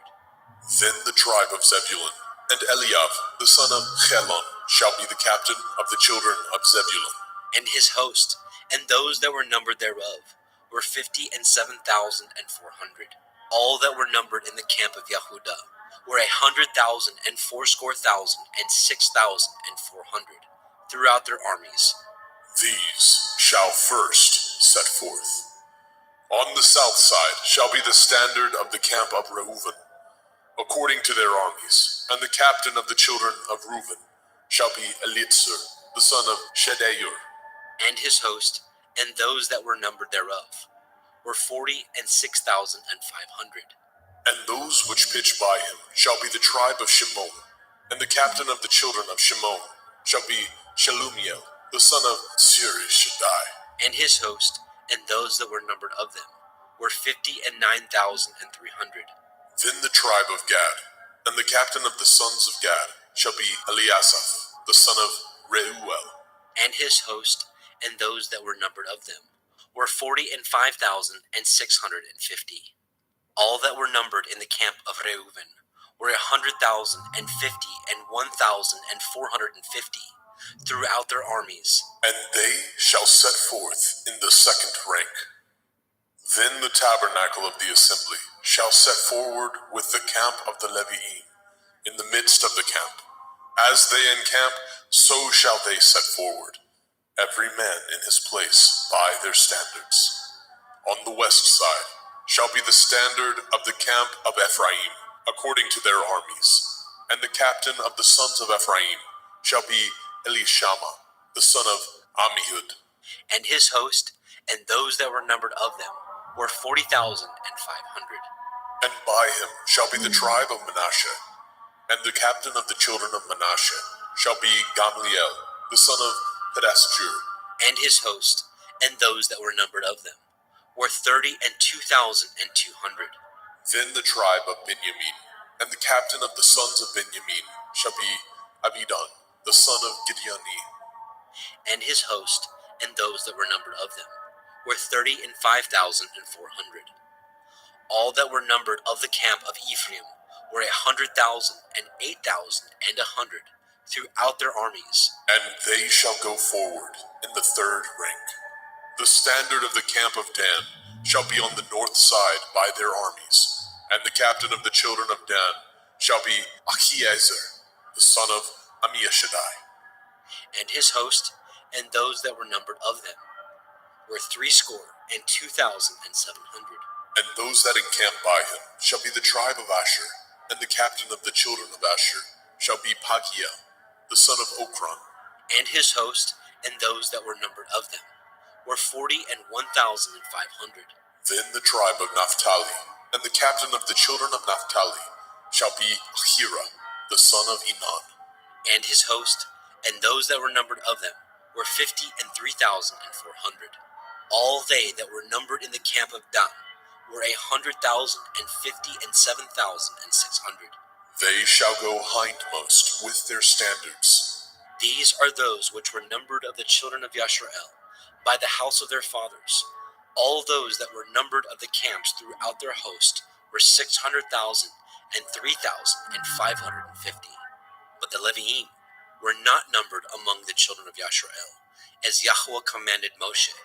And the children of Yasharel did according to all that Yahweh commanded Moshe.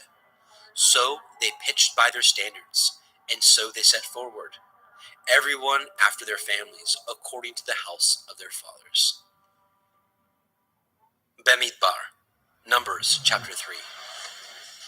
These also are the generations of Aharon and Moshe, in the day that Yahweh spoke with Moshe in Mount Sinai.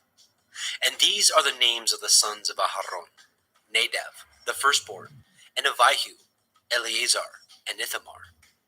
These are the names of the sons of Aharon, the priests which were anointed, whom he consecrated to minister in the priest's office. And Nadav and Abihu died before Yahweh, when they offered strange fire before Yahweh, in the wilderness of Sinai, and they had no children. And Eleazar and Ithamar ministered in the priest's office, in the sight of Aharon their father. And Yahweh spoke unto Moshe, saying, Bring the tribe of Levi near, and present them before Aharon the priest, that they may minister unto him. And they shall guard his watch, and the watch of the whole assembly before the tabernacle of the assembly, to do the service of the tabernacle. And they shall guard all the instruments of the tabernacle of the assembly, and the charge of the children of Yasharel, to do the service of the tabernacle. And you shall give the Leviim unto Aharon and to his sons. They are wholly given unto him out of the children of Yasharel. And you shall appoint Aharon and his sons, and they shall guard their priest's office, and the stranger that comes nigh shall be put to death. And Yahweh spoke unto Moshe, saying, And I, behold, I have taken the Leviim from among the children of Yasharel, instead of all the firstborn that opens the womb among the children of Yasharel.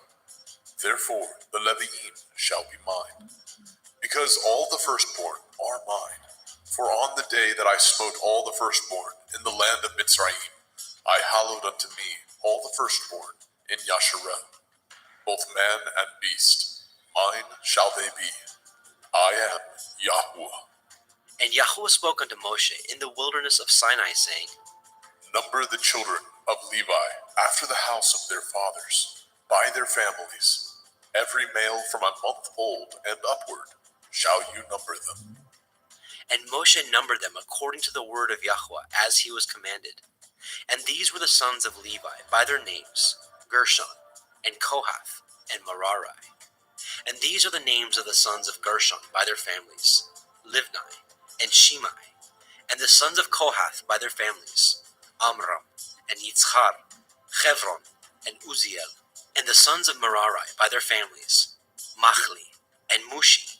These are the families of the Leviim, according to the house of their fathers. Of Gershon was the family of the Libniim, and the family of the Shimeim. These are the families of the Gershonim. Those that were numbered of them, according to the number of all the males, from a month old and upward, even those that were numbered of them were 7,500. The families of the Gershonim shall pitch behind the tabernacle westward, and the chief of the house of the father of the Gershonim shall be Eliasaph, the son of Lael. And the charge of the sons of Gershon in the tabernacle of the assembly shall be the tabernacle, and the tent, the covering thereof, and the hanging for the door of the tabernacle of the assembly, and the hangings of the court, and the curtain for the door of the court, which is by the tabernacle, and by the altar round about, and the cords of it for all the service thereof. And of Kohath was the family of the Amramim, and the family of the Yitzharim, and the family of the Chevronim, and the family of the Uzielim. These are the families of the Kohathim. In the number of all the males, from a month old and upward, were 8,600, guarding the watch of the sanctuary. The families of the sons of Kohath shall pitch on the side of the tabernacle southward, and the chief of the house of the father of the families of the Kohathim shall be Elitzaphan, the son of Uzziah, and their charge shall be the ark, and the table, and the menorah, 7-branched candlestick, and the altars, and the vessels of the sanctuary, wherewith they minister, and the hanging, and all the service thereof. And Eleazar, the son of Aharon the priest, shall be chief over the chief of the Leviim, and have the oversight of them, that guard the watch of the sanctuary.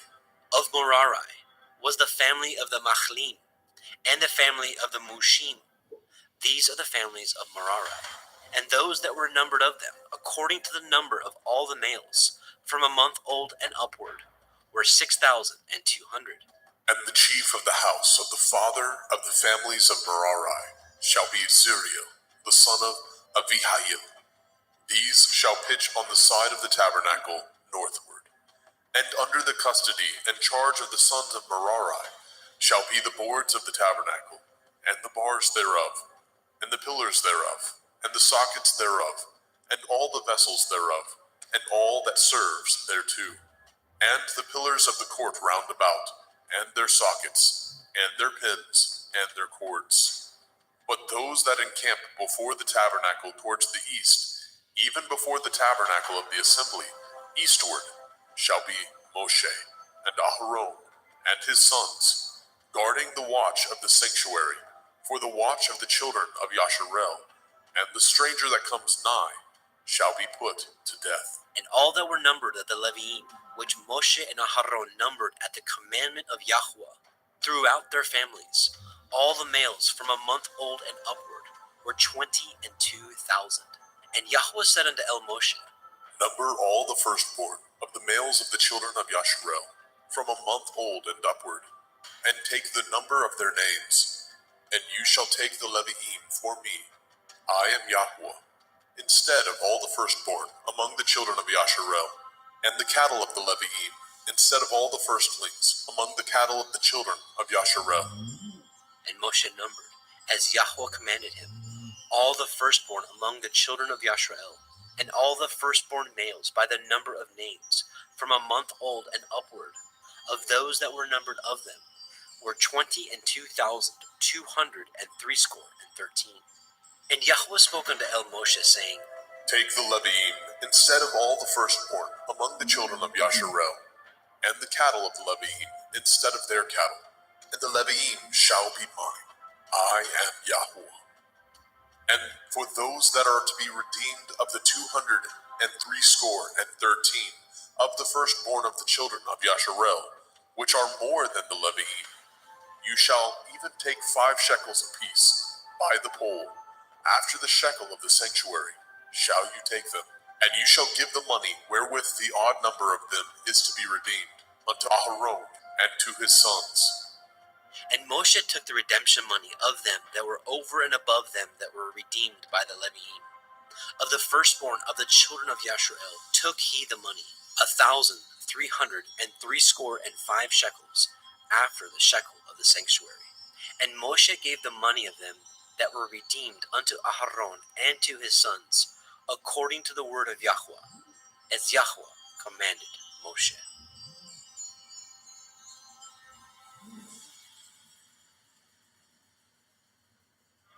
Bamidbar, Numbers, chapter 4.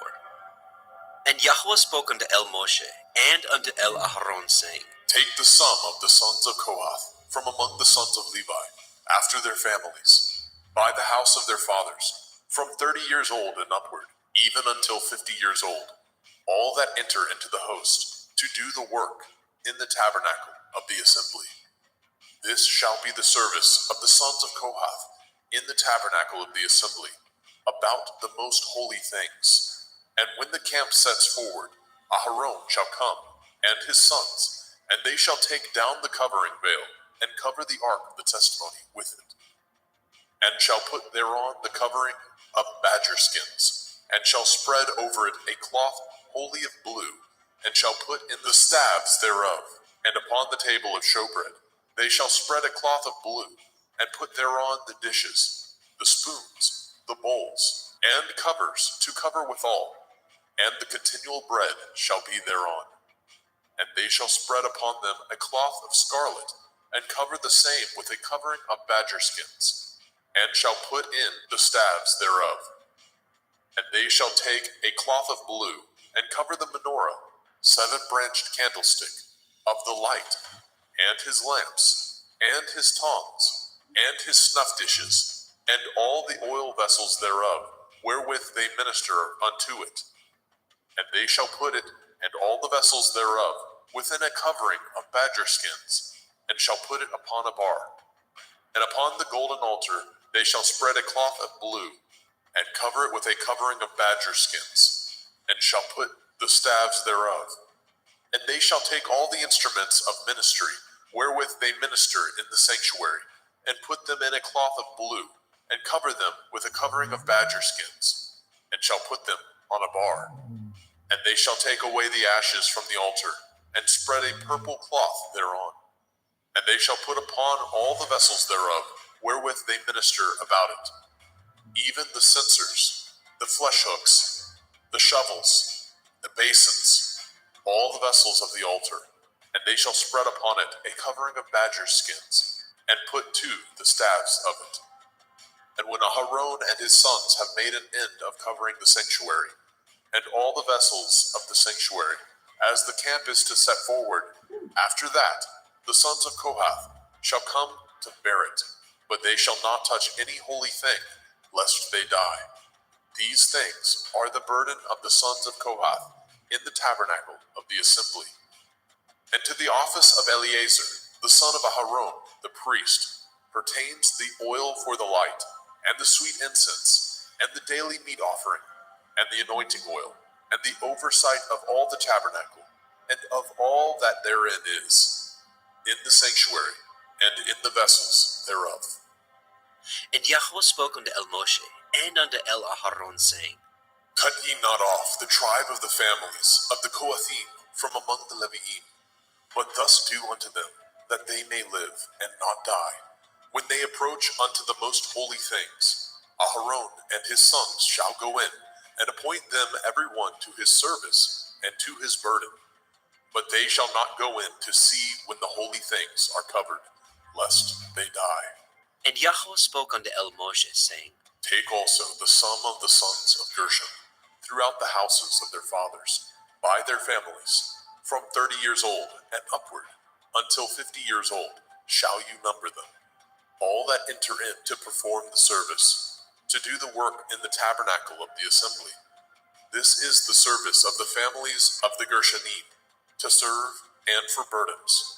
And they shall bear the curtains of the tabernacle, and the tabernacle of the assembly, his covering, and the covering of the badger skins that is above upon it, and the hanging for the door of the tabernacle of the assembly, and the hangings of the court, and the hangings for the door of the gate of the court, which is by the tabernacle, and by the altar round about, and their cords, and all the instruments of their service, and all that is made for them, so shall they serve.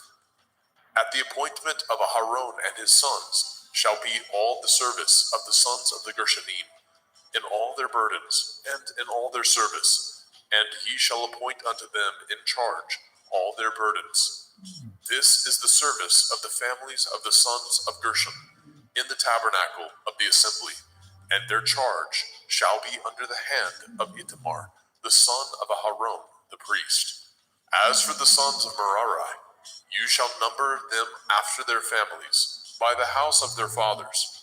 From 30 years old and upward, even unto 50 years old, shall you number them. Every one that enters into the service to do the work of the tabernacle of the assembly.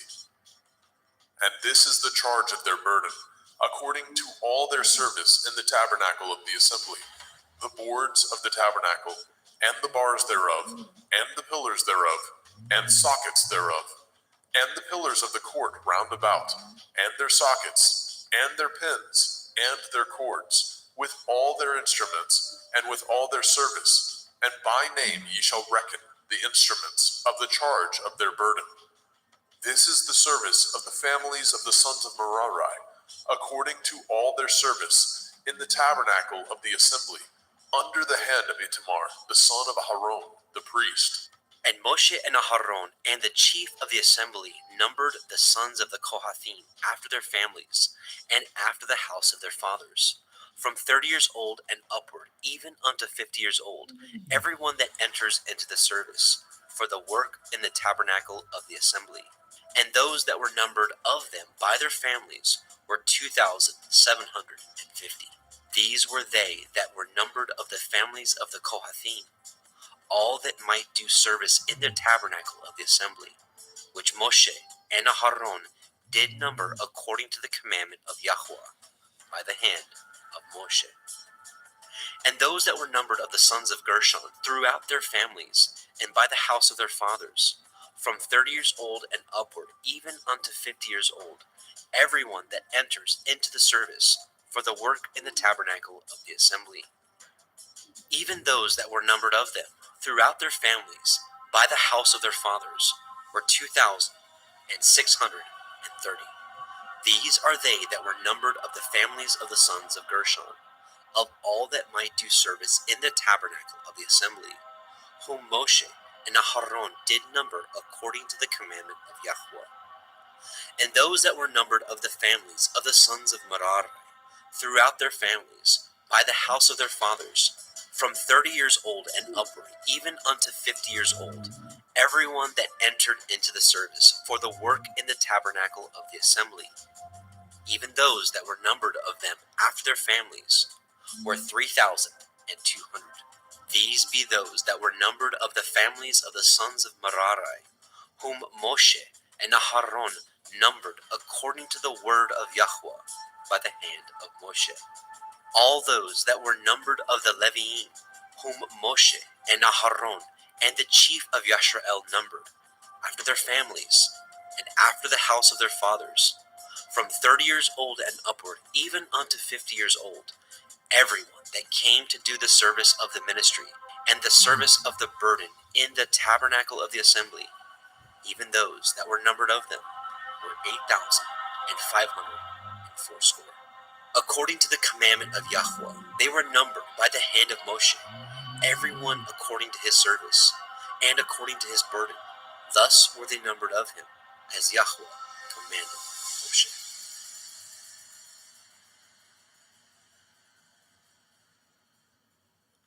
Bamidbar, Numbers, chapter 5.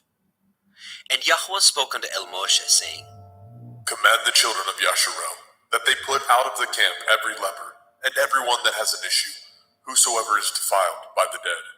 Both male and female shall ye put out, without the camp shall ye put them, that they defile not their camp in the midst whereof I dwell. And the children of Yashrael did so, and put them out without the camp, as Yahweh spoke unto Moshe. So did the children of Yashrael. And Yahweh spoke unto Moshe, saying, Speak unto the children of Yasharel, when a man or woman shall commit any sin that men commit, to do a trespass against Yahweh, and that person be guilty, then they shall confess their sin which they have done, and he shall recompense his trespass with the principal thereof, and add unto it the fifth part thereof, and give it unto him against whom he has trespassed. But if the man have no kinsman to recompense the trespass unto, let the trespass be recompensed unto Yahweh, even to the priest, beside the ram of the atonement, whereby an atonement shall be made for him. And every offering of all the holy things of the children of Yasharel, which they bring unto the priest, shall be his. And every man's hallowed thing shall be his. Whatsoever any man gives the priest, it shall be his. And Yahweh spoke unto Moshe, saying, Speak unto the children of Yasharel, and say unto them, If any man's woman go aside and commit a trespass against him, and a man lie with her carnally, and it be hid from the eyes of her man, and be kept close, and she be defiled, and there be no witness against her, neither she be taken with the manner, and the ruach of jealousy come upon him, and he be jealous of his woman, and she be defiled, or if the ruach of jealousy come upon him, and he be jealous of his woman, and she be not defiled, then shall the man bring his woman unto the priest, and he shall bring her offering for her, the the 10th part of an ephah of barley meal. He shall pour no oil upon it, nor put frankincense thereon, for it is an offering of jealousy, an offering of memorial, bringing iniquity to remembrance. And the priest shall bring her near, and set her before Yahweh. And the priest shall take holy water in an earthen vessel, and of the dust that is in the floor of the tabernacle the priest shall take, and put it into the water. And the priest shall set the woman before Yahweh, and uncover the woman's head, and put the offering of memorial in her hands, which is the jealousy offering. And the priest shall have in his hand the bitter water that causes the curse. And the priest shall charge her by an oath, and say unto the woman, If no man have lain with you, and if you have not gone aside to uncleanness with another instead of your man, be free from this bitter water that causes the curse. But if you have gone aside to another instead of your man, and if you be defiled, and some man have lain with you beside your man, then the priest shall charge the woman with an oath of cursing, and the priest shall say unto the woman, Yahweh make you a curse and an oath among your people, when Yahweh makes your thigh to rot and your belly to swell. And this water that causes the curse shall go into your bowels, to make your belly to swell and your thigh to rot. And the woman shall say, Amen, Amen. And the priest shall write these curses in a sefer, and he shall blot them out with the bitter water. And he shall cause the woman to drink the bitter water that causes the curse. And the water that causes the curse shall enter into her and become bitter. Then the priest shall take the jealousy offering out of the woman's hand, and shall wave the offering before Yahweh, and offer it upon the altar. And the priest shall take a handful of the offering, even the memorial thereof, and burn it upon the altar, and afterward shall cause the woman to drink the water. And when he has made her to drink the water, then it shall come to pass, that if she be defiled, and have done trespass against her man, that the water that causes the curse shall enter into her, and become bitter, and her belly shall swell, and her thigh shall rot, and the woman shall be a curse among her people. And if the woman be not defiled, but be clean, then she shall be free, and shall conceive seed. This is the Torah of jealousies, when a woman goes aside to another instead of her man, and is defiled. Or when the ruach of jealousy come upon him, and he be jealous over his woman, and shall set the woman before Yahweh, and the priest shall execute upon her all this Torah. Then shall the man be guiltless from iniquity, and his woman shall bear her iniquity. Bemidbar, Numbers chapter 6. And Yahweh spoke unto Moshe, saying, Speak unto the children of Yasharel, and say unto them, When either man or woman shall separate themselves to vow a vow of a Nazir, to separate themselves unto Yahweh, he shall separate himself from wine and strong drink, and shall drink no vinegar of wine, or vinegar of strong drink. Neither shall he drink any liquor of grapes, nor eat moist grapes, or dried. All the days of his separation shall he eat nothing that is made of the vine tree, from the kernels even to the husk. All the days of the vow of his separation there shall no razor come upon his head, until the days be fulfilled, in which he separates himself unto Yahweh.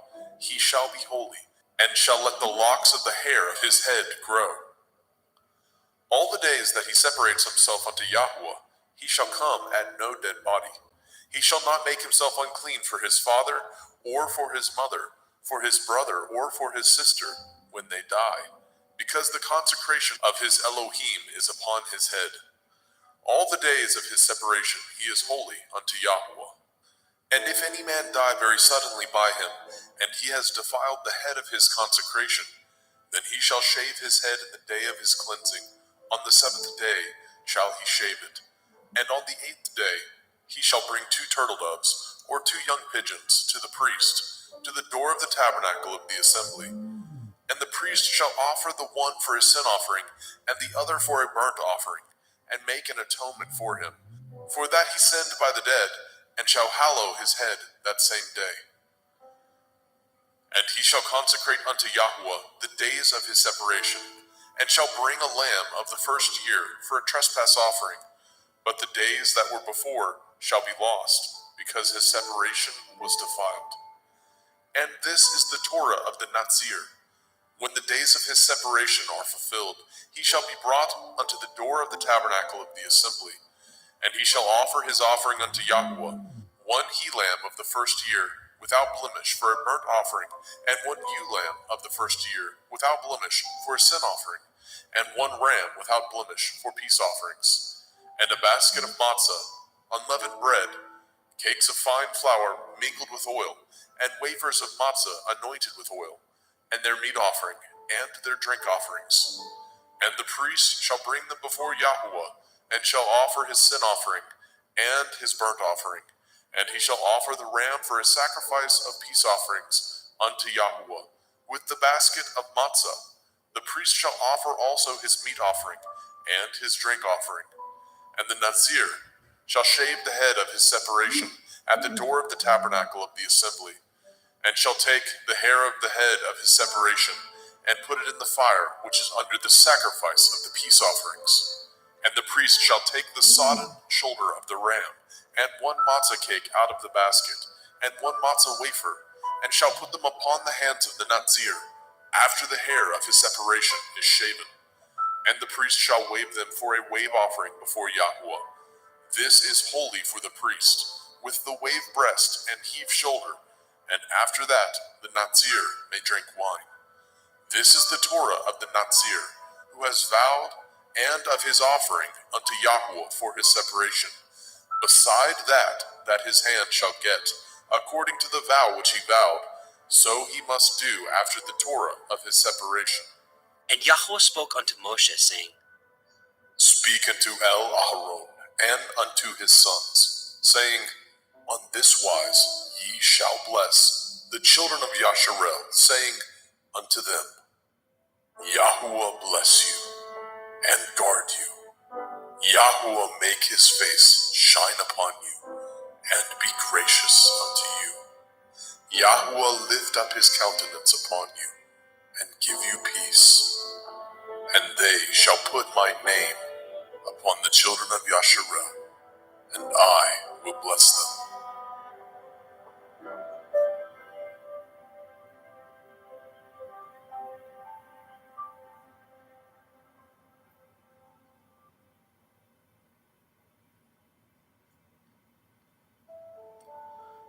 Bemidbar, Numbers chapter 7.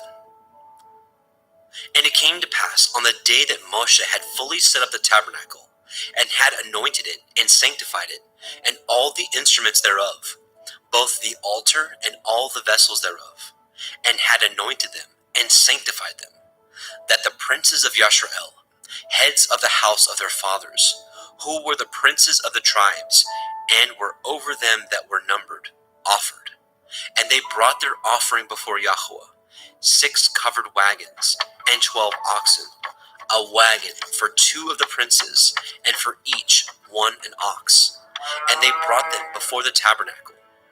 And Yahweh spoke unto Moshe, saying, Take it of them, that they may be to do the service of the tabernacle of the assembly, and you shall give them unto the Leviim, to every man according to his service.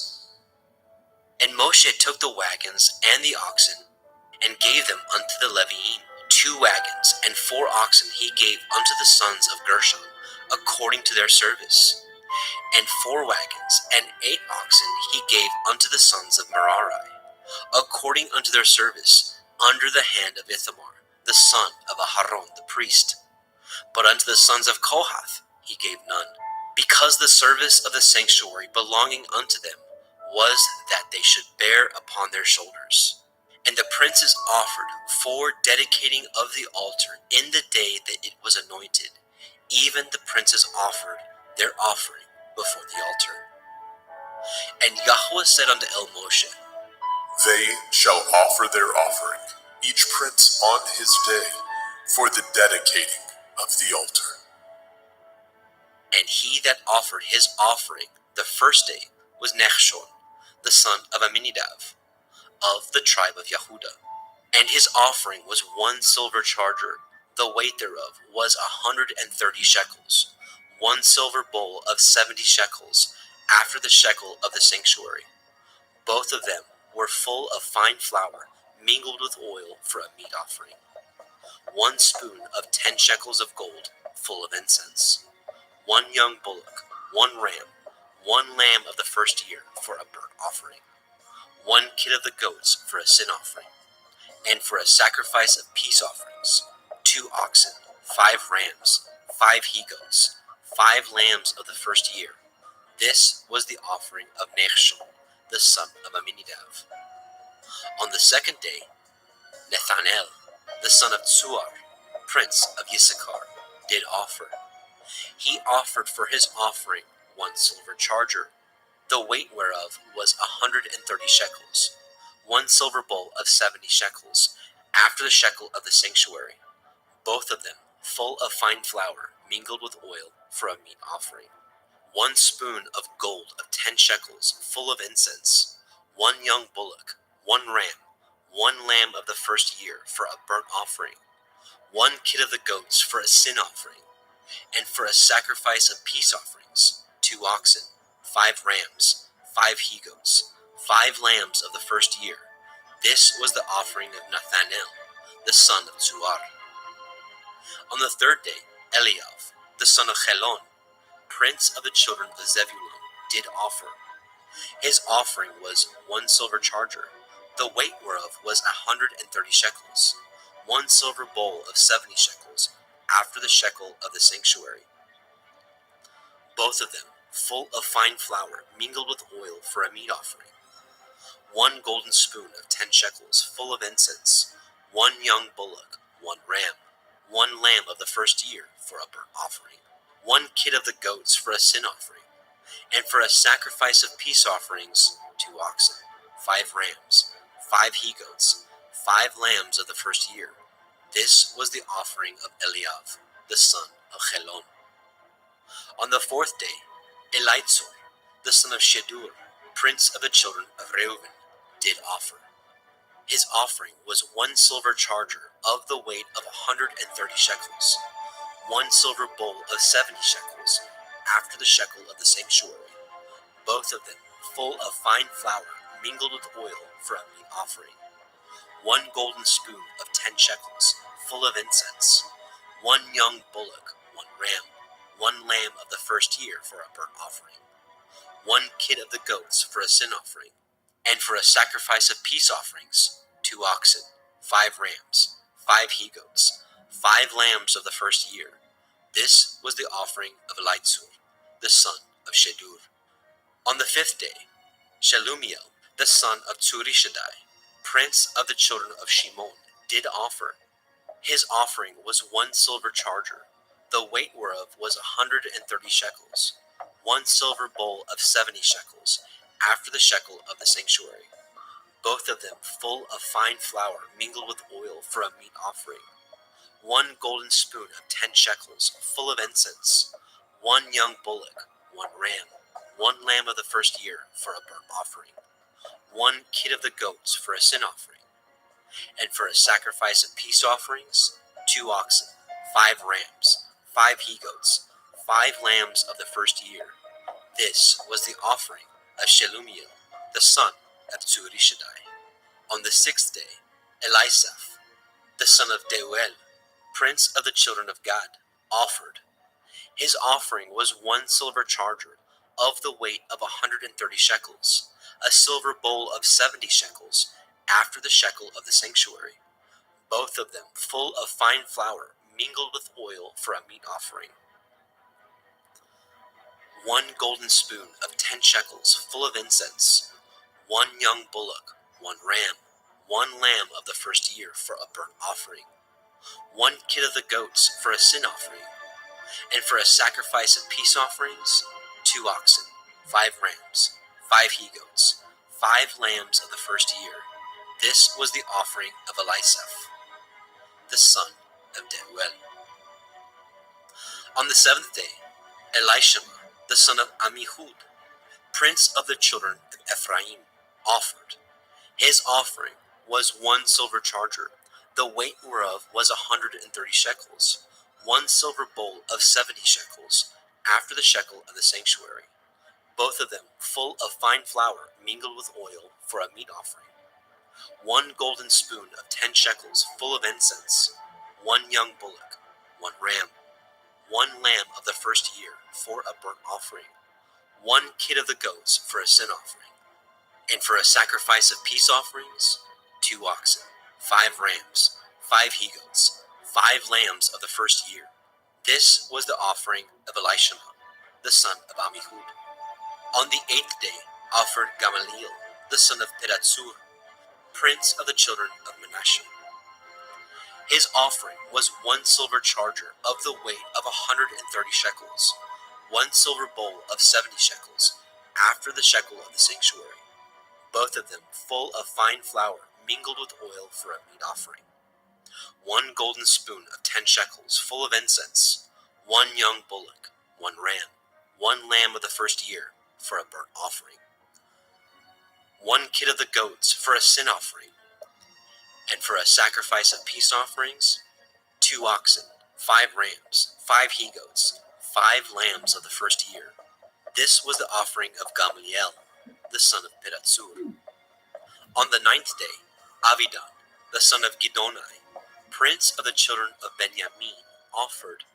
His offering was 1 silver charger, the weight whereof was 130 shekels, 1 silver bowl of 70 shekels, after the shekel of the sanctuary, both of them full of fine flour mingled with oil for a meat offering, 1 golden spoon of 10 shekels full of incense, 1 young bullock, 1 ram, 1 lamb of the first year for a burnt offering, 1 kid of the goats for a sin offering, and for a sacrifice of peace offerings, 2 oxen, 5 rams, 5 he-goats, 5 lambs of the first year. This was the offering of Avidan, the son of Gidonai. On the 10th day, Achiezer, the son of Ammishaddai, prince of the children of Dan, offered.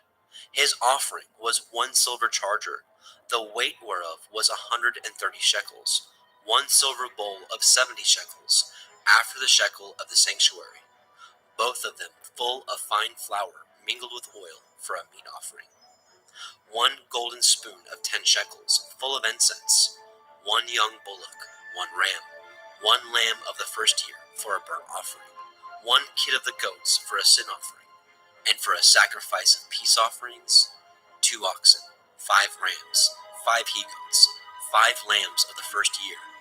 This was the offering of Achiezer, the son of Ammishaddai. On the 11th day, Pagiel, the son of Okran, prince of the children of Asher, offered. His offering was 1 silver charger, the weight whereof was 130 shekels, 1 silver bowl of 70 shekels, after the shekel of the sanctuary, both of them full of fine flour mingled with oil for a meat offering, 1 golden spoon of 10 shekels full of incense, 1 young bullock, 1 ram, 1 lamb of the first year for a burnt offering, 1 kid of the goats for a sin offering, and for a sacrifice of peace offerings, 2 oxen, 5 rams, 5 he-goats, 5 lambs of the first year. This was the offering of Pagiel, the son of Okran. On the 12th day, Achira, the son of Enan, prince of the children of Naphtali, offered. His offering was 1 silver charger, the weight whereof was 130 shekels, 1 silver bowl of 70 shekels, after the shekel of the sanctuary, both of them full of fine flour mingled with oil for a meat offering, 1 golden spoon of 10 shekels full of incense, 1 young bullock, 1 ram, 1 lamb of the first year for a burnt offering, 1 kid of the goats for a sin offering, and for a sacrifice of peace offerings, 2 oxen, 5 rams, 5 he-goats, 5 lambs of the first year. This was the offering of Achira, the son of Enan. This was the dedication of the altar in the day when it was anointed by the princes of Yashrael. 12 chargers of silver, 12 silver bowls, 12 spoons of gold, each charger of silver weighing 130 shekels, each bowl 70. All the silver vessels weighed 2,400 shekels, after the shekel of the sanctuary. The golden spoons were 12, full of incense, weighing 10 shekels apiece, after the shekel of the sanctuary. all the gold of the spoons was 120 shekels. All the oxen for the burnt offering were 12 bullocks, the rams 12, the lambs of the first year 12, with their meat offering, and the kids of the goats for sin offering 12. And all the oxen for the sacrifice of the peace offerings were 24 bullocks, the rams 60, the he-goats 60, the lambs of the first year 60. This was the dedication of the altar after that it was anointed. And when Moshe was gone into the tabernacle of the assembly to speak with him, then he heard the voice of one speaking unto him from off the mercy seat that was upon the ark of the testimony, from between the two cherubim. And he spoke unto him. Bemidbar, Numbers chapter 8. And Yahweh spoke unto El Moshe, saying, Speak unto El Aharon, and say unto him, When you light the lamps, the 7 lamps shall give light over against the menorah. And Aharon did so. He lighted the lamps thereof over against the menorah, as Yahweh commanded Moshe. And this work of the menorah was of beaten gold. Unto the shaft thereof, unto the flowers thereof, was beaten work, according unto the pattern which Yahweh had showed Moshe. So he made the menorah. And Yahweh spoke unto Moshe, saying, Take the Levi'im from among the children of Yasharel, and cleanse them. And thus shall you do unto them, to cleanse them. Sprinkle water purifying upon them, and let them shave all their flesh, and let them wash their clothes, and so make themselves clean. Then let them take a young bullock with his meat offering, even fine flour mingled with oil. And another young bullock shall you take for a sin offering. And you shall bring the Levi'im before the tabernacle of the assembly. And you shall gather the whole assembly of the children of Yasharel together. And you shall bring the Levi'im before Yahweh. And the children of Yasharel shall put their hands upon the Levi'im. And Aharon shall offer the Levi'im before Yahweh for an offering of the children of Yasharel, that they may execute the service of Yahweh.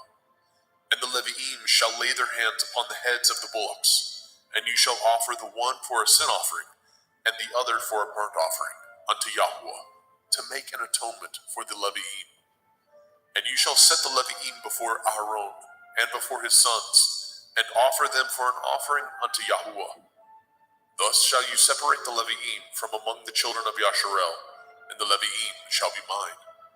And after that shall the Levi'im go in to do the service of the tabernacle of the assembly, and you shall cleanse them, and offer them for an offering.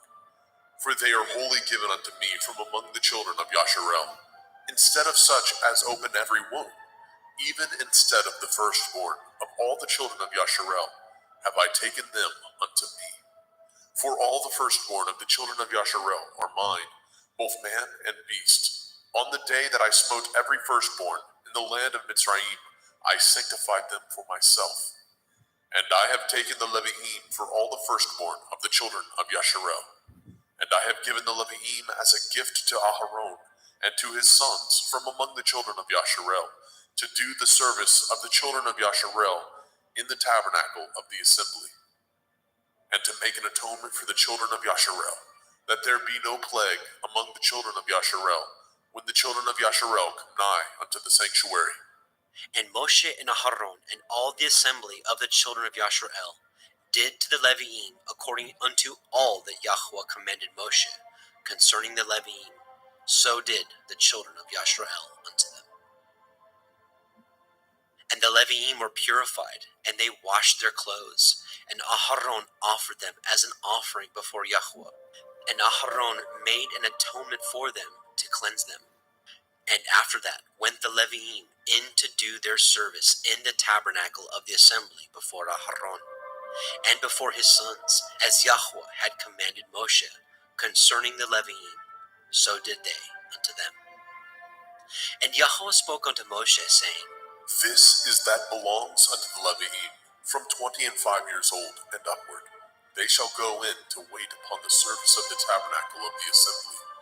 And from the age of 50 years they shall cease waiting upon the service thereof, and shall serve no more, but shall minister with their brethren in the tabernacle of the assembly, to guard the watch. and shall do no service. Thus shall you do unto the Leviim touching their charge. Bamidbar, Numbers chapter 9. And Yahweh spoke unto El Moshe in the wilderness of Sinai, in the first month of the second year, after they were come out of the land of Mitzrayim, saying, Let the children of Yasharel also keep the Pesach at his appointed time, in the 14th day of this month at evening. Ye shall keep it in his appointed time, according to all the rites of it, and according to all the ceremonies thereof, shall ye keep it. And Moshe spoke unto the children of Yasharel, that they should keep the Pesach.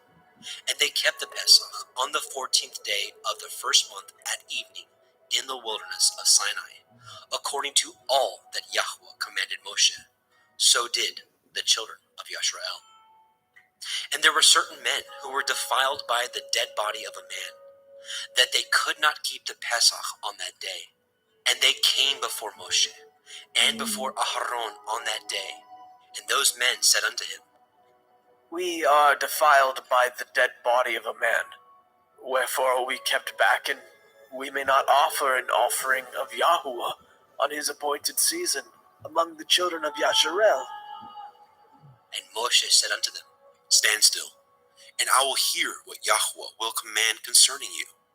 And Yahweh spoke unto Moshe, saying, Speak unto the children of Yasharel, saying, If any man of you, or of your posterity, shall be unclean by reason of a dead body, or be in a journey afar off, yet he shall keep the Pesach unto Yahuwah. The 14th day of the second month at evening they shall keep it, and eat it with matzah and bitter herbs. They shall leave none of it unto the morning, nor break any bone of it. According to all the ordinances of the Pesach, they shall keep it.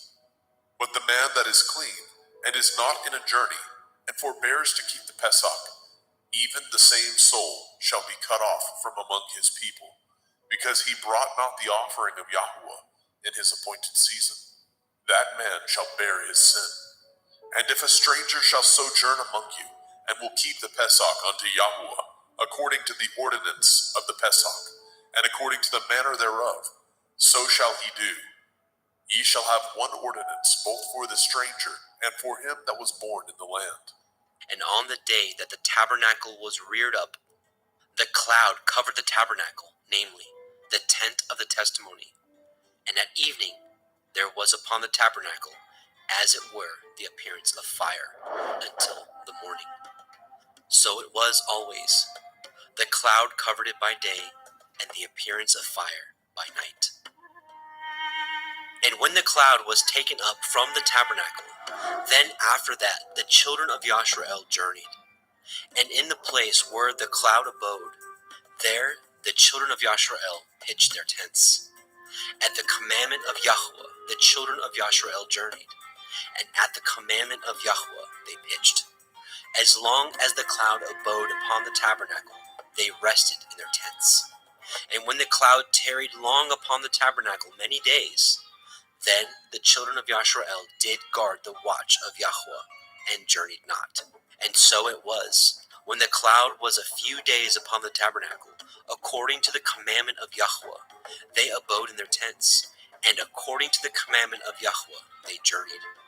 And so it was, when the cloud abode from evening unto the morning, and that the cloud was taken up in the morning, then they journeyed. Whether it was by day or by night that the cloud was taken up, they journeyed. Or whether it were 2 days, or a month, or a year, that the cloud tarried upon the tabernacle, remaining thereon, the children of Yasharel abode in their tents, and journeyed not.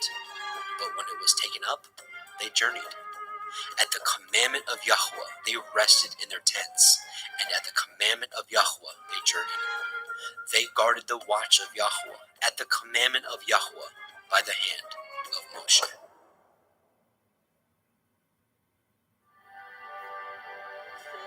Bamidbar, Numbers chapter 10. And Yahweh spoke unto El Moshe, saying, Make you 2 trumpets of silver, of a whole piece shall you make them, that you may use them for the calling of the assembly, and for the journeying of the camps. And when they shall blow them, all the assembly shall assemble themselves to you at the door of the tabernacle of the assembly. And if they blow, but with one trumpet, then the princes, which are heads of the thousands of Yasharel, shall gather themselves unto you. When ye blow an alarm, then the camps that lie on the east part shall go forward. When ye blow an alarm the second time, then the camps that lie on the south side shall take their journey. They shall blow an alarm for their journeys. But when the assembly is to be gathered together, ye shall blow, but ye shall not sound an alarm. And the sons of Aharon the priest shall blow with the trumpets, and they shall be to you for an ordinance forever throughout your generations. And if ye go to war in your land against the enemy that oppresses you, and ye shall blow an alarm with the trumpets, and ye shall be remembered before Yahuwah Elohim, and ye shall be saved from your enemies.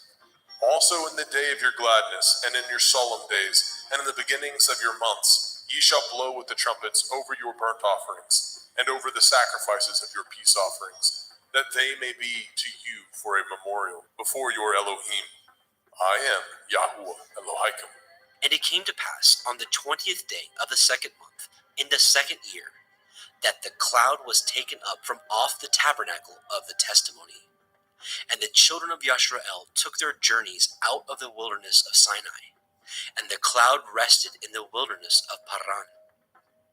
And they first took their journey according to the commandment of Yahweh by the hand of Moshe.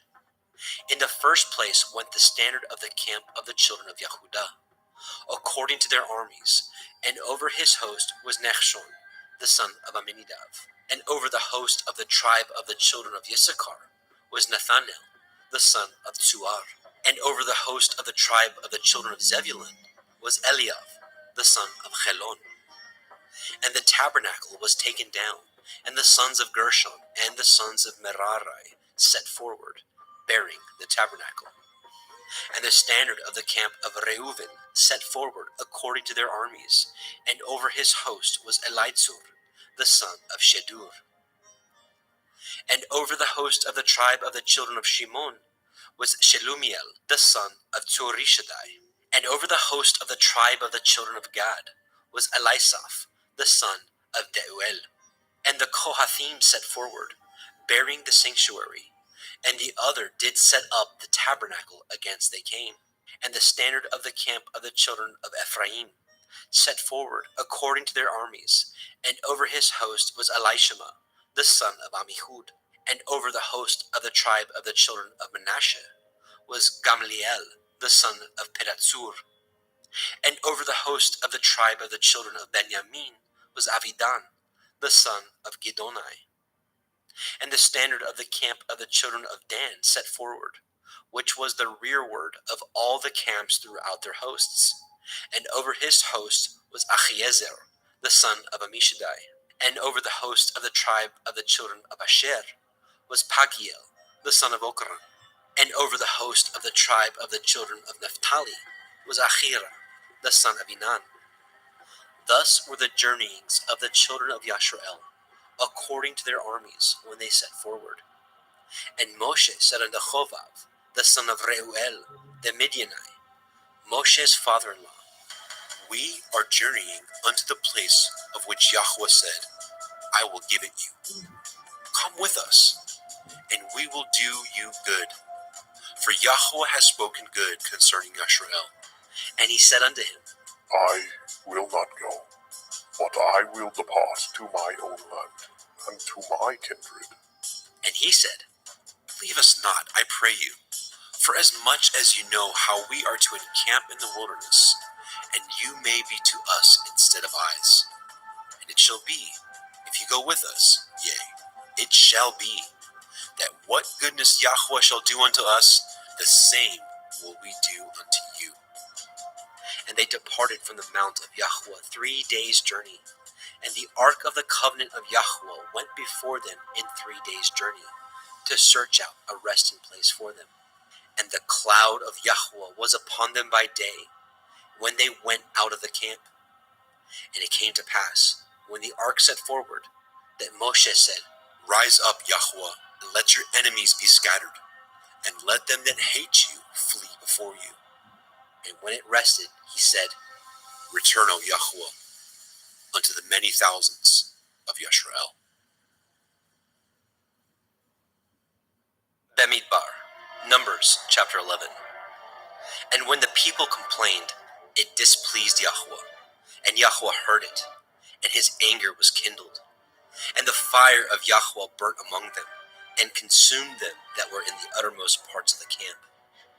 And the people cried unto Moshe, and when Moshe prayed unto El Yahweh, the fire was quenched. And he called the name of the place Tavera, because the fire of Yahweh burnt among them. And the mixed multitude that was among them fell a-lusting. And the children of Yashrael also wept again, and said, Who shall give us flesh to eat? We remember the fish which we did eat in Mitzrayim freely, the cucumbers and the melons and the leeks and the onions and the garlic. But now our soul is dried away. There's nothing at all because this manna before our eyes. And the manna was as coriander seed, and the color thereof as the color of delum. And the people went about and gathered it, and ground it in mills, or beat it in a mortar, and baked it in pans, and made cakes of it. And the taste of it was as the taste of fresh oil. And when the dew fell upon the camp in the night, the manna fell upon it. Then Moshe heard the people weep throughout their families, every man in the door of his tent. And the anger of Yahweh was kindled greatly. Moshe also was displeased. And Moshe said unto El Yahweh, Wherefore have you afflicted your servant? And wherefore have I not found favor in your sight, that you laid the burden of all this people upon me? Have I conceived all this people? Have I begotten them? That you should say unto me, Carry them in your bosom, as a nursing father bears the sucking child, unto the land which you swore unto their fathers? Whence should I have flesh to give unto all this people? For they weep unto me, saying, Give us flesh, that we may eat. I am not able to bear all this people alone, because it is too heavy for me. And if you deal thus with me, kill me, I pray you, out of hand, if I have found favor in your sight, and let me not see my wretchedness. And Yahweh said unto Moshe, Gather unto me 70 men of the elders of Yasharel, whom you know to be elders of the people, and officers over them, and bring them unto the tabernacle of the assembly, that they may stand there with you. And I will come down and talk with you there, and I will take of the ruach which is upon you, and will put it upon them, and they shall bear the burden of the people with you, that you bear it not yourself alone. And say you unto the people, Sanctify yourselves against tomorrow, and ye shall eat flesh, for ye have wept in the ears of Yahuwah, saying, Who shall give us flesh to eat? For it was well with us in Mitzrayim. Therefore, Yahuwah will give you flesh, and ye shall eat. Ye shall not eat 1 day, nor 2 days, nor 5 days, neither 10 days, nor 20 days, but even a whole month, until it comes out at your nostrils, and it will be loathsome unto you, because that ye have despised Yahuwah, which is among you, and have wept before him, saying, Why came we forth out of Mitzrayim? And Moshe said, The people, among whom I am, are 600,000 footmen. And you have said, I will give them flesh, that they may eat a whole month. Shall the flocks and the herds be slain for them to suffice them? Or shall all the fish of the sea be gathered together for them, to suffice them? And Yahweh said unto Moshe, Is Yahuwah's hand waxed short? You shall see now whether my word shall come to pass unto you, or not. And Moshe went out, and told the people the words of Yahweh, and gathered the 70 men of the elders of the people, and set them round about the tabernacle. And Yahweh came down in a cloud, and spoke unto him, and took of the ruach that was upon him, and gave it unto the 70 elders. And it came to pass, that when the ruach rested upon them, they prophesied, and did not cease. But there remained 2 of the men in the camp. The name of the one was Eldad, and the name of the other Medad. And the ruach rested upon them. And they were of them that were written, but went not out unto the tabernacle. And they prophesied in the camp. And there ran a young man and told Moshe and said, Eldad and Medad, do prophesy in the camp. And Yahusha, the son of Nun, the servant of Moshe, one of his young men, answered and said, My lord Moshe, forbid them. And Moshe said unto him, Envy you for my sake? Would to Elohim that all Yahweh's people were prophets, and that Yahweh would put his ruach upon them. And Moshe got him into the camp, he and the elders of Yashrael. And there went forth a wind from Yahweh, and brought the quails from the sea, and let them fall by the camp, as it were a day's journey on this side, and as it were a day's journey on the other side, round about the camp, and as it were 2 cubits high upon the face of the earth. And the people stood up all that day, and all that night, and all the next day, and they gathered the quails. He that gathered least gathered 10 homers, and they spread them all abroad for themselves round about the camp. And while the flesh was yet between their teeth, ere it was chewed, the wrath of Yahweh was kindled against the people, and Yahweh smote the people with a very great plague. And he called the name of that place Kivrot hat Ta'ava, because there they buried the people that lusted. And the people journeyed from Kivrot hat Ta'ava unto Chatzeroth, and abode at Chatzeroth. Bemidbar, Numbers chapter 12. And Miriam and Aharon spoke against Moshe because of the Cushite woman whom he had married, for he had married a Cushite woman. And they said, Has Yahweh indeed spoken only by Moshe? Has he not spoken also by us? And Yahweh heard it. Now the man Moshe was very meek, above all the men which were upon the face of the earth. And Yahweh spoke suddenly unto El Moshe, and unto El Aharon, and unto Miriam. Come out, ye three, unto the tabernacle of the assembly. And they 3 came out. And Yahweh came down in the pillar of the cloud, and stood in the door of the tabernacle, and called Aharon and Miriam. And they both came forth. And he said, Hear now my words. If there be a prophet among you, I, Yahweh, will make myself known unto him in a vision, and will speak unto him in a dream. My servant Moshe is not so, who is faithful in all my house. With him will I speak mouth to mouth, even apparently, and not in dark speeches and in similitudes. Of Yahweh shall he behold. Wherefore then were ye not afraid to speak against my servant Moshe. And the anger of Yahweh was kindled against him, and he departed.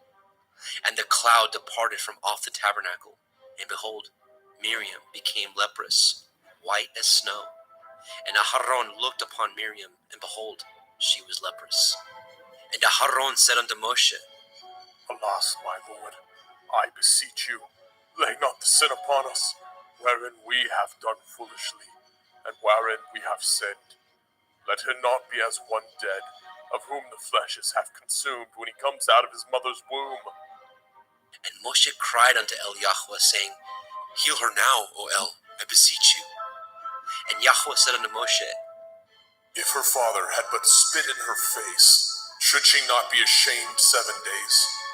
Let her be shut out from the camp 7 days, and after that, let her be received in again. And Miriam was shut out from the camp 7 days, and the people journeyed not till Miriam was brought in again. And afterward the people removed from Chatzeroth, and pitched in the wilderness of Paran. Bemidbar, Numbers chapter 13. And Yahweh spoke unto Moshe, saying, Send you men, that they may search the land of Canaan, which I give unto the children of Yasharel. Of every tribe of their fathers shall ye send a man, every one a ruler among them. And Moshe, by the commandment of Yahweh, sent them from the wilderness of Paran. All those men were heads of the children of Yashrael.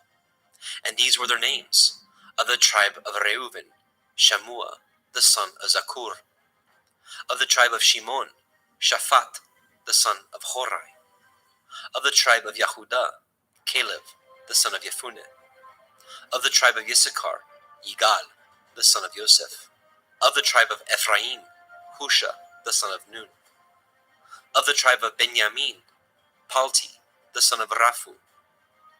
Of the tribe of Zebulun, Gadiel, the son of Sodi. Of the tribe of Joseph, namely, of the tribe of Manasseh, Gadi, the son of Susi. Of the tribe of Dan, Amiel, the son of Gemali. Of the tribe of Asher, Setur, son of Mikael. Of the tribe of Naphtali, Nachbi, the son of Vofsi. Of the tribe of Gad, Geuel, the son of Maki. These are the names of the men which Moshe sent to spy out the land.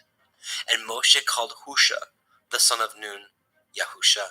And Moshe sent them to spy out the land of Canaan, and said unto them, Get you up this way southward, and go up into the mountain, and see the land, what it is, and the people that dwell therein, whether they be strong or weak, few or many, and what the land is that they dwell in, whether it be good or bad, and what cities they be that they dwell in, whether in tents or in strongholds, and what the land is, whether it be fat or lean, whether there be wood therein or not. And be ye of good courage, and bring of the fruit of the land. Now the time was the time of the first ripe grapes. So they went up, and searched the land from the wilderness of Sin unto Rehov, as men come to Hamath. And they ascended by the Negev, and came unto Hebron, where Achiman, Shishai, and Talmai, the children of Anak, were.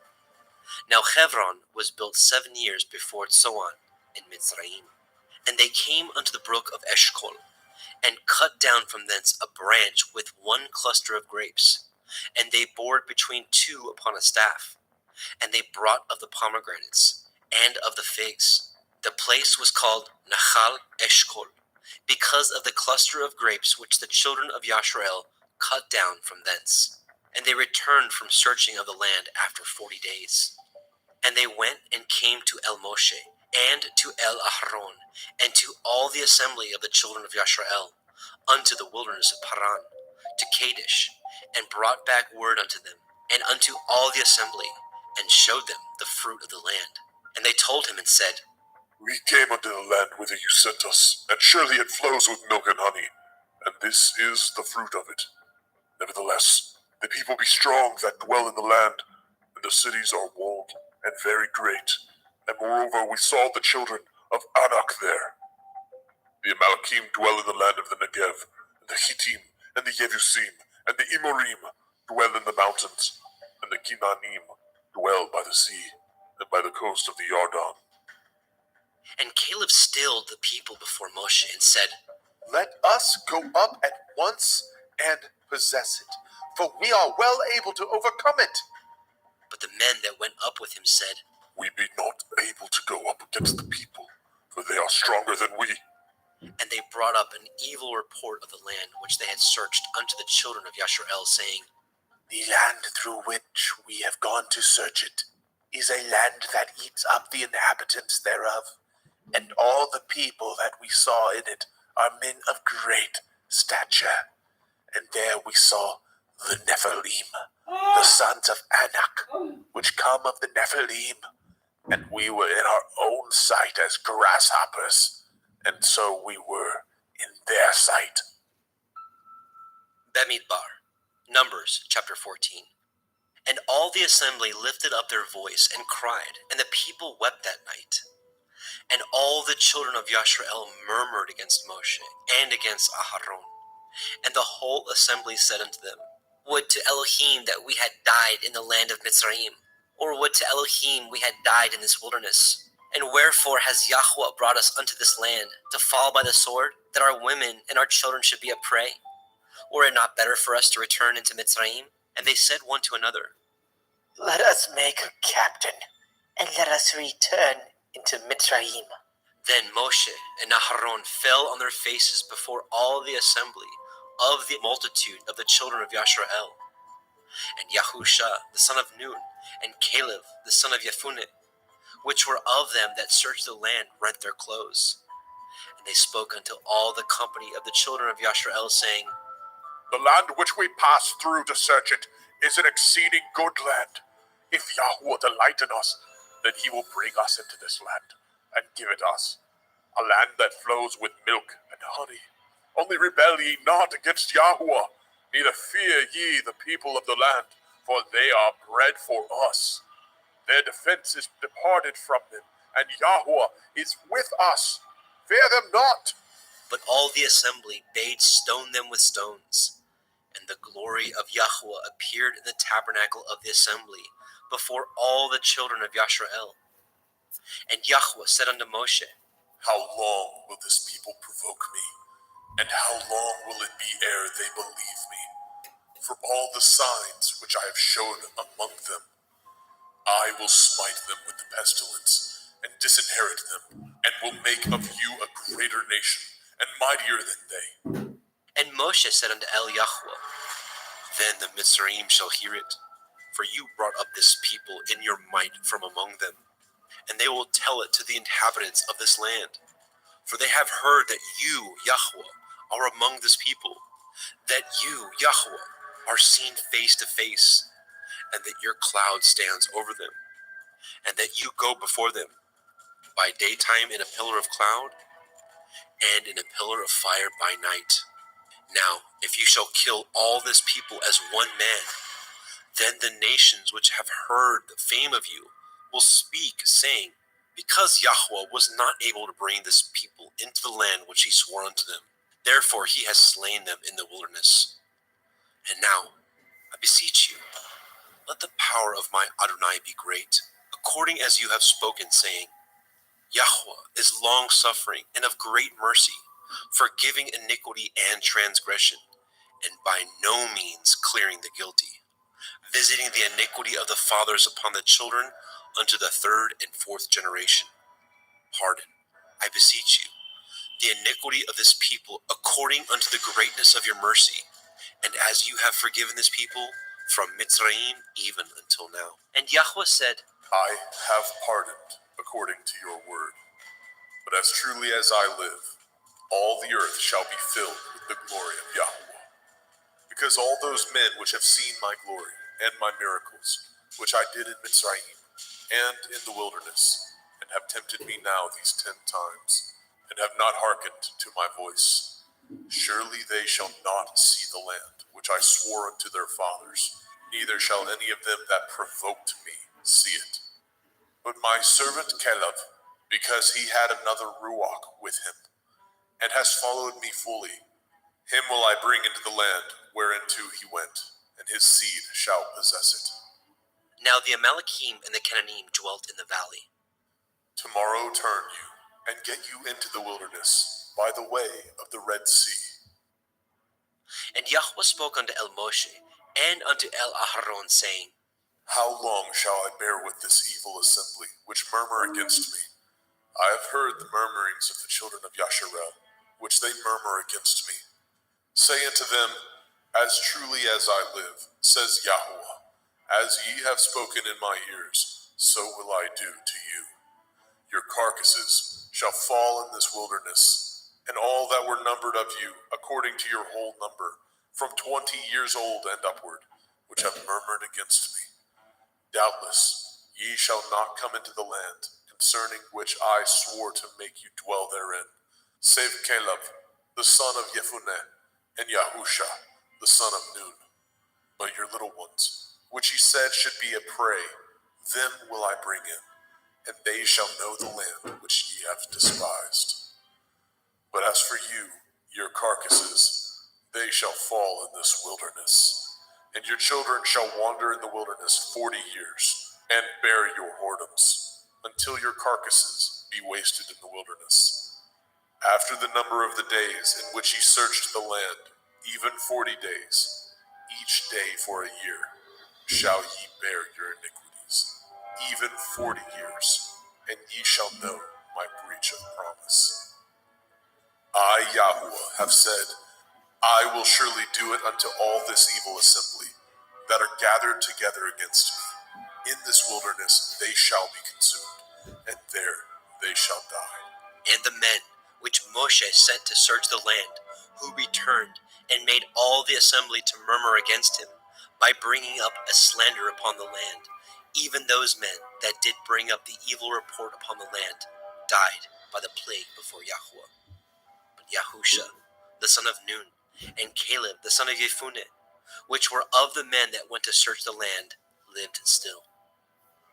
And Moshe told these things unto all the children of Yasharel, and the people mourned greatly. And they rose up early in the morning, and got them up into the top of the mountain, saying, Lo, we be here, and will go up unto the place which Yahweh has promised, for we have sinned. And Moshe said, Wherefore now do ye transgress the commandment of Yahuwah? But it shall not prosper. Go not up, for Yahuwah is not among you, that ye be not smitten before your enemies. For the Amalekim and the Cananim are there before you, and ye shall fall by the sword, because ye are turned away from Yahuwah. Therefore Yahuwah will not be with you. But they presumed to go up unto the top of the hill. Nevertheless, the ark of the covenant of Yahuwah and Moshe departed not out of the camp. Then the Amalekim came down, and the Cananim, which dwelt in that hill, and smote them, and discomfited them, even unto Hormah. Bemidbar, Numbers chapter 15. And Yahuwah spoke unto El Moshe, saying, Speak unto the children of Yasharel, and say unto them, When ye are come into the land of your habitations, which I give unto you, and will make an offering by fire unto Yahuwah, a burnt offering, or a sacrifice in performing a vow, or in a freewill offering, or in your solemn feasts, to make a sweet savor unto Yahuwah, of the herd or of the flock. Then shall he that offers his offering unto Yahuwah bring a meat offering of a 10th deal of flour, mingled with the 4th part of a hin of oil, and the 4th part of a hin of wine. For a drink offering shall you prepare with the burnt offering or sacrifice, for 1 lamb, or for a ram you shall prepare for a meat offering 2/10 deals of flour mingled with the 3rd part of a hin of oil. And for a drink offering you shall offer the 3rd part of a hin of wine, for a sweet savor unto Yahuwah. And when you prepare a bullock for a burnt offering, or for a sacrifice in performing a vow, or peace offerings unto Yahuwah, then shall he bring with a bullock a meat offering of 3/10 deals of flour mingled with a half a hin of oil. And you shall bring for a drink offering half a hin of wine, for an offering made by fire, of a sweet savor unto Yahuwah. Thus shall it be done for 1 bullock, or for 1 ram, or for a lamb, or a kid. According to the number that ye shall prepare, so shall ye do to every one according to their number. All that are born of the country shall do these things after this manner, an offering made by fire, of a sweet savor unto Yahuwah. And if a stranger sojourn with you, or whosoever be among you in your generations, and will offer an offering made by fire, of a sweet savor unto Yahuwah, as ye do, so he shall do. 1 ordinance shall be both for you of the assembly, and also for the stranger that sojourns with you, an ordinance forever in your generations. As ye are, so shall the stranger be before Yahuwah. 1 Torah, and 1 manner of law shall be for you, and for the stranger that sojourns with you. And Yahuwah spoke unto Moshe, saying, Speak unto the children of Yasharel, and say unto them, When ye come into the land whither I bring you, then it shall be, that when ye eat of the bread of the land, ye shall offer up a heave offering unto Yahuwah. Ye shall offer up a cake of the first of your dough for a heave offering, as ye do the heave offering of the threshing floor, so shall ye heave it. Of the first of your dough ye shall give it unto Yahuwah, a heave offering in your generations. And if ye have erred, and not observed all these commandments, which Yahuwah has spoken unto Moshe, even all that Yahuwah has commanded you by the hand of Moshe, from the day that Yahuwah commanded Moshe, and henceforth among your generations, then it shall be, if aught be committed by ignorance, without the knowledge of the assembly, that all the assembly shall offer 1 young bullock for a burnt offering, for a sweet savor unto Yahuwah, with his meat offering, and his drink offering, according to the manner, and 1 kid of the goats for a sin offering. And the priest shall make an atonement for all the assembly of the children of Yasharel, and it shall be forgiven them, for it is ignorance. And they shall bring their offering, a sacrifice made by fire unto Yahuwah, and their sin offering before Yahuwah, for their ignorance. And it shall be forgiven all the assembly of the children of Yasharel, and the stranger that sojourns among them, seeing all the people were in ignorance. And if any soul sin through ignorance, then he shall bring a she-goat of the first year for a sin offering. And the priest shall make an atonement for the soul that sins ignorantly, when he sins by ignorance before Yahuwah, to make an atonement for him, and it shall be forgiven him. Ye shall have one Torah for him that sins through ignorance, both for him that is born among the children of Yasharel, and for the stranger that sojourns among them. But the soul that does aught presumptuously, whether he be born in the land or a stranger, the same reproaches Yahuwah, and that soul shall be cut off from among his people. Because he has despised the word of Yahuwah, and has broken his commandment, that soul shall utterly be cut off. His iniquity shall be upon him. And while the children of Yasharel were in the wilderness, they found a man that gathered sticks upon the Shabbat. And they that found him gathering sticks brought him unto El Moshe and El Aharon, and unto all the assembly. And they put him in ward, because it was not declared what should be done to him. And Yahweh said unto Moshe, The man shall surely be put to death.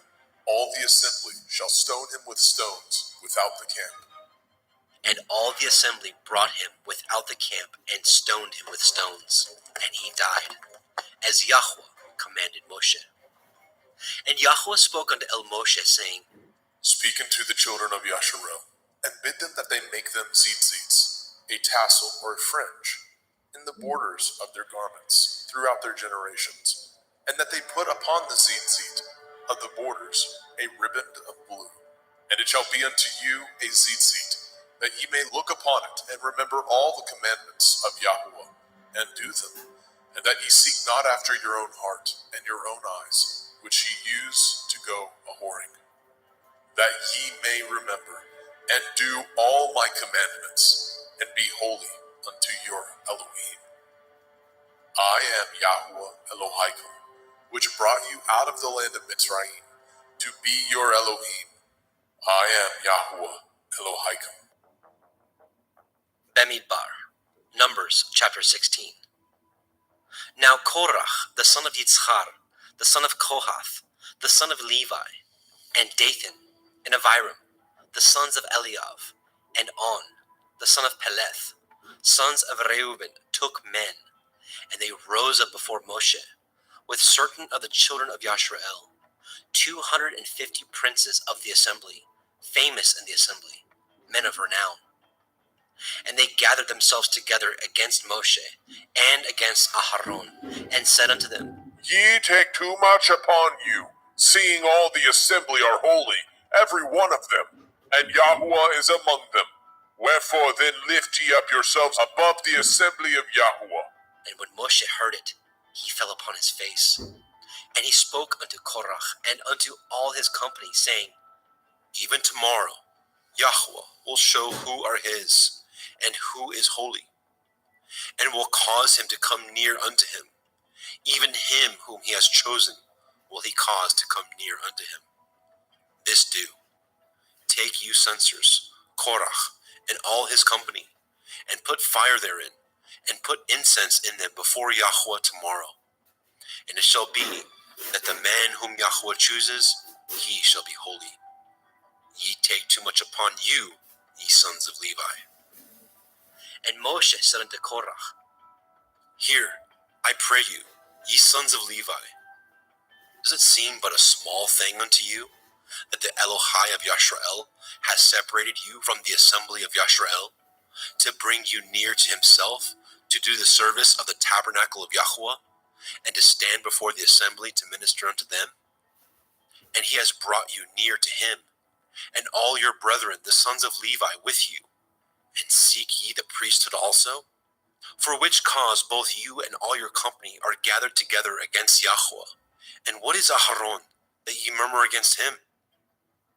And Moshe sent to call Dathan and Aviram, the sons of Eliav, which said, We will not come up. Is it a small thing that you have brought us up out of a land that flows with milk and honey to kill us in the wilderness? Except you make yourselves altogether a prince over us. Moreover, you have not brought us into a land that flows with milk and honey. or given us inheritance of fields and vineyards. Will you put out the eyes of these men? We will not come up. And Moshe was very wroth, and said unto Yahweh, Respect not you their offering. I have not taken one ass from them, neither have I hurt one of them. And Moshe said unto Korach, Be you and all your company before Yahweh, you and they, and Aharon tomorrow, and take every man his censer, and put incense in them, and bring ye before Yahweh every man his censer, 250 censers, you also, and Aharon, each of you his censer. And they took every man his censer, and put fire in them, and laid incense thereon, and stood in the door of the tabernacle of the assembly with Moshe and Aharon. And Korach gathered all the assembly against them unto the door of the tabernacle of the assembly. And the glory of Yahweh appeared unto all the assembly.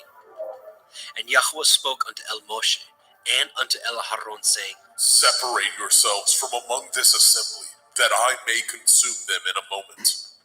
And they fell upon their faces and said, O El, the Elohai of the Ruachoth of all flesh, shall one man sin, and will you be wroth with all the assembly?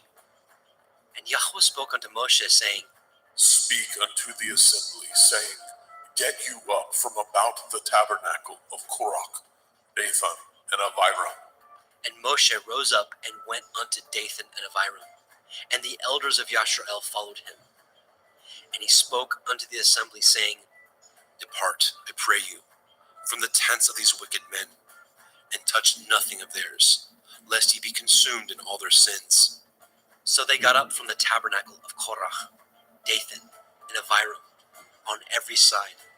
And Dathan and Abiram came out, and stood in the door of their tents, and their women, and their sons, and their little children. And Moshe said, Hereby ye shall know that Yahweh has sent me to do all these works, for I have not done them of my own mind.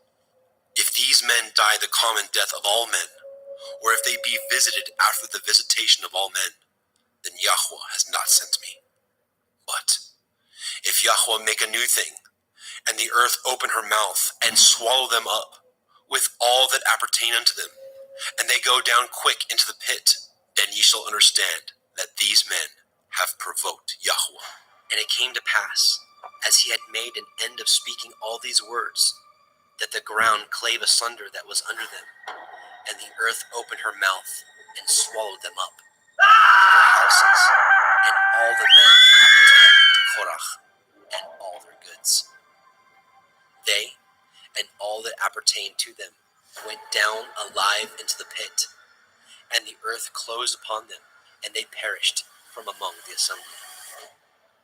And all Yashrael that were round about them fled at the cry of them, for they said, Lest the earth swallow us up also.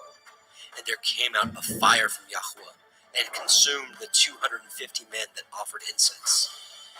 And Yahweh spoke unto Moshe, saying, Speak unto Eleazar, the son of Aharon the priest, that he take up the censers out of the burning, and scatter you the fire yonder, for they are hallowed. The censers of these sinners against their own souls, let them make them broad plates for a covering of the altar. For they offered them before Yahweh, therefore they are hallowed, and they shall be a sign unto the children of Yasharel. And Eleazar the priest took the brazen censers, wherewith they that were burnt had offered. And they were made broad plates for a covering of the altar, to be a memorial unto the children of Yashrael, that no stranger, which is not of the seed of Aharon, come near to offer incense before Yahweh, that he be not as Korach and his company, as Yahweh said to him by the hand of Moshe. But on the morrow, all the assembly of the children of Yashrael murmured against Moshe and against Aharon, saying, Ye have killed the people of Yahweh. And it came to pass, when the assembly was gathered against Moshe and against Aharon, that they looked toward the tabernacle of the assembly, and, behold, the cloud covered it, and the glory of Yahweh appeared. And Moshe and Aharon came before the tabernacle of the assembly. And Yahweh spoke unto Moshe, saying, Get you up from among this assembly, that I may consume them as in a moment. And they fell upon their faces. And Moshe said unto Aharon, Take a censer, and put fire therein from off the altar, and put on incense, and go quickly unto the assembly, and make an atonement for them, for there is wrath gone out from Yahweh. The plague is begun. And Aharon took as Moshe commanded, and ran into the midst of the assembly. And, behold, the plague was begun among the people. And he put on incense, and made an atonement for the people. And he stood between the dead and the living, and the plague was stayed. Now they that died in the plague were 14,700, beside them that died about the matter of Korach. And Aharon returned unto Moshe, unto the door of the tabernacle of the assembly, and the plague was stayed. Bamidbar, Numbers chapter 17. And Yahweh spoke unto Moshe, saying, Speak unto the children of Yasharel, and take of every one of them a rod according to the house of their fathers. Of all their princes according to the house of their fathers, 12 rods. Write you every man's name upon his rod. And you shall write Aharon's name upon the rod of Levi. For one rod shall be for the head of the house of their fathers. And you shall lay them up in the tabernacle of the assembly, before the testimony, where I will meet with you. And it shall come to pass, that the man's rod whom I shall choose shall blossom, and I will make to cease from me the murmurings of the children of Yasharel, whereby they murmur against you. And Moshe spoke unto the children of Yasharel, and every one of their princes gave him a rod apiece, for each prince one, according to their fathers' houses, even 12 rods. And the rod of Aharon was among their rods. And Moshe laid up the rods before Yahweh in the tabernacle of witness. And it came to pass that on the morrow Moshe went into the tabernacle of witness, and, behold, the rod of Aharon for the house of Levi was budded, and brought forth buds, and blossomed blossoms, and yielded almonds. And Moshe brought out all the rods from before Yahweh unto the children of Yasharel. And they looked, and took every man his rod. And Yahweh said unto Moshe, Bring Aharon's rod again before the testimony, to be kept for a sign against the sons of rebellion. And you shall quite take away their murmurings from me, that they die not. And Moshe did so, as Yahweh commanded him. So did he. And the children of Yasharel spoke unto Moshe, saying, Behold, we die, we perish, we all perish. Whosoever comes anything near unto the tabernacle of Yahweh shall die. Shall we be consumed with dying? Bamidbar, Numbers chapter 18. And Yahweh said unto Aharon, You and your sons and your father's house with you shall bear the iniquity of the sanctuary, and you and your sons with you shall bear the iniquity of your priesthood, and your brethren also of the tribe of Levi, the tribe of your father, bring with you, that they may be joined unto you and minister unto you. But you and your sons with you shall minister before the tabernacle of witness. And they shall guard your watch, and the watch of all the tabernacle. Only they shall not come nigh the vessels of the sanctuary and the altar, that neither they nor ye also die. And they shall be joined unto you, and guard the watch of the tabernacle of the assembly, for all the service of the tabernacle, and a stranger shall not come nigh unto you.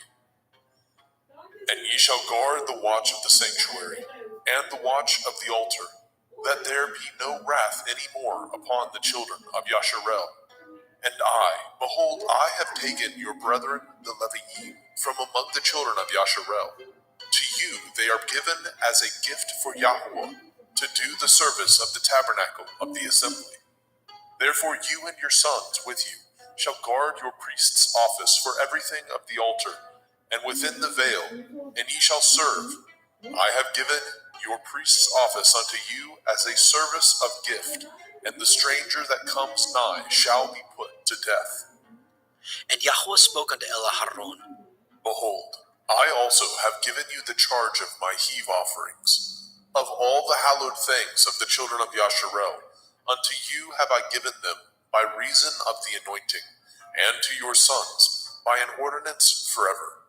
This shall be yours of the most holy things, reserved from the fire, every oblation of theirs, every meat offering of theirs, and every sin offering of theirs, and every trespass offering of theirs, which they shall render unto me, shall be most holy for you and for your sons.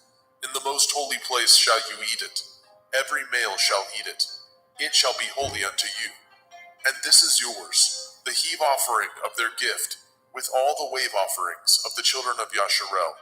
I have given them unto you, and to your sons, and to your daughters with you, by a statute forever. Every one that is clean in your house shall eat of it. All the best of the oil, and all the best of the wine, and of the wheat, the first fruits of them which they shall offer unto Yahweh, them have I given you. And whatsoever is first ripe in the land, which they shall bring unto Yahweh, shall be yours. Every one that is clean in your house shall eat of it. Everything devoted in Yasharel shall be yours. Everything that opens the womb in all flesh, which they bring unto Yahweh, whether it be of men or beasts, shall be yours. Nevertheless, the firstborn of man shall you surely redeem, and the firstling of unclean beasts shall you redeem. And those that are to be redeemed from a month old shall you redeem according to your estimation, for the money of 5 shekels, after the shekel of the sanctuary, which is 20 gerahs. But the firstling of a cow, or the firstling of a sheep, or the firstling of a goat, you shall not redeem. They are holy. You shall sprinkle their blood upon the altar, and shall burn their fat for an offering made by fire, for a sweet savor unto Yahweh. And the flesh of them shall be yours, as the wave breast and as the right shoulder are yours. All the heave offerings of the holy things which the children of Yasharel offer unto Yahweh have I given you, and your sons and your daughters with you, by a statute forever. It is a covenant of salt forever before Yahweh unto you and to your seed with you. And Yahweh spoke unto Aaron, You shall have no inheritance in their land, neither shall you have any part among them. I am your part, and your inheritance among the children of Yasharel. And behold, I have given the children of Levi all the 10th in Yasharel for an inheritance, for their service which they serve, even the service of the tabernacle of the assembly. Neither must the children of Yasharel henceforth come nigh the tabernacle of the assembly, lest they bear sin and die. But the Leviim shall do the service of the tabernacle of the assembly, and they shall bear their iniquity. It shall be a statute forever throughout your generations, that among the children of Yasharel they have no inheritance. But the tithes of the children of Yasharel, which they offer as a heave offering unto Yahweh, I have given to the Leviim to inherit. Therefore I have said unto them, among the children of Yasharel they shall have no inheritance. And Yahweh spoke unto Moshe, saying, Thus speak unto the Leviim, and say unto them, when ye take of the children of Yasharel the tithes which I have given you from them for your inheritance, then ye shall offer up a heave offering of it for Yahweh, even a 10th part of the tithe. And this your heave offering shall be reckoned unto you, as though it were the grain of the threshing floor, and as the fullness of the winepress. Thus ye also shall offer a heave offering unto Yahweh of all your tithes, which ye receive of the children of Yasharel, and ye shall give thereof Yahweh's heave offering to Aharon the priest. Out of all your gifts ye shall offer every heave offering of Yahweh, of all the best thereof, even the hallowed part thereof out of it. Therefore you shall say unto them, when ye have heaved the best thereof from it, then it shall be counted unto the Leviim as the increase of the threshing floor, and as the increase of the winepress. And ye shall eat it in every place, ye and your household, for it is your reward for your service in the tabernacle of the assembly. And ye shall bear no sin by reason of it. when ye have heaved from it the best of it. Neither shall ye pollute the holy things of the children of Yasharel, lest ye die. Bemidbar, Numbers chapter 19. And Yahweh spoke unto El Moshe and unto El Aharon, saying, This is the ordinance of the Torah which Yahweh has commanded, saying, Speak unto the children of Yasharel, that they bring you a red heifer without spot, wherein is no blemish, and upon which never came yoke. And ye shall give her unto Eleazar the priest, that he may bring her forth without the camp, and one shall slay her before his face. And Eleazar the priest shall take of her blood with his finger, and sprinkle of her blood directly before the tabernacle of the assembly 7 times. And one shall burn the heifer in his sight, and her skin, and her flesh, and her blood, with her dung shall he burn. And the priest shall take cedar wood, and hyssop, and scarlet, and cast it into the midst of the burning of the heifer. And the priest shall wash his clothes, and he shall bathe his flesh in water. And afterward he shall come into the camp, and the priest shall be unclean until the evening. And he that burns her shall wash his clothes in water, and bathe his flesh in water, and shall be unclean until the evening. And a man that is clean shall gather up the ashes of the heifer, and lay them up without the camp in a clean place, and it shall be kept for the assembly of the children of Yasharel, for a water of separation. It is a purification for sin. And he that gathers the ashes of the heifer shall wash his clothes, and be unclean until the evening. And it shall be unto the children of Yasharel, and unto the stranger that sojourns among them, for a statute forever. He that touches the dead body of any man shall be unclean 7 days. He shall purify himself with it on the 3rd day, and on the 7th day he shall be clean. But if he purify not himself the 3rd day, then the 7th day he shall not be clean. Whosoever touches the dead body of any man that is dead, and purifies not himself, defiles the tabernacle of Yahweh. And that soul shall be cut off from Yasharel, because the water of separation was not sprinkled upon him. He shall be unclean. His uncleanness is yet upon him. This is the Torah when a man dies in a tent. All that come into the tent, and all that is in the tent, shall be unclean 7 days. And every open vessel which has no covering bound upon it is unclean. And whosoever touches one that is slain with a sword in the open field, or a dead body, or a bone of a man, or a grave, shall be unclean 7 days. And for an unclean person they shall take the ashes of the burnt heifer of purification for sin, and running water shall be put thereto in a vessel. And a clean person shall take hyssop, and dip it in the water, and sprinkle it upon the tent, and upon all the vessels, and upon the persons that were there, and upon him that touched a bone, or one slain, or one dead, or a grave. And the clean person shall sprinkle upon the unclean on the 3rd day, and on the 7th day, and on the 7th day he shall purify himself, and wash his clothes, and bathe himself in water, and shall be clean at evening. But the man that shall be unclean, and shall not purify himself, that soul shall be cut off from among the assembly, because he has defiled the sanctuary of Yahweh. The water of separation has not been sprinkled upon him. He is unclean. And it shall be a perpetual statute unto them, that he that sprinkles the water of separation shall wash his clothes, and he that touches the water of separation shall be unclean until evening. And whatsoever the unclean person touches shall be unclean, and the soul that touches it shall be unclean until evening. Bemidbar, Numbers chapter 20. Then came the children of Yasharel, even the whole assembly, into the desert of Sin in the 1st month. And the people abode in Kadesh, and Miriam died there, and was buried there. And there was no water for the assembly. And they gathered themselves together against Moshe, and against Aharon. And the people chode with Moshe, and spoke, saying, Would to Elohim that we had died when our brethren died before Yahweh. And why have we brought up the assembly of Yahweh into this wilderness, that we and our cattle should die there? And wherefore have ye made us to come up out of Mitzrayim to bring us into this evil place? Is it no place of seed, or of figs, or of vines, or of pomegranates? Neither is there any water to drink.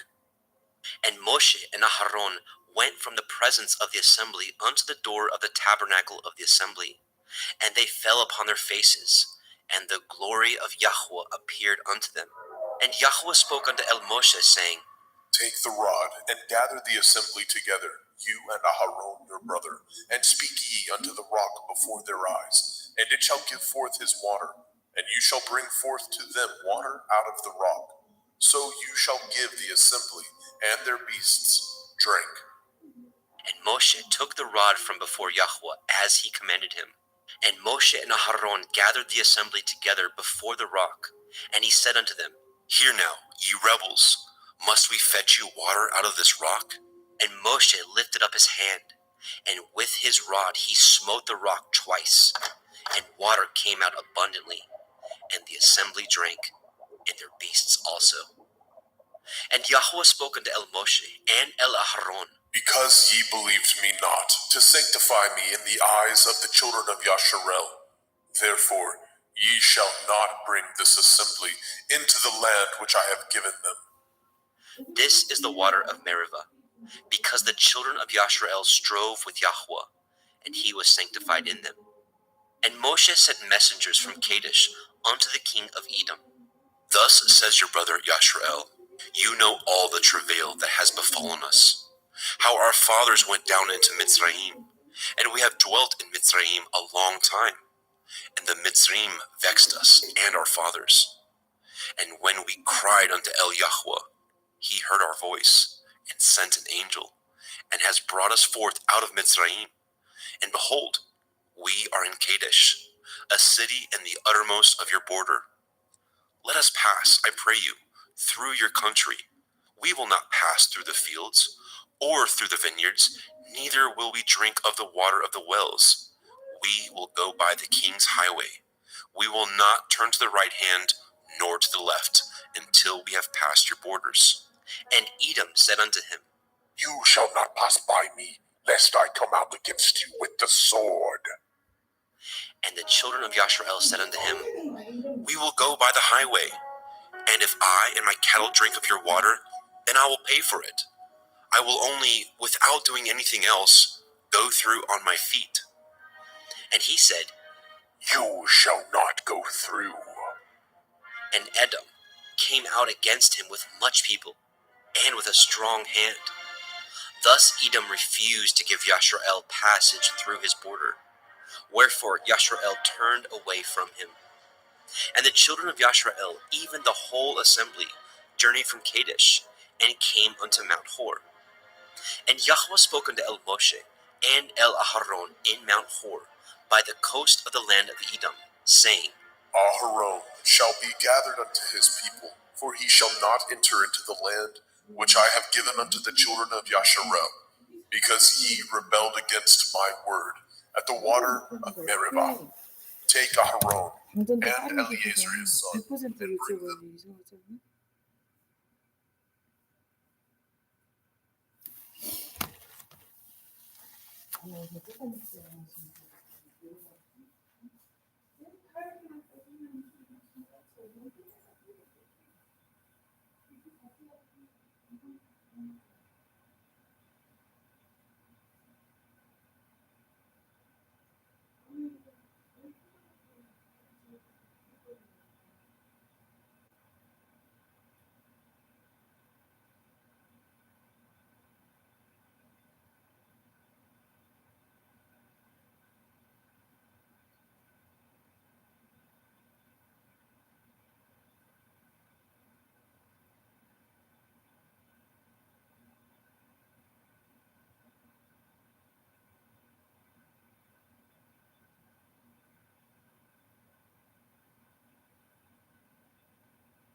전문하고 정치 언론 말씀하시고 조금 얘기하는 것도 쉽고 두배 더 스트레스야 사실은. 뭐 이렇게 잘하는 사람들한테 붙어가지고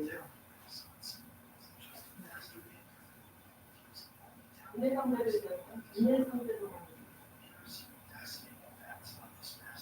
뭐가 더 돼? 그렇다 이런 것도 되고 그냥 수준 편이야 이렇게 하는 게 하나 안 되는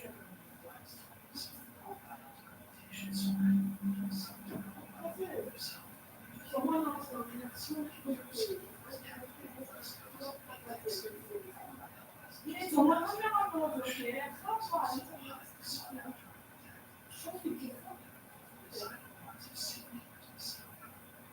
약간 모르더라도 정말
We have the technology that we got separated, man. We have phenomenal technology. The order focuses on potential threats, including ballistic, hypersonic, and advanced cruise missiles, plus other next-generation aerial attacks. Trump also specified the need for deploying new space-based sensors that would identify, track, and intercept missiles. Given the advance and hypersonic missiles and sophisticated cruise missiles that Russia has aspirations of that can circumnavigate the globe, these are fundamentally objectives that are worthy of conceptual study and also deployment. Deterrence is one of the primary goals of the American Iron Dome, a missile defense system that would make enemies question whether their first strike could hit its mark. What we're seeing now is because of the proliferation of threats, and it's everything from a drone to an ICBM. You have both state actors who are armed with these things, to include Russia, China, Iran, North Korea, all of whom have threatened the United States in different ways, and then non-state actors, terrorist groups, drug cartels.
Taylor Swift's Look What You Made Me Do.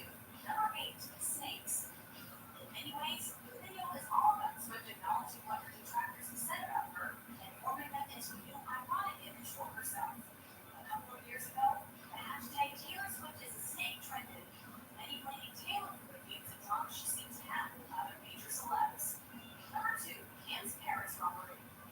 Taylor is definitely throwing some serious shade in various directions with both this song and the accompanying video. But perhaps the most controversial are the allusions to Kim Kardashian's Paris robbery. She can't deny that there's a direct connection here. But in real life, Kim was left tied up in a bathtub where $10 million worth of jewels were stolen from her. And in Swift's music video, she lies in a somewhat Parisian-looking bathtub surrounded by jewelry. Kardashian was held at gunpoint. And in the scene from the video, Taylor at one point eventually gun with her hand. We'll leave the rest up to your interpretation.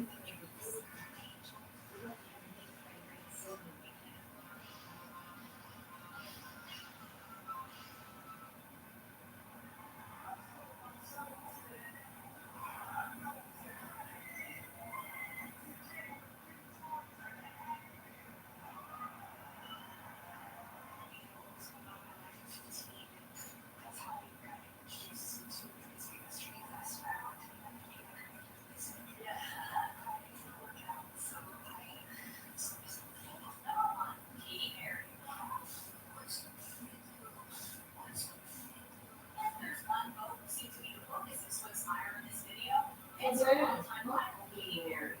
As many scenes seem to reference the other pop star. Perry's fans are referred to as Katy Cats. It's good to see wearing a cat mask in the robbery scene. She's also wearing a tiger shirt, which may be reference to Perry's role. In the car crash sequence, she's dressed in a Katy Perry-esque outfit and is holding a Grammy, possibly referencing the fact that Perry has never won one. She also wears the same ringleader outfit that she sported at the 2012 MTV Europe Music Awards. She won Best Female Artist over Perry. Some acting on your own price. You're so pretty.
요즘은 실내용이라고 잘 안 잡아요? 오질 않아요.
근데 이게 나라 시스템 결정권이 넘어가는 거야. 아무것도 없어. 결정권이고 뭐 걸리고. 내가 그래서 아니잖아. 나는 이미 다 반에서 뺏긴다라고. 그거 완전히 뺏어지진 않는데. 뭐야 붙여봐서. 이게 시험. 너무 싫으신데. 수업도 있는데. 검은 소리.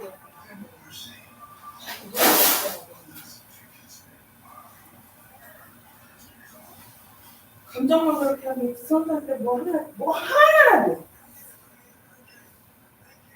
즐거운 거 있어.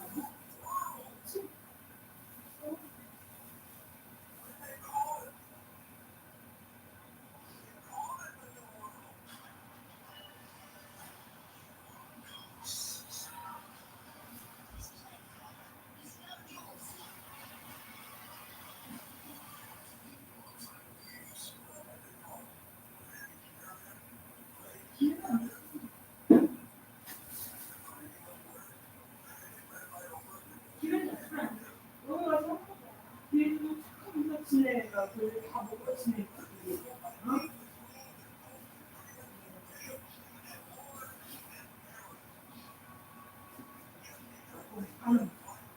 집에 가는 거야.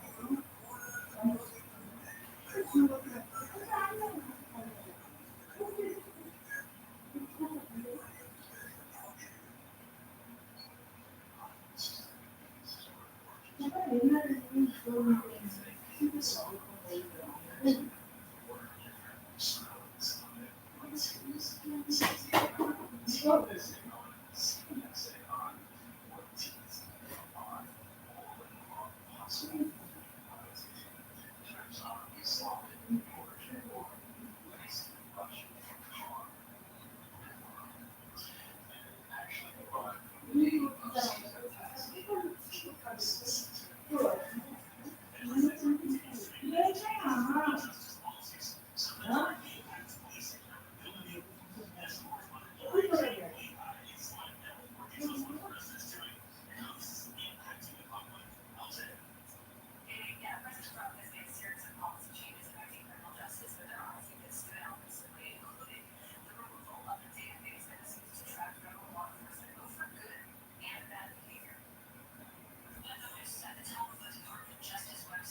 일본 사람 중에 좀 그래도 그렇거든요. 이런 사람들이 재밌어요.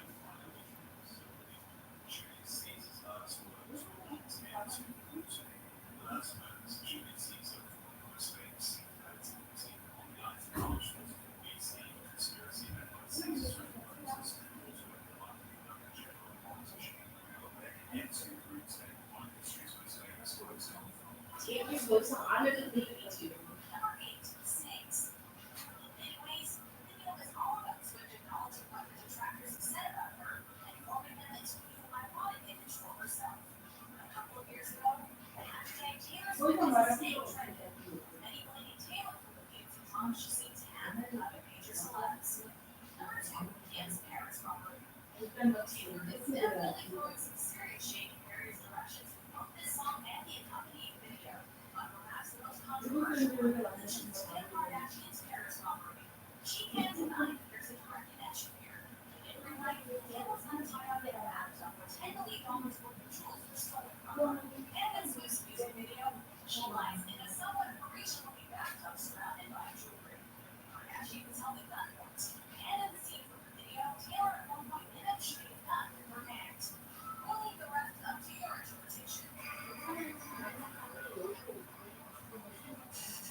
그런 건 어떻게든 손에 진다면 중간하고 되는 게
없잖아 지금. 문양에 내려오게 해야 되는데 내려오게 할 사람이 없잖아.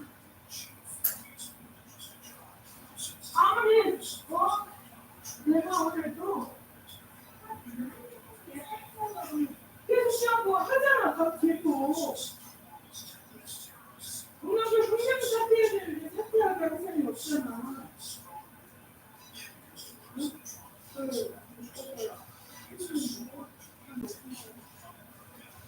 쓸데가 없어.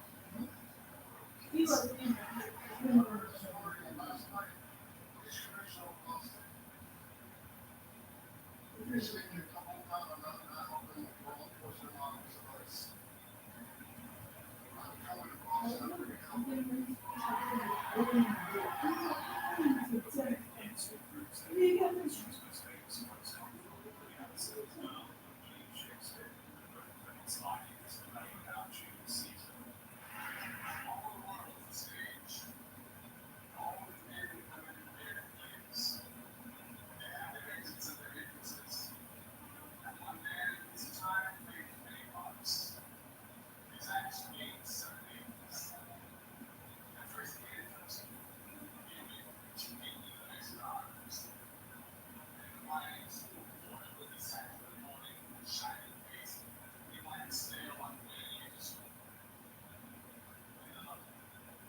Oh,